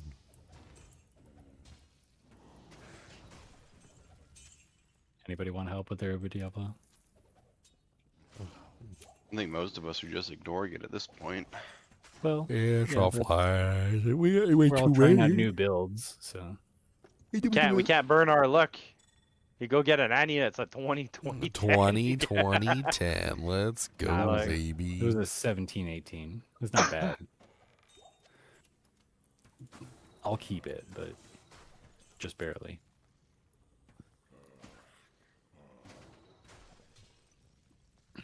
17-17 is the lowest I'll keep. There's a deck. All right, what was I doing? So many zomboids. I'll tell you one thing about this Hexbane build is that I don't really have a lot of life leech or mana leech. I mean, not that I need the mana leech because I'm not using no mana. But it certainly sucks just not to have the blast. life leech. I'm just blasting, yeah. They just Eldritch Blast and stand next to them while playing a ranged character. I don't even have access to that yet. That's like level 24. Oh, it is, yeah.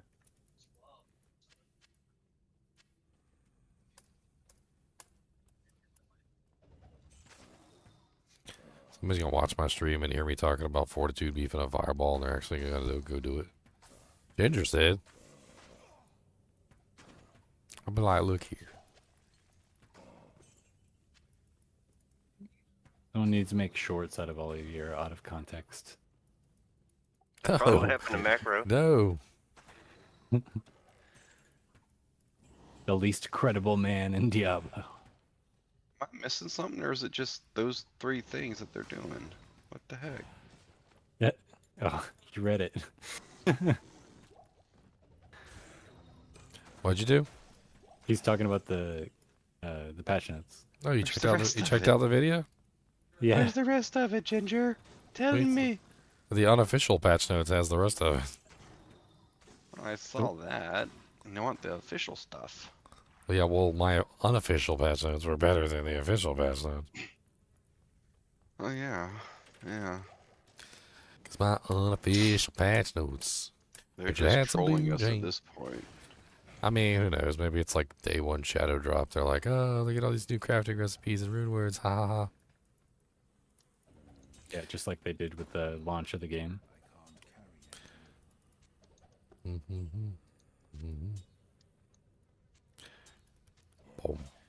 boom, boom, boom, boom. I got all the chippy gems. I know you be jealous then. All them freaking chippy gems. Yeah, at 17 now, I'm doing 101 to 170 damage. Yeah, the higher I get here, the better the synergy's getting, and it's getting to the point where it's crazy.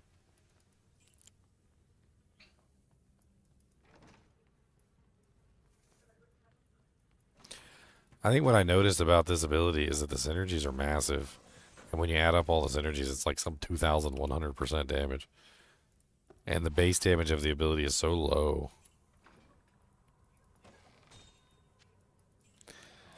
If it just adds a bunch of magic damage, that's going to be insane.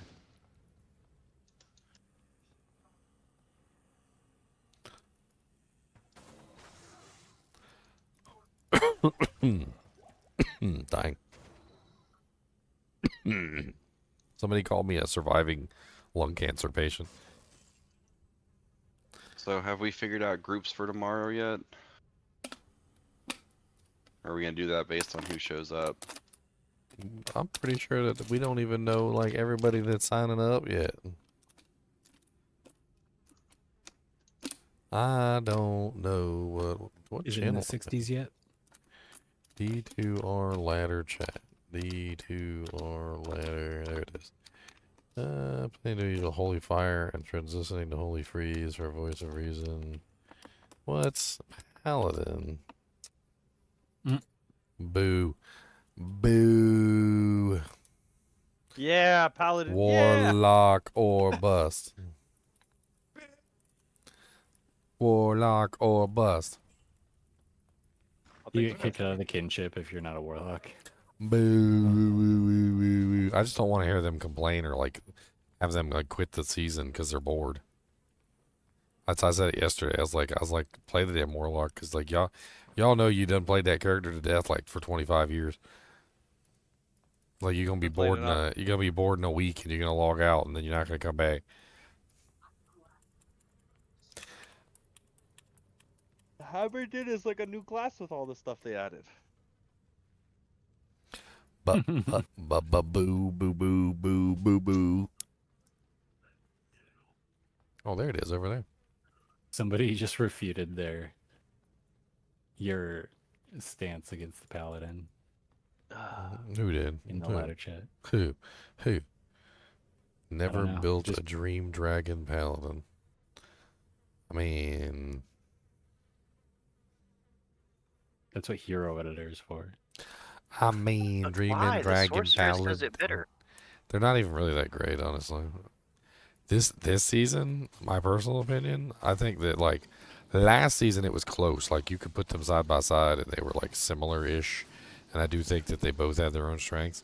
I don't think the Dream and the Dragon Paladins are even close to native users anymore. With all the extra sources of negative res that you can get and those charms that they made, if those charms make it into the game, can you imagine getting a bunch of offensive skillers with like 45 life and then just like imbuing negative 3% enemy lightning res on all of them? And you only have one of those, like the jewel? Or are those unlimited? As far as I know, you can have as many as you want. They're just really expensive to craft. Yeah. It requires also like have- it requires like a mid rune, like one of the worldstone shards, like a yeah, what was it? I got a bunch of worldstone It was a shards bunch and of a bunch of stuff. runes. It was a Yeah, bunch you of can make stuff. Like one for every single charm. It was like 4 items for every single charm, and it's gonna take you a lot. You can also have 9 Sunders, the new ones. If you can make up the res somewhere. I thought you could only have one. Somebody said you could only have one of the new Sunders. Yeah, you can only have one. Can you? Because if they go off of the other Sunders, you can keep equipping them. You can only have one equipped at a time. You can have as many of the Sunders as you want, but you can only have one renewed. Ah, 3 miasma ball dagger. Dang it.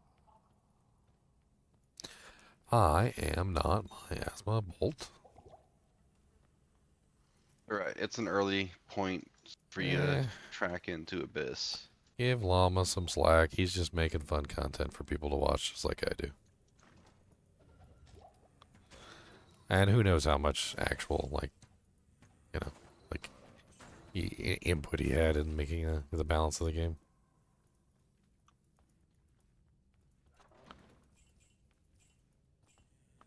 He says he told them that Echoing Strike was broken, and they were like, well, let's just wait and see. Yeah, sure. What that translates to is we know it's broken and we want players to have a broken skill. That's what that translates to.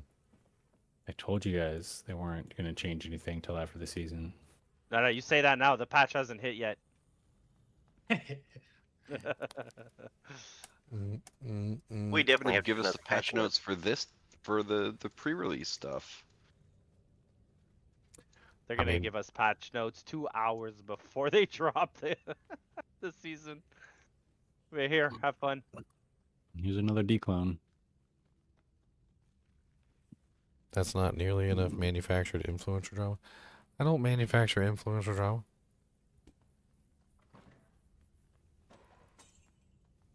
Are you and Llama beefing? No, he just misunderstood me. I was talking about his run he did with his TZ Andes, and I was talking about how the way he did it, it was very like tight and like focused, and it was very likely to accidentally induce like seed manipulation. And I think he took it as I was saying that he was doing seed manipulation, like cheating the game. But what I I thought was it was what I pretty well known that a lot of them do seed I don't think I don't think he was deliberately doing any seed manipulation. What I do think is that the way that because he's a speedrunner, right? So Yeah. when you speed run, you do things quickly, you do things efficiently, you do things fast, and a lot of the times you do things in the same exact way over and over and over again.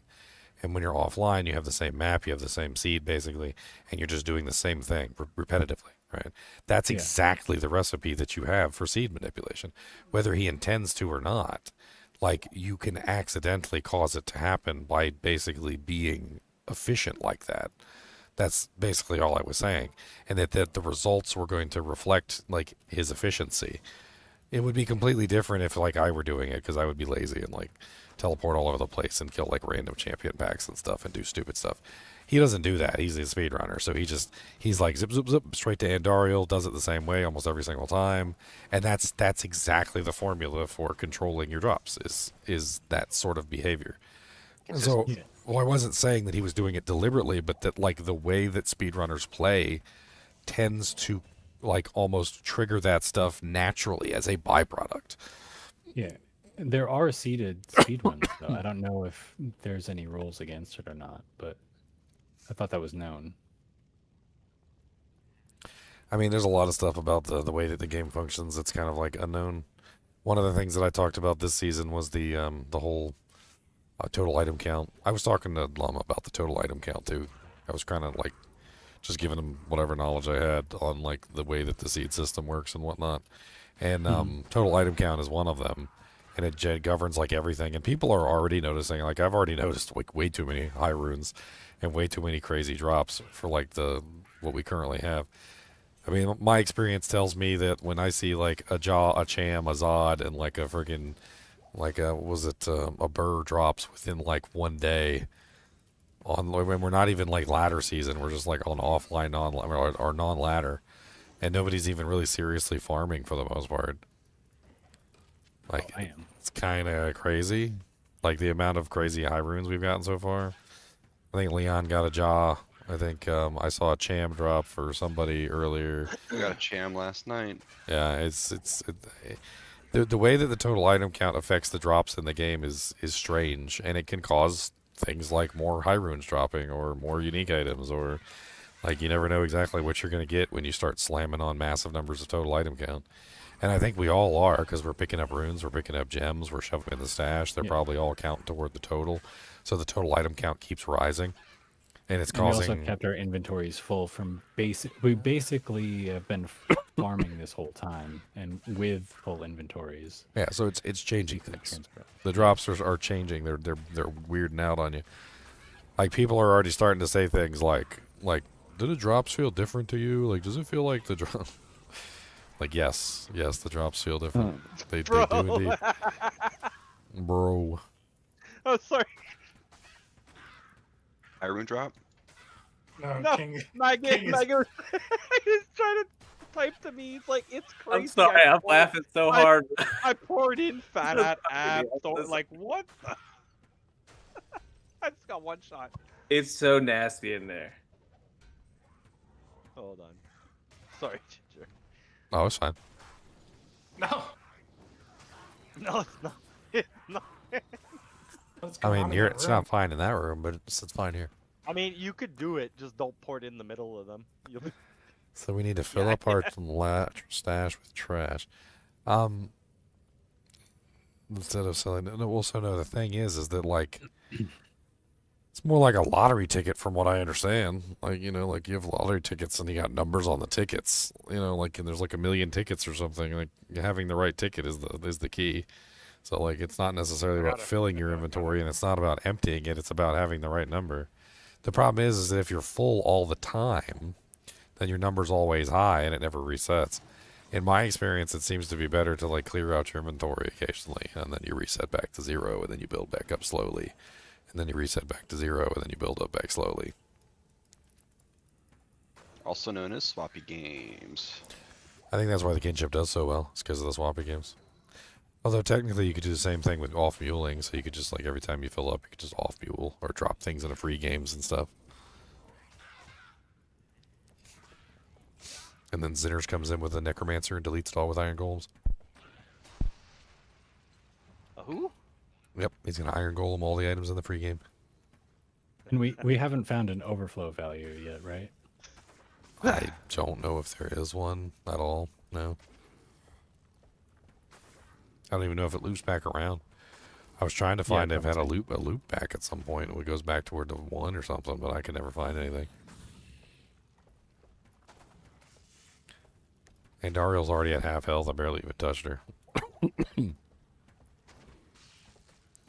I mean, I kind of wish I had a minion to, like, stop her and absorb some damage here, but, like, I'm having no trouble killing her. Not having any trouble hitting her, and I'm not having any trouble dishing out damage. And she's gone. Ooh, she dropped me a rare tome and a book. Holy Jesus. Yeah, I killed her in like 30 shots. Yeah, it wasn't much. That wasn't painful at all. It's easy. I ain't mad at that. Spent more time trying to keep the goatman in front of her than I did shooting her. But that's only because like it got to the point where I just couldn't sit there and play Sacred no more. One of the books she dropped is Ethereal. Nice. It's got rep Yeah, I was gonna say, durability. don't forget the It's Zod. got rep durability. I don't need to Zod it. Oh, nice. Holy dude, what are these rooms? Dude, it's kind of an absolutely sick level 6 book. Look at this thing. It's F rep durability. Not only is it F rep, it also has all res and faster block rate and increased chance of blocking. And it's got extra fire res too and defense. And attacking. It's kind of crazy. Any skills on it? It does not. I just linked it. It does not. I linked it to everybody. Sorry. I linked it to it. So you could see the OP-ness of my level 6 book. Venus. Excuse me, sir. It's O Canada, not OP. Oh. 22 hours, 30 minutes, or 27 minutes. Let's go.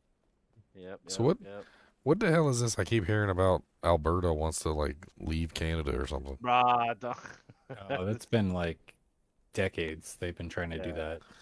They keep voting on it and failing. Yeah. Well, they keep voting to bring up the vote, and then once it gets brought up, it never. They vote to bring up the vote, and then the vote doesn't vote with the vote and the vote. North, all the way up. And they do have the right to leave.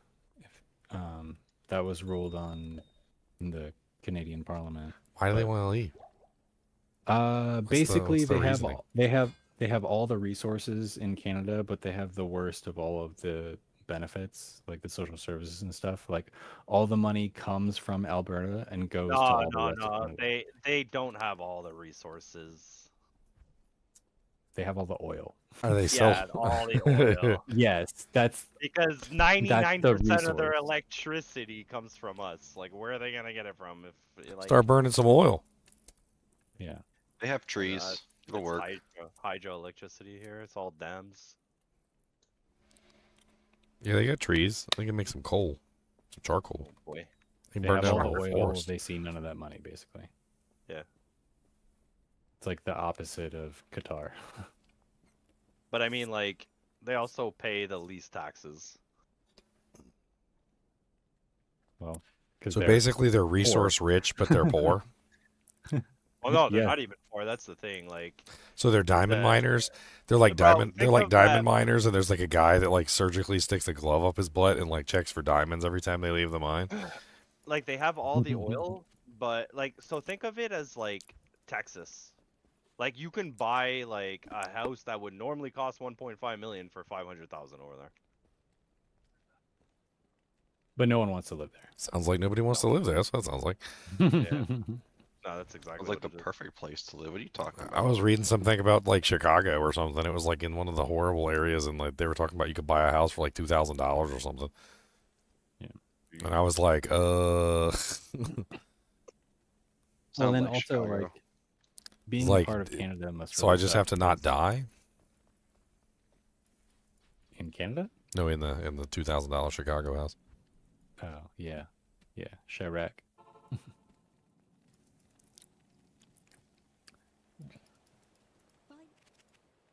You can literally, like, in the United States, you can literally just tell like the quality of a neighborhood just by the rental price of the property. Yeah. That's all you got to do. You just look at the rental price of the property, and if the property rental price is very low, then you know it's just like a horrible crime area. And if like in Detroit, instead of the government seizing homes and selling them, they just burn entire neighborhoods down because of the rats. You know, it's a really bad place. I mean, I considered that, like, you know, like I was thinking like fleas are terrible, and they're just like they're awful little critters. If I didn't have like pesticides and stuff to deal with them, man, I might just burn the house down, build a new one, like rather than deal with them little bastards.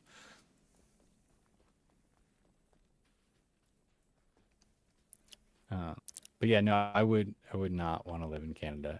Any place where you can go to the doctor for depression and they'd be like, "Have you considered killing yourself?" Does not seem like a. No, that's not true. That's 100% not true. My wife has depression and she takes medication for it. Well, yes, but also assisted suicide is one of the leading Assisted causes of death. suicide is for people with terminal illnesses, sir. Not in Canada. They don't offer it to No. people with just depression. Yeah, they don't. Not. Okay, I'll look it up. I have no clue on this. Dang, Just this, had a this could be a random nice car weapon. helm job. The You show up General at Edge. if you show up at the doctor and you go, I'm depressed, and he's like, we can kill you. He's gonna go to jail for life. Like there's. I mean, that used to Well, be didn't that they used do to be that the to cure their for own people who veteran? wanted to commit suicide. Actually, did you know that? The cure for people who wanted to commit suicide was to let them go ahead and do it. Oh man. Basically, what happens is Kidding. most of the time they fail, and in the process of failing, they realize that they don't want to die, and then they never try it again. Wouldn't be mad at this. It's like they have Silver to. Edge axe. It's like they have to pee into the wind before they realize they don't want the pee in their face. No, I've done that a couple of times. I still do it. Okay, so this is from canada.ca/English/health and then a bunch of stuff, obviously, after that. So eligibility. To be eligible for medical assistance in dying, you must meet all of the following criteria. You must, let's see, be an eligible health services fund by province, territory, but whatever. 18 years old and mentally competent. Have a grievous, irremediable medical condition. Make Means voluntary terminal illness. No. Hold on. So if you go to so serious illness, disease, or disability, be in an advanced state of decline and that cannot be reversed, experience unbearable physical or mental suffering from your illness, disease, or disability.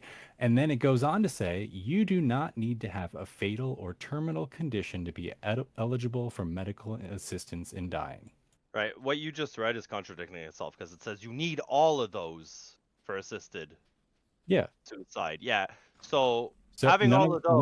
None of those say that you have to be terminal at all. The first one you read is Hey y'all can't say that word on YouTube. Serious illness, disease, or disability. I'm a paraplegic. That's not terminal. Yeah, they won't. Trust me, they won't give you. They won't do it. Most doctors won't offer it, even if it is legal. Okay, well, this is the thing. Hey, we were doing have it to before. request We it had Kevorkian, okay. in some cases. In other cases, it can be recommended. It doesn't say that they can't solicit you for this. Man, I'm trying to shop a freaking hexblade dagger, and it is not. I'm not saying luck. they can't. I'm just saying any sane doctor wouldn't. It's never ever recommended unless you live in Alberta.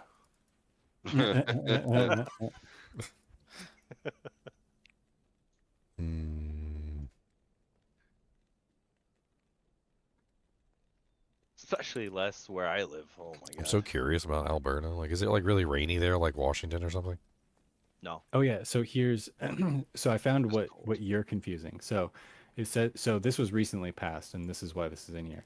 If your only medical condition is a mental illness, you are not eligible for medical assistance in dying until March 17th, 2027.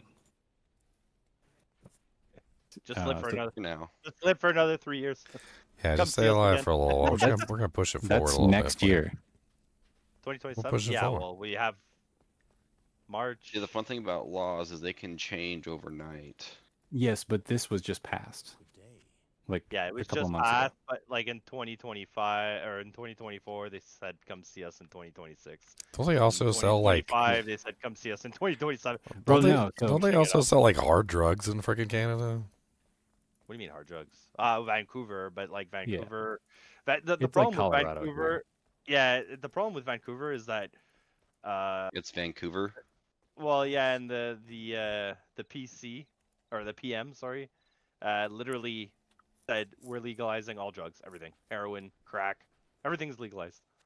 It's like, I don't not sure know that's a if good that's idea. a good idea. Yeah, I don't know Yeah. about that. Well, it wasn't, because now people are living. Literally, I'm not even joking. People are living in tents. Like, it's a village of tents. There's like Well, yeah, I thousands mean, of you people gotta just be living able to in afford your tents, habit. carts.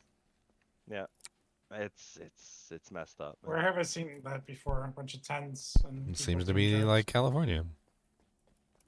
And it's like Vancouver's like an island, bro. You're in the middle of the like water. You're like nothing's around you. What do you like? They don't care as long as they get their fix. Vancouver. Maybe they're trying to in the get rid middle of of an everybody island. so they could sell that territory. I wonder if the guy who passed the law to allow all the drugs to be legal was also addicted to one of the drugs. He probably crack or cocaine. Yeah. Cocaine. He likes to sniff the white fluffy dust. There's only 4 other things that kill people more in Canada than the MAID program. That's crazy. Ugh. Yeah, people driving. 'Cause they're So it's terrible at it. cancers first, then heart disease, then COVID, and then accidents. Yeah, because people don't know how to drive here. It's Yeah, terrible. COVID was there was a lot You of guys stuff have that cars was up there? Yeah, we got there was a lot of stuff that was misappropriated as COVID back when it was launched. I don't even know if any of that stuff's true. Like Well, there was a this chart is of from- like the deaths This is from from like 2016 to now. Like, you know how you guys have cars with like 3, 4, 500 horsepower? We have 3, 4, 500 husky power. so there was like a chart of like the people that died to like just the cold, like the common cold. And like during the years of like the COVID when it flared up, like the deaths from the Yeah. common cold went straight down. There was like Yeah. next to 0 deaths from the common cold all of a sudden when there was literally like thousands every single year. And it didn't make any sense whatsoever. Like they basically said in a nutshell that like most of the deaths that they were attributing to COVID were actually from other sources. Yeah. That was pretty well known. Like, So I wouldn't even The year say after like the if they got COVID lockdown. on the list, I wouldn't even like acknowledge that. well, that's just coronaviruses in general. You could just say that. You don't have to. How be about the biased. swine flu? How about literally that the one? common How about the cold. swine flu? Yeah. Well, I was gonna say they classify it as the flu, so I mean, Yeah. if you're going- Common cold, flu, coronaviruses, they're all But here's synonymous. the thing: like the flu's been around for like hundreds of years. So like, if they're taking Yeah. numbers from like the 1600s, like yeah, I Well, so this is from 2016 to now, because it's basically been a leading cause of death that entire time.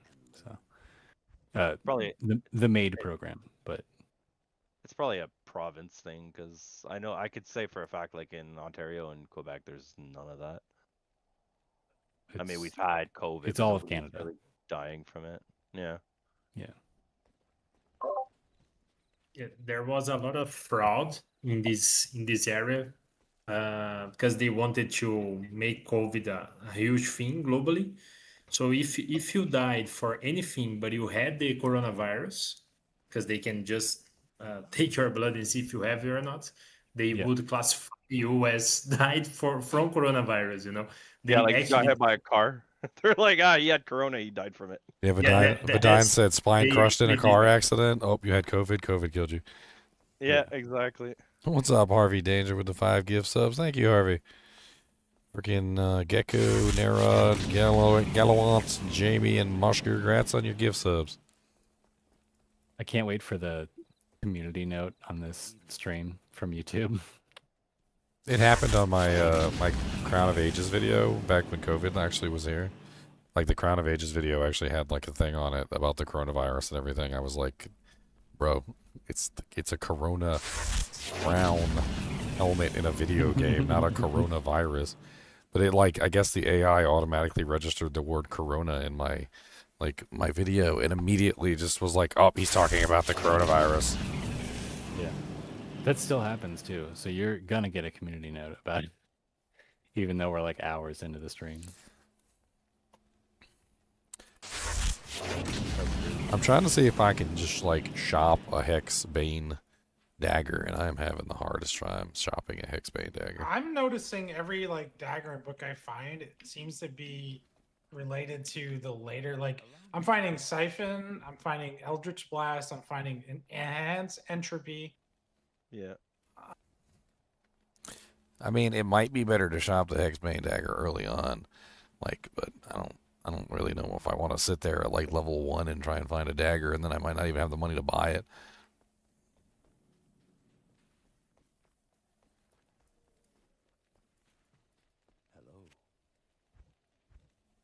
Ruzak and Zinner's gonna get me shopping again. I keep finding hex purge dagger after hex purge dagger. Let me tell you what. I see you nursed during COVID, and I had to quit nursing as I saw so many people die. It totally burned me out. Sucks. I mean, there definitely were people that died from COVID, 100%. Bro, nobody's saying that they weren't. We're just saying that a lot of people were misattributing like deaths to COVID that didn't belong to COVID, if that makes any sense. Yeah, it's the same type of thing that happened with the Spanish flu. How like aspirin at the time was seen as like a miracle drug, and so doctors were prescribing like lethal doses of aspirin to people who just had a regular flu, and it was killing them, and they were being like, oh, he had the flu and he died, so it must have been the Spanish flu. It's the exact same thing. Holy Jesus. We were giving people treatment that they didn't need. That reminds me of the guy that he's literally the reason why everybody thinks salt is so bad for you. He was literally doing a test on rodents, and like apparently in the test he was doing, he gave rodents like a dosage of salt, which was like 400 times like the normal dosage for a human, to a rodent. And it was like, look, the rodents are having an abnormal reaction to this salt. And you're like, wait a minute, you gave them 400 times the dosage that a normal human would take. And they're not even humans, they're rats. Dead instantly. Like, what did you think was going to happen? Here, let me just pour this salt down your throat. Let me see what'll happen.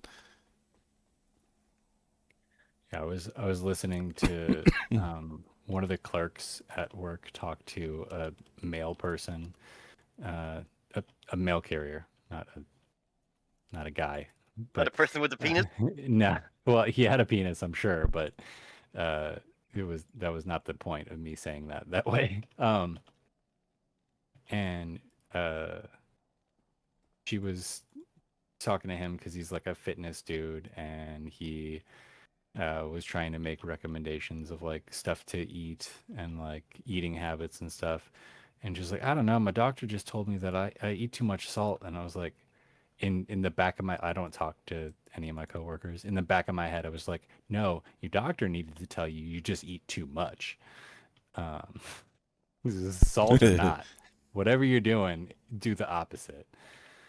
Like, oh God. Moderation? What? Yeah, apparently the guys, it was in 1904, it was a French physician named Ambard and Bouchard, sometimes spelled Bouchard. They were the ones that were creating salt hypertension in rodents by giving them like 400 times the lethal dose for like a human being.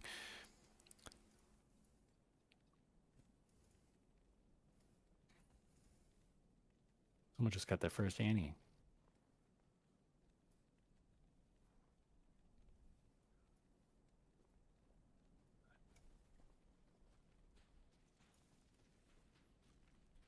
I'm not finding anything. I'm not finding nothing. I'm not finding anything. Nothing but the stuff. And I don't know what I'm supposed to do because I can't find a poo. I guess You can finding always try a Kara. I mean, a car only has one dagger for some reason.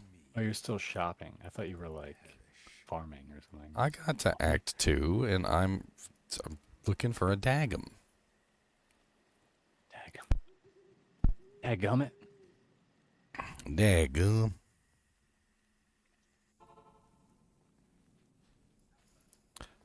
Yeah, it's pretty common that the side effects of low sodium are actually much worse than high sodium. Like, and a lot of these old people, they go through the process of like, they believe the doctor. and the doctor tells them they need to be low sodium, and then they cut all the sodium out of their diet almost completely, and then they have run into all sorts of complications from low sodium, because your body needs sodium. It's not something that you can like do without. So you start cutting it out completely, you start to run into like deficiency problems, and the deficiency from the sodium causes all sorts of other things to go wrong. It's the there's a diet where you like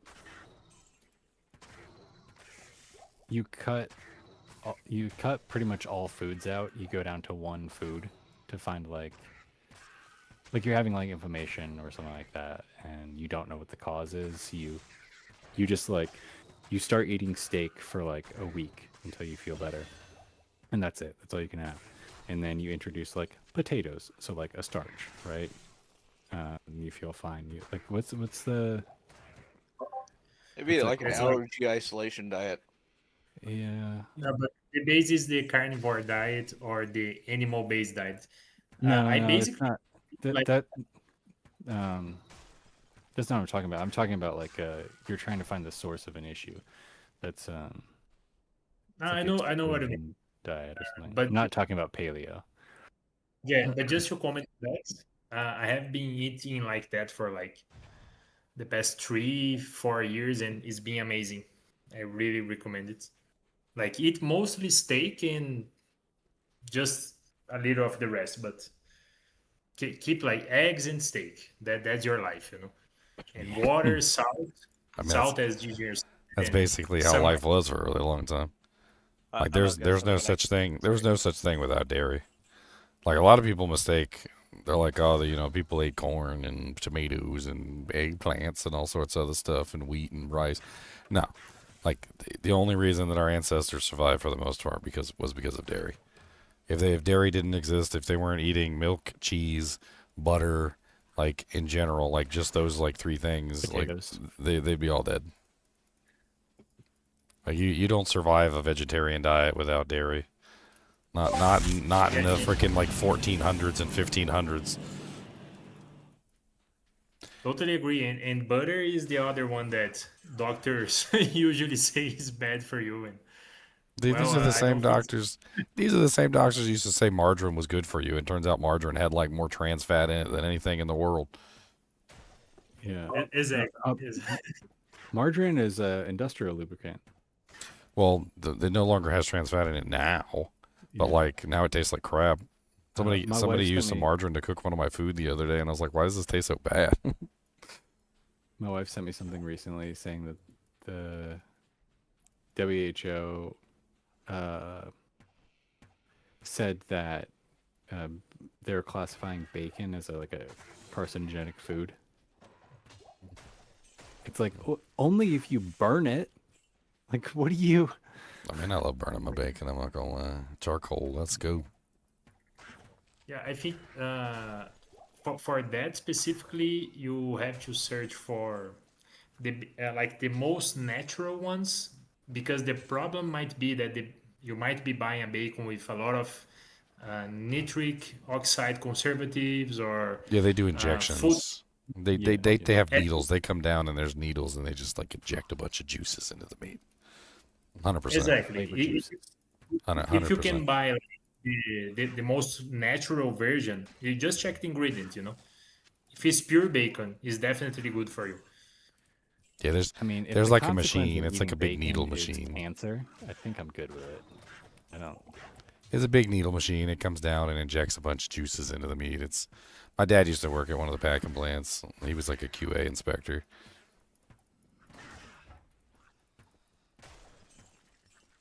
That's why it's red, not purple like it would be.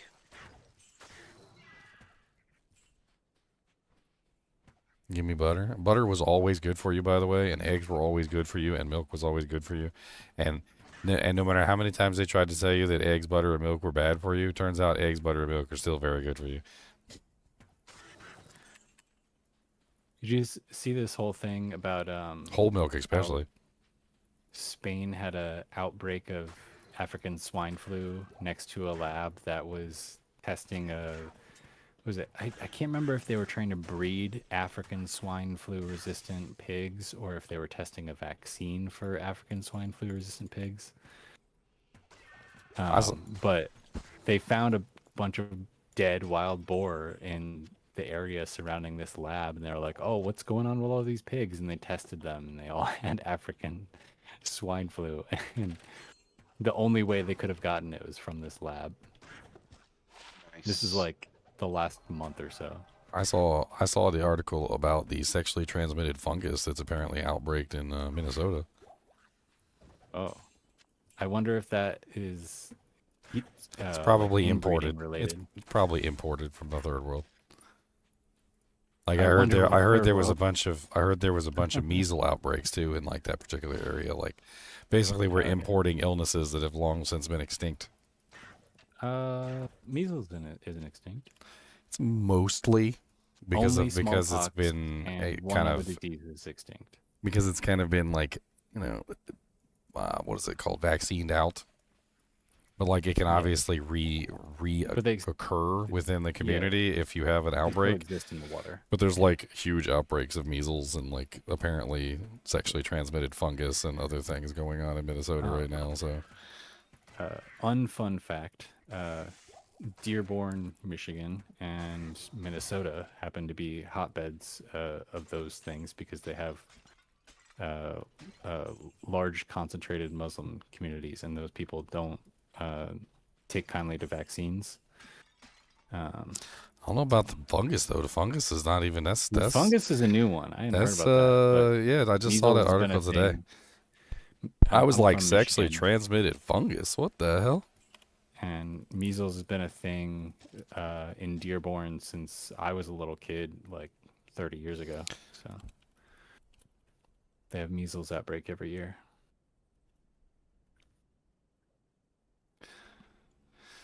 Yeah, I heard it right here. Sexually transmitted fungus in Minnesota. That is horrendous. 2 days ago, 8 days ago, February 11th. Apparently it's called TMVII. Whatever the hell that is.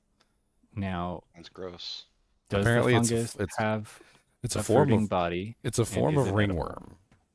Oh, so, okay. So it's the kind that makes like the rings on your skin, but apparently like covers your whole body.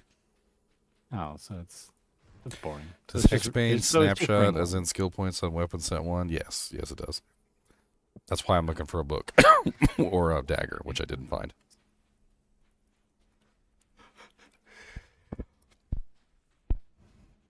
So is it just me, or are the offline terror zones different from the online terror zones now? They are different. They always were. The Oh. the offline ones have a set rotation. There's actually like a little calendar that you can kind of look up.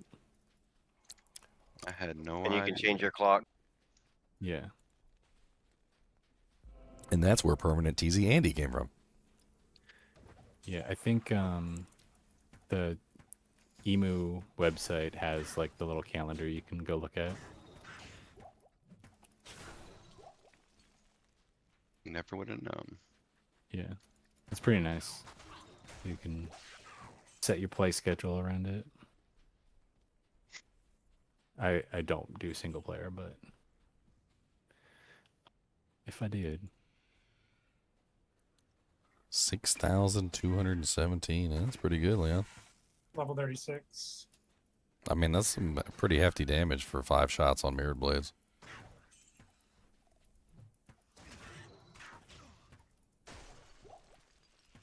Or 5 attacks, even, if you're doing a crushing blow build.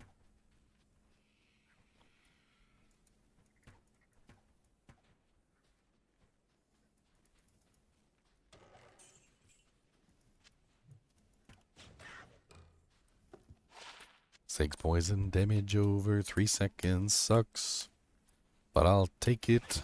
Aw, shucks.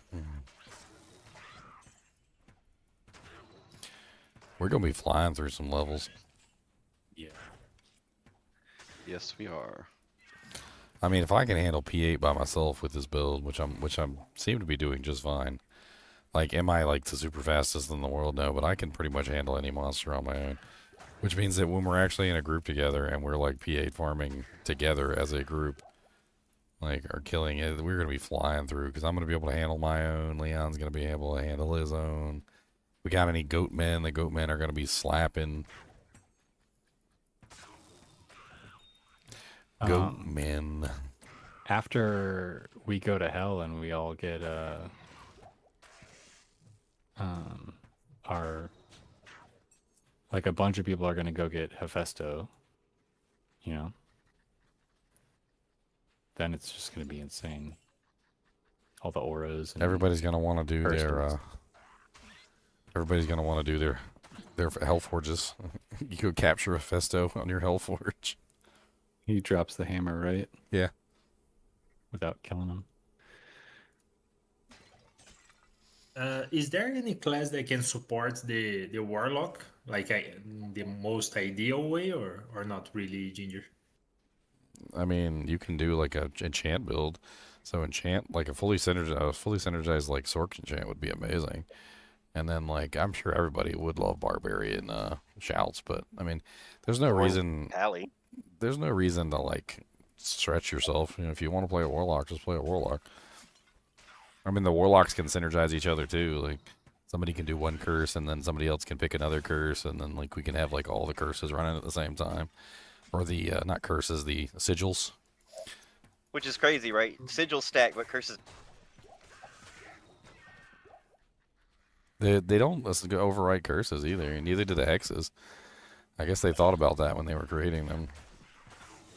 Kind of crazy that you can have like a hexbane and like an amplify damage or decrepify at the same time. Well, because the hexes get cast on the ground, right? And they just affect the monsters within the area. Yeah, they're just standing in the area. Yeah. But then again, the So it's hex. like- no, the sigils like do. traps. The sigils Or do. sigils, yeah, sorry. So it's like traps, kind of. Cody, are you ready for tomorrow when the ladder start? We got to get all the demons and the zombies. You ready? You got them teeth from sharpened? You got to sharpen up them fangs? Yeah. I'm going to get your tail. Noah's gonna get it. No. Give me that tail. Give me that.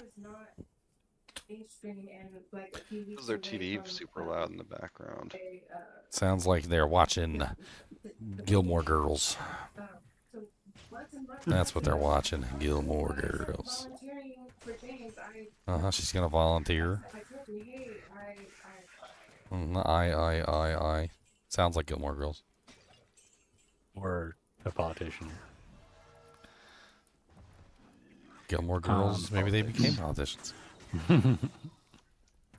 What was it? I was watching the Demon Hunters. I was in the background. The Demon Hunters movie was playing earlier, and it was just on. No one was in the other room, but it was blasting. Do Bane and Purge stack together? I don't know if Bane and Purge stack together. I haven't tried that.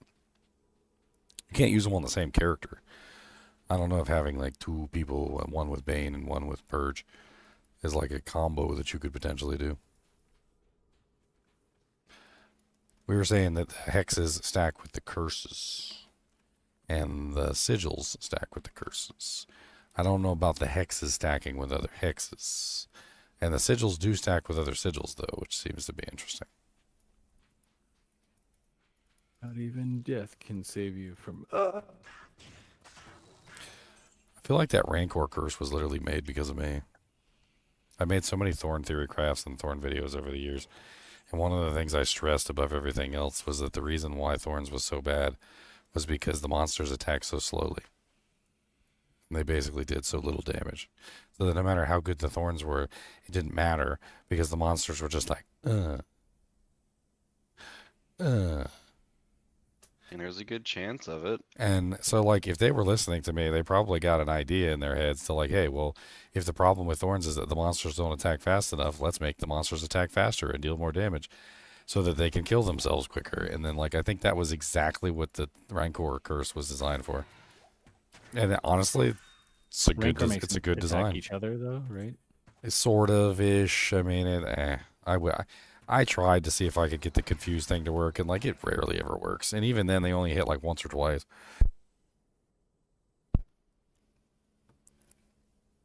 It's really quite weird.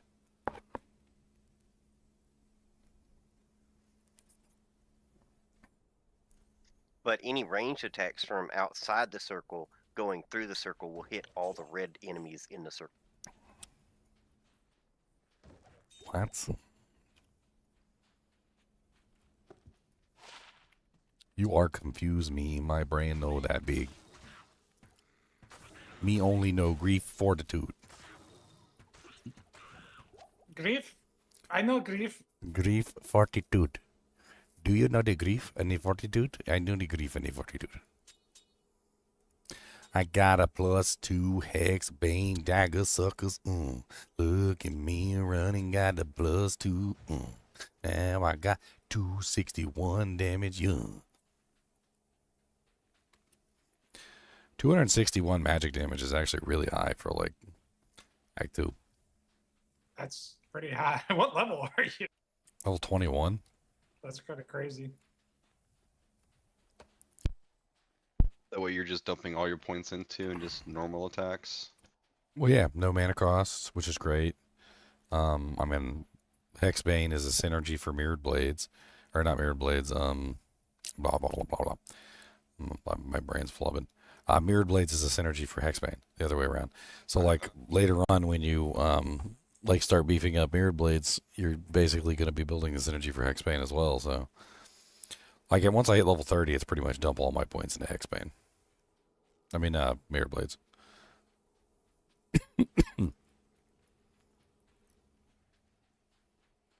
All right, see you, Ox. I know 1 point binding demon. No, but what's level 30?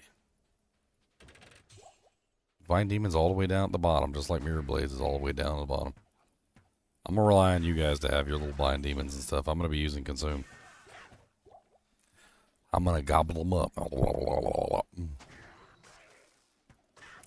They taste like chicken. Actually, they don't. I don't know what it tastes like. It's really gross. It's a demon. I don't know. White meat, red meat, black meat. I don't know. I think it's green. Oh no. So the last 3 points that I put into Hexbane or Hex Purge has not increased my damage. Did you recast the ability? Yes. Did you uncast it and then recast it? I didn't uncast it. I don't know how I would uncast it. Cast Purge and then cast Hexbane.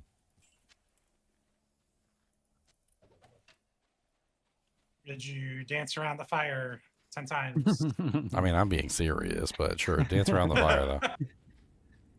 No, I had one time it wouldn't update, and I cast Purge. That's exactly it. You have to cast another hex first. It doesn't always do that, but I have seen sometimes it does that. So like, I don't know if it's like a always thing, but I did notice sometimes it would kind of mess up like that. You know, that might have been why it was feeling so bad before, because I was still going off of the older... You weren't recasting it. Oh, no. I wasn't recasting it properly. I thought I was recasting it. Oh, no. He wasn't recasting it. Yeah, I figured that out when I was doing the thing. Like, you can pre-buff it, so you can get it like lasts a for a long hex. time once you start putting points in. Yeah, it really does. I wish I did. It currently lasts 252... Dude.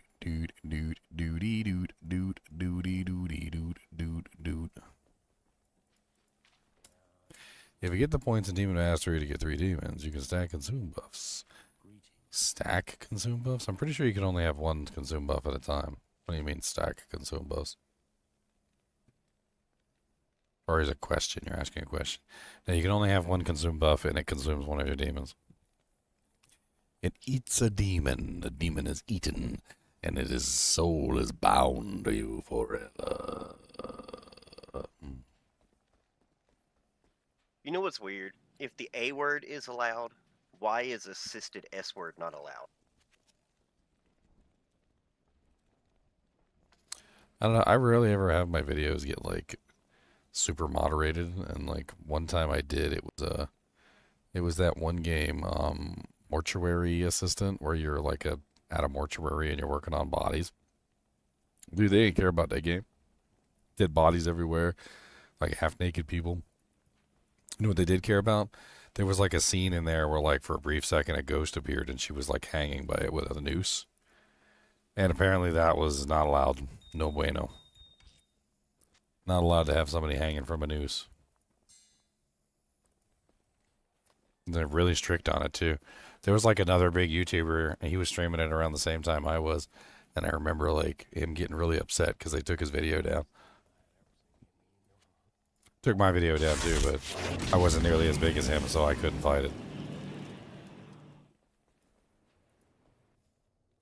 Hey, Fierce Ranma, thanks for the friggin' membership, the Prime sub, man. Appreciate it. Prime subs are free. Don't forget to use them. It's like free money. Free money for me, though, not for you.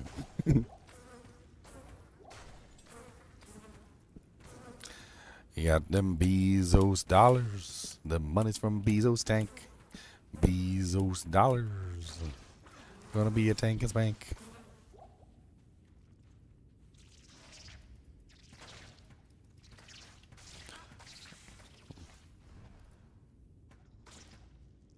I can tell when my hex pain wears off because all of a sudden I go from doing massive amounts of damage to doing nothing.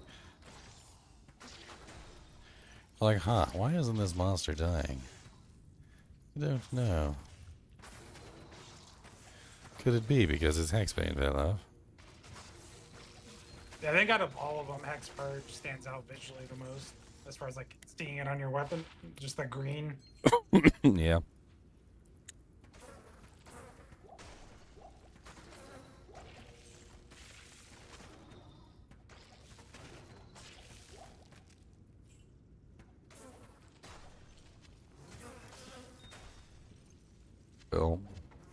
Well, Thornton, no names. I tell you one thing nobody wishes for. Nobody wishes for your mama to be more visible because everybody can see her from the tri-state area.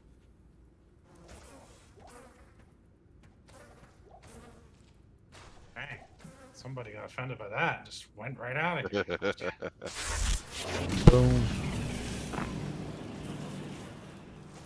Your mama is so chunky. Your mama is so fat. Hey, your mama is so chunky, your mama's so fat that your daddy had a heart attack.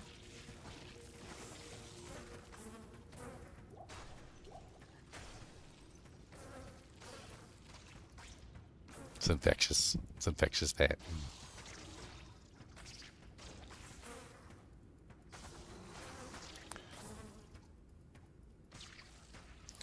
You said you didn't pay last night either? What? Oh, man.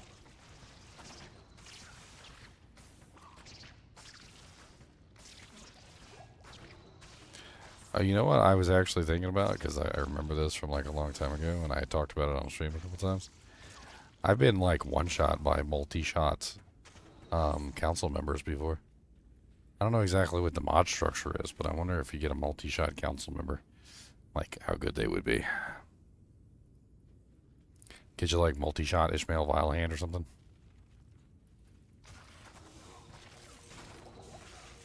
Same thing with the archers.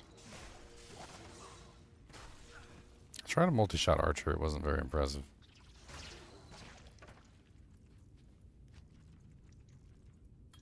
Should I try to capture an infector here?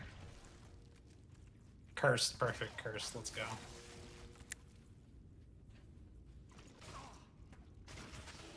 Let's go get him.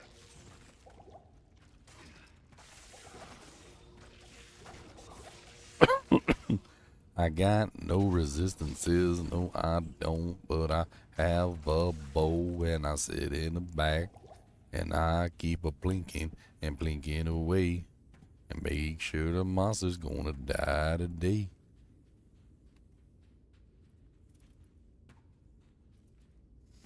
I always love the maggot layer because you don't have to actually see anything, you just fire arrows down the hallway, see if anything dies.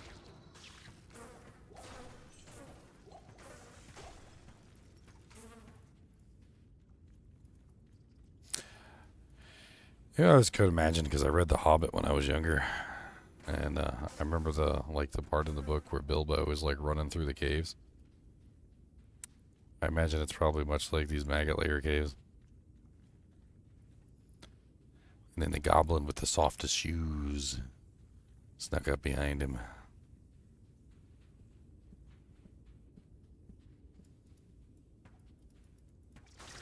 Shoes so soft.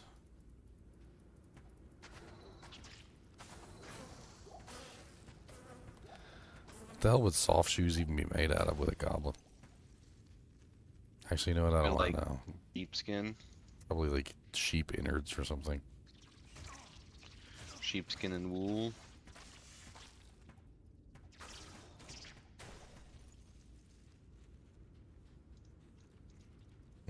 Gecko's got the little frog.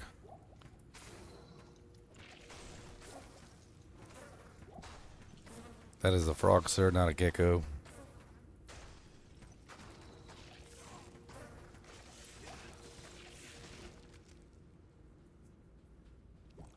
Oh my dear Lord Jesus. This maggot layer had to be like the furthest away that it could ever possibly be just for it to get to level 2.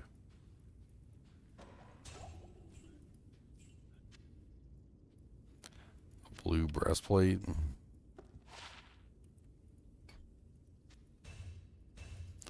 Yeah. Oh, there's a Chris. What's that? Nothing, of course. Of course, nothing.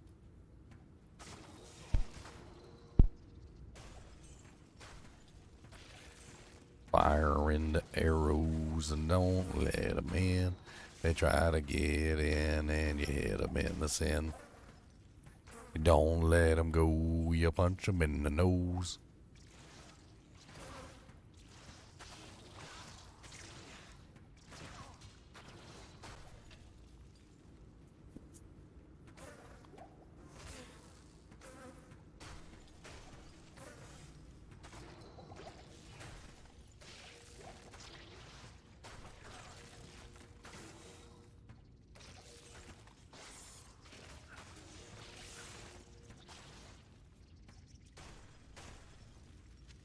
What are the good low-level bows that we can find to actually make this build work?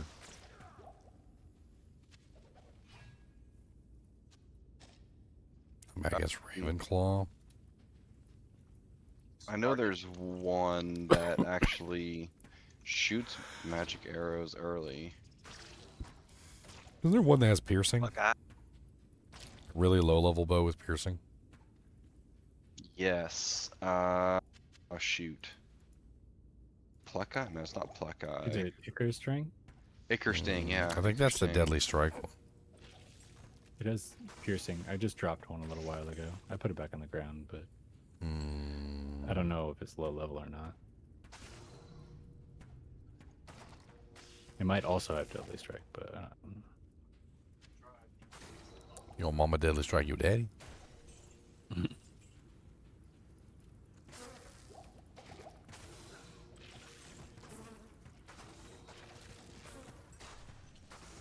I really wish they would turn the Apocalypse just like a little bit so it would line up with the pentagram and Diablo's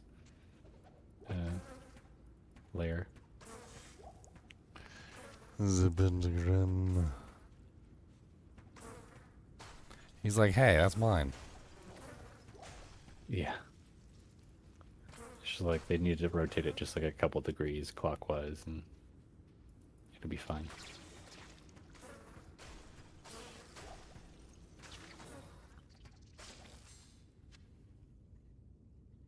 That's why Act 6 is going to be the Lilith expansion, okay? And she's going to be the one that taught us the pentagram. And hers is actually lined up with the skill. So Act 6, Lilith is going to sexually assault you? Yep. Yes, please. Yeah, I don't know if you want that one. She's a little bit of a dom there. She might be stepping on your nards and slapping you in the face. Right? She seems like the kind of girl you don't like it if you don't try it. He doesn't take no for an answer. And there's no safe words.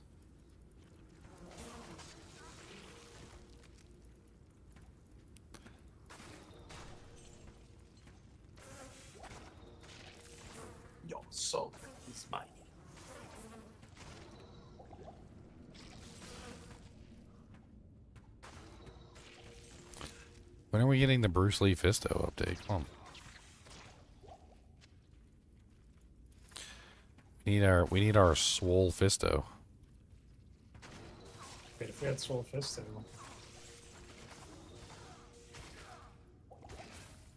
Swole Fisto has level 35 conviction aura. When you go into Uber Tristram, it should just be Bro Fisto in there with like an Ultra 12 pack.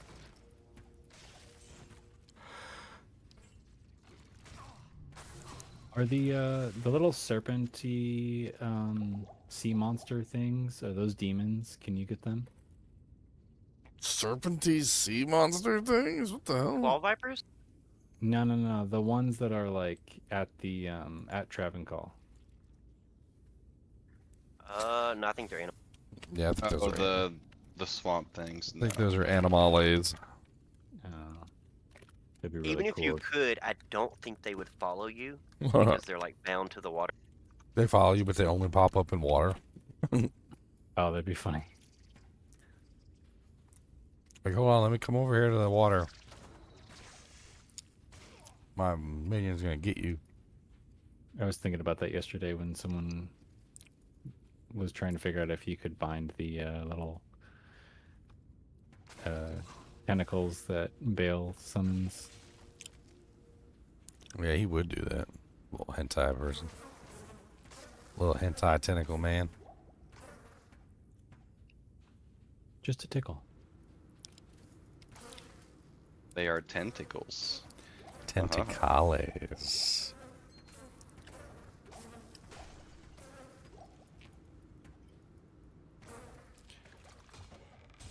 A Nephrune. Dirty. 10% faster run walk boots. Don't mind if I do.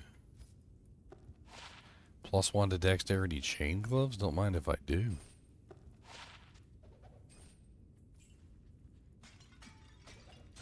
Who just...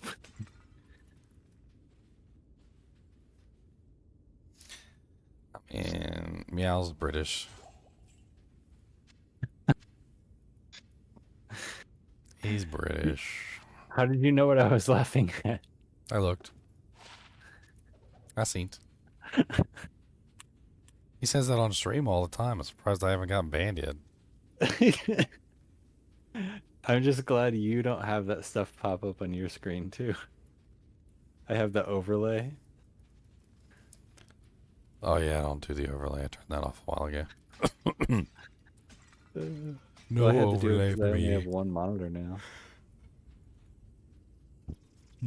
Only one monitor. What a blaspheme. Yeah. You blaspheme the holy name of the multi-monitors. You must henceforth go to the Goodwill thrift store. Find the oldest monitor that is possible there. Buy it and use it as your second monitor, no matter what the resolution. Yeah, I'm waiting on tax return, I think. No, at the Yeah, Goodwill you can get it for the $5. No, I know. I just... $5. $5 get you a halfway working monitor that barely succeeds at doing its job. $5. You'd be surprised how many good monitors I've gotten at Goodwill, actually. You go in there and there'll be like some crazy monitor in there with like, it's got like god tier stats on it, like 240 Where do hertz you and like live? all sorts of I have stuff. like 7 in my closet. And then like basically you go in there and they never work. So like you got to replace the caps on them is usually what I do. So I usually just go to the thrift stores, find a good monitor, try and turn it on. It usually never turns on. And then as soon as I try and turn it on, I'm like, okay, this is probably bad caps. I look it up. There's a cap kit for like $10. Buy the cap kit, replace the caps, and like it works like brand new again. Yeah, I upgrade my monitors before they ever go out of style, and they're just in my closet. Oh, sounds like you can get one for cheapy cheaps.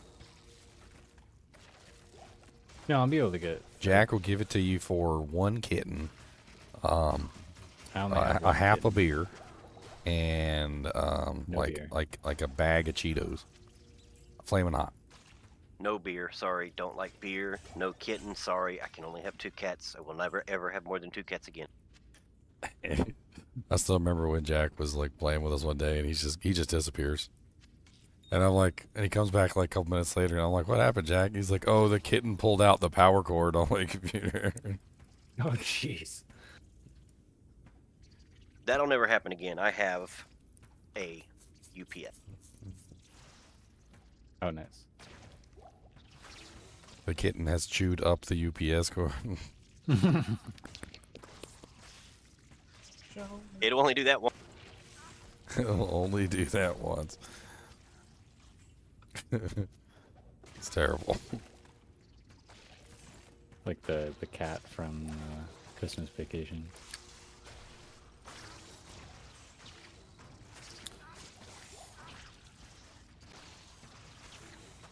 He doesn't even like put the arrow in the bow. He's just over here using his mind. He's just using his mind.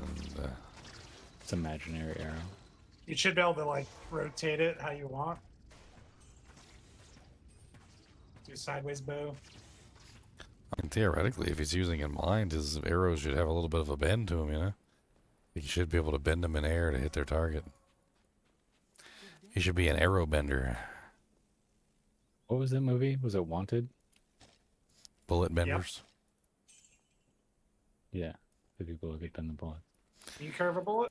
You know, it's actually physics is that yes, you can curve a bullet. What physics tells you about high velocity targets or high velocity things is that high velocity things are very easy to manipulate, like the direction that they're facing. It's like an actual physics rule.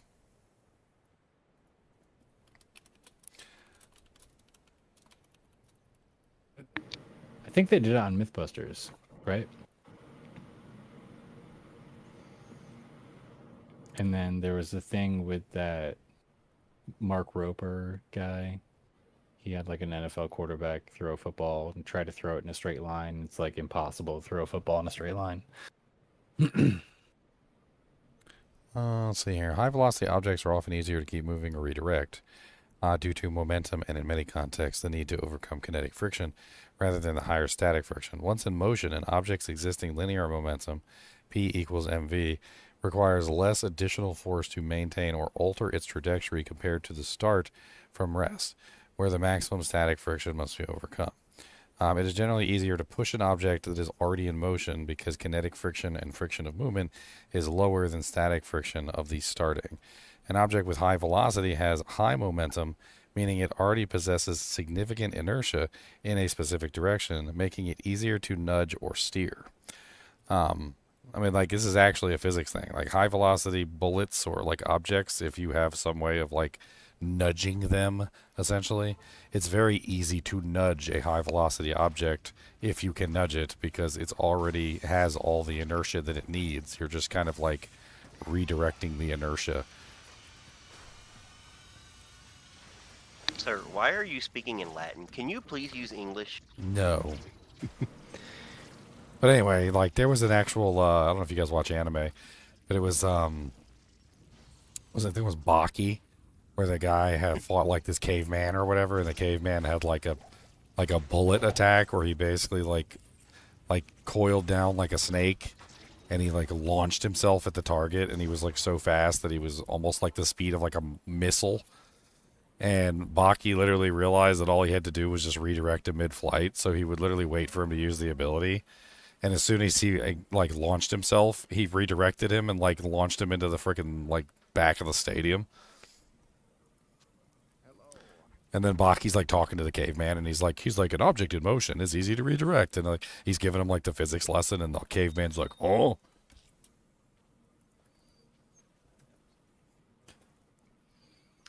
Hey, Ginger, I just got a yellow item with charges to miasma bolt. What warlock skills do you think can get charges on stuff? Apocalypse. I dropped one earlier. I posted it. Like, can you get the demon? Probably not. Probably. Maybe. Charges? There's Iron Golem charges. It depends. Some are restricted, but Mal's over there scratching his butt. Why is he scratching his butt? It'd be pretty insane if you could get bind demon charges. That's it. We're putting we're warring. We need a GIF war with Meow. We're doing it. But if you take that item off, you would lose the demon. Yes, no demon view. Yeah, but you wouldn't have to put points into it. Well, you get on other classes, couldn't you? That's the most important. Ooh, yeah. That's a good point. Oh, but you wouldn't... They would have to restrict it to the low level, right? So one of the things that charges were used for traditionally was actually getting access to things earlier than you were intended to get them. Apparently there's like bugs with charges where they usually are like accessible to you before you normally have access to that skill at that level. It's kind of like a whole thing. There's like a bunch of speedrunners that use that like as tricks to get like massive amounts of damage.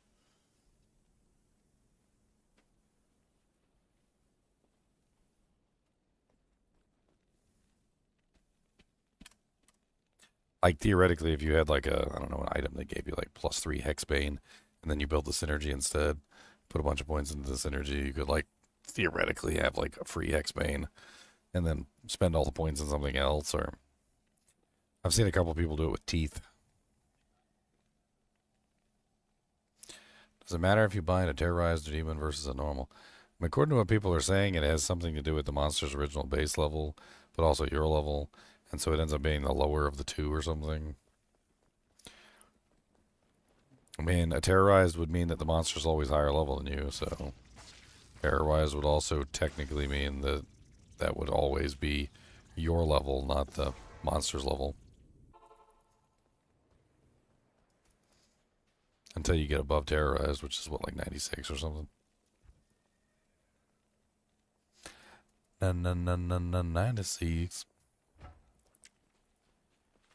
Okay, how many we got on the Oh, is there a cap on terrorized? So 96 is the highest level monster you can. Well, that's the cap of the terrorized area level. The monsters technically could go higher because they're champions or elites and stuff. I forgot what the plus level is. It's like 2 and 3 and maybe even 4, depending on what it is. Champions are 2, the uniques are 3, and the super uniques are 5. There you go. 55 people signed up for ladder. One of them's hardcore. No. 3 hardcore, it looks like. 3? Yeah, 3. They're dead. Herald's killing you, boys. I'm gonna laugh when the first person dies to the thorns. It's gonna be great. It's gonna be like There's Chaos Sanctuary all over again. There's one of the paladins is hardcore and 2 warlocks.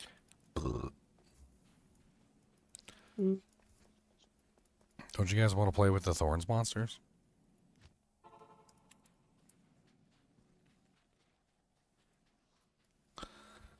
Says, I heard it affects some of their achievements. You said earlier it was a pinned comment. Was that a list in the Discord? What list are you looking for? If it's pinned, it's in Discord. If I was talking to somebody in Discord, then... I mean, are you on the Discord? Yeah, the sign-up sheet is on the Discord for the clan. If you want to join the clan, you do need to be in the... You got to devote yourself to the clan and become a member of the cult. I mean, clan. And you got to wear the cult robes. I mean, the clan robes. You have to submit 1 pint of blood. Yeah, that goes to Bruzak, by the way. Like that's legitimate. Like you do need to. We need There's a 1 whole pint PO of blood. box. Yeah, you need to put dry ice in there because he's got like the whole like thing going on with the machine that like it siphons his blood out and stuff. So he needs extra.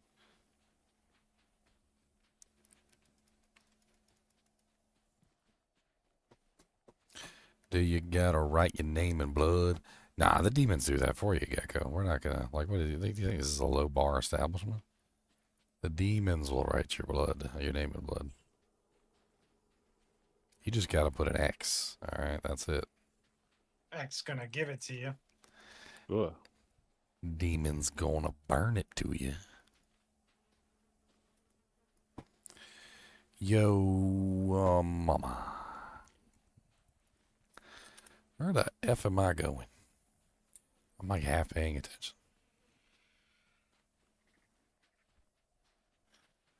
Oh lord, not an enchant sorceress.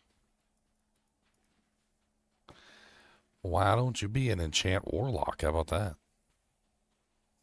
You could be an enchant warlock, 'cause the set has 30 enchant. You could be an enchant warlock. God, it's too bad you can't get the demon set on your Act 3 fire merc on your fire necro. Probably wouldn't work anyway. It'll probably just be +3. No, he's not a sorcerer. It doesn't count as an... I think he technically does. I mean, I could be wrong. All right, he's might and ant, baby. Ginger, did you go through the names yet? For what? People's characters. Oh no, why? So we got some funny ones in there. We got Demon BDSM. Okay. We got Bang Dudes. Penis Anus. That sounds like Zinner's name. Guess who Bang Dudes is? Also Zinner's. No. I think Heinous Anus is Zinner. So.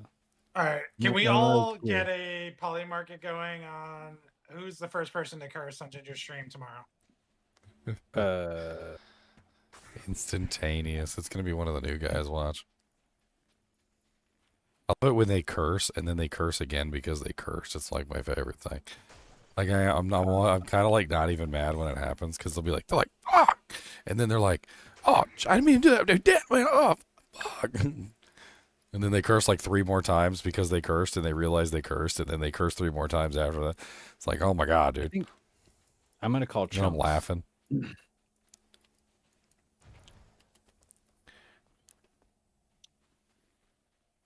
Well, also it depends on who's in Ginger's group, I guess. Yeah, it's really the next day when everyone joins it to one channel, and it's like 40 people one channel. Yeah. Oh my god. Well, I mean, everyone's gonna be the same channel wait. before the ladder starts too. I mean, technically, my voice needs a rest, so I'll be fine with a bunch of people yakking. Are you just gonna randomly set up groups and then handpick yours? I mean, I don't really handpick mine. Like, I get sometimes people request to be in my group, but like, I usually just try and assign the groups based on like classes and stuff. I mean, I think Leon's the only one that sometimes I throw in my group just because I know he's actually going to be online. It sucks when the group falls apart. Yeah. Like some of these people are like, oh yeah, I'll be on for ladder start, and like then they're gone like an hour after ladder starts, and you're like, okay. That's the good part about Discord, though, is you just hop in someone else's channel and join their game. Sometimes that happens. Sometimes the group just like disbands and like disintegrates. Yeah. For me, that's only been like a day 2 issue. Does Anya always give books to the warlock? I don't know. Does she give daggers too? No, it's book. It's just books. She doesn't give the other one. Anya gives class item. Yeah, the dagger is a class Actual item. class items that nobody else can wield. But the dagger is a class item for the warlock. But yeah, she always gives class items. It's actually going to be a good source of books for us. Actually, come to think of it, if we have like a full warlock group, we can like we go to Anya and we get all our books, and then we can like swap books back and forth. They'll be like, oh, you got the apocalypse book, I need that. Oh, you got the miasma chain book, I need that. What are you doing? Miasma chain.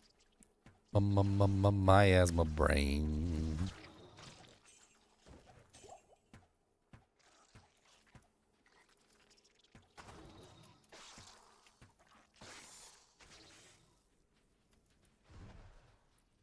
Almost at 300 damage per shot.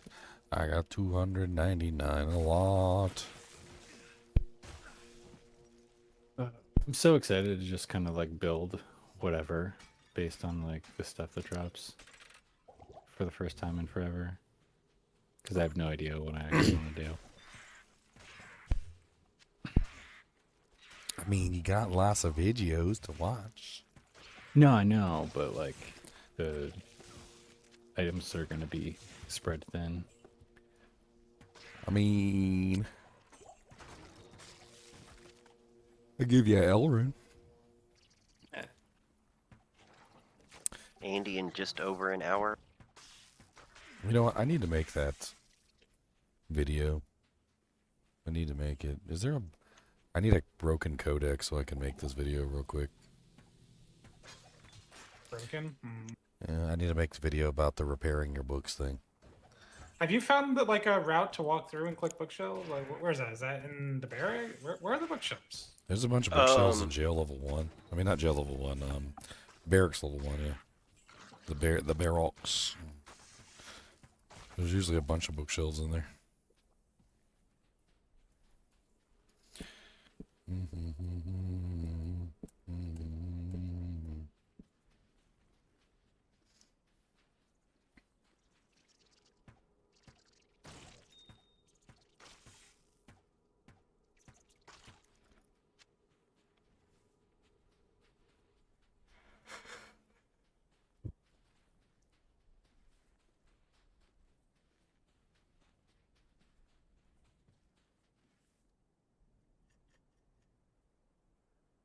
Dang it.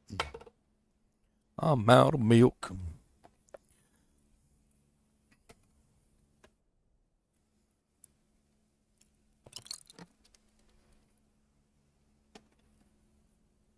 Man. I feel like there's a cut in the back of my throat or something. Every time I drink, it hurts.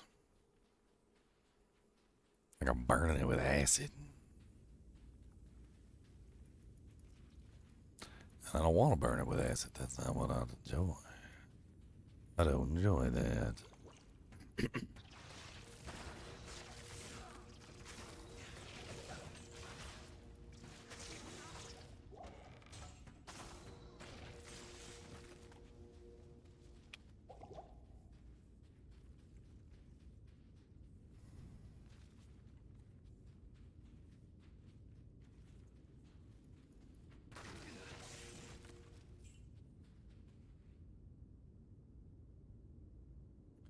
Blade warp again. Look what I'm about to send you. Blade warp. Oh, wait, actually, that's the wrong skill. Oh, I had to send you this skill.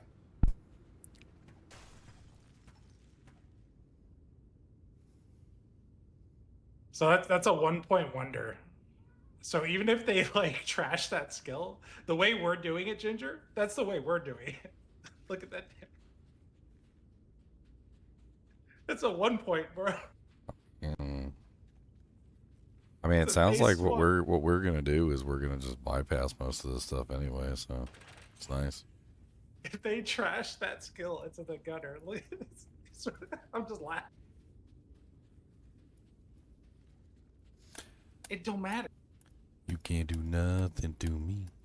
Yeah, I think we're gonna be mostly insulated from any of the patches if they do patch something, because I don't think they're gonna touch X-Bane. X-Bane's OP. But I don't think a lot of people realize it's OP. It's not getting any like ISR on right now. It would suck if you found the perfect book. What is in Braille? I'm pretty sure you just described the entire plot of the movie, The Book of Eli. I believe that's the name of the movie. I like that movie.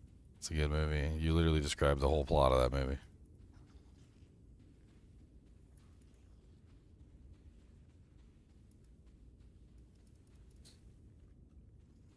It was a good twist at the end of the movie, too. You go the whole movie long thinking that he's a normal person that can see, and all comes to find out the entire time he's blind.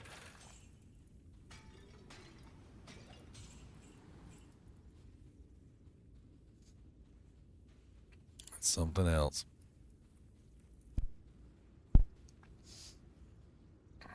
I'm a big Denzel Washington fan. I like his movies.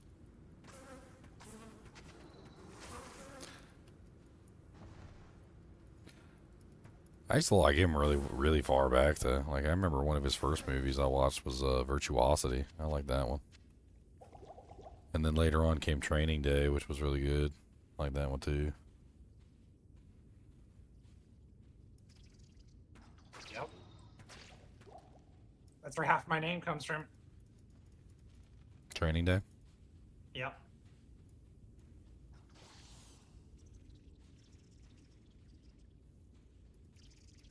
Half my name comes from Final Fantasy VIII, and half my name comes from Training Day DVD box. Also, Leon obviously comes from Final Fantasy.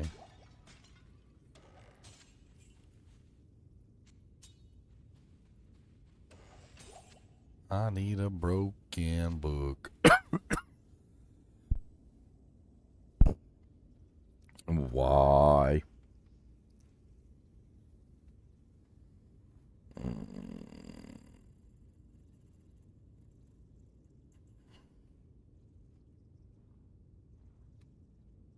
Well, I just need to get some sleep and heal up so I can be at full capacity for tomorrow, I guess.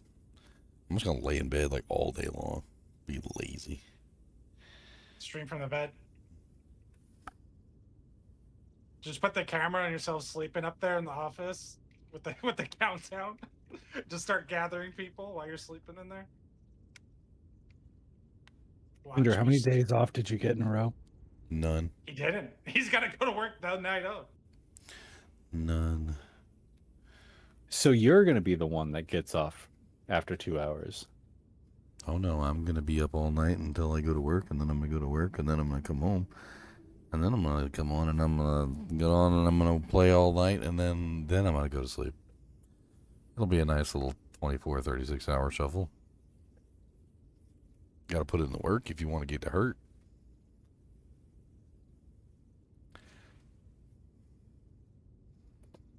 Ginger, this is literally a once in a millennia event. What are you doing with your life? Exactly. Just make sure he doesn't get thrown out in the street, okay? Now donate. Oh. Donate now. Yeah, donate now.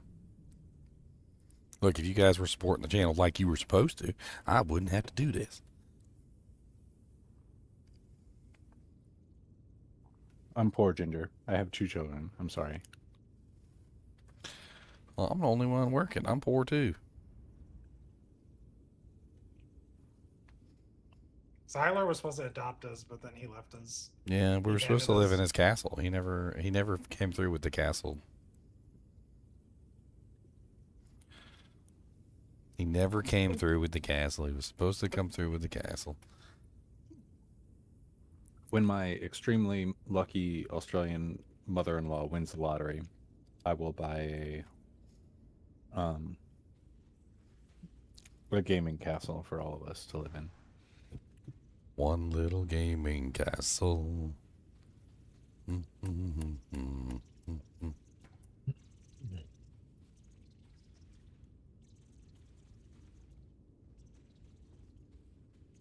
Disregard health, acquire hybrids.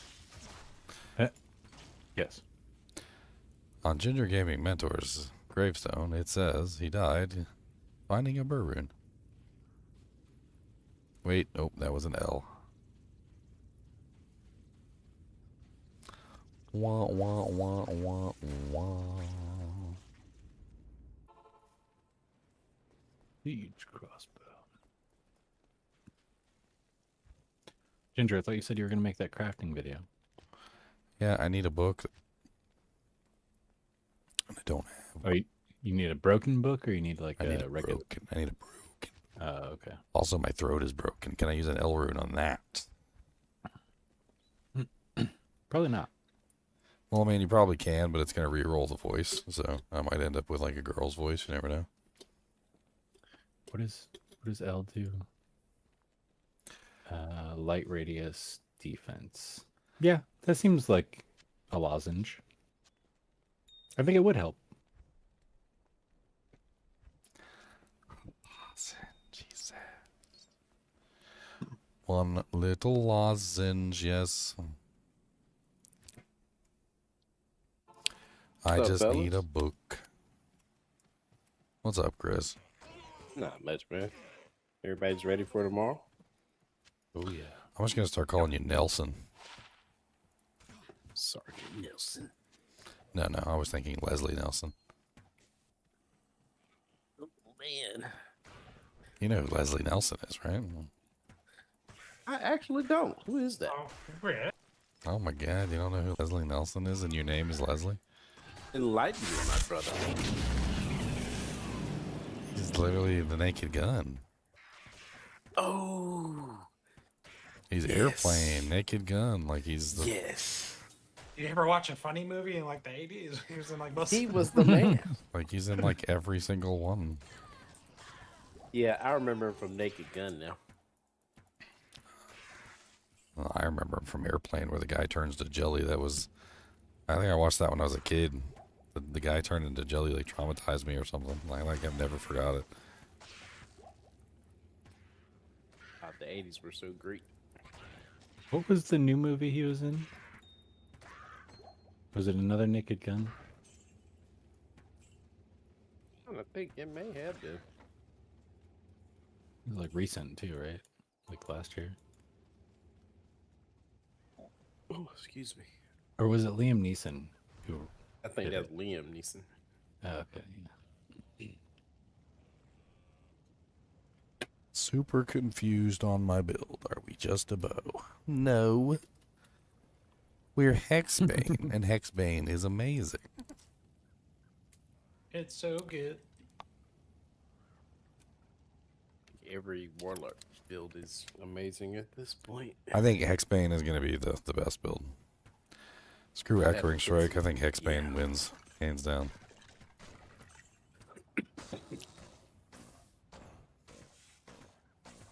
I'd have to agree. I mean, the best part, Ginger, is I go and test against like the Ghosty Boys and Arcane and Countess, and it doesn't matter. They're Fizz immune. I got magic, baby. No, there's pretty much nothing in the game that's even going to remotely challenge you until you get to like Ubers. And then once you get to Ubers, then you'll have like some challenge from the Ubers themselves that are magic resistant, but hopefully by then you'll have solved that problem too. Gonna be a good time. I just need a book. I just need a book. I need a book, boogie, boogie, book,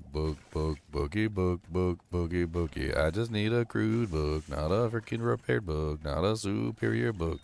I just need one book with a crude nature, or a cracked book of duck, or a book that's on fire, or a book that's flagged. That was a Seinfeld episode. I still don't know how they flagged the book. Sir, this book has been flagged. It says here that you took it into the restroom. Mm-hmm. Oh, it was a little RFID thing. Right? Track the books. They got tags Yeah. on them. Yeah. They got Like little scanners near the bathroom. Like the first Mission Impossible movie. We're watching them walk through the building. Yeah. He's got the book I in mean, the bathroom. it's in his defense. Like, he just needed to know if it was good toilet reading material. I mean, that's a solid thing for a book. Like, you gotta know whether it's good toilet reading material. They should have mock copies in there for you to test out. That's all I'm saying. I'm about to be attacked by Chris Leslie. Okay, was it about the size of the book? It was a huge book. I remember that. Yeah. Massive. Because that I could Chongus. understand. It was like a chongus book. sitting on the toilet with a book that's too big would be extremely inconvenient. But Extremely inconvenient. You hear this? Extremely. Yeah. Especially Now if you that's got a like hell of a bolt, a dagger to find.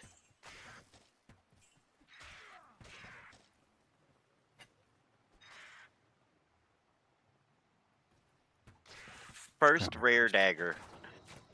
First rare item. Did you link it? I didn't even see it. Oh, it's in non-letter. Oh, well.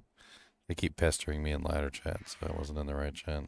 Yeah, at this point you got to be in ladder chat. You can't non-ladder. It's floating away. Hey, non-ladder had its day in the sun. It's the most ever played map. It had its day. All the non-ladder stands have to have been losing their mind this whole time. Free goat man with mastery. What level is that dagger? I guess level 1. Jeez. Want to see the dagger? Let's see the dagger. It's in non-ladder. That is an insane level 1 dagger. Yeah, Chris, it's in the ladder chat. Okay. It's in the ladder chat. Okay. Or the non-ladder chat. It's in the non-ladder. No stat requirements at all either. Yeah, because it's just a regular dagger. Yeah, but still. Holy cow.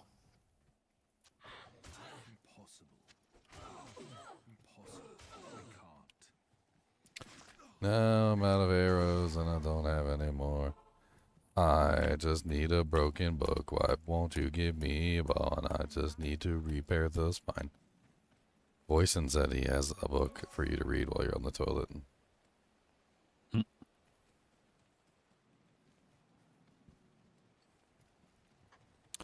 For the longest time, I used to have like on the toilet, like no, we're not on the toilet, right? Like in the little cabinet right next to the toilet, I used to have Garfield, like all the little Garfield books. There was like freaking 20 of them. Like tons and tons of Garfield books of all different like volumes. I used to sit there reading Garfield comics on the toilet. I never could do books in the bathroom. It always seemed spooky. They're comics. Yeah, just like paper that you're not throwing away.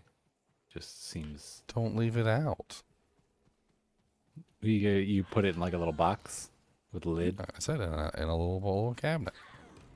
Oh, okay. Sorry. I didn't catch the part.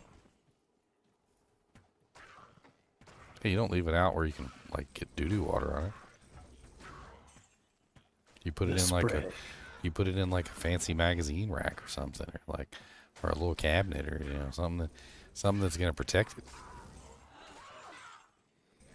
You don't just leave them out willy-nilly and then get them flagged.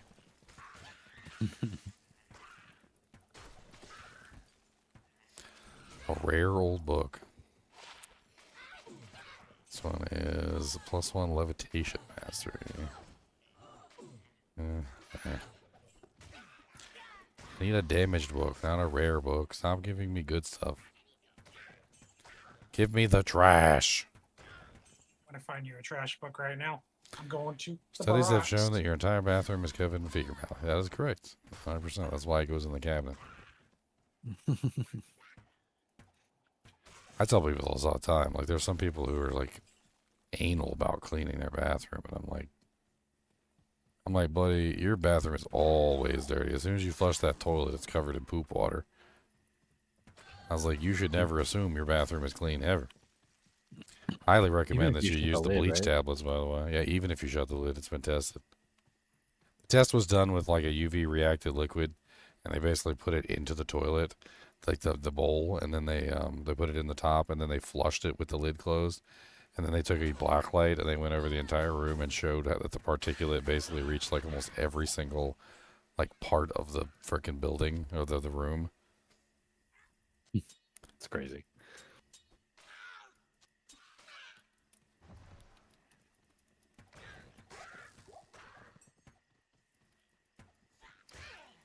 It's on your toothbrushes and everything. Which is why your toothbrushes should be in an enclosed area too. Preferably like in your like little medicine cabinet behind the mirror or something.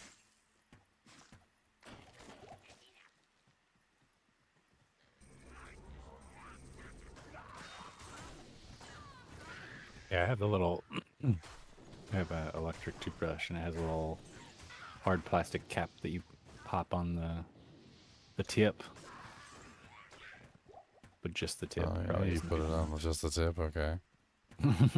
Alright, a lot of love stories started with just the tip. I mean, Foul room. Oh baby, we have that happen tomorrow. tomorrow ladder starts 8 o'clock Eastern Standard. That is correct. Get ready for it. Live stream's already up if you want to hit the button to remind yourself. I'll be streaming long before the ladder starts, gathering steam and momentum. Telling your voice. Hopefully my voice is completely recovered by tomorrow. Goblin toes. I gotta stay up all night to get lucky. I just want a crude book, but you won't give me one. I just need a crude book, but you won't give me one. I couldn't click any of the bookshelves in barracks. Show me a bookshelf. Show me.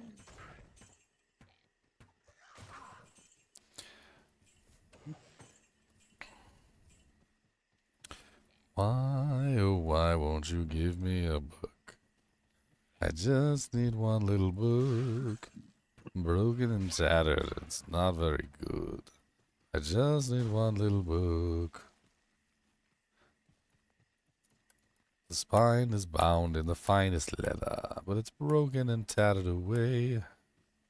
The pages were made of the finest paper, but now they are blown away.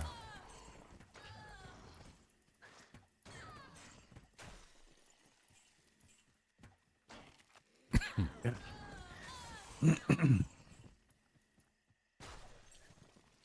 2 a.m. start in Europe. That's brutal.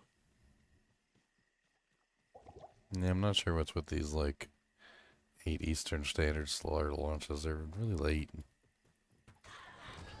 My entire Friday that I have off is going to be, like, mostly wasted. So stupid. Yeah. They seem But to it's do 5 that. o'clock in California. Well, they only seem to do that for Diablo 2. Like D4 seasons are usually like 12 or 1 p.m., like right afternoon. And then like PoE seasons are usually like 1 to 4. Like D2 is the only one that I know of that just, it's like, let's launch when you're so tired. We're old man. We're not young men. We're down. I'm not a young boy, I'm Well, I an think old it's, man now. They go off the California time because isn't their office in like San Francisco or some shit like They do- that? well, that's why I mentioned D4 because that contradicts that, right? Yeah, I guess. But I feel like it's younger kids that play that too, so that doesn't even make sense either because they'd be in school.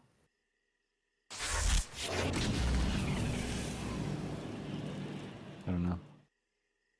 All right, guys. Have a good night. Good night. Good night. Get ready to power up. Power it up. We got a newbie joining us. Newbie, bo booby, banana, fana, fo foobie.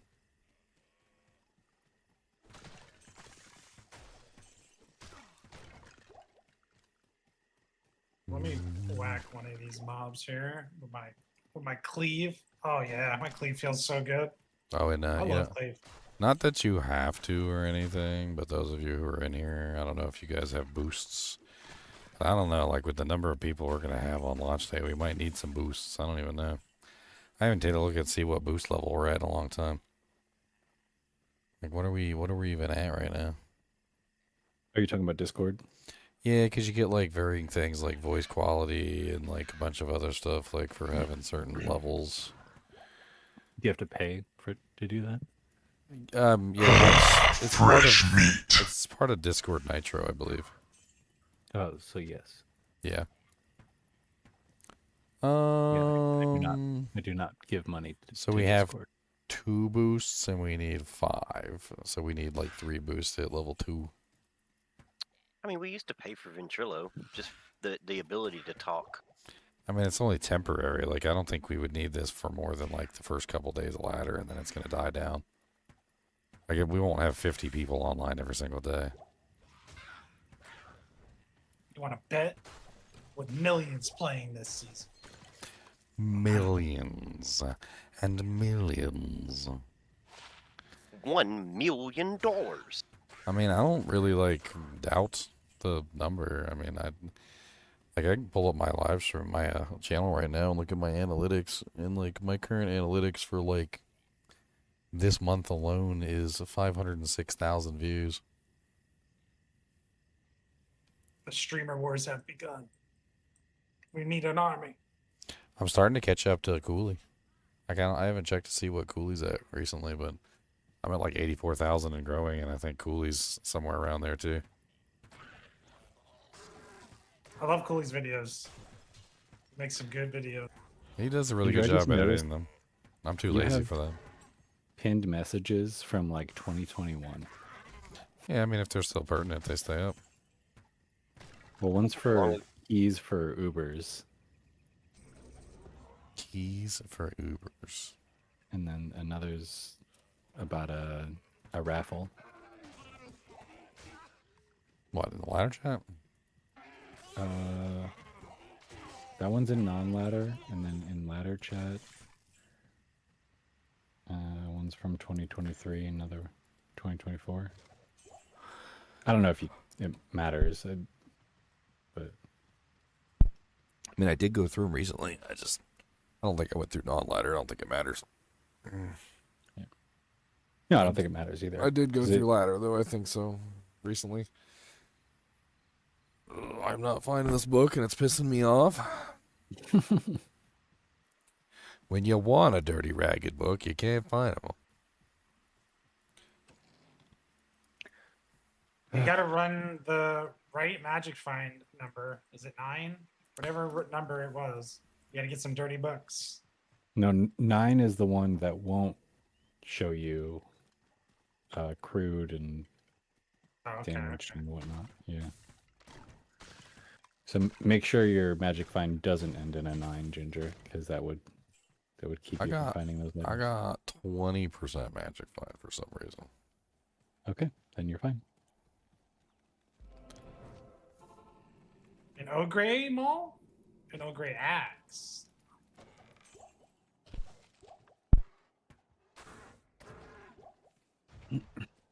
Why can't I find these keys? Ginger, have you crafted your rap lyrics yet? I rap lyrics for what? You need rap lyrics. That's how it goes down. Listen, Oh, are you gonna do you gonna rap battle Cooley? rap battle Llama. Llama's the rap king. Cooley took Llama last time. Cooley put that dude to shame. I know, I like Cooley's better, but Llama has no riz. it's something like 99, try to match that. Wow, Like plus, ever plus 2 since blood he oath, took his plus 3 shirt summon off when he Goatman. found that Mang songs. Ugh. Oh, you just saw the dagger? Oh, I just got one. Little blue dagger. It's a little sexy little blue dagger. That's a starter dagger right there.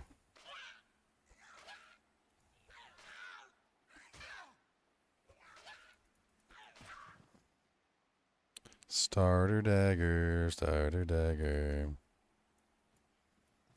Look at that little beautiful starter dagger.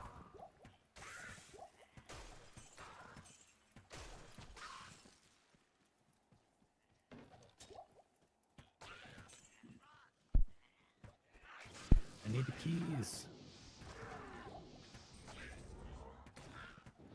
I just want a broken book.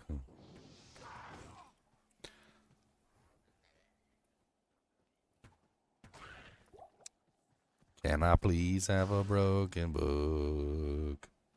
I just want a simple broken book. Yeah, this is a lot of fun, Ginger. I'm telling you, X-Bane is the truth. I can switch at will, whatever I'm playing at will.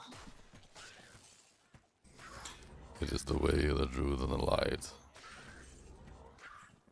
I went max block on a Monarch shield, and it's 300 dex, 300 something dex.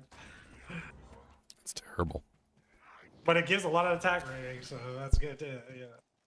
I mean, yeah. That's one good thing about going max block. All the attack rating in the world.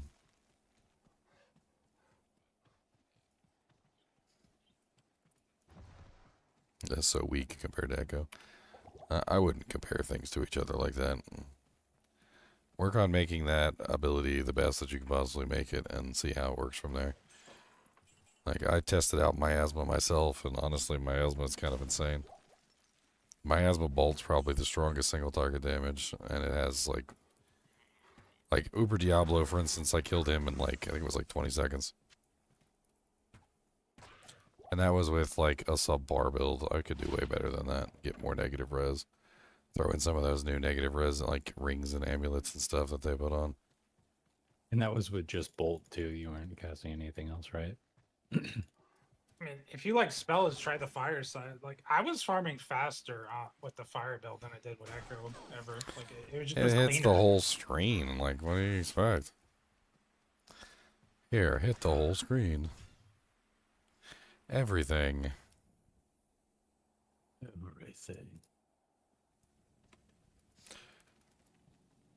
Oh, wow. These creatures of darkness shall yield to Just found some pretty nice boots.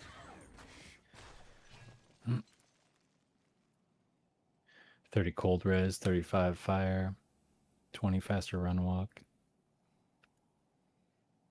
Just a little bit to dexterity, but... Ooh, that hurts. I've found Gorefoots on 2 runs now. Yeah. I wouldn't trust the stat page, Bill Lucky. Also, Miasma has a huge damage over time. I was doing 2.4k damage per Miasma puddle, like per second, which was adding up to a rather large amount of damage. You're trusting the stat sheet, which is, I'm pretty sure, lying to you. And don't forget, Echo is an attack spell. It can miss, it can be blocked. Your Miasma cannot miss or be blocked. I think I calculated the damage of Miasma. If you get maximum faster cast rate over 6 seconds, which is how long the Miasma lasts for, you can basically get like 247,000 damage. I don't think Echo Strike is even coming close to 247,000 damage in that time frame.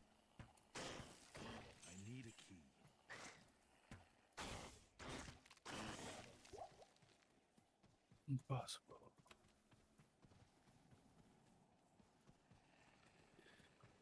I mean, if you wanna rewind on the stream somewhere, there's literally me testing out the Miasma like earlier.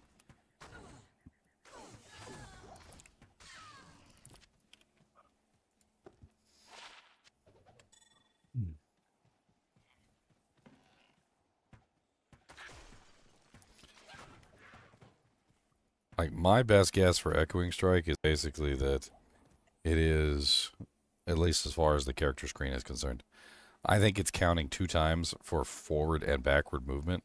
So if you, for instance, have, it's a 12k on the stat page, I'm pretty sure that it is actually 12k divided by 2. And then I'm pretty sure it's actually calculating per tine. It's not actually doing like the old tine thing, so it's like probably divided by 5. So you're probably talking about like 1,200 damage per tine. All 5 tines hit, you get 6,000. And then if it returns on the way back, you get 12,000. I don't think it's anywhere near as high as what it states, though. All right, gentlemen. I'll see y'all tomorrow.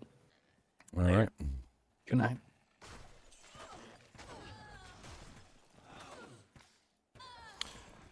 Well, I'll have to find this book tomorrow. Yeah.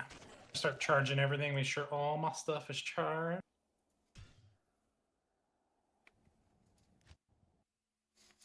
Alright, guys and gals, I am going to try and get some sleep because my throat still feels pretty bad. Hopefully by tomorrow, my throat will be in much better shape. It's been getting better and better every single day, so I have faith. I got faith. I'm going to come decked out in my chainmail. We're going to have some fun. I also put in a request for a special, like maybe guest person. I don't know if they'll show up or not, but I guess we'll find out. We'll see. It's going to be fun. We're going to have a lot of fun tomorrow. There's going to be a lot of cool stuff to do. We're gonna be like inundated with like freaking thousands of people in the freaking Discord. I don't know. We already got like almost like 50 people signed up, so it's gonna be crazy. I mean, if anybody else wants to get signed up for the ladder, our ladder kinship launches are like amazing. We work together as a group. We do swappy games, all sorts of stuff. We play together. We kill Ubers together. I mean, we farm keys together, get torches. Like, it's usually a pretty fun affair. Alright,